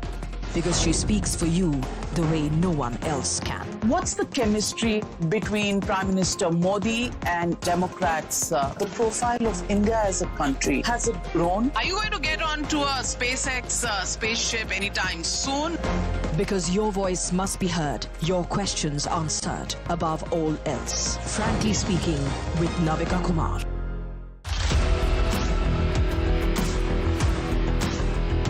There's always that story that the nation wants to know. There are always questions that we want answers to. They can run, they can dodge, they can even ignore us. But we will repeatedly keep asking those questions and bring out the real facts. Because the nation will always want to know. Weekdays at 7 p.m.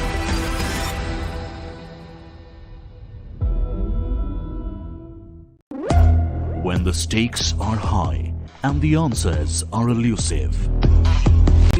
Hello, Moto. We have some breaking inputs coming in. Shifting our focus just for a little bit to Delhi elections. Home Minister Amit Shah addressed a rally, and with just 4 days to go for the Delhi dangle, Union Home Minister Amit Shah speaking exclusively to Times Network's Himanshu rained fire on AAP convener Arvind Kejriwal, asserting that BJP is going to come to power in the national capital and that his party this time will stand defeated with a huge margin. हम रोहतास नगर में इस वक्त मौजूद हैं और आप देख सकते हैं यहाँ पर गृह मंत्री अमित शाह जी रोड शो कर रहे हैं. चारों तरफ आप देख सकते हैं किस तरीके की जो भीड़ है वो आपको नजर आ रही होगी. सर, क्या कहना चाहेंगे, ये जो पब्लिक का हुजूम है क्या बता रहा है, किस तरफ संकेत दे रहा है? दिल्ली इस बार परिवर्तन करने जा रही है. 8 तारीख को मोदी जी के नेतृत्व में डबल इंजन की सरकार बनी। आपने कहा कि नई दिल्ली भी जो है आम आदमी पार्टी हारने वाली है। जी निश्चित रूप से नई दिल्ली की सीट पर प्रवेश वर्मा जीतेंगे, बड़े मार्जिन से केजरीवाल जी हारे। केजरीवाल जी ने आज कहा, जब बजट आया तो उन्होंने कहा कि केंद्र सरकार ने चंद अमीरों का ऋण माफ कर दिया है, दिल्ली वालों को कुछ नहीं दिया। 18 लाख रुपया अगर करोड़पतियों के 12 लाख रुपया की आय केजरीवाल को करोड़पतियों की लगती है तो उनको भगवान ही बचाए। मध्यम वर्ग के 12 लाख तक की आय के सभी लोगों का इनकम टैक्स माफ किया है, ये इनके नजर में नहीं आएगा, इनकी आंखों में मोतियाबिंब हो गया है। सर आपको क्या लगता है इस बार चुनाव का सबसे बड़ा अहम मुद्दा क्या है? भ्रष्टाचार है, शीश महल है, क्या है? भ्रष्टाचार, शीश महल, वादा खिलाफी, कूड़ा कचरा,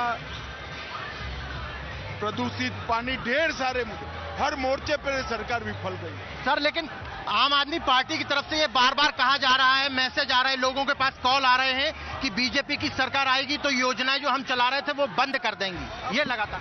उनकी बात को कोई नहीं मानता। हमारी पार्टी ने स्पष्ट कर दिया है कि हमने बहुत सारी नई योजनाएं भी घोषित की है और पुरानी कोई योजना बंद नहीं करेंगे। सर एक अंतिम सवाल जानना चाहता हूं, कांग्रेस पार्टी भी मैदान में उतर गई है। आज प्रियंका जी ने कहा कि एक ने शीश महल बनाया, एक ने राजमहल बनाया। देखिए, कांग्रेस और आप पार्टी दोनों से ज्यादा वोट भारतीय जनता पार्टी को मिले। और सर कितनी दोनों के टोटल से ज्यादा। और सर कितनी सीटें इस बार आपका अनुमान लगता है? अब तक के सबसे बड़े मार्जिन से हम जीते। All right, let's go back to our guests, shifting focus back to the budget, although the Home Minister also pointed out how the opposition does not want to see the relief that has been given to the middle class. Anish, your comments. You know, I think the Home Minister has made the point that all of us that have been making, which is that this is an election-oriented budget that unfortunately does not address the other questions in the room. You know, revenue receipts are down by 40 crores. The fiscal deficit is at 4.9% instead of at 3%, as pointed out earlier.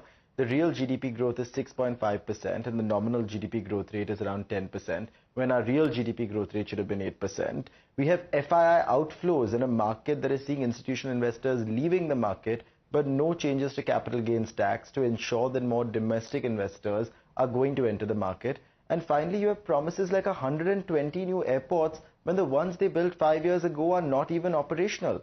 So I think the fine print beyond the 12 lakh rupee number that is becoming a headline today needs to be studied more carefully, and this government must take constructive criticism on this matter. They should have changed corporate tax rates after changing income tax rates so businesses could adapt. They should have ensured that capital gains tax rates were reconsidered in a budget like this, and they should have had the sense to ensure that people who are trying to do their best for an economy that is facing a global crisis can have the best minds in the room for Mr. Islam, quickly.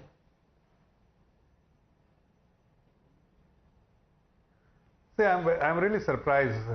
Who told him that the government was targeting 3% fiscal deficit? And it was 4.9%, and we actually, the revised estimate suggests that the fiscal deficit is 4.8% as against the budget estimates of 4.9%. Even then, the street was not expecting even 4.4% what the budget estimate suggests. The street was expecting 4.5%, and we have gone beyond that to maintain the fiscal discipline, fiscal prudence, and even then we given bonanza to the common man on the street. So if somebody is making this kind of statement, they must also understand from there they are getting those kind of information which nobody is talking, except with the exception of this gentleman, Anish Ji. I have not heard from anyone that the government was targeting 3% in this budget. No, so we are talking about pre-COVID period and now is the post-COVID period. You have to differentiate between these two periods, my dear friend. COVID is something which is exceptional period, which once in a century, which any government has faced. So it is very unfair to make this kind of statement and put the government in the dock. Having said that, we have done. You have to understand the government objective. Government objective is to bring inclusive development. Government objective is to bring accelerated growth. Government objective is to bring to empower people on the street, common man on the street. Government's objective is to bring rationalization income tax. Your government objective is to reforms like tax reforms which they announced, urban development reforms, then many other reforms which they have listed in the budget. So there are many important reforms which has been undertaken, and these all will culminate in what? They will all spur growth, which all of us are aspiring. If there is a growth momentum, definitely we will have more income, disposable income in the hands of the people, and you will have better.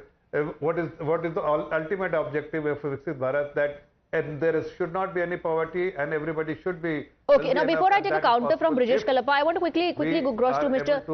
Hegde. This massive relief for the taxpayers is not something that the opposition is opposing, but the opposition is also highlighting other parameters that they think should have been included or talked about, which is not happening, and the government is only gloating and talking about the massive relief for the taxpayers. Hiding behind that is what the opposition is saying. Also, do respond to what Brijesh Kalapa earlier said, that this is a Chunavi budget.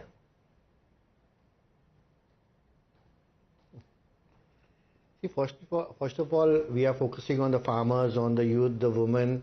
We are also focusing on the middle class. Apart from that, infrastructure development, whether it's nuclear energy, building more airports, artificial intelligence, UPI, insurance sector, health sector, and whatnot. So this is not a Chunavi budget. It's a budget for everybody. It's a budget for Viksit Bharat. It is a budget which takes the economy to a $5 trillion economy. And I think the opposition here is missing the point. It's not about only the middle class, but the entire country, and taking the country forward to 2047, which is the dream of the Honorable Prime Minister. And I think this is a budget of continuity, a budget of change, a budget for India to look forward to. Right. This is what earlier perhaps Mr. Chandra was also trying to point out, that this is going to be a game changer. But amidst the political commentary that we are hearing, Mr. Chandra, do you believe the concerns raised by the opposition are something that the government needs to take up seriously, or is this just a political face-off at the moment and it will die down? See, I will not get into the political. Yeah, not the statements, the suggestions. So my suggestion is, everything happens, in a phased manner. This is the much needed, step which is required to get more liquidity in the hands of the people. Domestic consumption was very much required. Obviously, unemployment is something which government has to look into, because if you ask me, if they have to become a developed economy by 2047, they have to grow 8% every year, with investment ratio of 35% of GDP, and for that they need to have 80 lakh employment till 2030. Lot of investment need to happen on the emerging technologies like AI, biotechnology, and they need to MSME. They've come out with lot of again benefits, and there's a package which government has announced. The focus is there. More structural reforms, deregularization, and then the government has made a lot of policy changes, policy impetus, I can say, to make things more regularized and making ease of working in India, better. So these are the things, and as I said, everything happened over the years in the phased manner. But these are the things which government should look into to become Viksit Bharat by 2047. Right, you say everything happens with time, but I believe the opposition will remind the government it's already been 10 years, Brijesh Kalapa.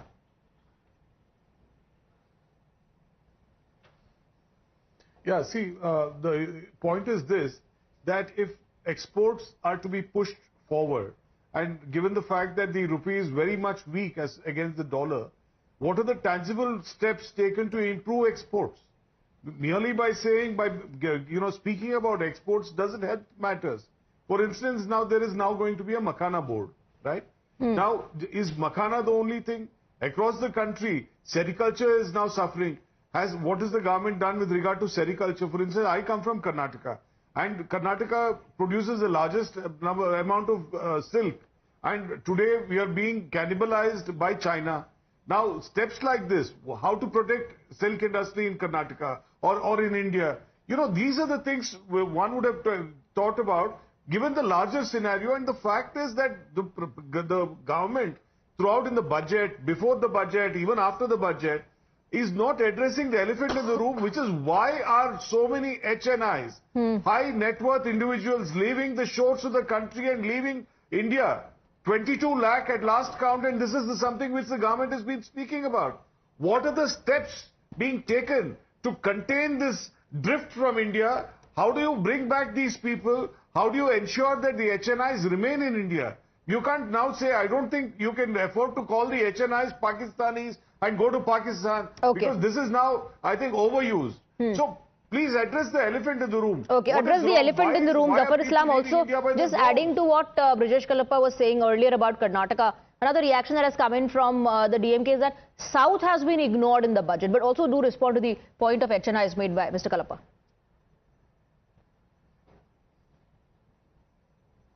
See,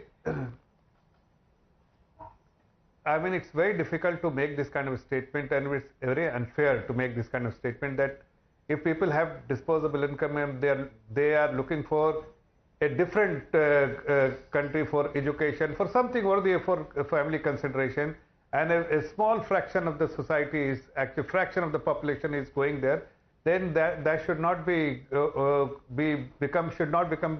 a concern for any government. Yes, if it is a concern, we have always made things easy for the people of India so that they remain here and work and be productive here. But you will always have people going from one country to another. I mean, a very small population, if it's going, then you can't stop them from going, because at the end of the day,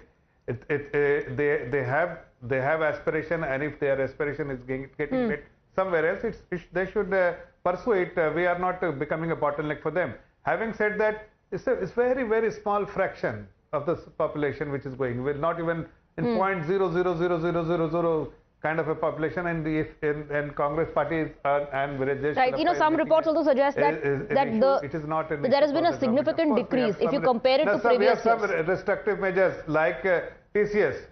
No, I'm saying that they have also put some restrictive measures like TCS to discourage people from going abroad. Okay. But still, you can't stop them from going abroad. If they are willing to go, then they are happy to be allowed. Having said that, let me again, there are a lot of emphasis. In fact, there are 4 growth engines which the government has spoken about today. The agriculture, the second growth engine is export. The third engine is there are 3-4 engines the government has spoken, and agriculture happens to be one of them, besides innovation, investments, etc.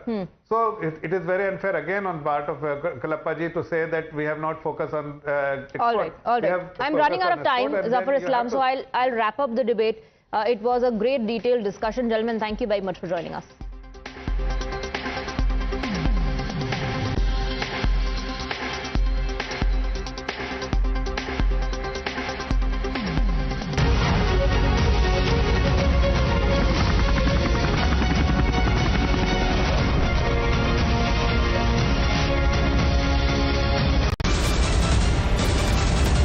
The biggest news break of the day.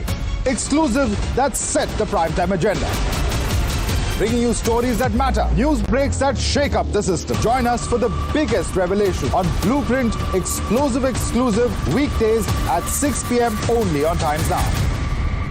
She asks tough questions like no other journalist. आप भाग रहे हैं सवाल से। बड़ा simple सा straight forward सवाल है। Mr. D.K. Shivkumar, what next for you? When are you taking over as Chief Minister? She takes on the masters of Indian politics like no one else can. How do you see skill census versus caste census if you would want to respond to the current political climate? कहीं भी चले जाओ, कहीं भी आ जाओ। अजीत पवार जी भी कभी भी शरद पवार जी के पास चले जाएंगे, कभी भी इधर आ जाएंगे। क्या ऐसी पॉलिटिक्स है? Because she speaks for you the way no one else can. What's the chemistry between Prime Minister Modi and Democrats? The profile of India as a country, has it grown? Are you going to get onto a SpaceX spaceship anytime soon? Because your voice must be heard, your questions answered above all else. Frankly Speaking with Navika Kumar.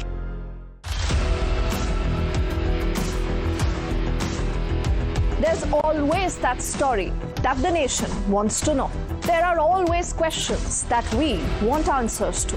They can run, they can dodge, they can even ignore us. But we will repeatedly keep asking those questions and bring out the real facts. Because the nation will always want to know. Weekdays at 7 p.m.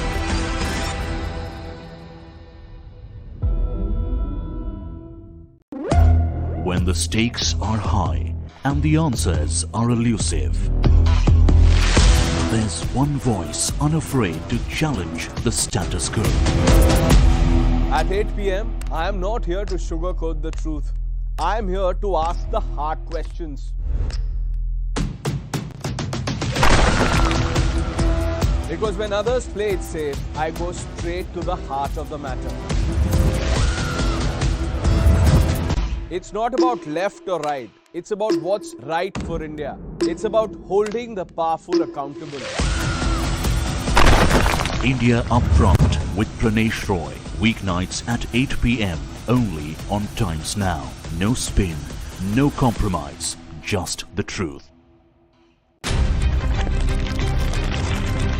For over 30 years, my journalism has been relentless, fearless, and uncompromised. My stories have breached lofty ivory towers and brought down the high and mighty. And I won't stop. When the clock strikes 9, it is time for the news hour. Navika Kumar asks the legitimate question. When your rights are trampled, I will be your voice, demanding answers from the corridors of power. News hour at 9 with Navika Kumar. Journalism is a mission, not just to seek accountability or a fight for justice, but for honesty and integrity. Voicing citizens' concerns and using the truth to demand answers, ensuring that you come first on agenda. Watch News Hour Agenda with me, Maludas Gopalakrishnan, weeknights at 10 o'clock only on Times Now.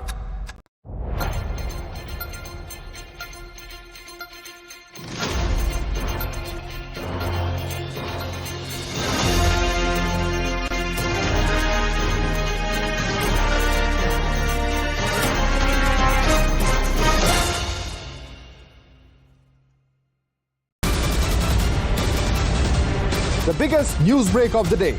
Exclusive that set the primetime agenda. Bringing you stories that matter. News breaks that shake up the system. Join us for the biggest revelation on Blueprint exclusive weekdays at 6 p.m. only on Times Now. She asks tough questions like no other journalist. आप भाग रहे हैं सवाल पे. बड़ा simple सा straightforward सवाल है. Mr. D.K. Shivkumar, what next for you? When are you taking over as Chief Minister? She takes on the masters of Indian politics like no one else can. How do you see skill census versus caste census if you would want to respond to the current political climate? कहीं भी चले जाओ, कहीं भी आ जाओ. अजीत पवार जी भी कभी भी शरद पवार जी के पास चले जाएंगे, कभी भी इधर आ जाएंगे. क्या ऐसी politics है?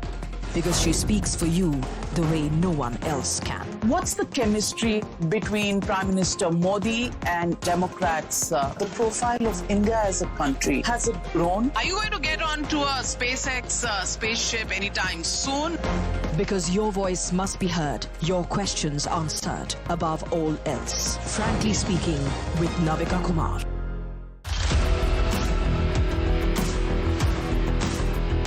There's always that story that the nation wants to know. There are always questions that we want answers to.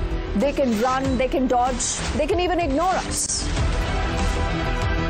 But we will repeatedly keep asking those questions and bring out the real facts. Because the nation will always want to know. Weekdays at 7 p.m.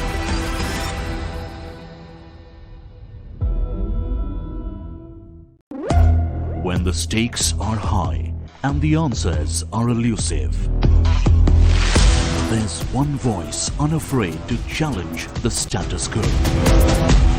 At 8 p.m., I am not here to sugarcoat the truth. I am here to ask the hard questions. Because when others play it safe, I go straight to the heart of the matter. It's not about left or right. It's about what's right for India. It's about holding the powerful accountable. India Upfront with Pranesh Roy. Weeknights at 8 p.m. only on Times Now. No spin, no compromise, just the truth. For over 30 years, my journalism has been relentless, fearless, and uncompromising. My stories have breached lofty ivory towers and brought down the high and mighty. And I won't stop. When the clock strikes 9, it is time for the news hour. Navika Kumar inspires. Orally, what I'm seeing the budget is a good one for the middle class person or for the salarized person or for the you can say that the small kind of a income group of the persons. It's a very good of that for them because the 12 lakh the Nirmala Sitharaman which increased the exemption limit from the 7.5 lakhs from the last budget to the 12 lakh. It's a very good initiatives. My expectation was if she would have cut this capital gain or short-term gain, that might be more benefit for us. According to the tax regime, it was very good for the middle class people. From since a long time, like there haven't been anything for the middle class people. So, but even for the goods and all, the price should be reduced. It will be very good for the people, middle class people here.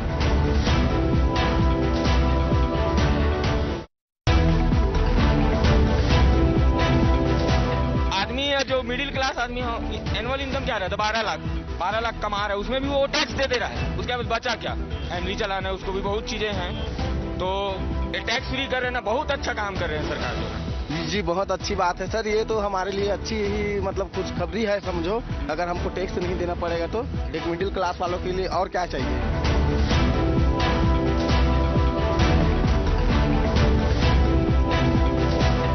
नहीं middle class के लिए तो definitely है जो tax benefits वगैरह दिया है तो मिडिल क्लास के लिए काफ़ी आई वुड से इनकरेजिंग है देखिए और बिहार के कंटेक्स्ट में आपने बात किया तो देखिए कोई भी डेवलपमेंट के लिए infrastructure is very important infrastructure एक सॉफ्ट है एक हार्ड है हार्ड इंफ्रास्ट्रक्चर में पिछले 8-10 साल में काफ़ी काम हुआ है और भी कमिटमेंट एक होगा तो that part can be taken out आम लोगों के लिए एक बहुत बड़ी राहत है क्योंकि मेन जो लोगों की चिंता खाती है वो टैक्स रेट है तो अब तो कम से कम ये 12 लाख रुपए तक की जो नील रेट है उससे काफी लोगों को फायदे होंगे आम जनमानस का बजट है इसको हम लोग 100 में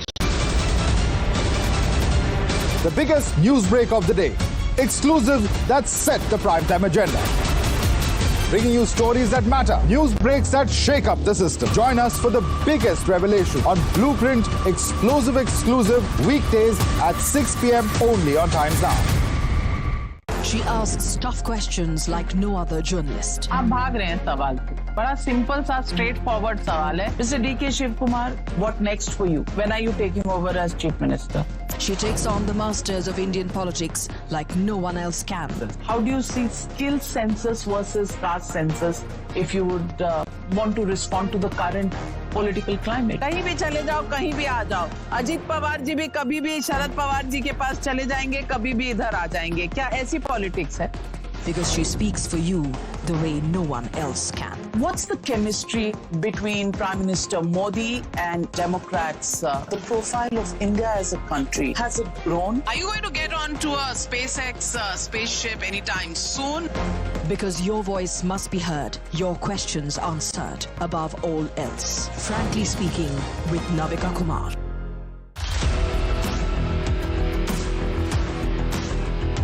There's always that story that the nation wants to know.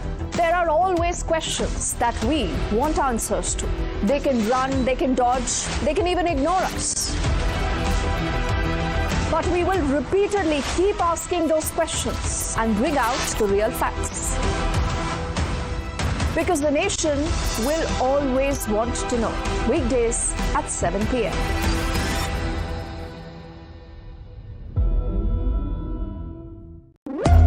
When the stakes are high and the answers are elusive, there's one voice unafraid to challenge the status quo. At 8 p.m., I am not here to sugarcoat the truth. I am here to ask the hard questions. Because when others play it safe, I go straight to the heart of the matter. It's not about left or right. It's about what's right for India. It's about holding the powerful accountable. India Upfront with Pranesh Roy. Weeknights at 8 p.m. only on Times Now. No spin, no compromise, just the truth. For over 30 years, my journalism has been relentless, fearless, and uncompromised. My stories have breached lofty ivory towers and brought down the high and mighty. And I won't stop. When the clock strikes 9, it is time for the news hour. Navika Kumar asks the legitimate question.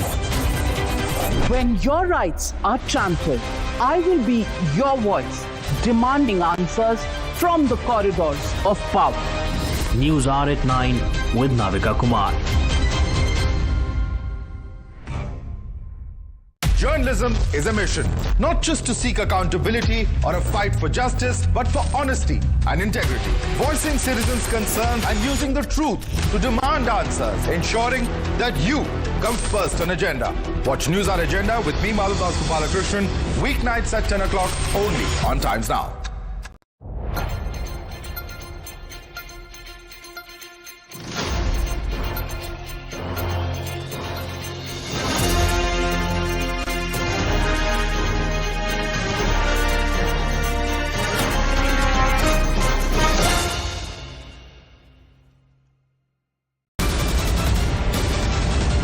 The biggest news break of the day. Exclusive that set the primetime agenda. Bringing you stories that matter. News breaks that shake up the system. Join us for the biggest revelation on Blueprint Exclusive weekdays at 6 p.m. only on Times Now. She asks tough questions like no other journalist. आप भाग रहे हैं सवाल पे. बड़ा simple सा straight forward सवाल है. Mr. D.K. Shiv Kumar, what next for you? When are you taking over as Chief Minister? She takes on the masters of Indian politics like no one else can. How do you see skill census versus caste census if you would want to respond to the current political climate? कहीं भी चले जाओ, कहीं भी आ जाओ. अजीत पवार जी भी कभी भी शरद पवार जी के पास चले जाएंगे, कभी भी इधर आ जाएंगे. क्या ऐसी पॉलिटिक्स है? Because she speaks for you the way no one else can. What's the chemistry between Prime Minister Modi and Democrats? The profile of India as a country, has it grown? Are you going to get onto a SpaceX spaceship anytime soon? Because your voice must be heard, your questions answered above all else. Frankly speaking with Navika Kumar.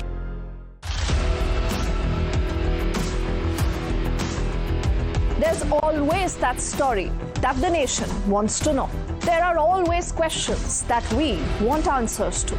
They can run, they can dodge, they can even ignore us. But we will repeatedly keep asking those questions and bring out the real facts. Because the nation will always want to know. Weekdays at 7 p.m.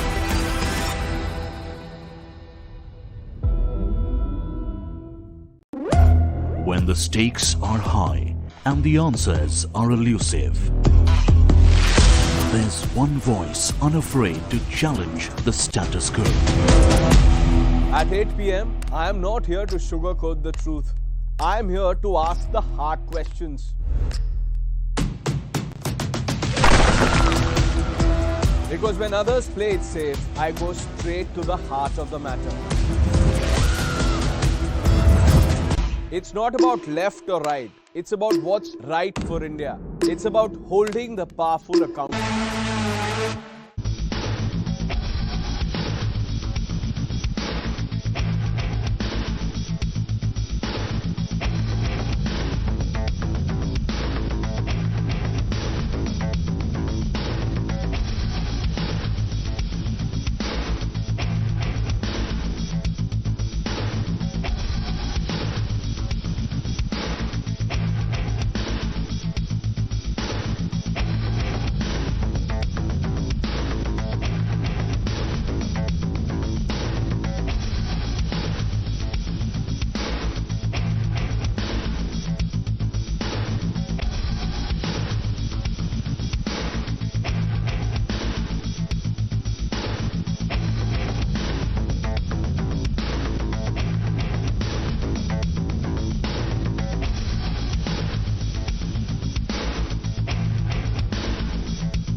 Viewers, in a bold stroke of economic and political genius, Prime Minister Narendra Modi's Budget 2025 has redefined the landscape for India's middle class.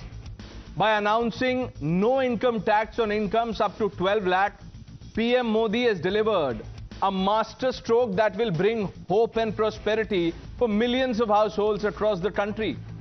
Viewers, this isn't merely a policy change, it's a paradigm shift. For far too long, viewers, the middle class has been the silent backbone of our economy, bearing the brunt of inflation and the burden of taxes without proportionate or commensurate relief. The support of the Aam Aadmi has been crucial in India's electoral dynamics too, and Modi's budget extends a hand of support where it's needed the most. This move is a loud and clear message that the government stands with those who work tirelessly to keep the nation's economy humming. By putting more money back into the pockets of the middle class, Modi has effectively kick-started a virtuous cycle of economic growth. Why do I say this? Increased disposable income would mean more money for consumption, education, health and investment. This isn't just about immediate financial relief, it's about empowering the middle class to drive economic demand. Shops will see more customers, businesses will expand, and employment opportunities will multiply, viewers. Politically, this is a masterclass in understanding the pulse of the nation. The middle class, often perceived as a silent majority, has now been given a voice through this budget. Prime Minister Modi has not only addressed their economic grievances but also built a narrative of inclusivity and shared growth. The political dividends from such a move could be far-reaching, solidifying Modi's image as a leader who directly impacts the lives of ordinary citizens, the Aam Aadmi.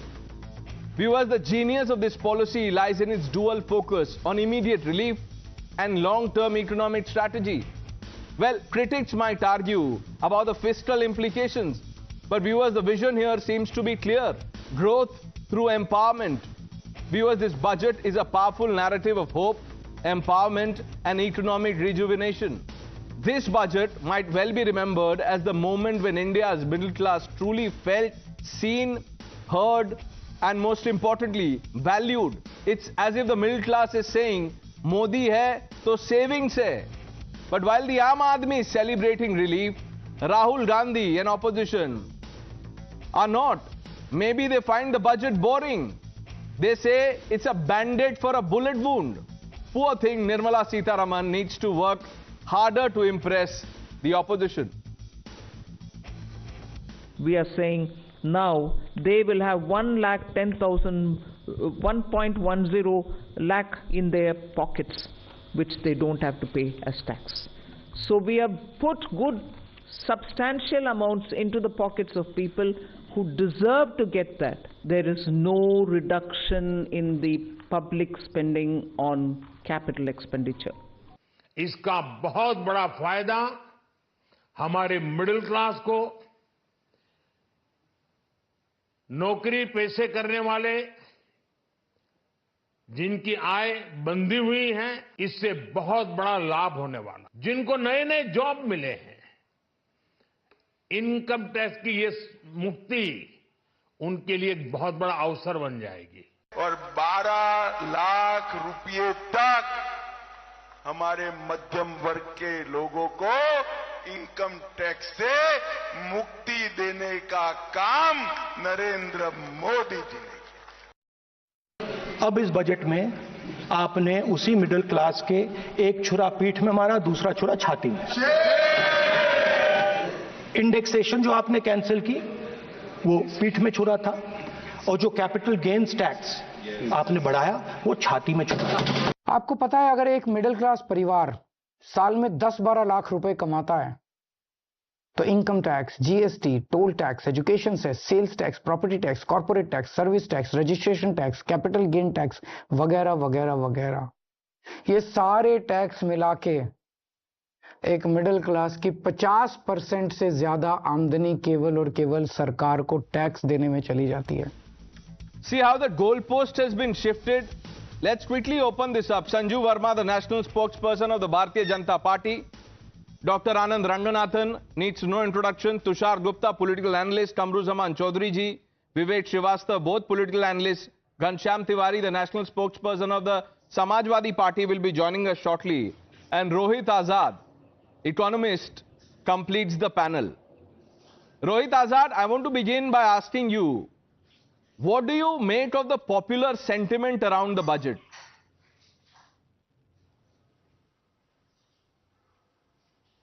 So the popular sentiment is essentially a sentiment of the middle class, which I am absolutely clear, yes, they are getting a respite. But to say that the middle class represents the entire country, it will be unfair. I mean, in numbers, they are just 3% of the, in terms of the taxpayers. So yes, it's good for them, but not for the rest necessarily, for two reasons. Number one, even for the middle class, when you said that 1 lakh crore has been given as a respite for them, if you look at the numbers, they're actually going to shell out even more. They are going to actually shell out 1.8 lakh crore more than what they had shelled out earlier. So in the net, you would actually be, the same middle class will actually be paying far more taxes. So if you go by those numbers. But more importantly, the entire estimate in terms of the fiscal deficit has been made on the basis of all these numbers.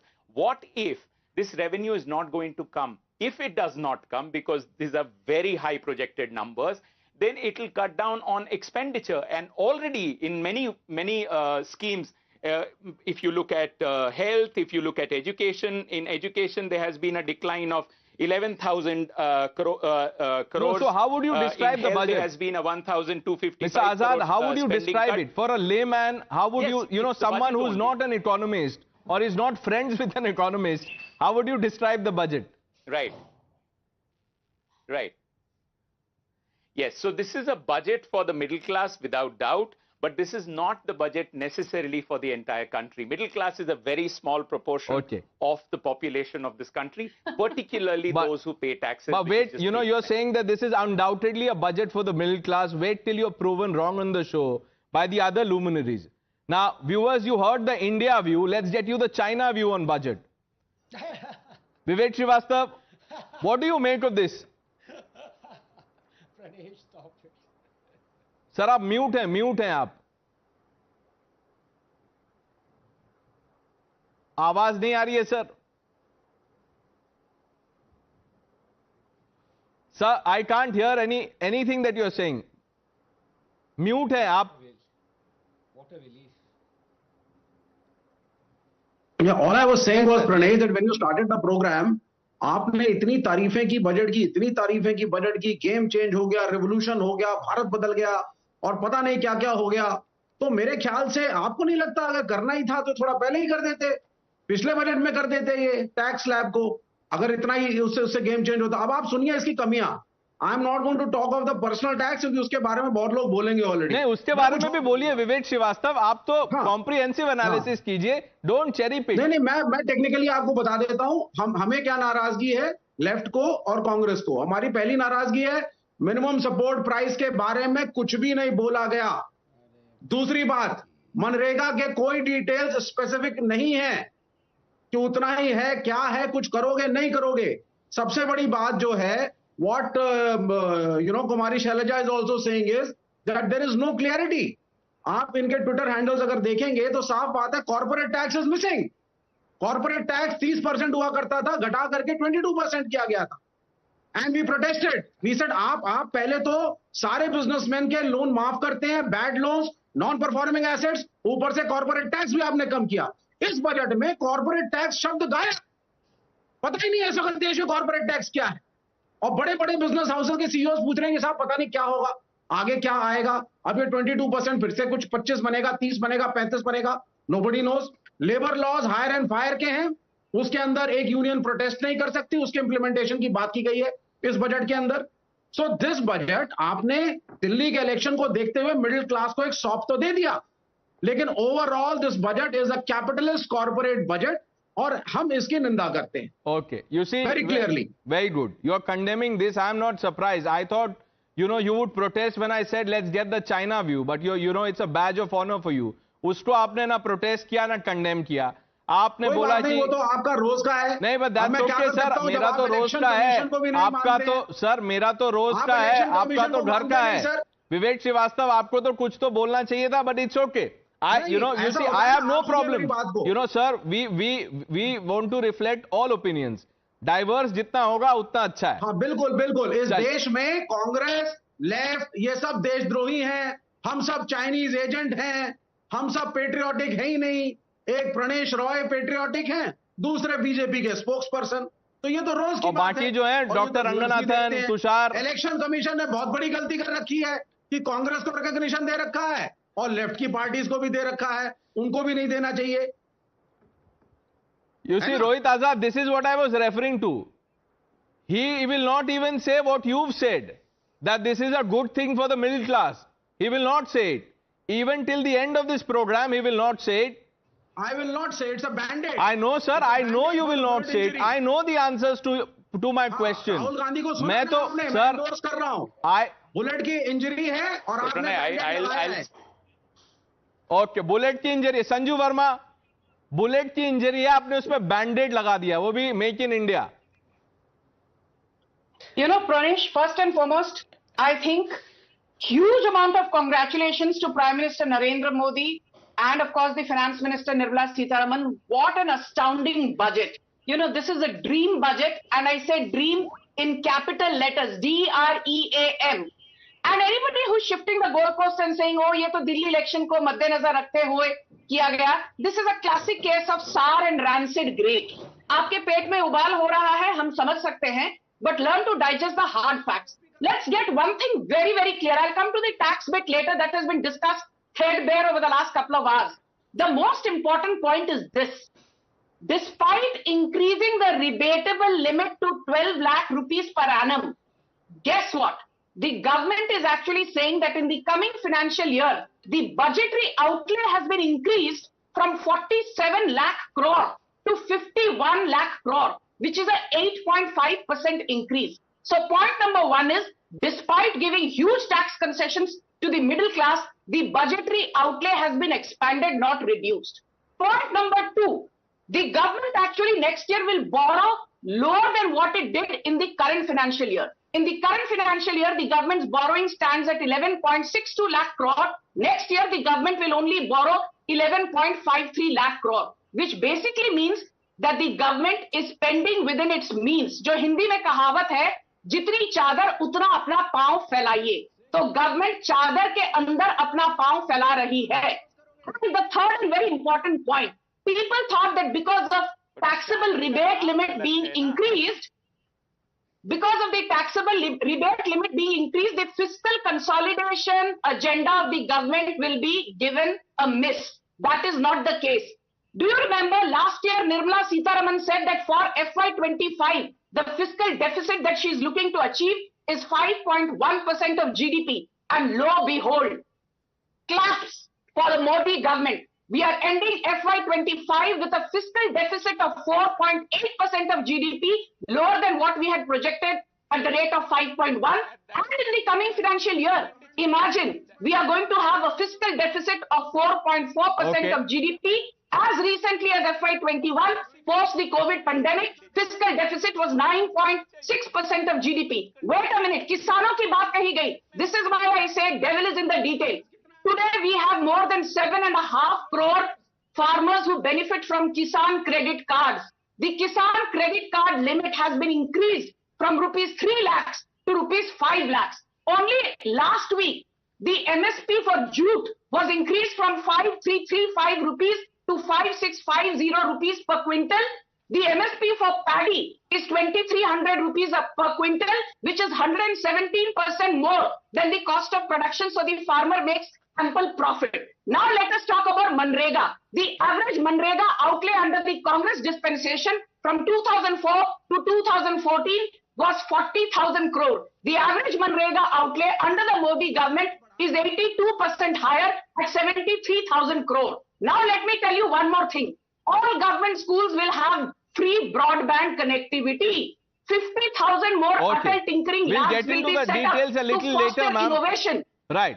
Now, let me bring in the Samajwadi Party spokesperson, Ghanshyam Tiwari. Ghanshyam Tiwari, what Sanju Verma is, if what she is saying is true, then why are you saying that this is a budget aimed to woo people in Bihar and in poll-bound Delhi? Mr. Chidambaram has said that this is anti-minority. Good evening, Pranesh, to you, the viewers, and my fellow co-panelists. This is the 11th year of Modi Sarkar budget. The Sarkar that started with a promise of 2 crore jobs, 15 lakh rupees in every account, and tax reduction to honest taxpayers, and a whole bunch of jumlas as outlined by Amit Shah. So the silsila of budget of Modi Sarkar is not a budget, it's a fudget. It's the ability to fudge data to continue that jumla brigade of politics. Now, why do I call it a fudget? When the economic survey says that the growth has been the worst in the last 4 years, what will spur the growth? How will this budget lead to manufacturing sector putting more money into manufacturing?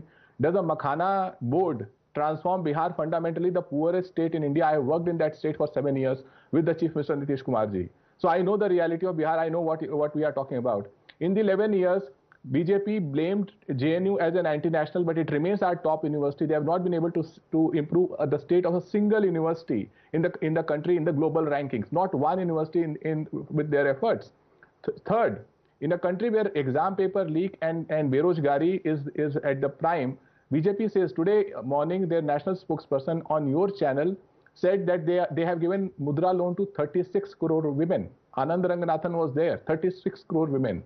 This is why I call them fudget party, because there are not as many women who are in the working class as they are saying 36 crore women. So from top to bottom, apart from some headlines here and there, and as far as middle class is concerned, a party that charges GST from milk powder to chutney to toothpaste is saying that, hey, middle class, we have looted you from petrol, diesel, from gas prices, bahut hui mehengai ki baar. We have broken your limbs and bones from head to toe. Let us put some balm on you, and why don't you celebrate and say Modi ji ki jai? Okay. Only BJP can do that. The reality of middle class is that GST, the complete right. So you are saying that this is not some bonanza or boost. It's only a balm. It's window dressing essentially. Dr. Ranganathan, what do you make of this criticism? Pranesh, thank you very much and good evening to you and to my fellow panelists. 2-3 चीजें पहले मैं कर दूं. एक तो पहले मैंने deep speak से पूछा कि विवेक श्रीवास्तव को आज गुस्सा क्यों आ रहा है. तो डीप स्पीक, जो कि विवेक के देश की ही अपनी एआई की नई वो है, उसने कहा कि Vivek is angry because he is not going to get any benefit from the income tax relief because वो युआन में उनकी सैलरी आती है.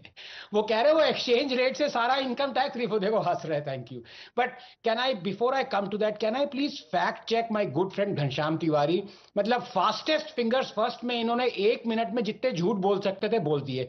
कह रहे हैं not a single university has improved it ranking. ये लिस्ट ऑफ यूनिवर्सिटीज है, Indian universities that have improved their ranking. तो पहले get your facts right. Number 2, इन्होंने बोला कि मोदी जी ने प्रॉमिस किया था कि 15 लाख हर अकाउंट में आएंगे. ये ऑब्वियसली ये फेक न्यूज इतनी बार बस्ट हो चुकी है, लेकिन अभी तक ये चल रही है. He never promised to put 15 lakhs in everyone's account. This is fake news. So please आपके चैनल पे और स्पेशली आपके प्रोग्राम पे प्रणेश, आई एक्सपेक्ट कि लोग फेक न्यूज ना फैलाएं. Now let me come to the nub of the issue. First of all, let me begin by congratulating BJP for winning the Delhi and Bihar elections. Well done. You have to choose the chief ministers now. But couple of points here. All the people who are protesting right now, many on the panel who haven't yet spoken, many have spoken. They wanted relief for the same middle class. है. जब relief दे दिया, तो कह रहे हैं हाय हाय छाती पीट रहे हैं. This is the same thing with farm laws. Verbatim, the 3 farm laws that Modi brought were in the election manifestos of every political party of the India Alliance, especially the Congress. Point number 11, point number 19, उठा के. बल्कि एक जो contract farming act था, वो कांग्रेस ने implement कर दिया था ऑलरेडी. जब कांग्रेस रूल स्टेट पंजाब था, वहां पे वो चल पड़ा था. लेकिन मोदी लाया तो oh my God black law. आज मोदी ने रिलीफ दिया. केजरीवाल क्या कह रहे थे? 10 लाख तक फ्री करने वाले थे, 12 लाख तक किया. अब वही बात कह रहे हैं कि कोई फायदा नहीं हो, कोई फायदा नहीं होगा. Look, let this be a budget for the middle class, as my good friend Rohit is saying. Fine. The point of the matter is that it is also a budget for other quote-unquote classes. Why do people forget it? Can I please take 30 seconds to explain to you why this budget is so important? You have Ayushman Bharat. People, this is the problem, you see. Justifiably so, or, unkindly, this tax relief of middle class has taken away the sheen from the most important aspect. I won't even come to the science and nuclear point. Let me explain the Ayushman Bharat. Did you know that 380 million Ayushman cards that have been distributed, have treated 70 million Indians, more than the population of United Kingdom. But that's not all. It was the out-of-pocket expenses that Indians were paying for their health that were the fastest pusher of Indians into poverty. That has been slashed by 21%. And let's not just talk about the poor people who have been benefiting from the Ayushman card. Recently, you have all people, senior citizens above 70 years, will be treated and given Ayushman card. So it's going to affect middle class and every other class as well. So please, let us not brand this as a middle class budget. That would be unfair to other quote-unquote classes that are benefiting from it. Kamruzaman Chaudhary ji, why is then Rahul Gandhi saying that this is only a band-aid?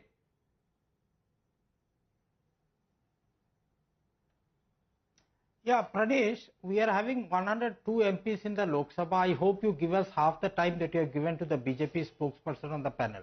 Thank you. Why I say this? Because Pradesh, what Nirmala ji has done is taking my money from my left pocket and putting them on the right pocket. How she has done this very nicely? As you mentioned at the start of your show, that 1 lakh crore is being given away to the middle class. I'm coming to that benefit of the middle class later on. But where did this money come from? That's the biggest question. Where is it going to come in from? Without augmenting the revenue earning scope of the government or the state governments, what it has done, it has cut 92,000 crores from the capital expenditure of the country. It has cut on the health sector. It has cut on the education sector by 10,000 crores. On the social welfare sector by 10,000 crores. On agriculture by 10,000 crores. In rural development, urban development. And the much needed funds for the northeast sector by 1,900 crores. In social sector, it comes to a cut of 16%. In housing sector, a cut of 4.38%. And most importantly, when they call about the ST-SC ki himayati hu, ye kar lunga, wo kar lunga, 3% they have deducted from the SC-ST funds. In food subsidy bill, they have deducted 1%. Overall, on the social sector for welfare schemes, 5%. And most importantly, do you remember the Civil Nuclear Liability Damage Act of 2010? With the same BJP opposed it because they did not want to provide the nuclear power status to Indians. No, Mr. Chaudhary, answer a fundamental question. Are you happy? Are you happy with what the middle class has got? It was Rahul Gandhi thus far was saying, "Inko de dijiye, give them tax relief. This is tax terrorism." Okay, now let me come to the political part of my statement. You know, Nirmala ji is directly opposing Narendra Modi ji on one election, one nation, one election. Why is that? Because Delhi preliminary is a middle class city. For them, she has provided some benefits to the middle class, of course. In second point, Bihar is having elections over the next few days, a few months rather. What a wonderful score. So I say that we must be having elections. You know, Mr. Chaudhary, I'm sorry, but your commentary is, layered like the budget. Direct taxes, indirect taxes. No, ऐसे नहीं होता है, sir. एक simple सवाल पूछा, उसका आप जवाब नहीं दे रहे हैं. आप बोल रहे हैं, Delhi is a middle class city. Which is the uber rich city or the state? Tushar Gupta, you had put out many tweets today. One that caught my eye. You've said, those who call the BJP a freebie government, please explain 3 simultaneous aspects. Would you like to elaborate on what you posted? Good evening, Pranesh. Good evening to all my fellow panelists. I would like to first address, Pranesh, all the 3 spokespersons from the opposition party here. Kamruzaman Chaudhary is talking about the capex, the reduction in it. Does Kamruzaman Chaudhary know that our capex for this budget year is also more than rupees 10 lakh crore? And when I say our, I mean the country's. It's Kamruzaman Chaudhary's budget as well. Vivek Srivastav here was talking about some policies not going against the farmers, for the farmers. If you have to be a good communist, at least be a knowledgeable communist. The government is saying we want the farmers to grow pulses. Central agencies are going to procure from you. The government is saying we don't want to give out MSP for the conventional crops. We want to give out MSP for pulses over which we are importing right now. Ghanshyam Tiwari, I am amazed by his audacity. In the morning also, I sent my good friend Anand Ranganathan a text when you had just begun the budget coverage that please tell Mr. Ghanshyam Tiwari that if 60 crore mudra loans are given, it doesn't mean one person or one household gets one mudra loan. It doesn't work that way. When people complete a mudra loan, their payments say of 50,000, then they upgrade their loan. So one person can get 4 or 5 loans. But Ghanshyam Tiwari's degrees are probably not helping him. And to now your question, Pranesh, there is so much to talk about this budget, but this one mind-boggling stat of the Modi government is your capex is at 10 lakh crore. Congress's best expenditure was 2.5 lakh crore. Kamruzaman Chaudhary, your Congress until FY14 could only get to 2.5 lakh crore. In 10 years, BJP has gone 5 times ahead of you, right? The tax cut is until 12 lakh rupees and the fiscal deficit is being targeted at 4.4%. Now, Kamruzaman Chaudhary was saying, where will the money come from? Doesn't these people understand that when consumption go up, the indirect tax revenue goes up? So, for example, if we are giving 1 lakh rupee more in the pockets of the people who are now paying less tax, right? Before, I said that in the beginning. Yes. Spend. So, which is the difficult part here? I don't understand. Pranesh, I also want to talk about the fact about agriculture. We are not talking about agriculture enough. The Sarkar, the government is saying, boss, we do not want to import from abroad. We want the farmers to become self-sufficient, grow pulses, go for crop diversification, go for crops that are not water intensive. What is so difficult to understand? No, but many have called it, anti-poor budget, anti-minority. Dr. Ranganathan, before I come to you, Sanju Verma, I want you to respond to what Rohit said in the beginning. He said, look, I concede the relief to the middle class, but उसके अलावा और कुछ है नहीं. घनश्याम तिवारी जी भी उसी lines पे बोल रहे हैं कि ये सब headline management. And Tushar, before Sanju Verma actually answers that question, you want Vivek Srivastava to be an intelligent communist. His goal is clear. He wants to be a rich communist. Dr. Ranganathan बोलेंगे intelligent communist नहीं होता है. Sanju Verma. Pranesh, let's get one thing very clear. People who sit here and say that, the capex is going to be affected. To add to what Tushar said, under successive Congress dispensations, the capital expenditure, effective capital expenditure was never more than rupees 2.5 lakh crore. And in financial year 25-26, that is the coming financial year, it is not just 11.1 lakh crore, which is what was the case last year. The finance minister has said that the capital expenditure will be 15.48 lakh crore. Effective capital expenditure of 15.48 lakh crore is 39% higher than the 11.1 lakh crore of last financial year, and that 11.1 lakh crore was already multiple times higher than the 2.5 lakh crore under successive Congress regimes. So, पहली बात तो ये, capital expenditure is not being compromised upon. The second and very important point is this.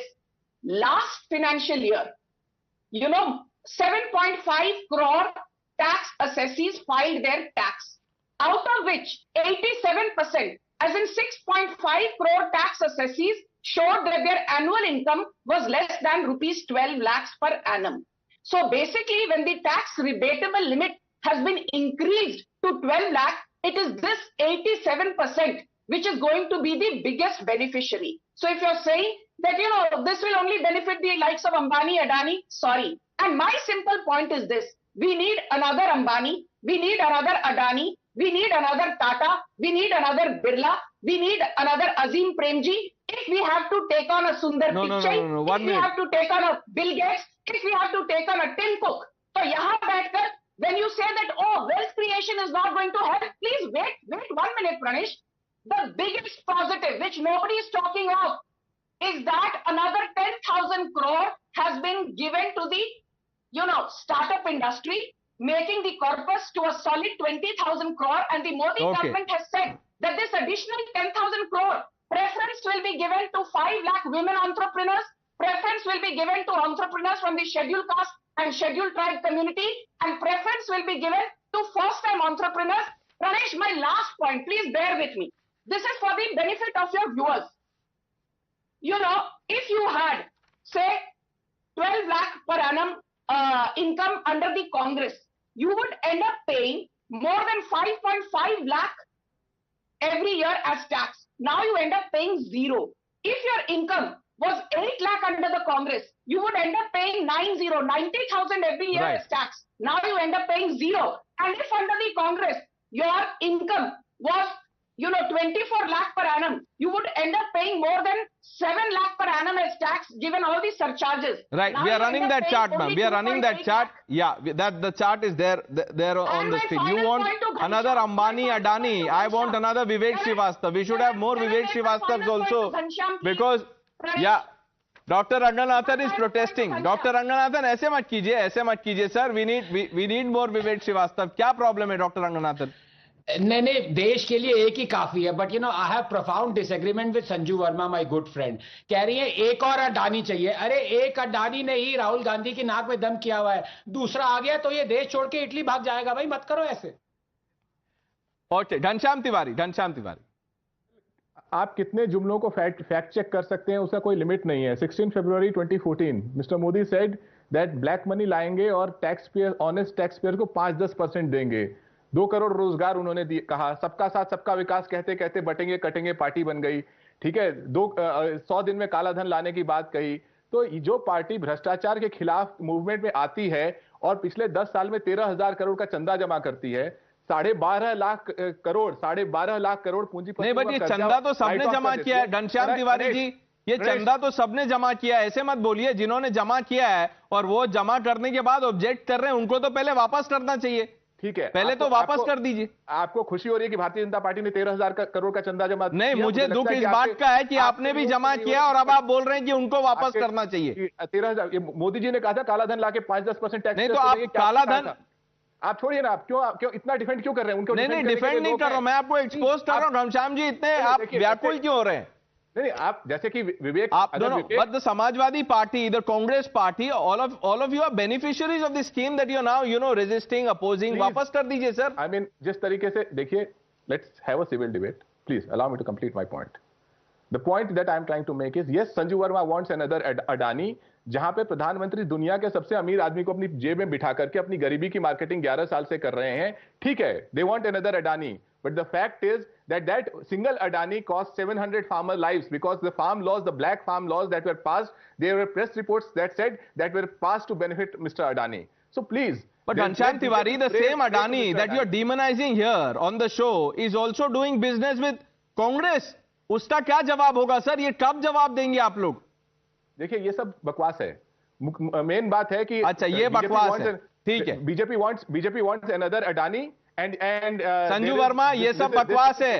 Ambani Adani और चाहिए. क्यों चाहिए आपको? चंदा चाहिए और? Can I come in here? Okay, thank you. First and foremost, Ghanshyam, basic common sense that US court which indicted Adani, what is the formal meaning of indictment? It simply means that formal charges have been made, but it does not mean you're either innocent or guilty. If indictment means guilty, Sonia Gandhi, is she guilty in the National Herald scam? Is Rahul Gandhi guilty in the National Herald scam? Is Akhilesh Yadav guilty in the mining scam? Is Tejasvi Yadav guilty in the land for job scam? Is Arvind Kejriwal guilty in the liquor scam? तो यहाँ बैठकर indictment और guilty के बीच के पहला तो अंतर जानिए. Now let me say one thing very clearly to Ghanshyam. He spoke about jobs. In the last 10 years of Modi government, we added 17.9 crore jobs, which translates into a 36% job growth. Under the Congress, we added 2.9 crore jobs, which translated to a measly job growth of only 7%. But wait, Ghanshyam, यहाँ बैठकर आप वंचित, पिछड़ा वर्ग, गरीबों की बात करते हैं. Pratish, 1 second, please. The rural poverty rate in FY12 was 25.7%. Today it is 4.86%. The urban poverty rate in FY12 was 13.7%. Today it is 4.09%. The overall poverty rate was 37.2% in financial year 2004-05. Today it is 4.34%. Debate पर पढ़ लिख कर आवाज करो. Okay, Tushar. In the last 4 budgets, including this one, the effective capex by the Modi government in long-term asset creation, and effective capex also includes the grants to the states, is more than rupees 50 lakh crore. 50 lakh crore. Just an effective capex, Pranesh. ये क्या घनश्याम तिवारी चंदा इकट्ठा कर लिया, अमीर आदमी ये वो बोल रहे हैं. एक तो इन्हें केपेक्स पता नहीं है, लॉन्ग टर्म एसेट क्रिएशन पता नहीं है, मुद्रा लोन्स इनको पता नहीं है. इनके जुमले फैक्ट चेक क्यों करने पड़ते हैं? क्योंकि नेशनल टेलीविजन पे ऐसा डिस्कोर्स हम नहीं चलने दे सकते. We can't let the people of Times Now, the viewers of Times Now, be recipients of whatever Ghanshyam Tiwari says. It's dangerous for one's intellect. It's dangerous for common sense. आप मुझे बताइए, अगर सरकार को अपने ही कॉफर्स भरने होते, अपना ही चंदा इकट्ठा करना होता, पिछले 4 बजट्स पैंडेमिक के बाद 50 लाख करोड़ का effective capex, long term asset creation, long term growth के लिए, क्या उससे नौकरियां नहीं बनती? क्या उससे आमदनी पे फर्क नहीं पड़ता? क्या उससे स्टेट की इकोनॉमीज पे फर्क नहीं पड़ता? Okay, let me bring in Rohit Azad on all of this. It's good to have an economist on the panel, and also, you know, great to go to him, you know, once in a while, educated or informed लगता है. Rohit Azad. तो 2-3 चीजें मुझे please बोलने दीजिए और थोड़ा समय दीजिएगा. First and foremost, if you look at, since the numbers were being quoted, the daily wage of workers in the rural areas was 337 rupees during the UPA. It went up to 343, 5 rupees increase that has happened. So all these claims about there has been a dramatic increase during the Modi government is definitely not true. But let's say that you don't want to accept these numbers. We simply go by this budget's number. Of course, the fiscal deficit has come down. How has it come down? It has come down because you've cut down on expenditure. Where have you cut it down? On agriculture.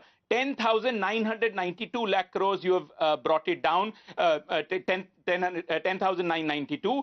Education, you have brought it down by 11,584. On health, you have brought it down by 1,255. On rural development by 75,000. All of it put together, you have brought the expenditure down by 1 lakh crore. If you do that, of course, fiscal deficit would come under control. Now, in this context, if you're making a claim that we have brought fiscal consolidation, yes, there will be fiscal consolidation if you cut expenditure. Okay. It's a question from the JNU campus. Let's get someone from the JNU to answer this. Sanju Verma, मैं आ रहा हूं आपके पास. Ma'am, आप तो overall orbiter हैं. मैं पहले JNU का फैसला कर देता हूं यहाँ पे. I'll come to you, ma'am. You'll have the last word on the show. Dr. Ranganathan. It's always a pleasure to hear Rohit, but मैं इनको ये बताना चाहता हूँ, देखिए आधी चीजें मत बोलें. अगर ये वेज का कह रहे हैं सिर्फ 5 रुपए बढ़ा है, तो ये भी बता दें कि जो फ्री अनाज मिल रहा है और इतनी सारी सब्सिडीज मिल रही हैं जो यूपीए नहीं दे रहा था, वो अब इन काइंड मोदी सरकार दे रही है, उसको कैश में कन्वर्ट करके ऐड नहीं करना है. तो आधी स्टोरी मत बताइए. जो ये फ्री में 5-5 किलो अनाज मिल रहा है, इसकी कॉस्ट भी ऐड करिए ना. And the reason for that is this, that somehow you can fudge the figures. अब जैसे my good friend Ghanshyam Tiwari ने कहा कि 2 करोड़ जॉब प्रॉमिस किए थे, क्या हुआ? जुमला था. अब ये कहेंगे कि मैं क्लिम्स के डेटा आरबीआई पे भी बिलीव नहीं करता, जो यही घनश्याम तिवारी 2009 में बिलीव करते थे, क्योंकि क्लिम्स अब कह रहा है कि 47 मिलियन जॉब्स वर क्रिएटेड लास्ट ईयर. तो इनका देखिए प्रणेश, सीधी सी बात है, कुछ लोग कहते हैं ग्लास हाफ एम्प्टी है, कुछ कहते हैं ग्लास हाफ फुल है, कुछ कहते हैं ग्लास इज ब्रिमिंग, कुछ लोग कहते हैं जो नीचे पैनल में वो कह रहे हैं ग्लास है ही नहीं, पानी है ही नहीं. तो उसमें आदमी क्या कर सकता है? क्या पिए? दारू? I don't think Rohit Azad looks convinced, but because he can just walk across आपके घर के बाहर आके बोल सकते हैं कि लेके रहेंगे. आजादी नहीं आंसर, वो बोलेंगे तो आप शायद उनको बता देंगे. Sanju Verma.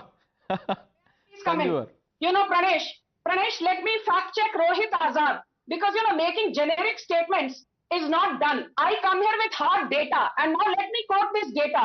This is the All India Rural Financial Inclusion Survey, NAFIS.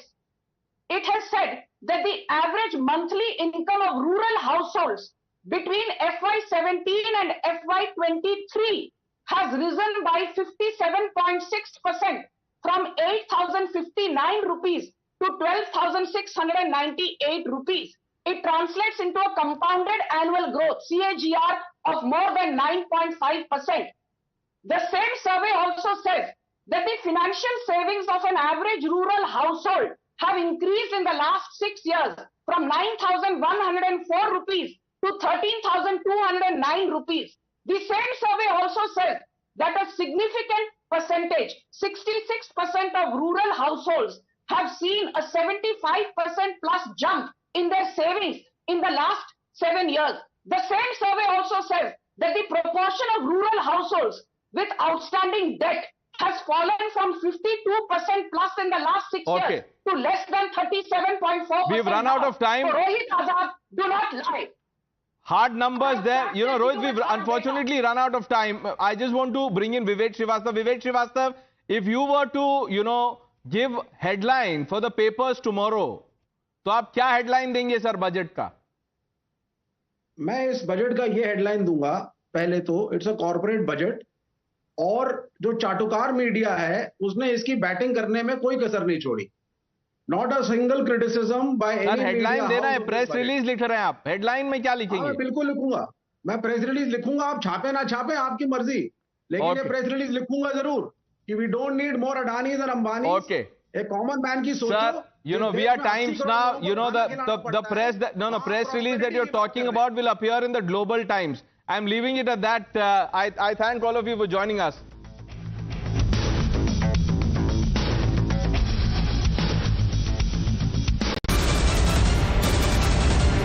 The biggest news break of the day. Exclusive that set the primetime agenda. Bringing you stories that matter, news breaks that shake up the system. Join us for the biggest revelation on Blueprint exclusive weekdays at 6 p.m. only on Times Now. She asks tough questions like no other journalist. आप भाग रहे हैं सवाल से. बड़ा simple सा straight forward सवाल है. Mr. D.K. Shiv Kumar, what next for you? When are you taking over as Chief Minister? She takes on the masters of Indian politics like no one else can. How do you see skill census versus caste census if you would want to respond to the current political climate? कहीं भी चले जाओ, कहीं भी आ जाओ. अजित पवार जी भी कभी भी शरद पवार जी के पास चले जाएंगे, कभी भी इधर आ जाएंगे. क्या ऐसी पॉलिटिक्स है? Because she speaks for you the way no one else can. What's the chemistry between Prime Minister Modi and Democrats? The profile of India as a country, has it grown? Are you going to get onto a SpaceX spaceship anytime soon? Because your voice must be heard, your questions answered above all else. Frankly speaking, with Navika Kumar.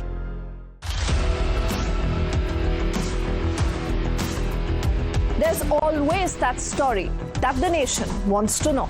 There are always questions that we want answers to. They can run, they can dodge, they can even ignore us. But we will repeatedly keep asking those questions and bring out the real facts. Because the nation will always want to know. Weekdays at 7 p.m.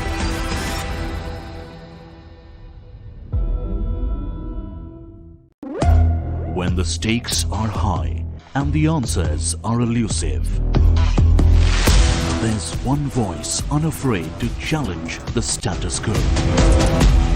At 8 p.m., I am not here to sugarcoat the truth.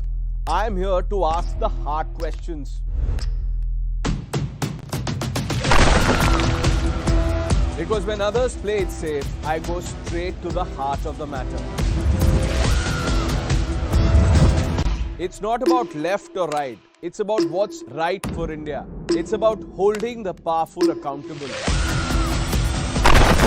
India Upfront with Pranesh Roy. Weeknights at 8 p.m. only on Times Now. No spin, no compromise, just the truth. For over 30 years, my journalism has been relentless, fearless, and uncompromised. My stories have breached lofty ivory towers and brought down the high and mighty. And I won't stop. When the clock strikes 9, it is time for the news hour. Navika Kumar asks the legitimate question. When your rights are trampled, I will be your voice, demanding answers from the corridors of power. News hour at 9 with Navika Kumar. Journalism is a mission, not just to seek accountability or a fight for justice, but for honesty and integrity. Voicing citizens' concerns and using the truth to demand answers, ensuring that you come first on agenda. Watch News Hour Agenda with me, Maludas Gopalakrishnan, weeknights at 10 o'clock only on Times Now.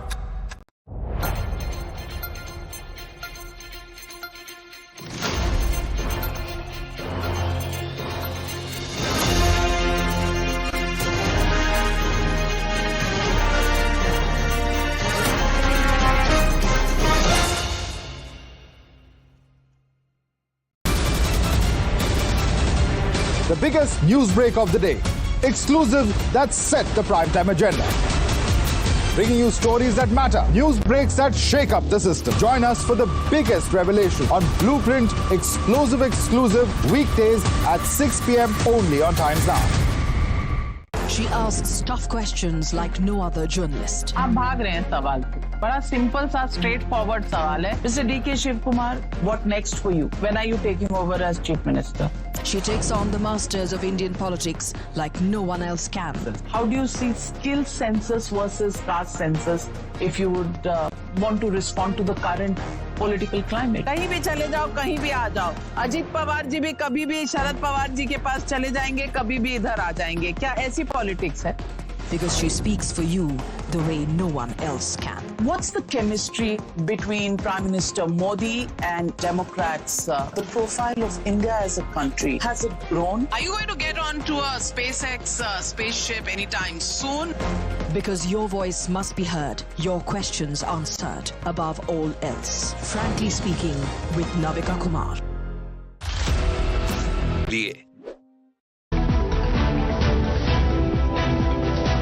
आदमी है जो middle class आदमी है, annual income क्या रहता है? 12 लाख कमा रहा है, उसमें भी वो टैक्स दे रहा है। उसके बाद बचा क्या? फैमिली चलाना है, उसको भी बहुत चीजें हैं। तो ये टैक्स फ्री कर रहे हैं ना, बहुत अच्छा काम कर रहे हैं सरकार जो। जी बहुत अच्छी बात है सर, ये तो हमारे लिए अच्छी ही मतलब खुशखबरी है समझो। अगर हमको टैक्स नहीं देना पड़ेगा तो एक मिडिल क्लास वालों के लिए और क्या चाहिए।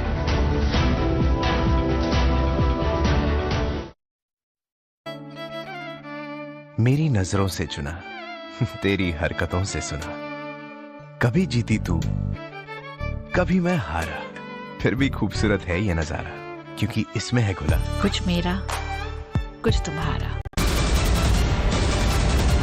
The biggest news break of the day, exclusive that set the primetime agenda.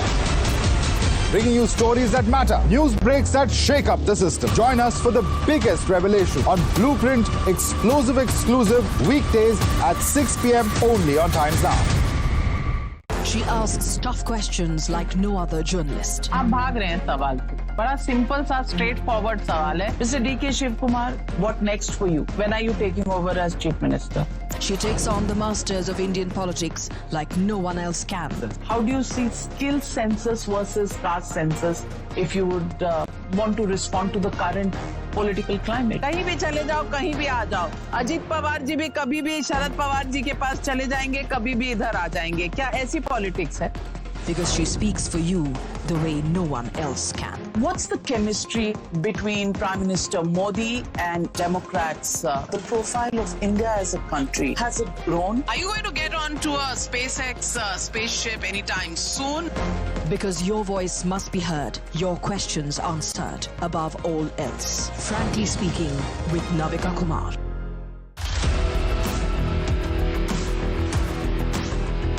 There's always that story that the nation wants to know. There are always questions that we want answers to. They can run, they can dodge, they can even ignore us.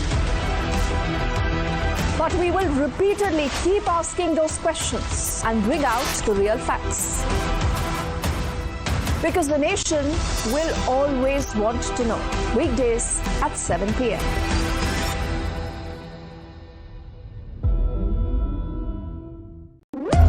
When the stakes are high and the answers are elusive, there's one voice unafraid to challenge the status quo. At 8 p.m., I am not here to sugarcoat the truth. I am here to ask the hard questions. Because when others play it safe, I go straight to the heart of the matter. It's not about left or right. It's about what's right for India. It's about holding the powerful accountable. India Upfront with Pranesh Roy. Weeknights at 8 p.m. only on Times Now. No spin, no compromise, just the truth. For over 30 years, my journalism has been relentless, fearless, and uncompromised.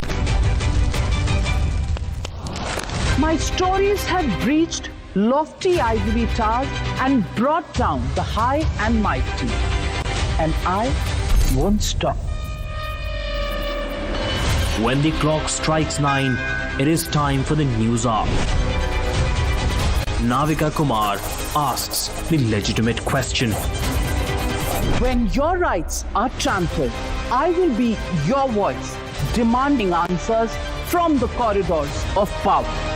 News hour at 9 with Navika Kumar. Journalism is a mission, not just to seek accountability or a fight for justice, but for honesty and integrity. Voicing citizens' concerns and using the truth to demand answers, ensuring that you come first on agenda. Watch News Hour Agenda with me, Maludas Gopalakrishnan, weeknights at 10 o'clock only on Times Now.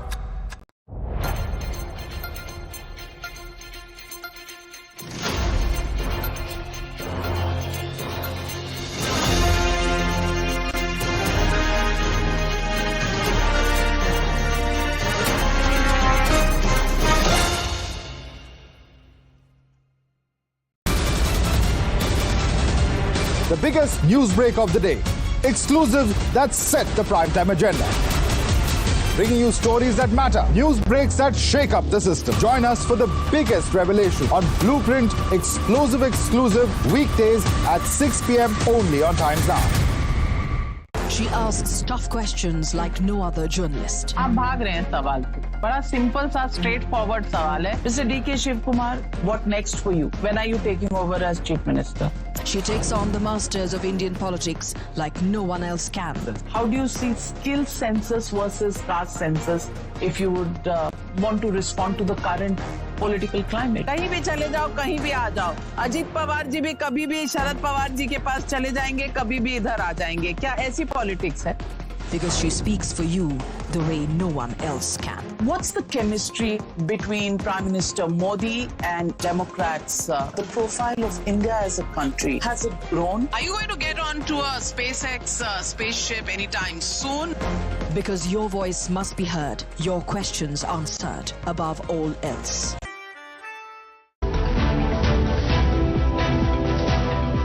Middle class के लिए तो definitely है, जो tax benefits वगैरह दिया है तो middle class के लिए काफ़ी आई वुड से इनकरेजिंग है देखिए।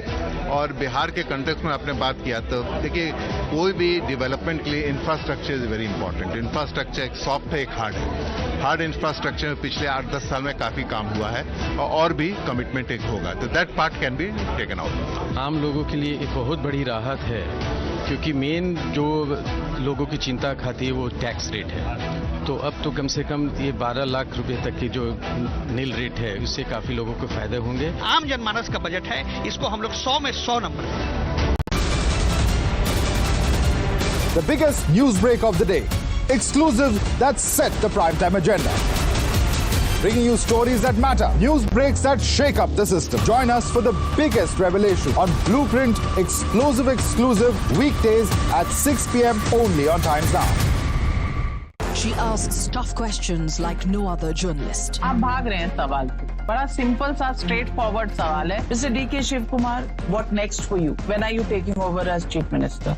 She takes on the masters of Indian politics like no one else can. How do you see skill census versus caste census if you would want to respond to the current political climate? कहीं भी चले जाओ, कहीं भी आ जाओ।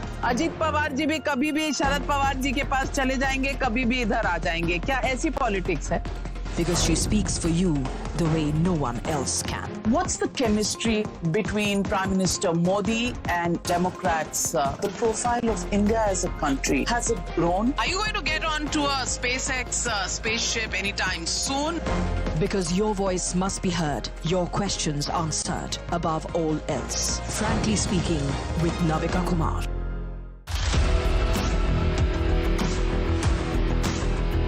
There's always that story that the nation wants to know.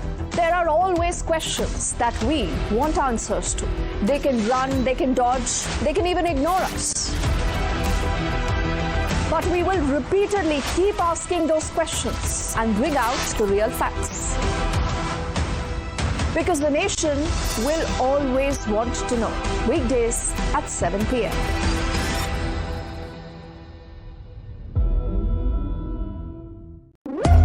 When the stakes are high and the answers are elusive. There's one voice unafraid to challenge the status quo. At 8 p.m., I am not here to sugarcoat the truth. I am here to ask the hard questions. Because when others play it safe, I go straight to the heart of the matter.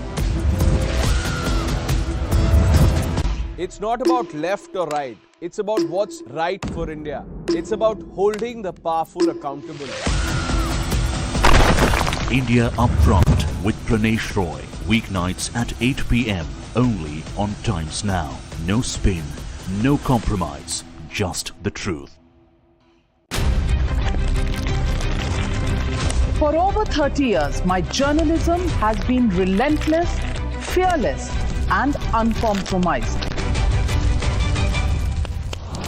My stories have breached lofty ivory towers and brought down the high and mighty.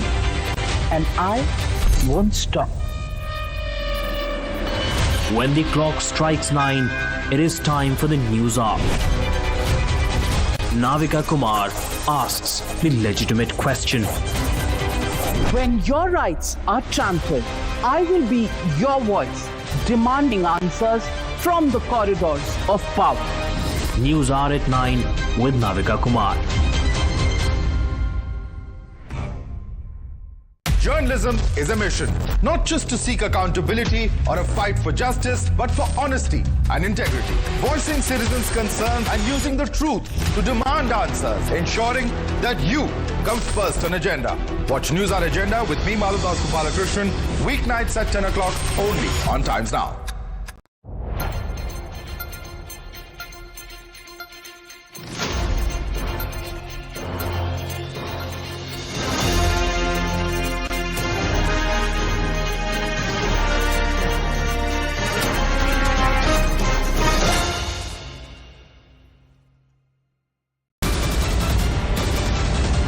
The biggest news break of the day.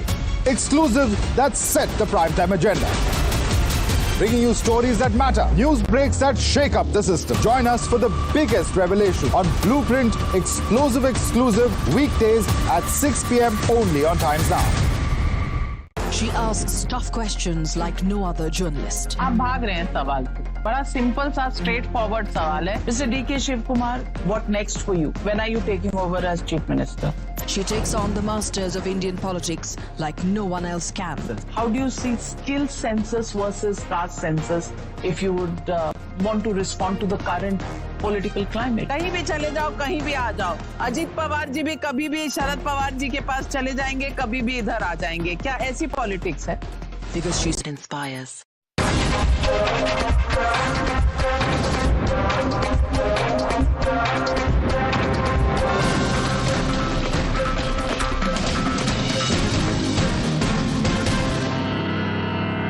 मैं मां लक्ष्मी से प्रार्थना करता हूं कि देश के हर गरीब एवं मध्यम वर्ग समुदाय पर मां लक्ष्मी की विशेष कृपा रहे.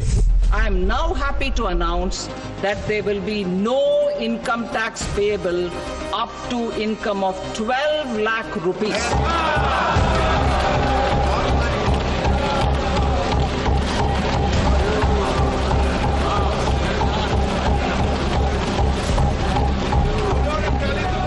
वित्त मंत्री निर्मला सीतारमण जी और उनकी पूरी टीम को इस जनता जनार्दन का बजट, पीपल्स का बजट, इसके लिए बहुत बहुत बधाई देता हूं. ये बजट एक फोर्स मल्टीप्लायर है. ये बजट देश के नागरिकों की जेब कैसे भरेगी, इसकी एक बहुत मजबूत नींव रखता है. Overall, what I'm seeing the budget is a good one for the middle class person or for the salarized person. It's a long time like there haven't been anything for the middle class. और ये आम जनमानस का budget है, इसको हम लोग 100 में 100 नंबर देते हैं.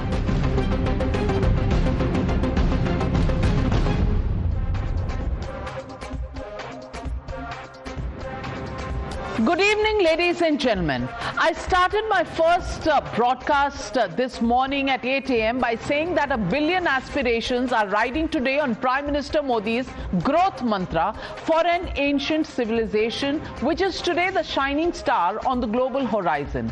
So, at the end of the day, I ask, has Modinomics delivered?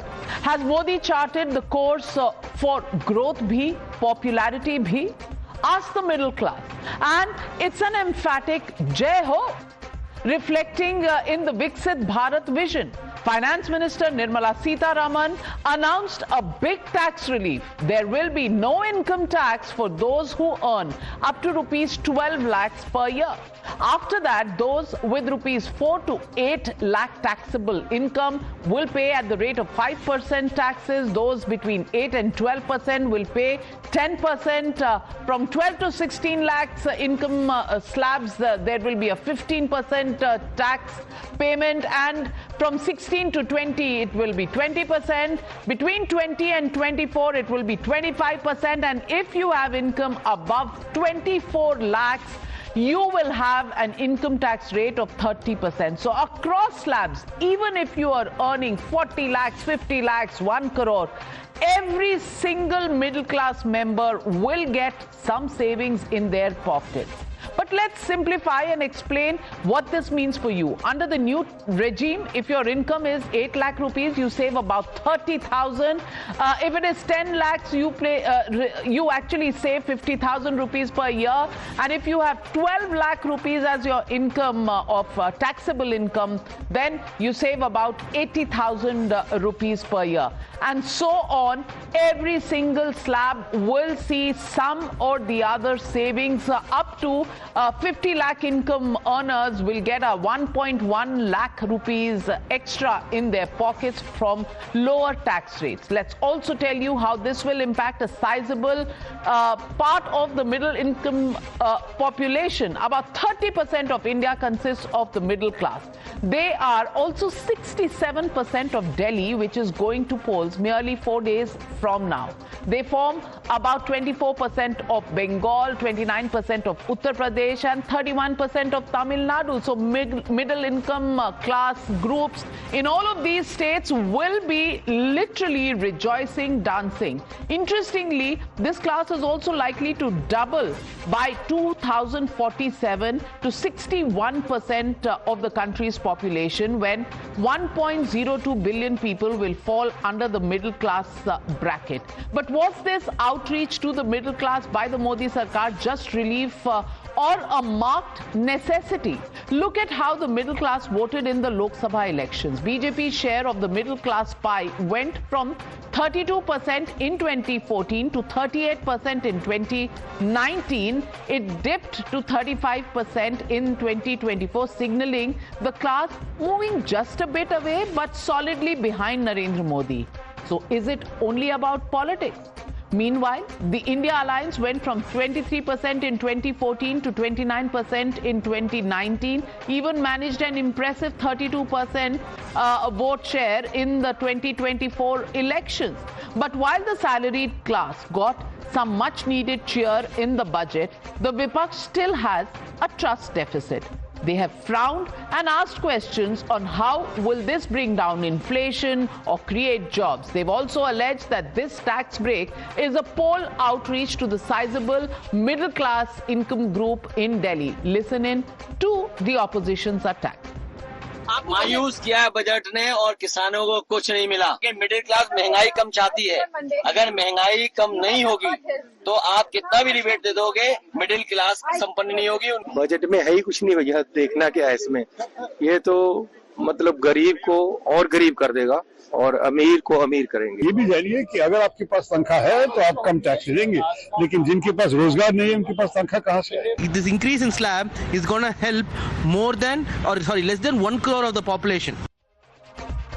But it's not just about the middle class. The opposition has also stated that the budget is just Bihar, Bihar, Bihar. Sample this. Poll-bound state of Modi's alliance party, Bihar, Nitish is all set to get a Makhana board and a National Institute of Food Technology and Management. There will be fillip to food processing activity in the state, while in Patna will get more hostels and other infrastructure. Greenfield airports will come up in Bihar, while Patna airport capacity will be increased. Funds will also be given for the Western Kosi Canal project. So Bihar, top of the pops. This bumper bonanza for poll-bound Bihar has the opposition asking, is this the budget of India or is this the budget of Bihar? Watch this. जो आज का budget है, बिहार के साथ कहीं ना कहीं से खिलवाड़ किया जा रहा है, सौतेला व्यवहार किया जा रहा है। और जो पिछले बजट में जो बात आई थी, उसी को दोहराने की बात इन लोगों ने किया है। स्पेशल पैकेज इन बातों की तुलना में ये बजट का ये जो लोक लुभावना बजट बिहार को देख के पेश किया गया है, वो मुझे लॉलीपॉप समान दिखता है। Was this a budget of the government of India or was this a budget of the government of Bihar? The infrastructure is not going for the rest of the country.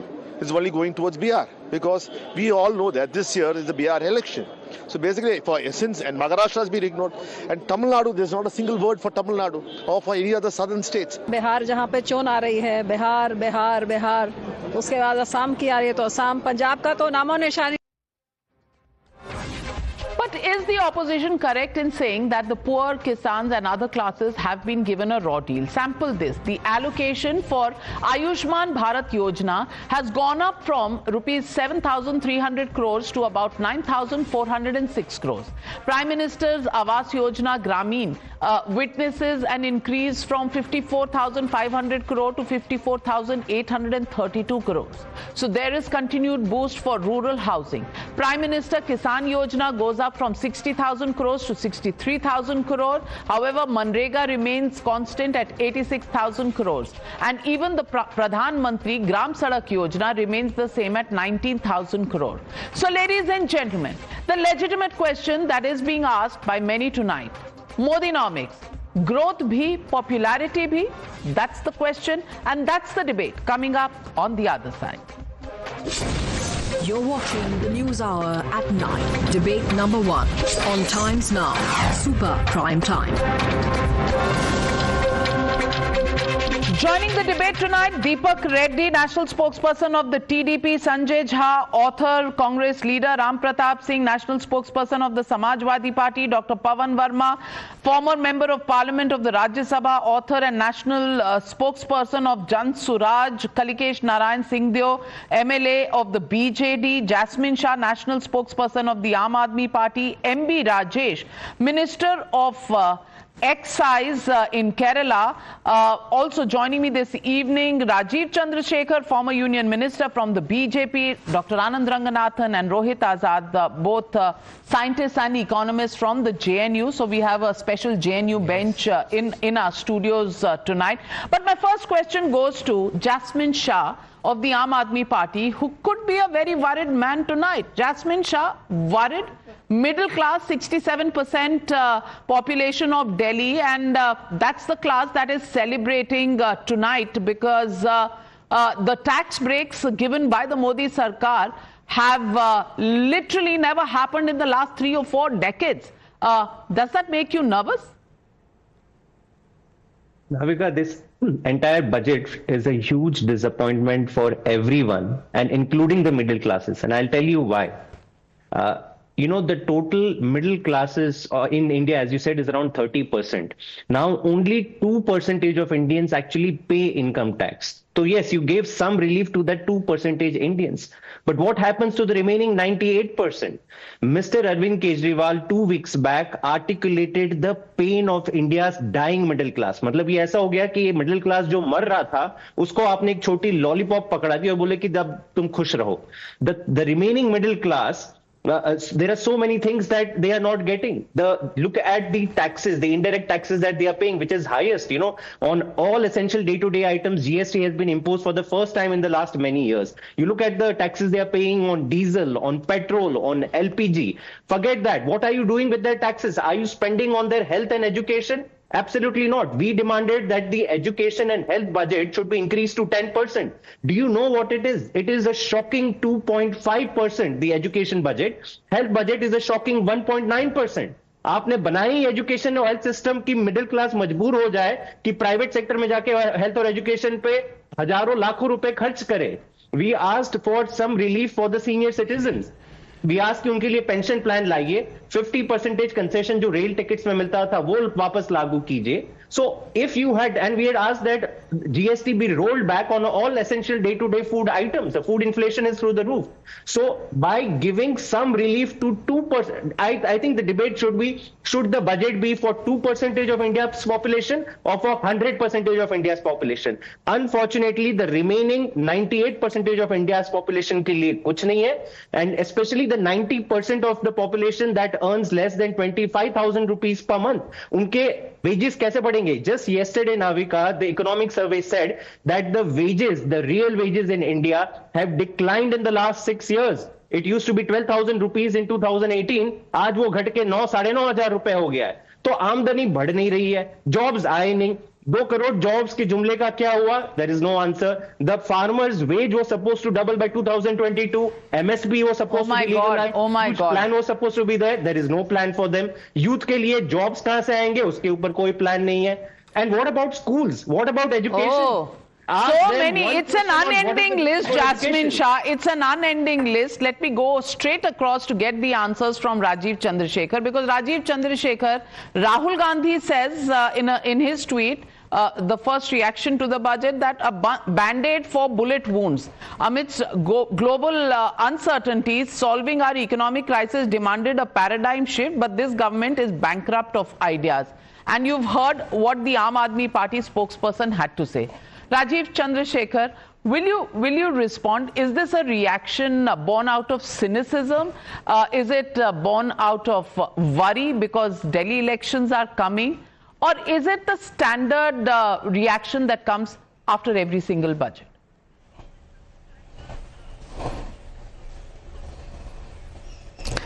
Navika, thank you for having me on the show. And I just want to say that I heard the gentleman from Aam Aadmi Party. And it is, as you say, this is the expected reaction. When the cup is 3/4 full, they will say it's 1/4 empty. If the cup is half full, it's half empty. Look, the truth is what the people of India have repeatedly supported Prime Minister Narendra Modi ji for. Over the last 10 years, he has systematically transformed our economy, qualitatively and quantitatively. He has built infrastructure that is impacting hundreds of crores of Indians' lives, both rural and urban.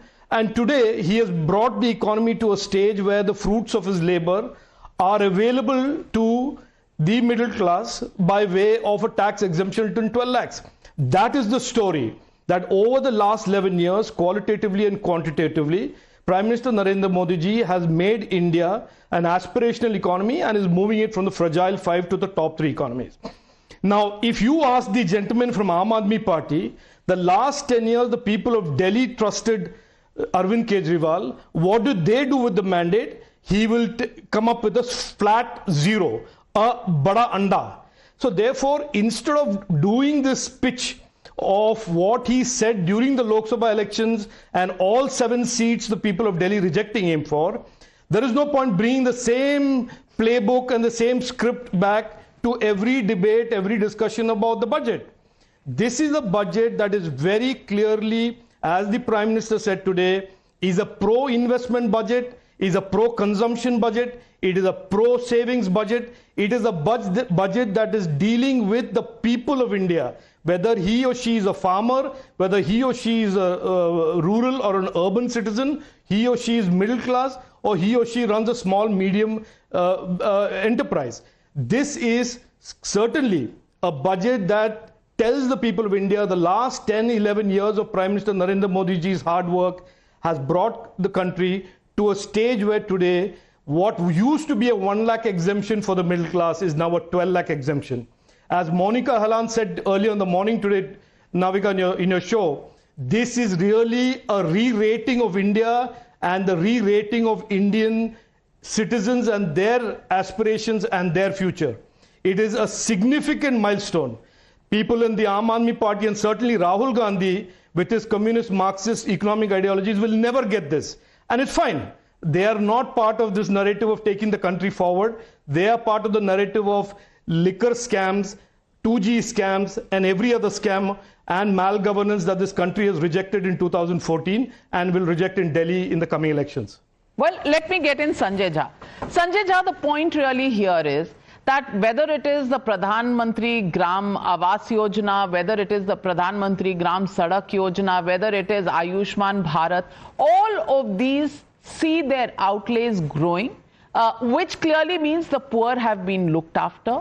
When it comes to the income tax relief, well, the middle classes are celebrating. We did a call-in show and 100% of the people supported this government for looking at the middle class, giving them the tax breaks that they deserved.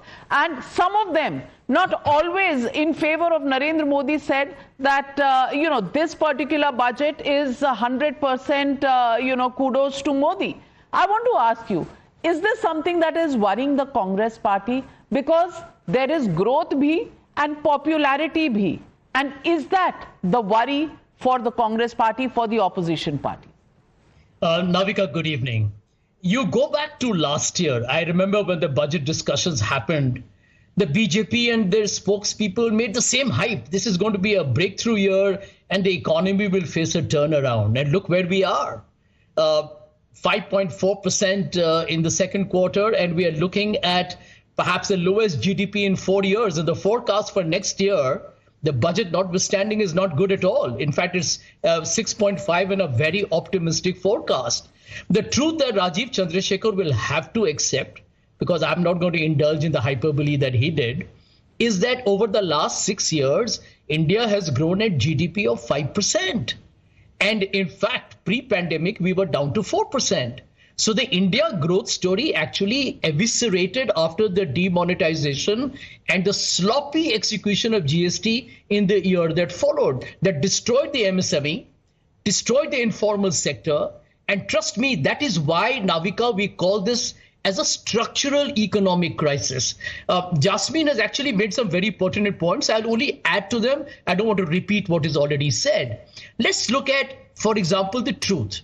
The truth is that the economic survey itself tells you two very critical messages for the government. And this is, by the way, from the chief economic advisor to the government. Get out of the way and reduce this climate of fear and retribution, what I call is the Modi trinity of ED, CBI and income tax, that has destroyed the confidence of the Indian industry. And that is the critical part that cannot be ignored. Since the morning, I've been hearing a lot of the right-wing people saying that by cutting the income tax, it will result in a boost in consumption, investment and growth. Let me tell you, Navika, you are a student of economics and so am I, if it was possible to sort out a structural flaw by reducing income tax, then I don't think we really are talking serious economics here. I'll tell you why. Look at the four components of the GDP. Private investment hasn't grown. And Rajiv Chandrasekhar has been part of the corporate sector. And this is a question I would like him to answer. What happened, Rajiv, to that big bonanza of tax cuts you gave in 2019? And the FM talked about jobs and investment. 6 years later, nothing really has happened. Look at exports. In an age of currency wars and tariffs, India's exports have already flattened out. Look at demand. After the opposition has been screaming left, right and center, give more cash in the hands of individuals, the government has belatedly acknowledged it by giving this tax relief. But as Jasmine rightly pointed out, do you really think that a person earning 25 lakhs and 50 lakhs a year is going to be very excited at saving 80,000 or a lakh? I don't think they really even count that. So it will affect those who are probably in the margin of the benefits, which is a very small segment. And last but not the least, how do you expect government expenditure to really run an economy? That's what they've been trying to do, and it's not resulted in any gain. So here is my last point for Rajiv to answer really. If I buy your argument and disposable income goes up, do you really think that overnight everybody will spend all the money saved for the year in year one or in the 6 months? No, there's a time lag. Secondly, a lot of people will save more. They may not spend all that money. And third, many of them are going to be brutalized by inflation. So what is the net benefit for the economy? I am actually mystified as to where their optimism comes from. Absolutely, you're missing every point of the budget because Sanjay Jha, I think you need a doctor because आपको कुछ नजर नहीं आ रहा, आंखों के सामने धुंधला अंधेरा है. You need a doctor more than you need the finance minister and the budget at this point. But before I get in Rajiv, I want to get in the scientist Anand Ranganathan. What do you think is the ailment Sanjay Jha is suffering from? Budget blues or is it something else? No, I mean, look, first, let me first congratulate BJP for winning the Delhi and Bihar elections. I think congratulations. They have to decide who the chief minister is going to be. But as far as the budget is concerned, first, can I talk seriously about the great things coming out of the budget? Because this income tax relief has completely clouded some other very important aspects of the budget. So please give me 30 seconds. Number one, increase in the allocation for Ayushman. People don't realize, when people are talking only about middle class out here, how beneficial Ayushman has been not only for the health of the socially, economically deprived segment of our population, the poor people, but also economically. I mean, out-of-pocket expenditure for health is the fastest way Indians go into poverty. And 380 million Ayushman health cards that have been distributed have slashed out-of-pocket expenditure by 21%. So this is a great step to increase Ayushman thing. And by the way, more than the population of United Kingdom, 70 million people have already been treated through the Ayushman health thing. The second is very close to my heart, and it's fantastic that, you know, we have escaped the talons of the loony left to increase our nuclear, aspirations is one of the star things that this budget has done. To have 100 gigawatts by 2047 coming out of nuclear is fantastic. To have 5 nuclear reactors by 2033, I think that's the way to go. So that's the second thing. The third is, of course, cancer drugs. They've removed the duty. As for why the duty was there at the first place, that's criminal, and people should, heads should roll for that. Now let me come to the tax. It is great that this has happened. I think cumulatively, and Rohit would possibly inform me more, government is set to quote unquote lose 1 lakh rupees directly out of this relief. 1 lakh crore. 1 lakh crore, I beg your pardon, 1 lakh crores, yes. But of course, more money in the pocket of people can have many results, outcomes. Some of the outcomes that Sanjay says are also true. I mean, you have the food inflation right now at 8%. Of course, during the UPA it was 12%, but never mind, it's high right now because retail inflation is about 4%. Food inflation is high. Now, if you do not increase the productivity and you increase suddenly disposable income, it would lead to inflation. That is the reason why when you cut interest rates, it leads to inflation at times, but it's not always true. The fact of the matter is, it might not, but it will also spur economic activity. People might invest more in the stock market. With that extra money, they would spend it. It's basically, it would spur growth is my assessment. Velocity of money and the multiplier impact. But finally, for heaven's sake, as I was saying, glass half full, glass half empty, there are people who even today are not even considering that there is a glass and there is water. Can you please ask the panelists, do they accept the Clem's RBI data that last year 47 million jobs were created? This canard that jobs नहीं create हो रहे, UPA के time पे ज़्यादा jobs create, अरे भाई data आपको या तो नहीं मानना है तो कह दो. वही Clem's का data आप 2009-2010 में मान रहे थे. यहाँ पे जब आया 47 million तो नहीं ये तो सब गलत है. Well, every match is fixed when it doesn't suit you, but MB Rajesh, in terms of socialism, in terms of the objectives of the government, has this government done better than even possibly the Kerala government? Because isn't it true that the state government in Kerala has cut down on funding to tribal and minority welfare because of a fund crunch? Here you have capex, at 11 lakh crores. You have all the important schemes either staying there at the high levels or growing, and you have a tax relief that is coming in for the middle classes. Has the centre balanced its budget better than the Kerala government?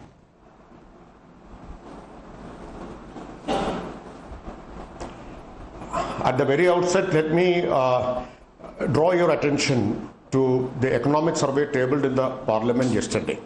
In that economic survey, on several aspects, the Niti Aayog and union government has made congratulatory comments on Kerala's achievements. I would like you to go through those comments. I have seen many paragraphs praising Kerala's achievements in waste management, in poverty reduction, in agriculture, and in many other sectors. So please go through that document. It is the document tabled in the parliament yesterday. And now coming to the budget. This budget was expected to address some of the serious ailments the Indian economy is facing today. I would like to draw your attention again to a Reuters report published a couple of days ago. That report shows how Indian economy is crisis-ridden. Indian economy is facing multiple crises. Economy is slowing down. There is crisis in terms of investment, in terms of trade, in terms of inflation. So this budget was expected to address these crises and ailments. But unfortunately, the measures announced in this budget are grossly inadequate to address these serious ailments. This budget is a contractionary budget. The fiscal contraction between this financial year and the next financial is likely to be 0.3%, which amounts to 1 lakh crore. That means in a time of slowing down in the economy, the budget is going to be contractionary, and the contraction will amount to rupees 1 lakh crore. And thirdly, even though some tax concessions have been announced, especially to the middle class in income tax benefits, this is also grossly inadequate because only 2% of our population pays income tax. And this is insufficient because you cannot boost spending, you cannot boost consumption by doling out benefits to just 2% of our population. So that is why I'm saying that this budget has completely failed to address the serious crisis Indian economy is facing today. Well, it's only fair that Rajiv Chandrasekhar responds to both Sanjay Jha and Mr. M.B. Rajesh. I'll come back to you. Rajiv.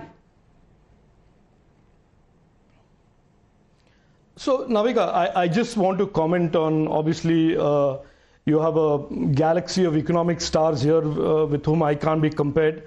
M.B. Rajesh says only 2% of people in India pay taxes, and they have been given a relief and the rest don't pay taxes.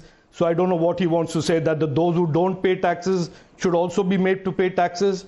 I mean, given the fact that tax GDP ratios are so low in India historically and has grown only in recent years, to the middle class, Prime Minister Narendra Modi ji, after 10 years of reforms and rebuilding the economy, has given a substantial tax break. And I think anybody with some degree of common sense would appreciate that.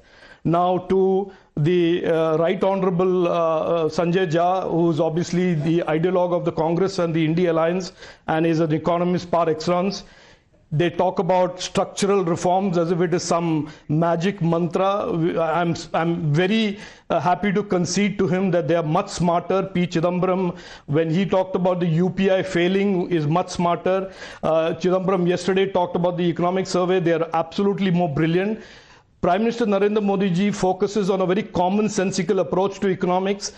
This is not an attempt to win any Nobel Prize in economics. It is about people first, nation first, create a growing economy, give the benefits of the growing economy to the people and to building infrastructure. And if the Congress is so good in economics, why doesn't he fix the Himachal economy? Why doesn't he fix the Karnataka economy, where they're all struggling to create resources for development? So my suggestion to him would be to go look there and apply all of his sophisticated economic knowledge to states of the Congress that require help. In terms of this comment, absolutely loose comment about 2019 tax break, where are the investments? Obviously, the problem with the India Alliance, Congress and the Aam Aadmi Party alike, is that they are ostriches with heads in the sand deliberately, because they haven't seen the $20 billion of mobile phone exports coming out of India on plants started post 2019. They have not recognized semiconductor plants coming up in India, plants started after 2019. They have not noticed that factories are coming up in Maharashtra that are going to make aeroplanes, helicopters, plants that have come up after 2019.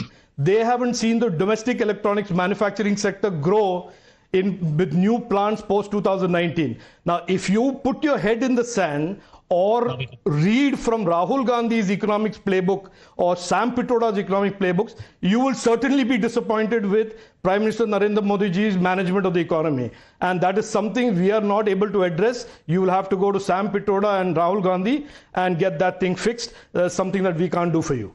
Sanjay Jha, 30 seconds, counter. Yeah. You need to explain how immoral can your government be, Rajiv, that you're talking about all these so-called achievements. Well, they should be captured in the GDP. The GDP doesn't say so. You're talking about the factories built and the jobs created, but they are visible only to your naked eye. Which is why we are the fastest growing economy in the world. Which is why we are the fastest growing economy in the world. Here is my point. Let me finish. Personal income tax collections today exceed corporate income tax collections. I think you need to explain to the viewers, why is this happening when you find that 60% of India's population, 800 million people, are living on free food grains. They're vulnerable to poverty if they fall sick. And you're telling me that the personal income contributions exceed corporate tax? You got to explain that. The second point, where are the jobs? If you don't have jobs, you won't have income. If you don't have income, you don't get demand. Well, can I tell you another explanation? And that explanation is, you go above the subsistence level, don't spend on food grains, but you begin to spend on proteins, you begin to increase the quality of life. But that fact is not something that you're interested in seeing. So, Deepak Reddy, are you saying just because some free food grains? Yes, Rajiv. Yes, Rajiv.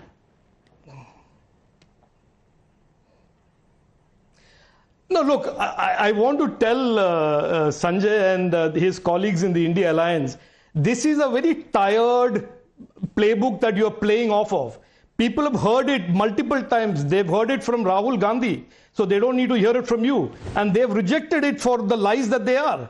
So therefore, let's not play this for Marxist, for socialist economics here. And if that is what you think, we think differently. We think about supporting and trusting people's enterprise for them to grow, develop. We don't believe in redistribution of wealth.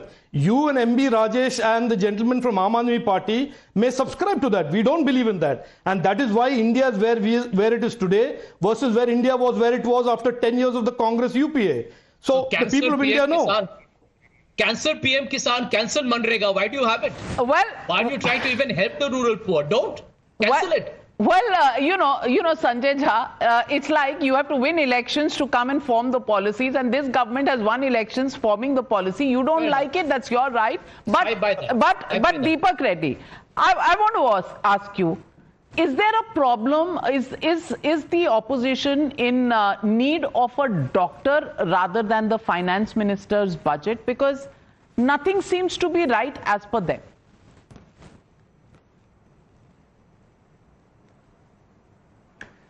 Navika, after listening to all the panelists, I'm getting tempted to talk politics first and budget next.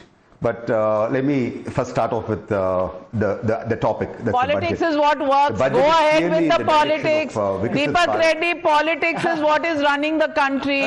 Oh, yeah. Okay, economics, who is interested? Certainly not Sanjay Jha. That's what I'm getting really tempted to do. Go right ahead. That's exactly what I'm tempted to do. But okay, since you said, let me start off with politics. I would like to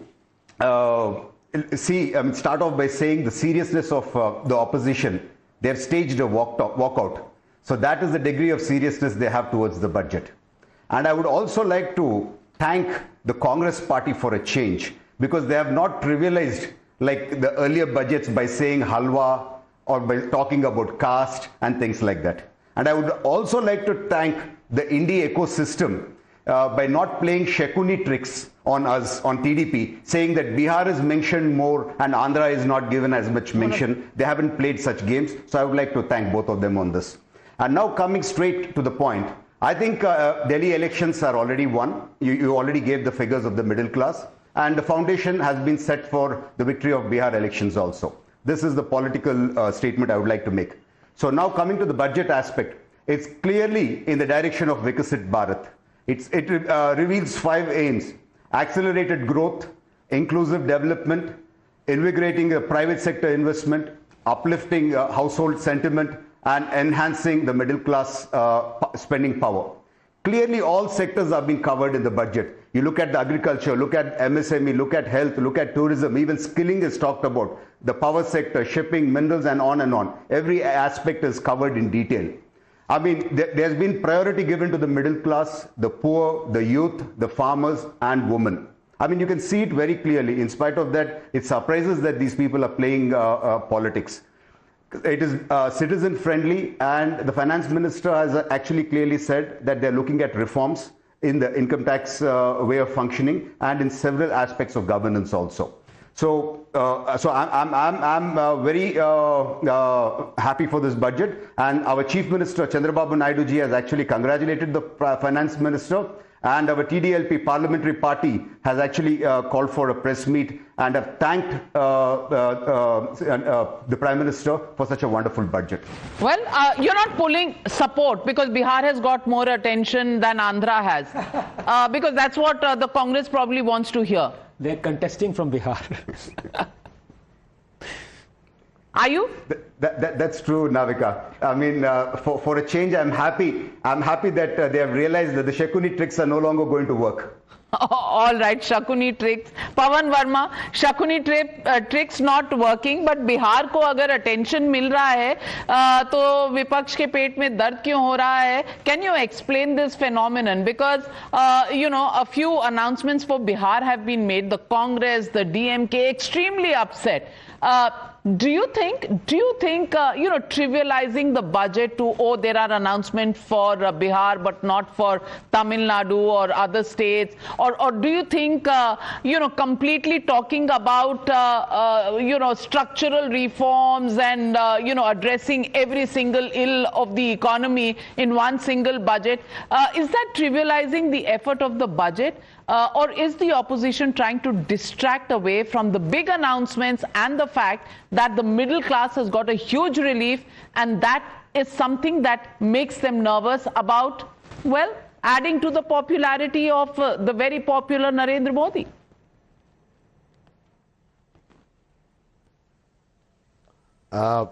Thank you very much, Navika. I waited a long time for my chance to speak.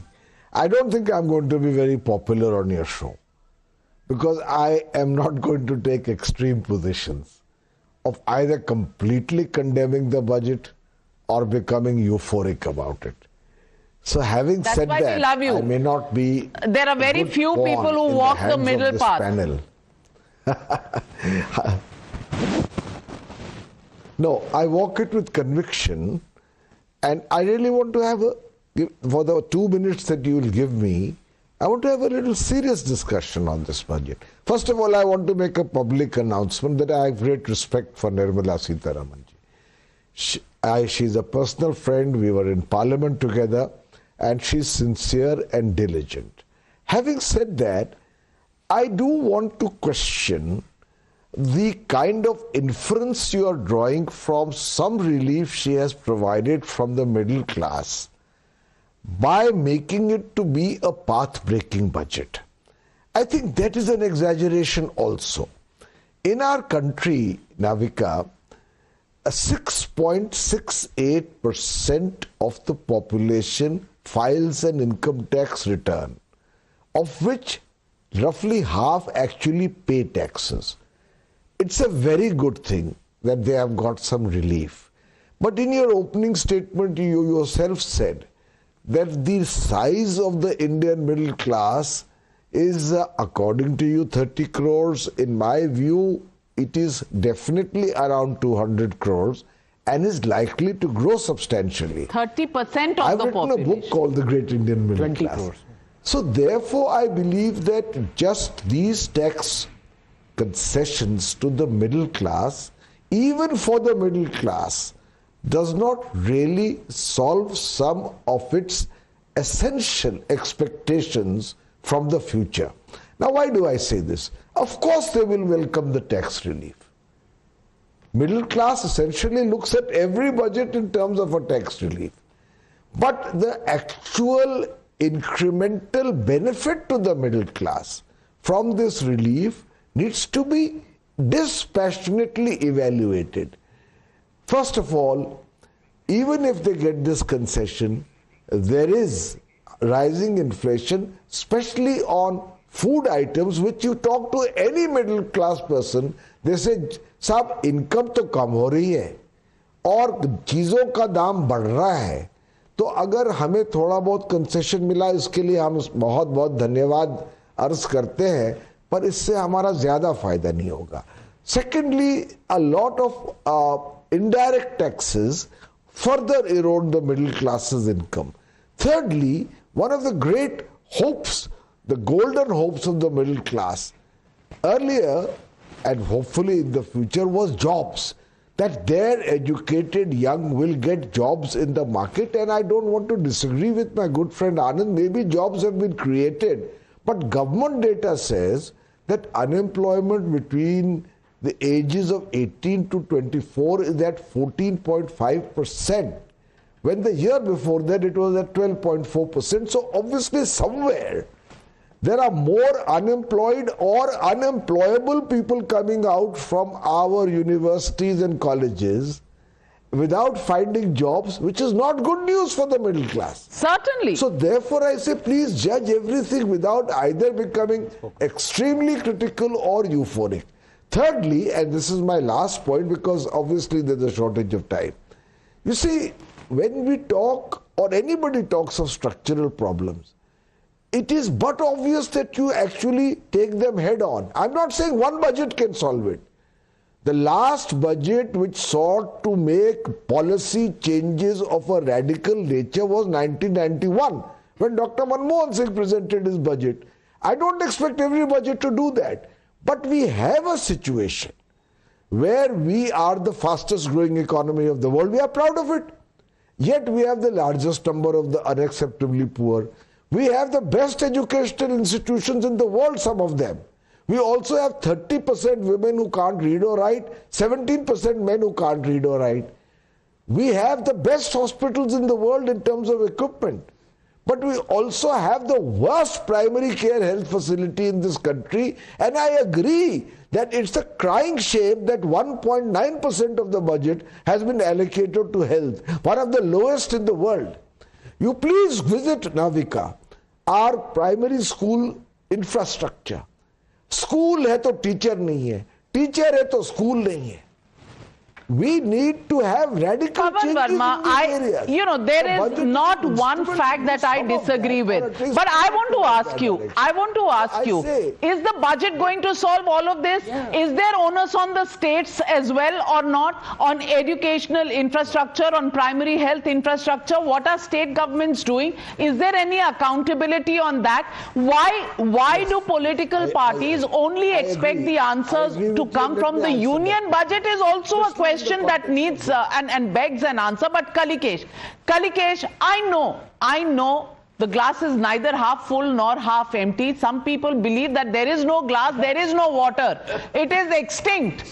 Yet, I want to ask you, what do you think about the budget?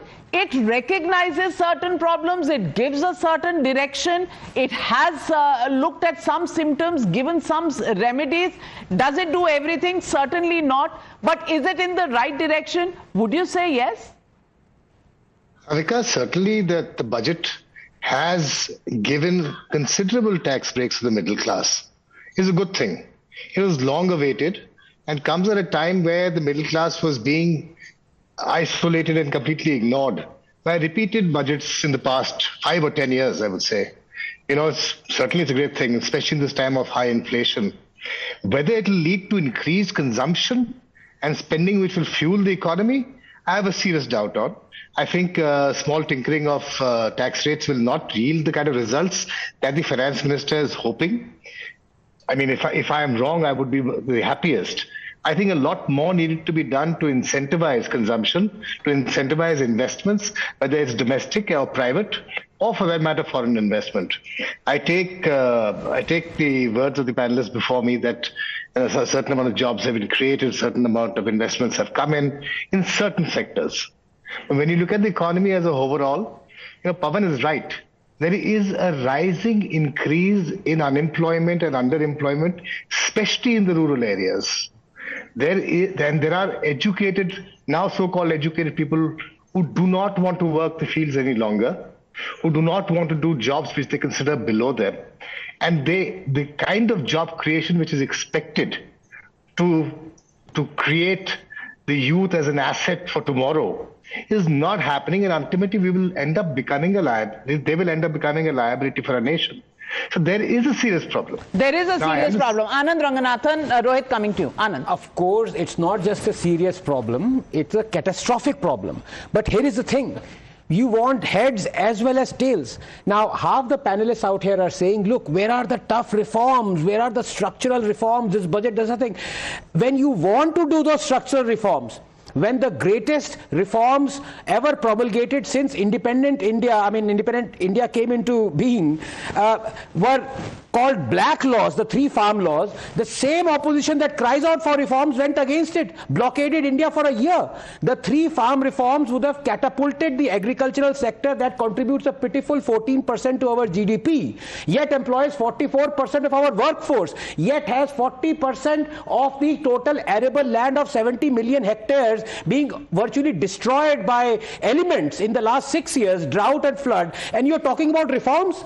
So please, let's not have double standards. So if you want reforms, structural reforms, who in this country actually supports those reforms? Yes. So first, just on a lighter note, was the independence in 47 or 2014? I don't know what your position on that. But let me first speak about this tax, because it's a huge thing. I think there is a tax break which has been given. But about the glass empty or full, it's essentially going to still help only 3%, right? According to your own data, because 3% pay taxes. Right. No glass, so no water. Essentially, it's just those 3%, right? So the rest of the middle class anyway was not paying taxes. So let's look at that number. That 3%, how much market can the 3% provide, right? Let's look at the numbers. They have, and the revenue foregone as a result of this tax break is going to be 1 lakh crore. We are going to lose that money. The projection is we are going to get 1.8 lakh crore from where?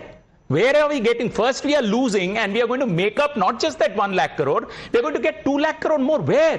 Where is it going to come from? I think, as I've said earlier, that there is a lot of kite flying happening here. There are certain expectations about the GDP growth. When you're only giving respite to 3%, how can you expect the GDP to grow like this? Ram Pratap Singh, do you also believe that kuch nahi hone wala, bas sab kuch samapt ho gaya hai, bas pralay aa gayi hai? Thank you, Navika. No, I see some light here in the budget. For the 2 sectors that I was talking this morning, definitely this budget recognizes that MSME is collapsing, needs to be fixed. There is agrarian distress, and that needs to be sorted. They identify the symptoms, but somehow when it comes to delivering solutions, they are not headed in the right direction. And that's where I would like to point out that MSME needs investment in infrastructure, creation of technology parks, marketing platforms, and not more credit. I mean, more credit is welcome, but the other things are also needed, which are not being addressed in this budget. Similarly, agrarian distress, will be resolved by expanding the crop basket, putting in tech inputs again into farming, using AI for better farming inputs. But that's not being addressed. What we are talking about is just AI in farming, when you actually support those sitting on Shabbu border, is a bit rich coming from the opposition. Rajiv Chandrasekhar. Well, Rajiv Chandrasekhar, last word, very little time, but in 30 seconds, can you tell me, Dil Mange more for the opposition is very evident, but you know, are they completely removed from reality? Will they ever talk about supporting some of these so-called structural reforms that they desire, but when you implement, they go in the other direction?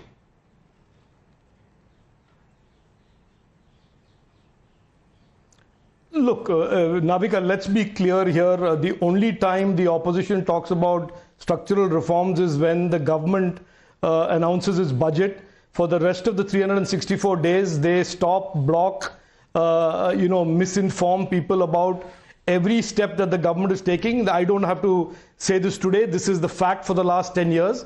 And the progress that we made as a nation has been despite the opposition of our country, not with their support or with their constructive input. That is the truth that the people of India know. That Prime Minister Narendra Modi ji has over the last 10 years transformed India and taken India forward despite this opposition that talks about reforms during budget day. True. And then every other day opposes every good thing that this government wants to do for the people. Well said, but as far as people of India are concerned, well, they voted Modi, even if a little reduced mandate for the third term, yet they put their faith in him. And today, when they heard the finance minister making these announcements about the tax cuts, there was a resounding applause from the people of India.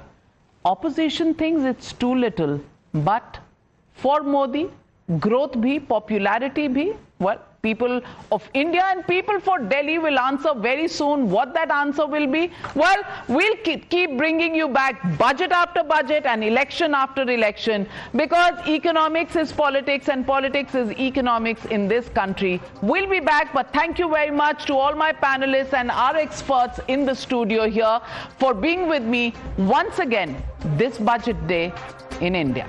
Thank you.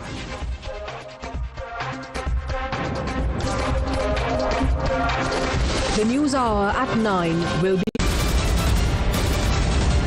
the biggest news break of the day. Exclusive that set the primetime agenda. Bringing you stories that matter. News breaks that shake up the system. Join us for the biggest revelation on Blueprint exclusive weekdays at 6 p.m. only on Times Now. She asks tough questions like no other journalist. आप भाग रहे हैं सवाल से. बड़ा simple सा straightforward सवाल है. Mr. D.K. Shivkumar, what next for you? When are you taking over as Chief Minister? She takes on the masters of Indian politics like no one else can. How do you see skill census versus caste census if you would want to respond to the current political climate? कहीं भी चले जाओ, कहीं भी आ जाओ. अजीत पवार जी भी कभी भी शरद पवार जी के पास चले जाएंगे, कभी भी इधर आ जाएंगे. क्या ऐसी politics है? Because she speaks for you the way no one else can. What's the chemistry between Prime Minister Modi and Democrats? The profile of India as a country, has it grown? Are you going to get onto a SpaceX spaceship anytime soon? Because your voice must be heard, your questions answered above all else. Frankly Speaking with Navika Kumar.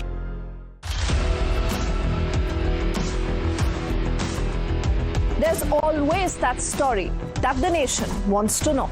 There are always questions that we want answers to. They can run, they can dodge, they can even ignore us. But we will repeatedly keep asking those questions and bring out the real facts. Because the nation will always want to know. Weekdays at 7 p.m.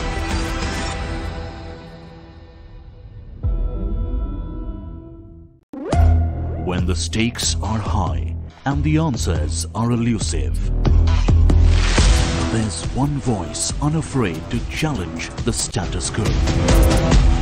At 8 p.m., I am not here to sugarcoat the truth. I am here to ask the hard questions. Because when others play it safe, I go straight to the heart of the matter. It's not about left or right. It's about what's right for India. It's about holding the powerful accountable.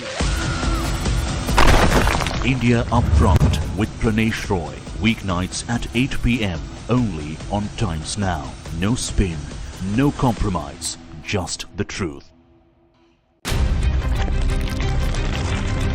For over 30 years, my journalism has been relentless, fearless, and uncompromised.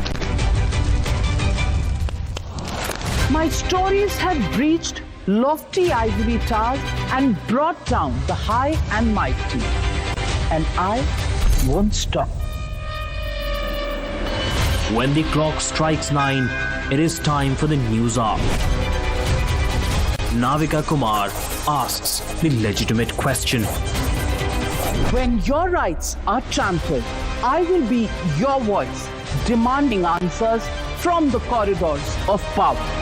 News Hour at 9 with Navika Kumar.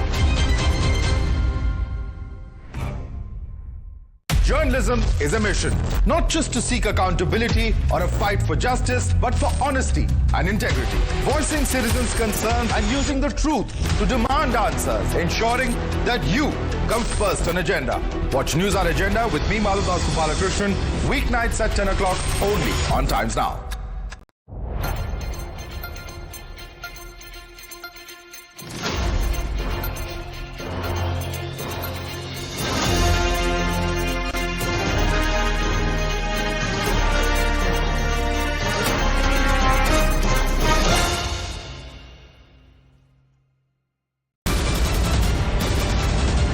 The biggest news break of the day. Exclusive that set the primetime agenda. Bringing you stories that matter. News breaks that shake up the system. Join us for the biggest revelation on Blueprint exclusive weekdays at 6 p.m. only on Times Now. She asks tough questions like no other journalist. आप भाग रहे हैं सवाल से. बड़ा simple सा straight forward सवाल है. Mr. D.K. Shivkumar, what next for you? When are you taking over as Chief Minister? She takes on the masters of Indian politics like no one else can. How do you see skill census versus caste census if you would want to respond to the current political climate? कहीं भी चले जाओ, कहीं भी आ जाओ. अजीत पवार जी भी कभी भी शरद पवार जी के पास चले जाएंगे, कभी भी इधर आ जाएंगे. क्या ऐसी politics है? Because she speaks for you the way no one else can. What's the chemistry between movement that inspires? You're watching the News Hour at 9. Speaking exclusively to Times Now, Home Minister Amit Shah declares that Kejriwal is losing polls and the New Delhi seat he is contesting from. Shah asserts that the BJP will form the next government with a full majority. Just a day after resigning from Aam Aadmi Party, alleging corruption and ideological drift, 8 MLAs joined the BJP. Remember, Delhi votes on February 5.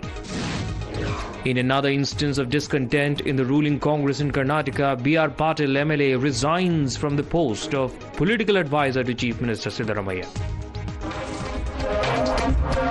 You were watching the News Hour at 9. Stay tuned. The biggest news break of the day. Exclusive that set the primetime agenda. Bringing you stories that matter. News breaks that shake up the system. Join us for the biggest revelation on Blueprint exclusive weekdays at 6 p.m. only on Times Now. She asks tough questions like no other journalist. आप भाग रहे हैं सवाल से. बड़ा simple सा straight forward सवाल है. Mr. D.K. Shivkumar, what next for you? When are you taking over as Chief Minister? She takes on the masters of Indian politics like no one else can. How do you see skill census versus caste census if you would want to respond to the current political climate? कहीं भी चले जाओ, कहीं भी आ जाओ. अजीत पवार जी भी कभी भी शरद पवार जी के पास चले जाएंगे, कभी भी इधर आ जाएंगे. क्या ऐसी politics है? Because she speaks for you the way no one else can. What's the chemistry between Prime Minister Modi and Democrats? The profile of India as a country, has it grown? Are you going to get onto a SpaceX spaceship anytime soon? Because your voice must be heard, your questions answered above all else. Frankly speaking with Navika Kumar.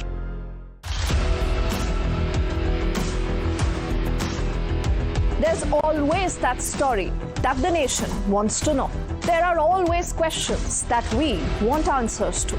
They can run, they can dodge, they can even ignore us. But we will repeatedly keep asking those questions and bring out the real facts. Because the nation will always want to know. Weekdays at 7 p.m.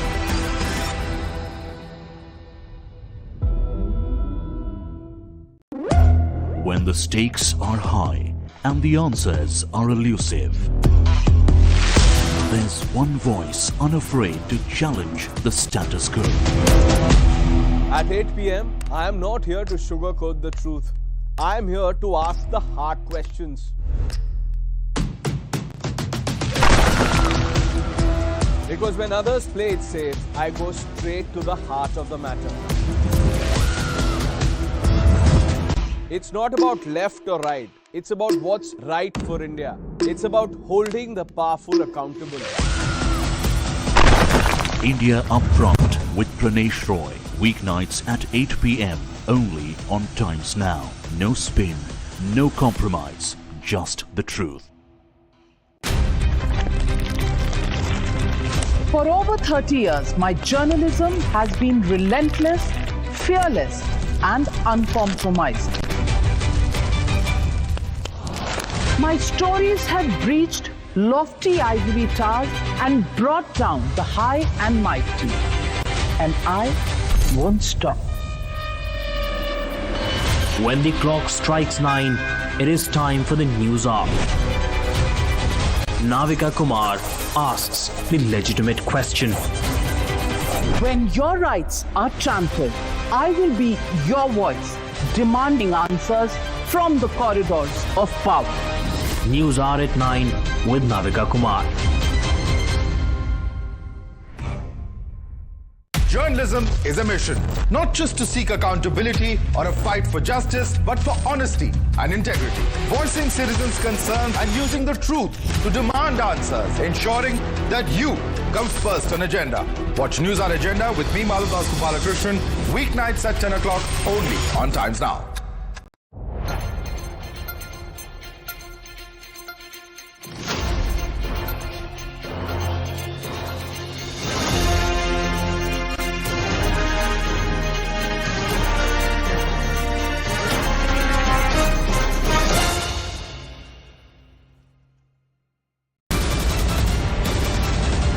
The biggest news break of the day. Exclusive that set the primetime agenda. Bringing you stories that matter. News breaks that shake up the system. Join us for the biggest revelation on Blueprint Explosive Exclusive weekdays at 6 p.m. only on Times Now. She asks tough questions like no other journalist. आप भाग रहे हैं सवाल पे. बड़ा simple सा straight forward सवाल है. Mr. D.K. Shiv Kumar, what next for you? When are you taking over as Chief Minister? She takes on the masters of Indian politics like no one else can. How do you see skill census versus caste census if you would want to respond to the current political climate? कहीं भी चले जाओ, कहीं भी आ जाओ. अजीत पवार जी भी कभी भी शरद पवार जी के पास चले जाएंगे, कभी भी इधर आ जाएंगे. क्या ऐसी पॉलिटिक्स है? Because she speaks for you the way no one else can. What's the chemistry between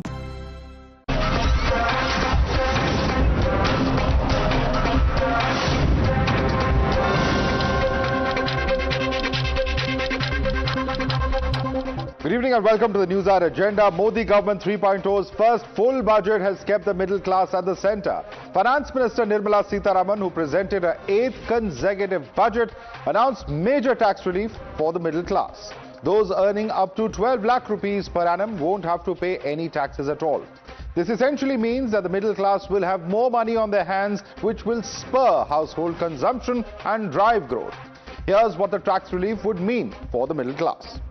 Now, this is the impact as far as taxpayers' income is concerned. Let's take a quick look at the scenario 1, where the income is at 8 lakh rupees. The old tax is at 30,000. The saving is of 30,000. The same applies for 9, 10, 11, up to 12 lakhs, where in fact the tax that was there earlier at 40, 50, 65 and 80,000, the tax now is a 0. So from 8 to 12, your taxable income is 0. The saving in each of those circumstances increases from 30 30 to 40 to 50 to 65 to 80,000. But what happens if the tax-free amount that is now at 12 lakhs or 1 lakh rupees a month salary, if it increases say to 16 lakhs?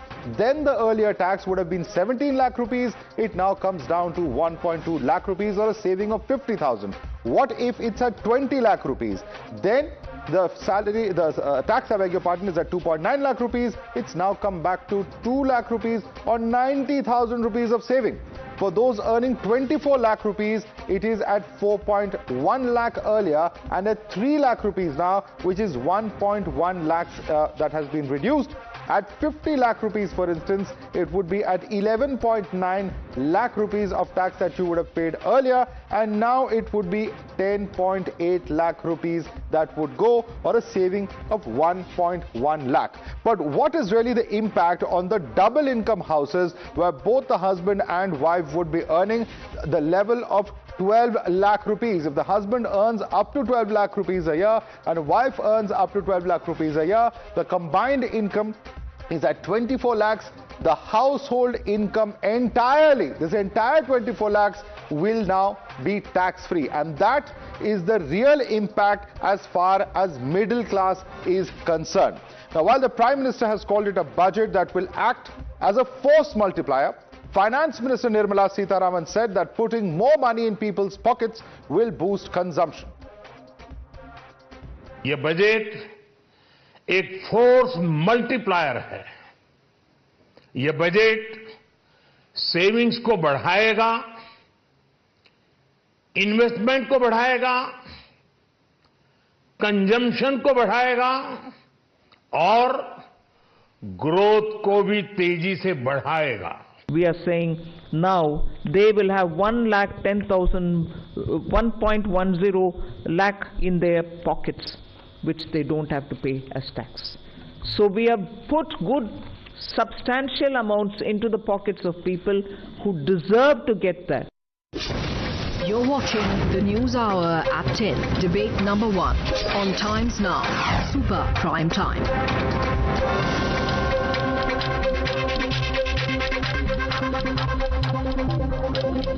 All right, let's take this across to our guests. With us is Manish Barrier, political analyst. With us is Rohintan Sidhwa, who's a partner at Deloitte India. Also with us is Gauri Puri, who's a partner at Shardul Amarchand Mangaldas & Co. We also have Dr. Rohit Azad, economist, joining us. And viewers, this is a call-in show. We're asking you to call in, join us with your queries, and we'll put them across to the experts on our panel. Our first viewer joining us is Raj from Hyderabad. Yes, Raj, what's the query? Good evening to all the panelists there. This is Raj from Hyderabad. This budget is definitely a boost in the economy and the middle class in particular. The 7 to 12 lakh jump which has been given by Nirmala Sitharaman is definitely a wonderful boost. And this puts more money in the pocket of these taxpayers, which was not there last year. Hence, I feel that, more money which comes into the market, the liquidation will be better, and it will definitely, boost the economy, boost the capacity, the expendable income of the individual increases by leaps and bounds. Absolutely. I mean, that's the purpose of actually doing that, increasing the spending. But I think yours is more of a observation than a query. So let's move across to our next caller. Our next viewer with us is Sarvana from Chennai. Yes, Sarvana. Yeah, good evening. Basically, this budget has put in middle class people to save more and spend more. This will, in fact, middle class is the largest chunk of people in India, and this will help the when middle class person goes out for a tour for a village, there is a spending, and the village, the rural economy also gets boosted, and vice versa. If he is going to purchase the mobile phones and the need for, the charging of the batteries cost is going down. And moreover, the electric vehicle cost is going down because the electric vehicle lithium-ion batteries cost is going down in this budget. And definitely this budget is going to... okay, it's a budget that's going to spur the economy. That's your point of view. With us is also Shanti Swarup, very quickly from Vijayawada. Very quickly, Shanti Swarup, do you have any queries for our panelists here? Namaste. This budget must implement to the only rural people. It must affect to the first rural people. Implementation should go to the rural and 51% amount should go to the rural people. Due to middle class people are there only. So please and please again and again, the total... Okay, I'm not able to hear you very clearly, but if I've understood the gist of your question, you're talking about it going to rural areas, and that was part of the query that was made by the previous viewer as well. Let me take this question across to Dr. Rohit Azad. Dr. Rohit Azad, this is what the government is saying, that as far as spending is concerned, that's what we wanted. It's not just about the urban areas where, you know, people perhaps typically would earn, you know, salaries of this kind of nature, but it will also spur spending as far as rural India is concerned. How are you looking at that argument? No, Madhav, so I think there are certain problems there. There's a huge gamble being played by this government, and I say it with all sincerity. Look, if the taxes are going to fall, tax rates are going to fall by 7%, the budget is actually thinking that the revenue is going to go up by 12%. So all the expenditure in rural areas that the government is thinking of is banked on that one number. So the growth has to be that high of incomes despite a fall in the taxes, the revenue to go up by 12%. Very, very seriously doubt that. And that's why it's important. So when the revenue receipts had got down last year, in the last budget, they had to actually cut down on expenditure. I can give you many schemes, but overall the expenditure went down by 1.1 lakh crore. What does that mean? If you're going to further restrict fiscal deficit, which is what fiscal contraction means, then the expenditure in rural areas has to come down. Okay. With tax revenue that... Manish Bariyar, is that necessarily true? Because it's a big gamble that the government is taking, is Rohit's view. And he says that where is that extra money going to come? Where is that cushion? Where is that room for maneuver left if you're going to, you know, actually expect more revenue while cutting down on tax revenues? So I would, in fact, humbly differ from observation of Mr. Azad, because if you look at if the consumption side is on the higher side, then the government is also going to earn from the indirect taxes. So therefore, I'm sure, you know, the plan must be that the fillip which you give to the economy would really increase the consumption side, and everybody is talking about that the consumption is something, the kick-starting of consumption cycle of this economy was something which was very, very important. And I think, in my view, you know, the entire country right now, you know, a couple of viewers of yours, instead of asking questions, they all have observation. Madhavji, you must have really done these kind of shows earlier also, and you could see the difference. Everybody is very optimistic. Now, it's not something which is like a very little amount which is coming to the country to really kickstart the cycle. On the consumption side, government expects that it's going to go high. Even on expenditure side, the government is pushing. So if you look at fiscal deficit margins, you don't see government being very aggressive on that. Okay. We have more viewers joining us. In fact, hold on to your thoughts, Manish, and also requesting Gauri and Rohinton to just hold on with us. We have some more of our viewers joining us. Asha is with us from Mumbai. Yes, Asha, your query. Hi, I'm here again talking to you. Let's talk of RBI. RBI has handed over 3 trillion rupees after selling dollars. This money is being handed over to the BJP. What is the outlay? How are you spending? Because you're not spending. You're just milking us dry and taking our money and telling us where you're giving it back to us. Ma'am, for a change in this budget, actually the taxpayer has gotten some amount of relief. That would have perhaps been the argument in previous budgets, but I don't think that works. Manish, would you like to very quickly take that question? Yeah, 39.4 lakh crores, is that the kind of expenditure which is there? If you look at last year, last fiscal, it was 37 lakh crores. So, ma'am, I would again humbly differ from you. The government is spending, and if you look at various sectors, you would see the allocations in many of the sectors have gone up. You need to look at the broad areas also. Even the defense has gone up, education, social welfare schemes. So it's not that the government is not shying away from spending. I think it's bonus from the both sides. On one hand, government is spending. if you look at last year also, capital expenditure was 11.11 crores. This year also, lakh crores. This year also, it is quite significant. All right, So, Manish, just going to interrupt you there. We have Vijay Mishra now joining us from Ghaziabad. Vijay Mishra, your query for our panelists. Vijay Mishra, can you hear me? All right, I think we've lost that line there. Let me go across to Gauri on that note. Gauri, one of the aspects, of course, is tax. Undoubtedly, a big ticket announcement, those earning. There was a time, where in India, not so long ago, I'm sure you would recollect the time a few decades ago where Lakpati denoted somebody who was rich. Now, a person who earns a lakh a month is no longer considered rich. He is considered of the category that you give the person a tax break. That person pays zero taxes here in India. And that's a very, very interesting altered reality that we are currently living in from today. Your thoughts on really implementing this and the impact that this will have, because a huge swath of taxpayers have been covered under this new scheme. Look, the way I look at it, I think it's a welcome change, because the middle class of this country have been, the tax engine for a very long time. We have just 2% of the population which pays taxes, and a predominant part of those are, salaried employees who are paying taxes at source. And so I think that what's happened right now is that economically as well, with global headwinds, the GDP slowing down, where the government needs to spur consumption, both things have come together where it makes sense for the government to sort of give that relief, so make people happy, and that then kind of segues into enhancing consumption and contributing towards GDP growth. And another point that I feel very strongly about is that in the last 10 years, we've taken significant steps towards formalizing the economy. The tax base has increased, compliance has also increased, because everybody has an audit trail now. So as the tax base increases, there's fiscal room for the government, to undertake, measures like this and give back to the people. But, that's the big question. The tax base, is it really increasing at the rate that we wanted to? It's still in single digits, and a very, very small percentage of our population still actually pays taxes. How do we bring those people into the system? No easy answers yet. But let me get in a quick word from our next viewer.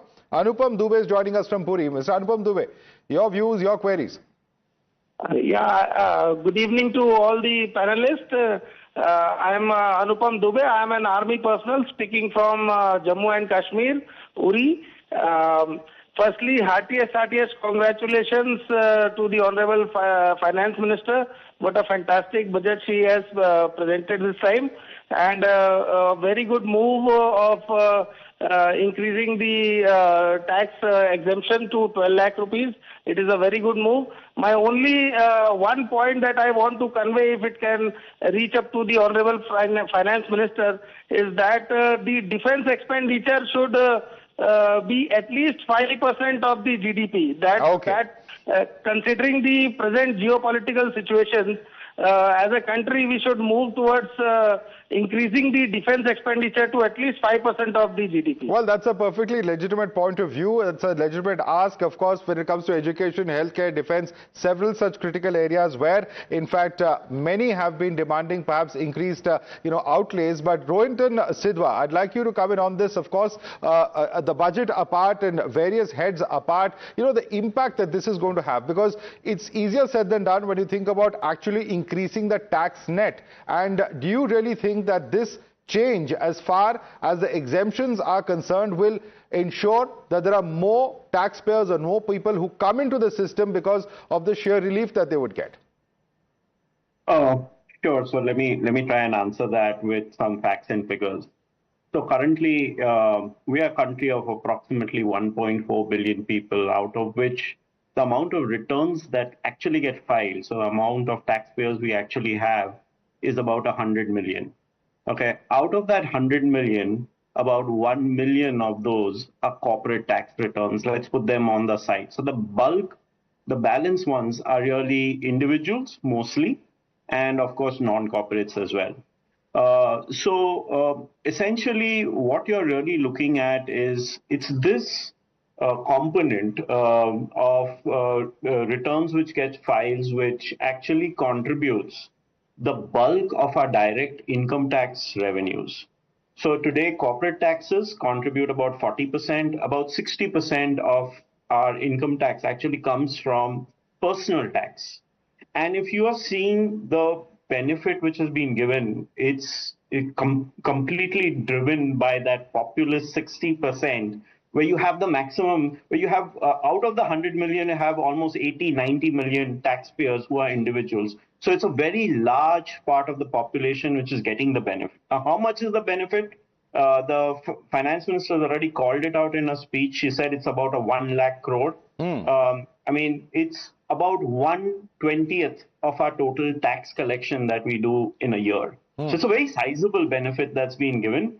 Obviously, the reason why this benefit, and actually Gauri alluded to it earlier, is that personal tax collections are actually growing at a blazing fast pace. Even the latest figures show that personal tax is growing at around 20% net collections, which means after refunds being given, which is a very healthy sign. It's moving us gradually to a situation which we see mostly in developed countries, where direct income tax, and that also from individuals, is by far the biggest contributor of taxes. And it's a very healthy trend. Now, what the finance minister has done is said, you guys are the ones who have grown the most, and I'm going to reward you by sharing some of what you have contributed back with you. I think that's a very healthy trend. It's the hope that we probably get more and more growth out of it. Also, what's contributed has largely been the fact that this taxpayer base is also growing by all the technology measures that the department has kept doing. And that's also contributed in a large part to the growth. So the more we can grow this base, the better it is for the entire country. All right. Very, very interesting perspective that you put there, comparing it to certain Western countries. And Rohit, have you got an answer to what your query was from what Rohinton has said over there? Because he says that this is not unlike what's happening in other economies, particularly the more developed economies. No, so simply, if you bring the corporate tax rates down, it's obvious, it's tautological that the other tax would go up. So it has nothing to do with the fact that the other countries, if you bring, which is what the government had done, brought the corporate taxes down, the direct tax rates would, as a proportion of GDP, would go up. It's like if one is falling, the other would rise. To make this into an argument that we have become a developed nation as a result of that, I think requires He's saying we're taking a cue from the developing nation, from the developed world. He's just saying we're taking a cue. Is it something so wrong? I'm saying to take cue from the developed nation in your corporate sector. If you're going to put all the burden of tax mobilization on a very small section of the population, how is that a thinking of a developed nation? Okay. Rohinton, you want to respond to that? In fact, a large part of your taxes actually comes from indirect taxes. So, Rohinton, quick response from you, please. Yeah, sure. So, no, actually, the trend, I just lay the trend and, we can debate it a little more. So the trend has always been that direct tax or income tax has to be the main contributor for tax. So as our nation develops, that share is constantly increasing. Currently, indirect tax has fallen over the years from being almost 65% of total tax collections. Now it's somewhere around 40%. It's not that indirect tax collections have slowed down.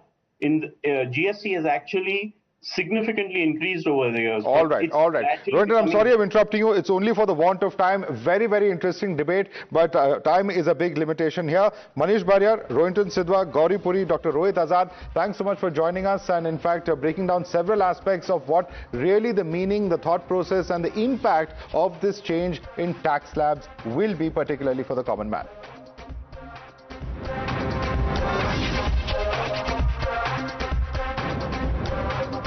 The tax-paying Janta is ecstatic because for years they've been waiting with bated breath for this kind of a relief. But the opposition, which accused the Modi government of crushing people under the tyranny of tax terrorism, is still cynical. Some are linking the tax relief to elections. There are others who are of the view that reducing tax burden won't help. Reducing inflation will. Leader of opposition Rahul Gandhi says this is like putting a band-aid over bullet wounds. And former Delhi Chief Minister Arvind Kejriwal is of the view that the government should have done more for the Aam Aadmi. Listen in to the reactions coming in from the opposition. Budget का पूरा पूरा का पूरा लक्ष्य 25 लोगों को फायदा पहुंचाने का। आपको थोड़ा सा दे देंगे, कह देंगे भैया ये लो थोड़ा सा टैक्स माफ कर लेंगे। अगर आप बजट का लक्ष्य देखेंगे तो हिंदुस्तान का धन 20-25 अरबपतियों को देने का है। क्या बजट ने हमारे लिए मरने वाले आंकड़े ज्यादा महत्वपूर्ण हैं? तो सारे दल साथ थे सर। जब जो सरकार मरने वाले आंकड़ों को न दे सके, हम इनके किस आंकड़े को मान लें? Very disappointing budget. The budget seems to be like that, is planned in such a way to woo the voters for Delhi, especially the Delhi election coming on the 5th of this month. चुनाव की घड़ी है तो कहीं वही सोचकर तो चुनावी बजट पेश नहीं किया गया, और खासकर बिहार को फोरफ्रंट में लेके। पार्टी के राष्ट्रीय संयोजक केजरीवाल जी ने उन्होंने कहा था कि भाई गवर्नमेंट इस बात के लिए देश को आश्वस्त करे, एश्योर करे कि जो पूंजीपति दोस्त हैं बीजेपी के, उनके कर्जे माफ नहीं किए जाएंगे। You're watching the News Hour at 10, debate number 2 on Times Now, Super Prime Time.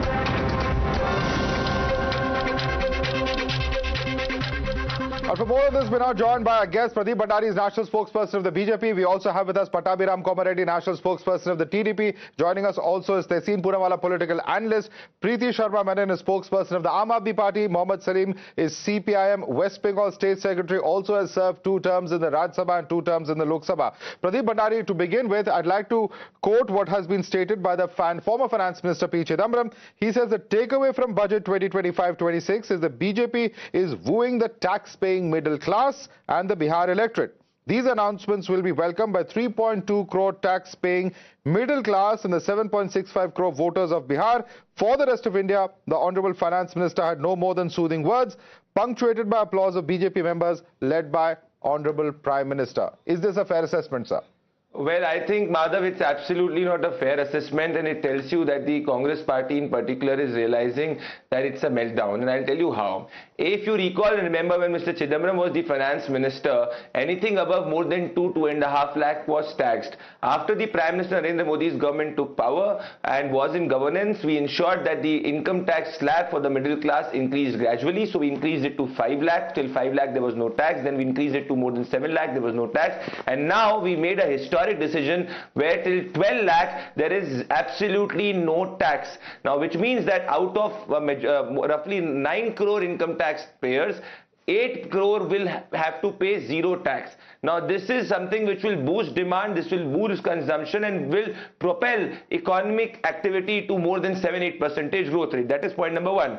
Now, point number 2, if you recall and remember that during the time of the Congress party used to mock the middle class. It was Mr. Chidambaram, when the middle class was suffering from twin deficits under the Congress party's governance and also was suffering from inflation. He used to mock and say that why does the middle class have to buy an ice cream? So that was his approach to the middle class, and the Congress party left us with fragile 5. But the larger point, Madhav, here is it is just not to do with zero tax till 12 lakh. Even if you have an income of 16 lakh annually, you will have a tax deduction of 50,000. If your income is 18 lakh, you will have a tax deduction of 70,000. If your income is 20 lakh, you will have a tax deduction of 90,000. And if your income is 25 lakh, you will have a tax deduction of 1,10,000. Okay. This is the same opposition which used to say in 2023-24 that the government is anti-middle class. And now what we have done, no Prime Minister could do it in the past. They should welcome it rather than looking at it from a purely political and jaundiced point. Let me bring in Tehseen on that. Tehseen, your approach to the middle class was tax them more. We have changed that approach, says the BJP, and we have not just included middle class but a large swath of the salary earning class. Your response to Pradeep? So at the onset, let me take this opportunity to congratulate the Finance Minister and the Union Government on the tax relief and recalibration of the tax slabs that they have done. I was one on social media and on channels including yours asking that there is tax terrorism, so they've made an attempt. That is an attempt, no doubt. It's a small attempt nevertheless.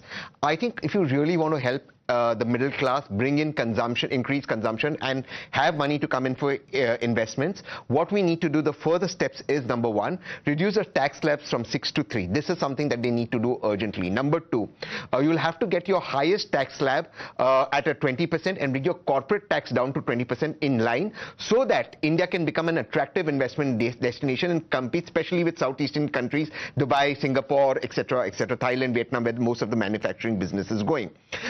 get away with cess, long-term capital gains, short-term capital gains. Once Tehseen or Madhav pays their taxes, what they do with their money is to be done. What you also require to do, this is a first step, but a half-hearted first step. What you also require to do is two things. Now in the GST Council, where the BJP has a very heavy weight, you need to simplify GST, just two tax rates, 5%, 12%, roti, kapda, makan 5, everything else 12%. And the next and most important thing is now you need to bring in more people in the tax net. As Pradeep said, oh, now 80% or 90% of the people will not pay taxes. The aim should not be not pay taxes. The aim should be lower taxes and get more Indians inside the tax net so that the middle class, people like you and me, do not have to bear the burden for these revdies. And ultimately, I didn't see a roadmap how revdies will go and employment will be generated. Tehseen, you're saying they will that you're welcoming these tax cuts. Yes, Mr. Rahul Gandhi says that they will give you little, they will waive little tax, but if you see the target of the budget is to provide India's money to 20-25 billionaires. There are 50% backward class, 15% Dalits, 8% tribals, 15% minorities, and suppose 5% are from poor general class people.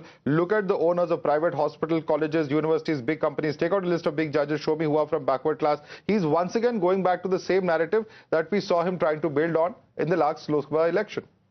Look, what we need to create is an economy that is meritocratic and an economy that is a free economy that allows everyone to grow based on merit, not based on where they come from. So I think what he's trying to articulate is we must not have the privilege of where we are born, but the privilege of merit to go ahead in life. Having said that, and I think this is very important that Mr. Gandhi said, is because this budget does not lay out any roadmap for Web 3.0 based fintechs. For example, you don't know about blockchain, AI fintechs, crypto, are these legal, illegal, and without this democratization of finance, you will never have the middle class becoming super rich. Therefore, it is something that we need to look at. And I definitely believe, where I disagree with the opposition, is corporate tax needs to come down so we can compete with other countries. Let me bring in Mohammad Salim on that. Mohammad Salim, of course, Tehseen's views are very different from what the opposition in this country articulates. But do you agree with Rahul Gandhi when he says that 15% backward classes, 15% Dalits, 8% tribals, 15% minorities, and 5% poor from the general class? And the fact that this budget, even though they may have waived a little tax, the target of the budget is to provide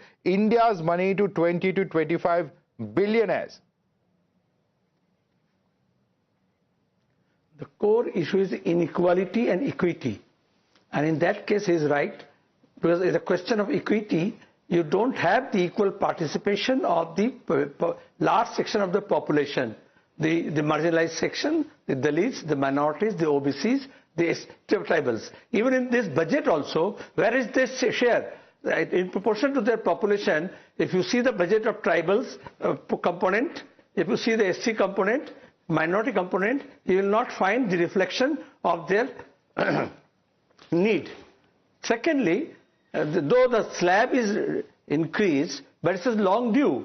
Over the years, it was due. Now with the falling rate of rupees, you find the 5 lakhs become 10 lakhs. So what is the increase in that case? The dollar price is double. If you see the price parity, you will find out, and even the inflation has not taken, even if it's low, it has not taken into account. The increase in this Manrega is not there. It is less than what we had in 2023-24. Yeah, but then there's no talk about MSP. Yeah, the agriculturalists, the farmers who are fighting for that. Yeah, but the strange thing about Mr. Rahul Gandhi, and I don't know if Tehseen is going to defend this, is that, earlier he has said that for the middle class, and I'm quoting a previous tweet, for the middle class, nothing is certain under PM Modi's reign but debt and taxes. The budget, which does nothing to ease their burdens, has caused further pain by stabbing them both in the back and the chest. But Mr. Mohammad Salim, many would say that Rahul Gandhi is being a little uncharitable, because if in the last budget he was complaining about the middle class getting nothing, today when the middle class has received something, he is not ready to acknowledge it. It's more. Always, it's too little, as Mr. Tehseen said. There's no difference. Tehseen said also, it's too little and too late. And secondly, about GST, indirect tax is there, so you are taking the amount from some other route. Okay. Pattabhiram Komareddy. All right, I think we've lost that line with Pattabhiram there. Pradeep, would you like to respond to that? It's too little, too late. Well, I think this is a historic step, and everybody on the ground and any analyst, if you see, is saying that no government has done this for the middle class. 90% of the middle class has to pay zero income tax, and there is a tax deduction for the middle class across brackets. What the Congress party could not do for 70 years, the Bharatiya Janata Party under Prime Minister Narendra Modi has done. In fact, this morning, a Congress party spokesperson was saying that it is impossible to get a tax deduction of up to 10 lakhs, and we've done 12 lakhs. So it's about intent, point number one. Point number two, Mr. Salim needs to be recalled and remembered that up to 2 crores is what the SC women and across entrepreneurs get as loan. That is point number two. Inequality has gone down. Check the Gini quotient. Point number three. Point number four, if the Manrega demand is going down, it is good because there are alternate opportunities of employment, which is a positive sign for the economy. Because more the Manrega demand speaks about more distress in the economy. So, Mr. Salim, if the Manrega demand has gone up, that is a green shoot for the economy. Point number 6, even the rural consumption has gone up, even the urban consumption has gone up. Please look at data. So if you are on the ground, Madhav, the reality is that the Indian economy now, which the UPI has left us as the fragile 5, is on the verge to become the 3rd largest economy, and the middle class will be the biggest beneficiary of it because the tax cut will ensure more demand, more consumption and a spurling of economic growth. Okay, let me bring in Preeti Sharma, now spokesperson of Aam Aadmi Party, and this is significant because, Delhi has a huge chunk of, middle class voters. In fact, it's as high as 67% of Delhi's population that falls within the bracket of the middle class. Do you think that Nirmala Sitharaman's statement today could be a major setback, particularly for the Aam Aadmi Party and the Congress in these elections? Preeti Sharma, Madam. In fact, I'm quite happy that the BJP took Arvind Kejriwalji's advice and did at least one step for the middle class. But like many of the panelists have already said, it is too little. What they have also done, conversely, I would just like to point out is they've reduced their budget on capex, they've reduced on education, they've reduced on transport, they've reduced on IT telecom. Even today, the health budget and the education budget of the country is less than 2% of the entire budget. It is still very, very minuscule. We had said that do things that will make a result in a person's house. Like in Delhi, we ensure that every household saves 25,000 rupees through free bijli, free pani, education, healthcare. In fact, we've gone one step further and we are ensuring that their monthly savings can be as much as 35,000 through a good government. Now that is the process that we were hoping them to take, but they haven't. But, in fact, what has happened may I just come in on one point though? May I just come in on one point that you made? 5 lakh crore from 55 lakh crore, which I did not interrupt anybody. Ma'am, I am the moderator. Please allow me to come in now. I am asking you a simple question on the point that you have made, on the very subject that you have made. Just a few days ago, we saw Mr. Arvind Kejriwal, release a manifesto for the middle class ahead of the Delhi Assembly elections, and he had 7 demands from the BJP government. This included raising the income tax exemption limit from 7 lakh rupees to 10 lakh rupees. Now the government has in fact taken that further up to 12 lakh rupees. So how can you say you're disappointed with this? They've actually gone one step ahead of what Mr. Kejriwal has demanded. No, I am saying that this is a great thing, but I'll tell you what I'm disappointed with. Since you mentioned 7 things, we had said regulate the fees of private schools. We had said increase education budget from 2% to 10%. We had said introduce some subsidies for higher education because middle class families basically thrive only through education. Only if you are educated can we actually bring food on the table all the time. This is what we believe in. Health budget, we had requested a 10%. We had also asked them to remove GST on health insurance. Today, a sea water survey says that most people in India, 3 out of 4 people feel that the middle class is being cheated. Surveys show that 60% of this country believes that GST is too much. It is unbearable. GST and even the tolls that we are paying. So today, the people are still disenchanted. We are being overtaxed. That has not changed with one relief. And I think what is important, just one last point which I was trying to complete, 55 lakh crores is the debt that Modi ji inherited. He's taken up to 205 lakh crores. He's got a huge deficit and they still continue giving loans. Quick response to the BJP spokesperson, Mr. Pradeep Bhandari, then I go across to TDP spokesperson. Quick response. The Aam Aadmi Party spokesperson is officially lying on your show because that is what they know how to do it. Are we amateurs to think that the budget preparation starts a week before the budget? Please go ahead and Google, Preeti, you're speaking like an amateur. It happens for 6 months before the budget is presented. Point number 1. Point number 2, the capex has gone up. Madhav, if you can tell your research team to fact check the Aam Aadmi Party person, it is 11.21 lakh crore, which is more than what it was last time. Marginally, but it has gone up. Okay. Yes, it has marginally gone up. I agree. Okay, let's no dispute about that. This is not Aam Aadmi Party admission. Listen to me properly. Okay. Point number 3, the Delhi government has reduced the spend on capex. What the Delhi government... the budget announcement is 11.1 to 11.2. Let's not do this. Let me bring in Mr. Pattabhiram Komareddy. Mr. Pattabhiram Komareddy, amidst a raft of announcements for the state of Andhra Pradesh, the allegation coming in from Karnataka Chief Minister on the one hand is that there have been many announcements for the 2 allies of the NDA, that is Bihar and Andhra Pradesh. That's the criticism coming in from Mr. Sitharaman. On the other hand, you have Jairam Ramesh saying that very little has been announced for Andhra. That's very puzzling that two senior leaders of the same political party, the Congress party, have very divergent views on the announcements that have been made for Andhra. What's the truth? Is it only because Madhav, it is a fact, that the Union Finance Minister and the Honorable Prime Minister had took some special interest and given allotted funds for Polavaram project. We should all understand that Polavaram project is a national project. So it is the duty of the Union government to allocate funds for it. So it is not a routine project. And also they have allocated funds for the Vizag steel plant, which is in severe crisis. So these are all, these two are, special projects which needed some kind of central assistance, and that was given. And the other thing is, it is not a fact that, only the NDA ruled states have got something. If you look at facts like Madhav, the PM Dhan Dhanya Krishi Yojana, which will cover 100 districts and which will benefit 1.7 crore farmers, these farmers doesn't belong only to the NDA states. These 100 districts are not from only the NDA states. It is for the entire country. And also, if you look at things like, broadband to all government secondary schools and primary health centers and BharatNet, is it only for the NDA ruled states? And if you look at the 2,000 daycare cancer centers that are going to be opened across the country, are these 2,000 daycare cancer centers only for the NDA states? No. And also the 1.5 lakh crore for states for capital expenditure. Did the finance minister say that this additional 1.5 lakh crore is only for the NDA states? No.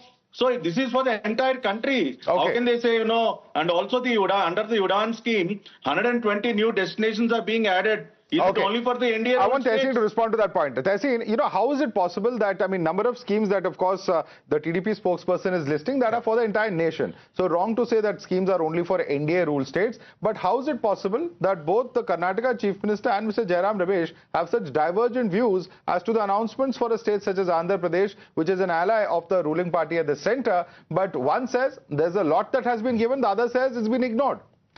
Both are correct. So it's either being given or not being given. Come on, please. It's a paradox, and I'll tell you why it's both correct. Because it's just an announcement, but the devil lies in the detail, and they will not deliver anything. But may I make some more substantive points? No, but answer that. I'm answering it. Yeah. They made announcements. But ultimately, announcements a lot are made. Where is the delivery? So the detail lies in the delivery. Come on, but the announcements are only for Andhra Pradesh. That's the delivery happen is a big question to be asked. It's a budget announcement. It's not an announcement. Of course, it's a budget announcement. Of course, it's a budget announcement, and so many times have we seen this. And it's an allocation. And so, allocation. The devil is in the detail. And how is the allocation, and when is the allocation, and when will the allocation? There are a lot of details to be. How many times has this government revised its own budget estimates? How many times? Right now, the RBI has revised certain estimates. Okay. But let me come to certain issues that have been raised by my worthy opponent from the BJP. Look, first he said Manrega demand has gone down. That's not true. Actually, the Manrega's own portal, the schemes and portals, itself shows that for this year ending December, the demand was in 18.36 million households. It actually went up by 4%. Second, urban consumption is down. You know this, I know this. I'll just tell you. 14.9% Okay. Sure. We'll come to that. Second, urban consumption is actually lower, and part of the reason why the urban consumption is lower is because the food inflation, particularly with vegetables and pulses and oils. 2 points. We don't have much time. 2 points that you made, Manrega as well as food inflation. Quick response, Pradeep. Sure, Pradeep. Point number one, this is the state-wise allocation done by the NDA government to each state. This is much more than what the UPA has to do. Even the opposition rules states, and it is gradually increased. We are also incentivizing with 0.5% of the ability to take loan for any state, whether it is the opposition or the ruling party, for capex expenditure. Point number two. Point number three, on the Manrega part, it has been declining by 14.9% April-October 2024, and it has been declining for the 12th consecutive month. The rural consumption has gone up by 37.67%. All right, gentlemen, completely out of time. That is always your sowing season. Pradeep and Tehseen, we don't have any more time on this debate. I'd like to thank both of you, as well as Pattabiram Komareddy, Preeti Sharma Menon, Mohammad Salim. I'd like to thank all five of you for joining us on this debate. The politics over the budget perhaps has just begun, and over the next few days we'll have to see the full impact of all the budget announcements and the politics surrounding it, particularly for the poll-bound states. Thanks so much for joining us on this debate.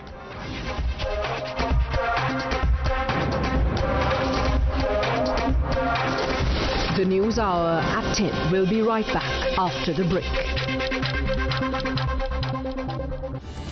Co-powered by new Kia Ceros. Bookings open.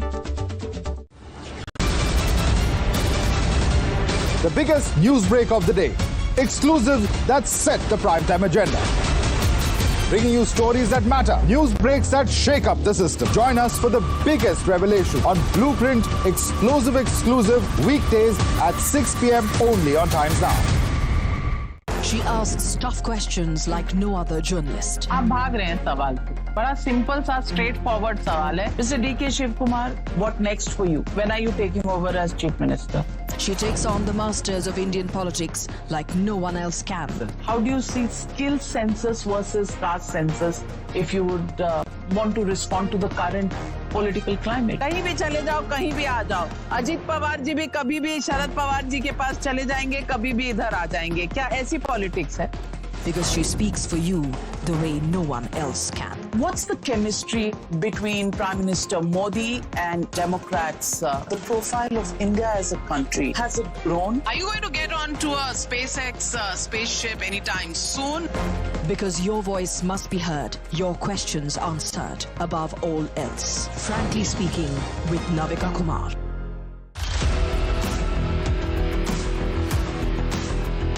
There's always that story that the nation wants to know. There are always questions that we want answers to. They can run, they can dodge, they can even ignore us. But we will repeatedly keep asking those questions and bring out the real facts. Because the nation will always want to know. Weekdays at 7 p.m.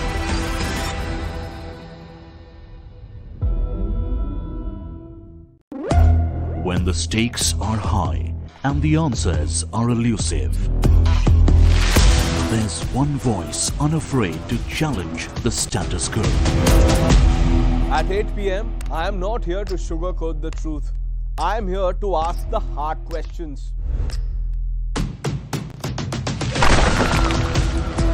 Because when others play it safe, I go straight to the heart of the matter. It's not about left or right. It's about what's right for India. It's about holding the powerful accountable. India Upfront with Pranesh Roy. Weeknights at 8 p.m. only on Times Now. No spin, no compromise, just the truth.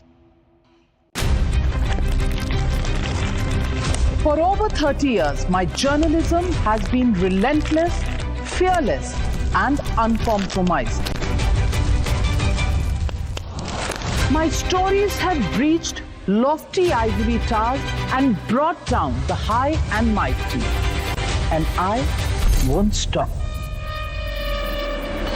When the clock strikes 9, it is time for the news hour.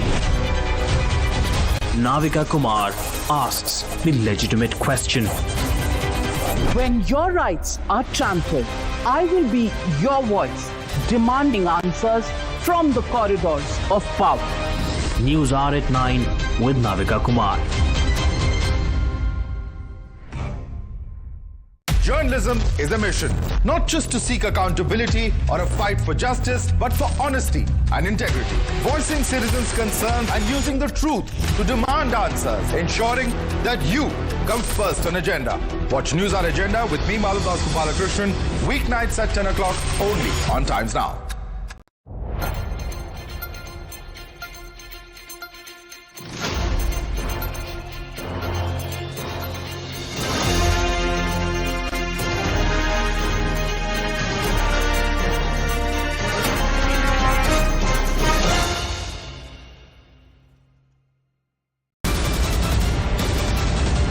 The biggest news break of the day. Exclusive that set the primetime agenda. Bringing you stories that matter. News breaks that shake up the system. Join us for the biggest revelation on Blueprint exclusive weekdays at 6 p.m. only on Times Now. She asks tough questions like no other journalist. आप भाग रहे हैं सवाल पे। बड़ा simple सा straight forward सवाल है। Mr. D.K. Shiv Kumar, what next for you? When are you taking over as Chief Minister? She takes on the masters of Indian politics like no one else can. How do you see skill census versus caste census if you would want to respond to the current political climate? कहीं भी चले जाओ, कहीं भी आ जाओ. अजीत पवार जी भी कभी भी शरद पवार जी के पास चले जाएंगे, कभी भी इधर आ जाएंगे. क्या ऐसी पॉलिटिक्स है? Because she speaks for you the way no one else can. What's the chemistry between Prime Minister Modi and Democrats? The profile of India as a country, has it grown? Are you going to get on to a SpaceX spaceship anytime soon? तो ध्यान से पढ़े. आदमी है जो middle class आदमी हो, annual income क्या रहता है? 12 लाख कमा रहा है, उसमें भी वो टैक्स दे रहा है. उसके बाद बचा क्या? फैमिली चलाना है, उसको भी बहुत चीजें हैं.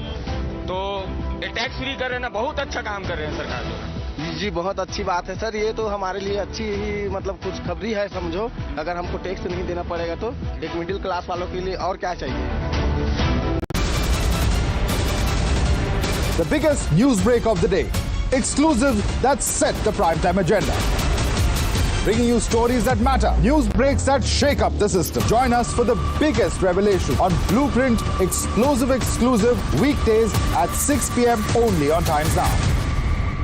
She asks tough questions like no other journalist. आप भाग रहे हैं सवाल से. बड़ा सिंपल सा स्ट्रेट फॉरवर्ड सवाल है. Mr. D.K. Shivkumar, what next for you? When are you taking over as Chief Minister? She takes on the masters of Indian politics like no one else can.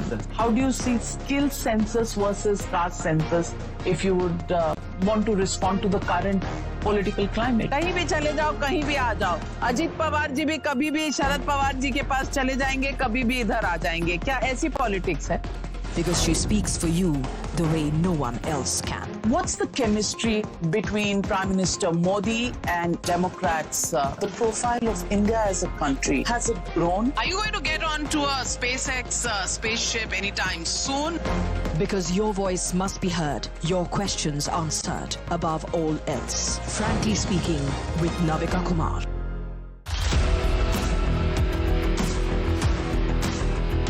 There's always that story that the nation wants to know. There are always questions that we want answers to. They can run, they can dodge, they can even ignore us. But we will repeatedly keep asking those questions and bring out the real facts. Because the nation will always want to know. Weekdays at 7 p.m.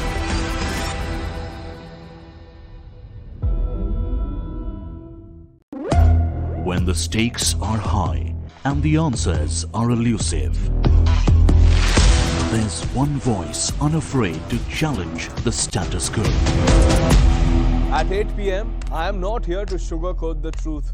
I am here to ask the hard questions. Because when others play it safe, I go straight to the heart of the matter. It's not about left or right. It's about what's right for India. It's about holding the powerful accountable. India Upfront with Pranesh Roy. Weeknights at 8 p.m. only on Times Now. No spin, no compromise, just the truth. For over 30 years, my journalism has been relentless, fearless, and uncompromised.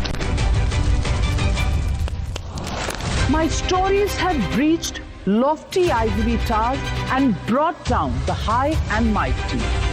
And I won't stop. When the clock strikes 9, it is time for the news hour. Navika Kumar asks the legitimate question. When your rights are trampled, I will be your voice, demanding answers from the corridors of power. News hour at 9 with Navika Kumar. Journalism is a mission, not just to seek accountability or a fight for justice, but for honesty and integrity. Voicing citizens' concerns and using the truth to demand answers, ensuring that you come first on agenda. Watch News Hour Agenda with me, Madhav Balakrishnan, weeknights at 10 o'clock only on Times Now.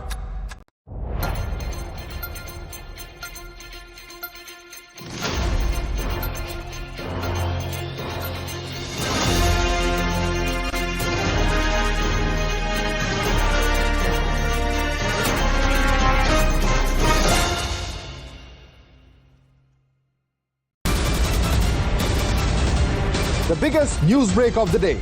Exclusive that set the primetime agenda.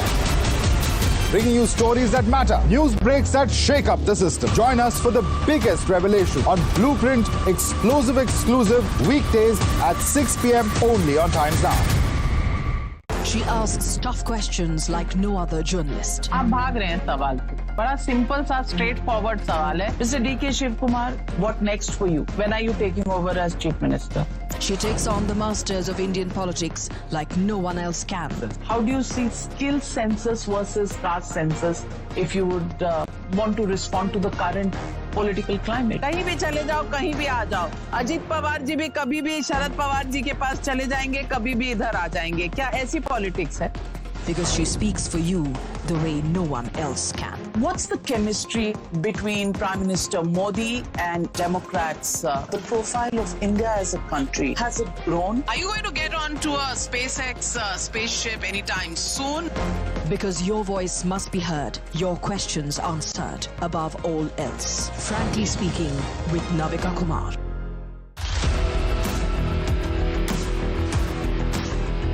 There's always that story that the nation wants to know. There are always questions that we want answers to. They can run, they can dodge, they can even ignore us. But we will repeatedly keep asking those questions and bring out the real facts. Because the nation will always want to know. Weekdays at 7 p.m.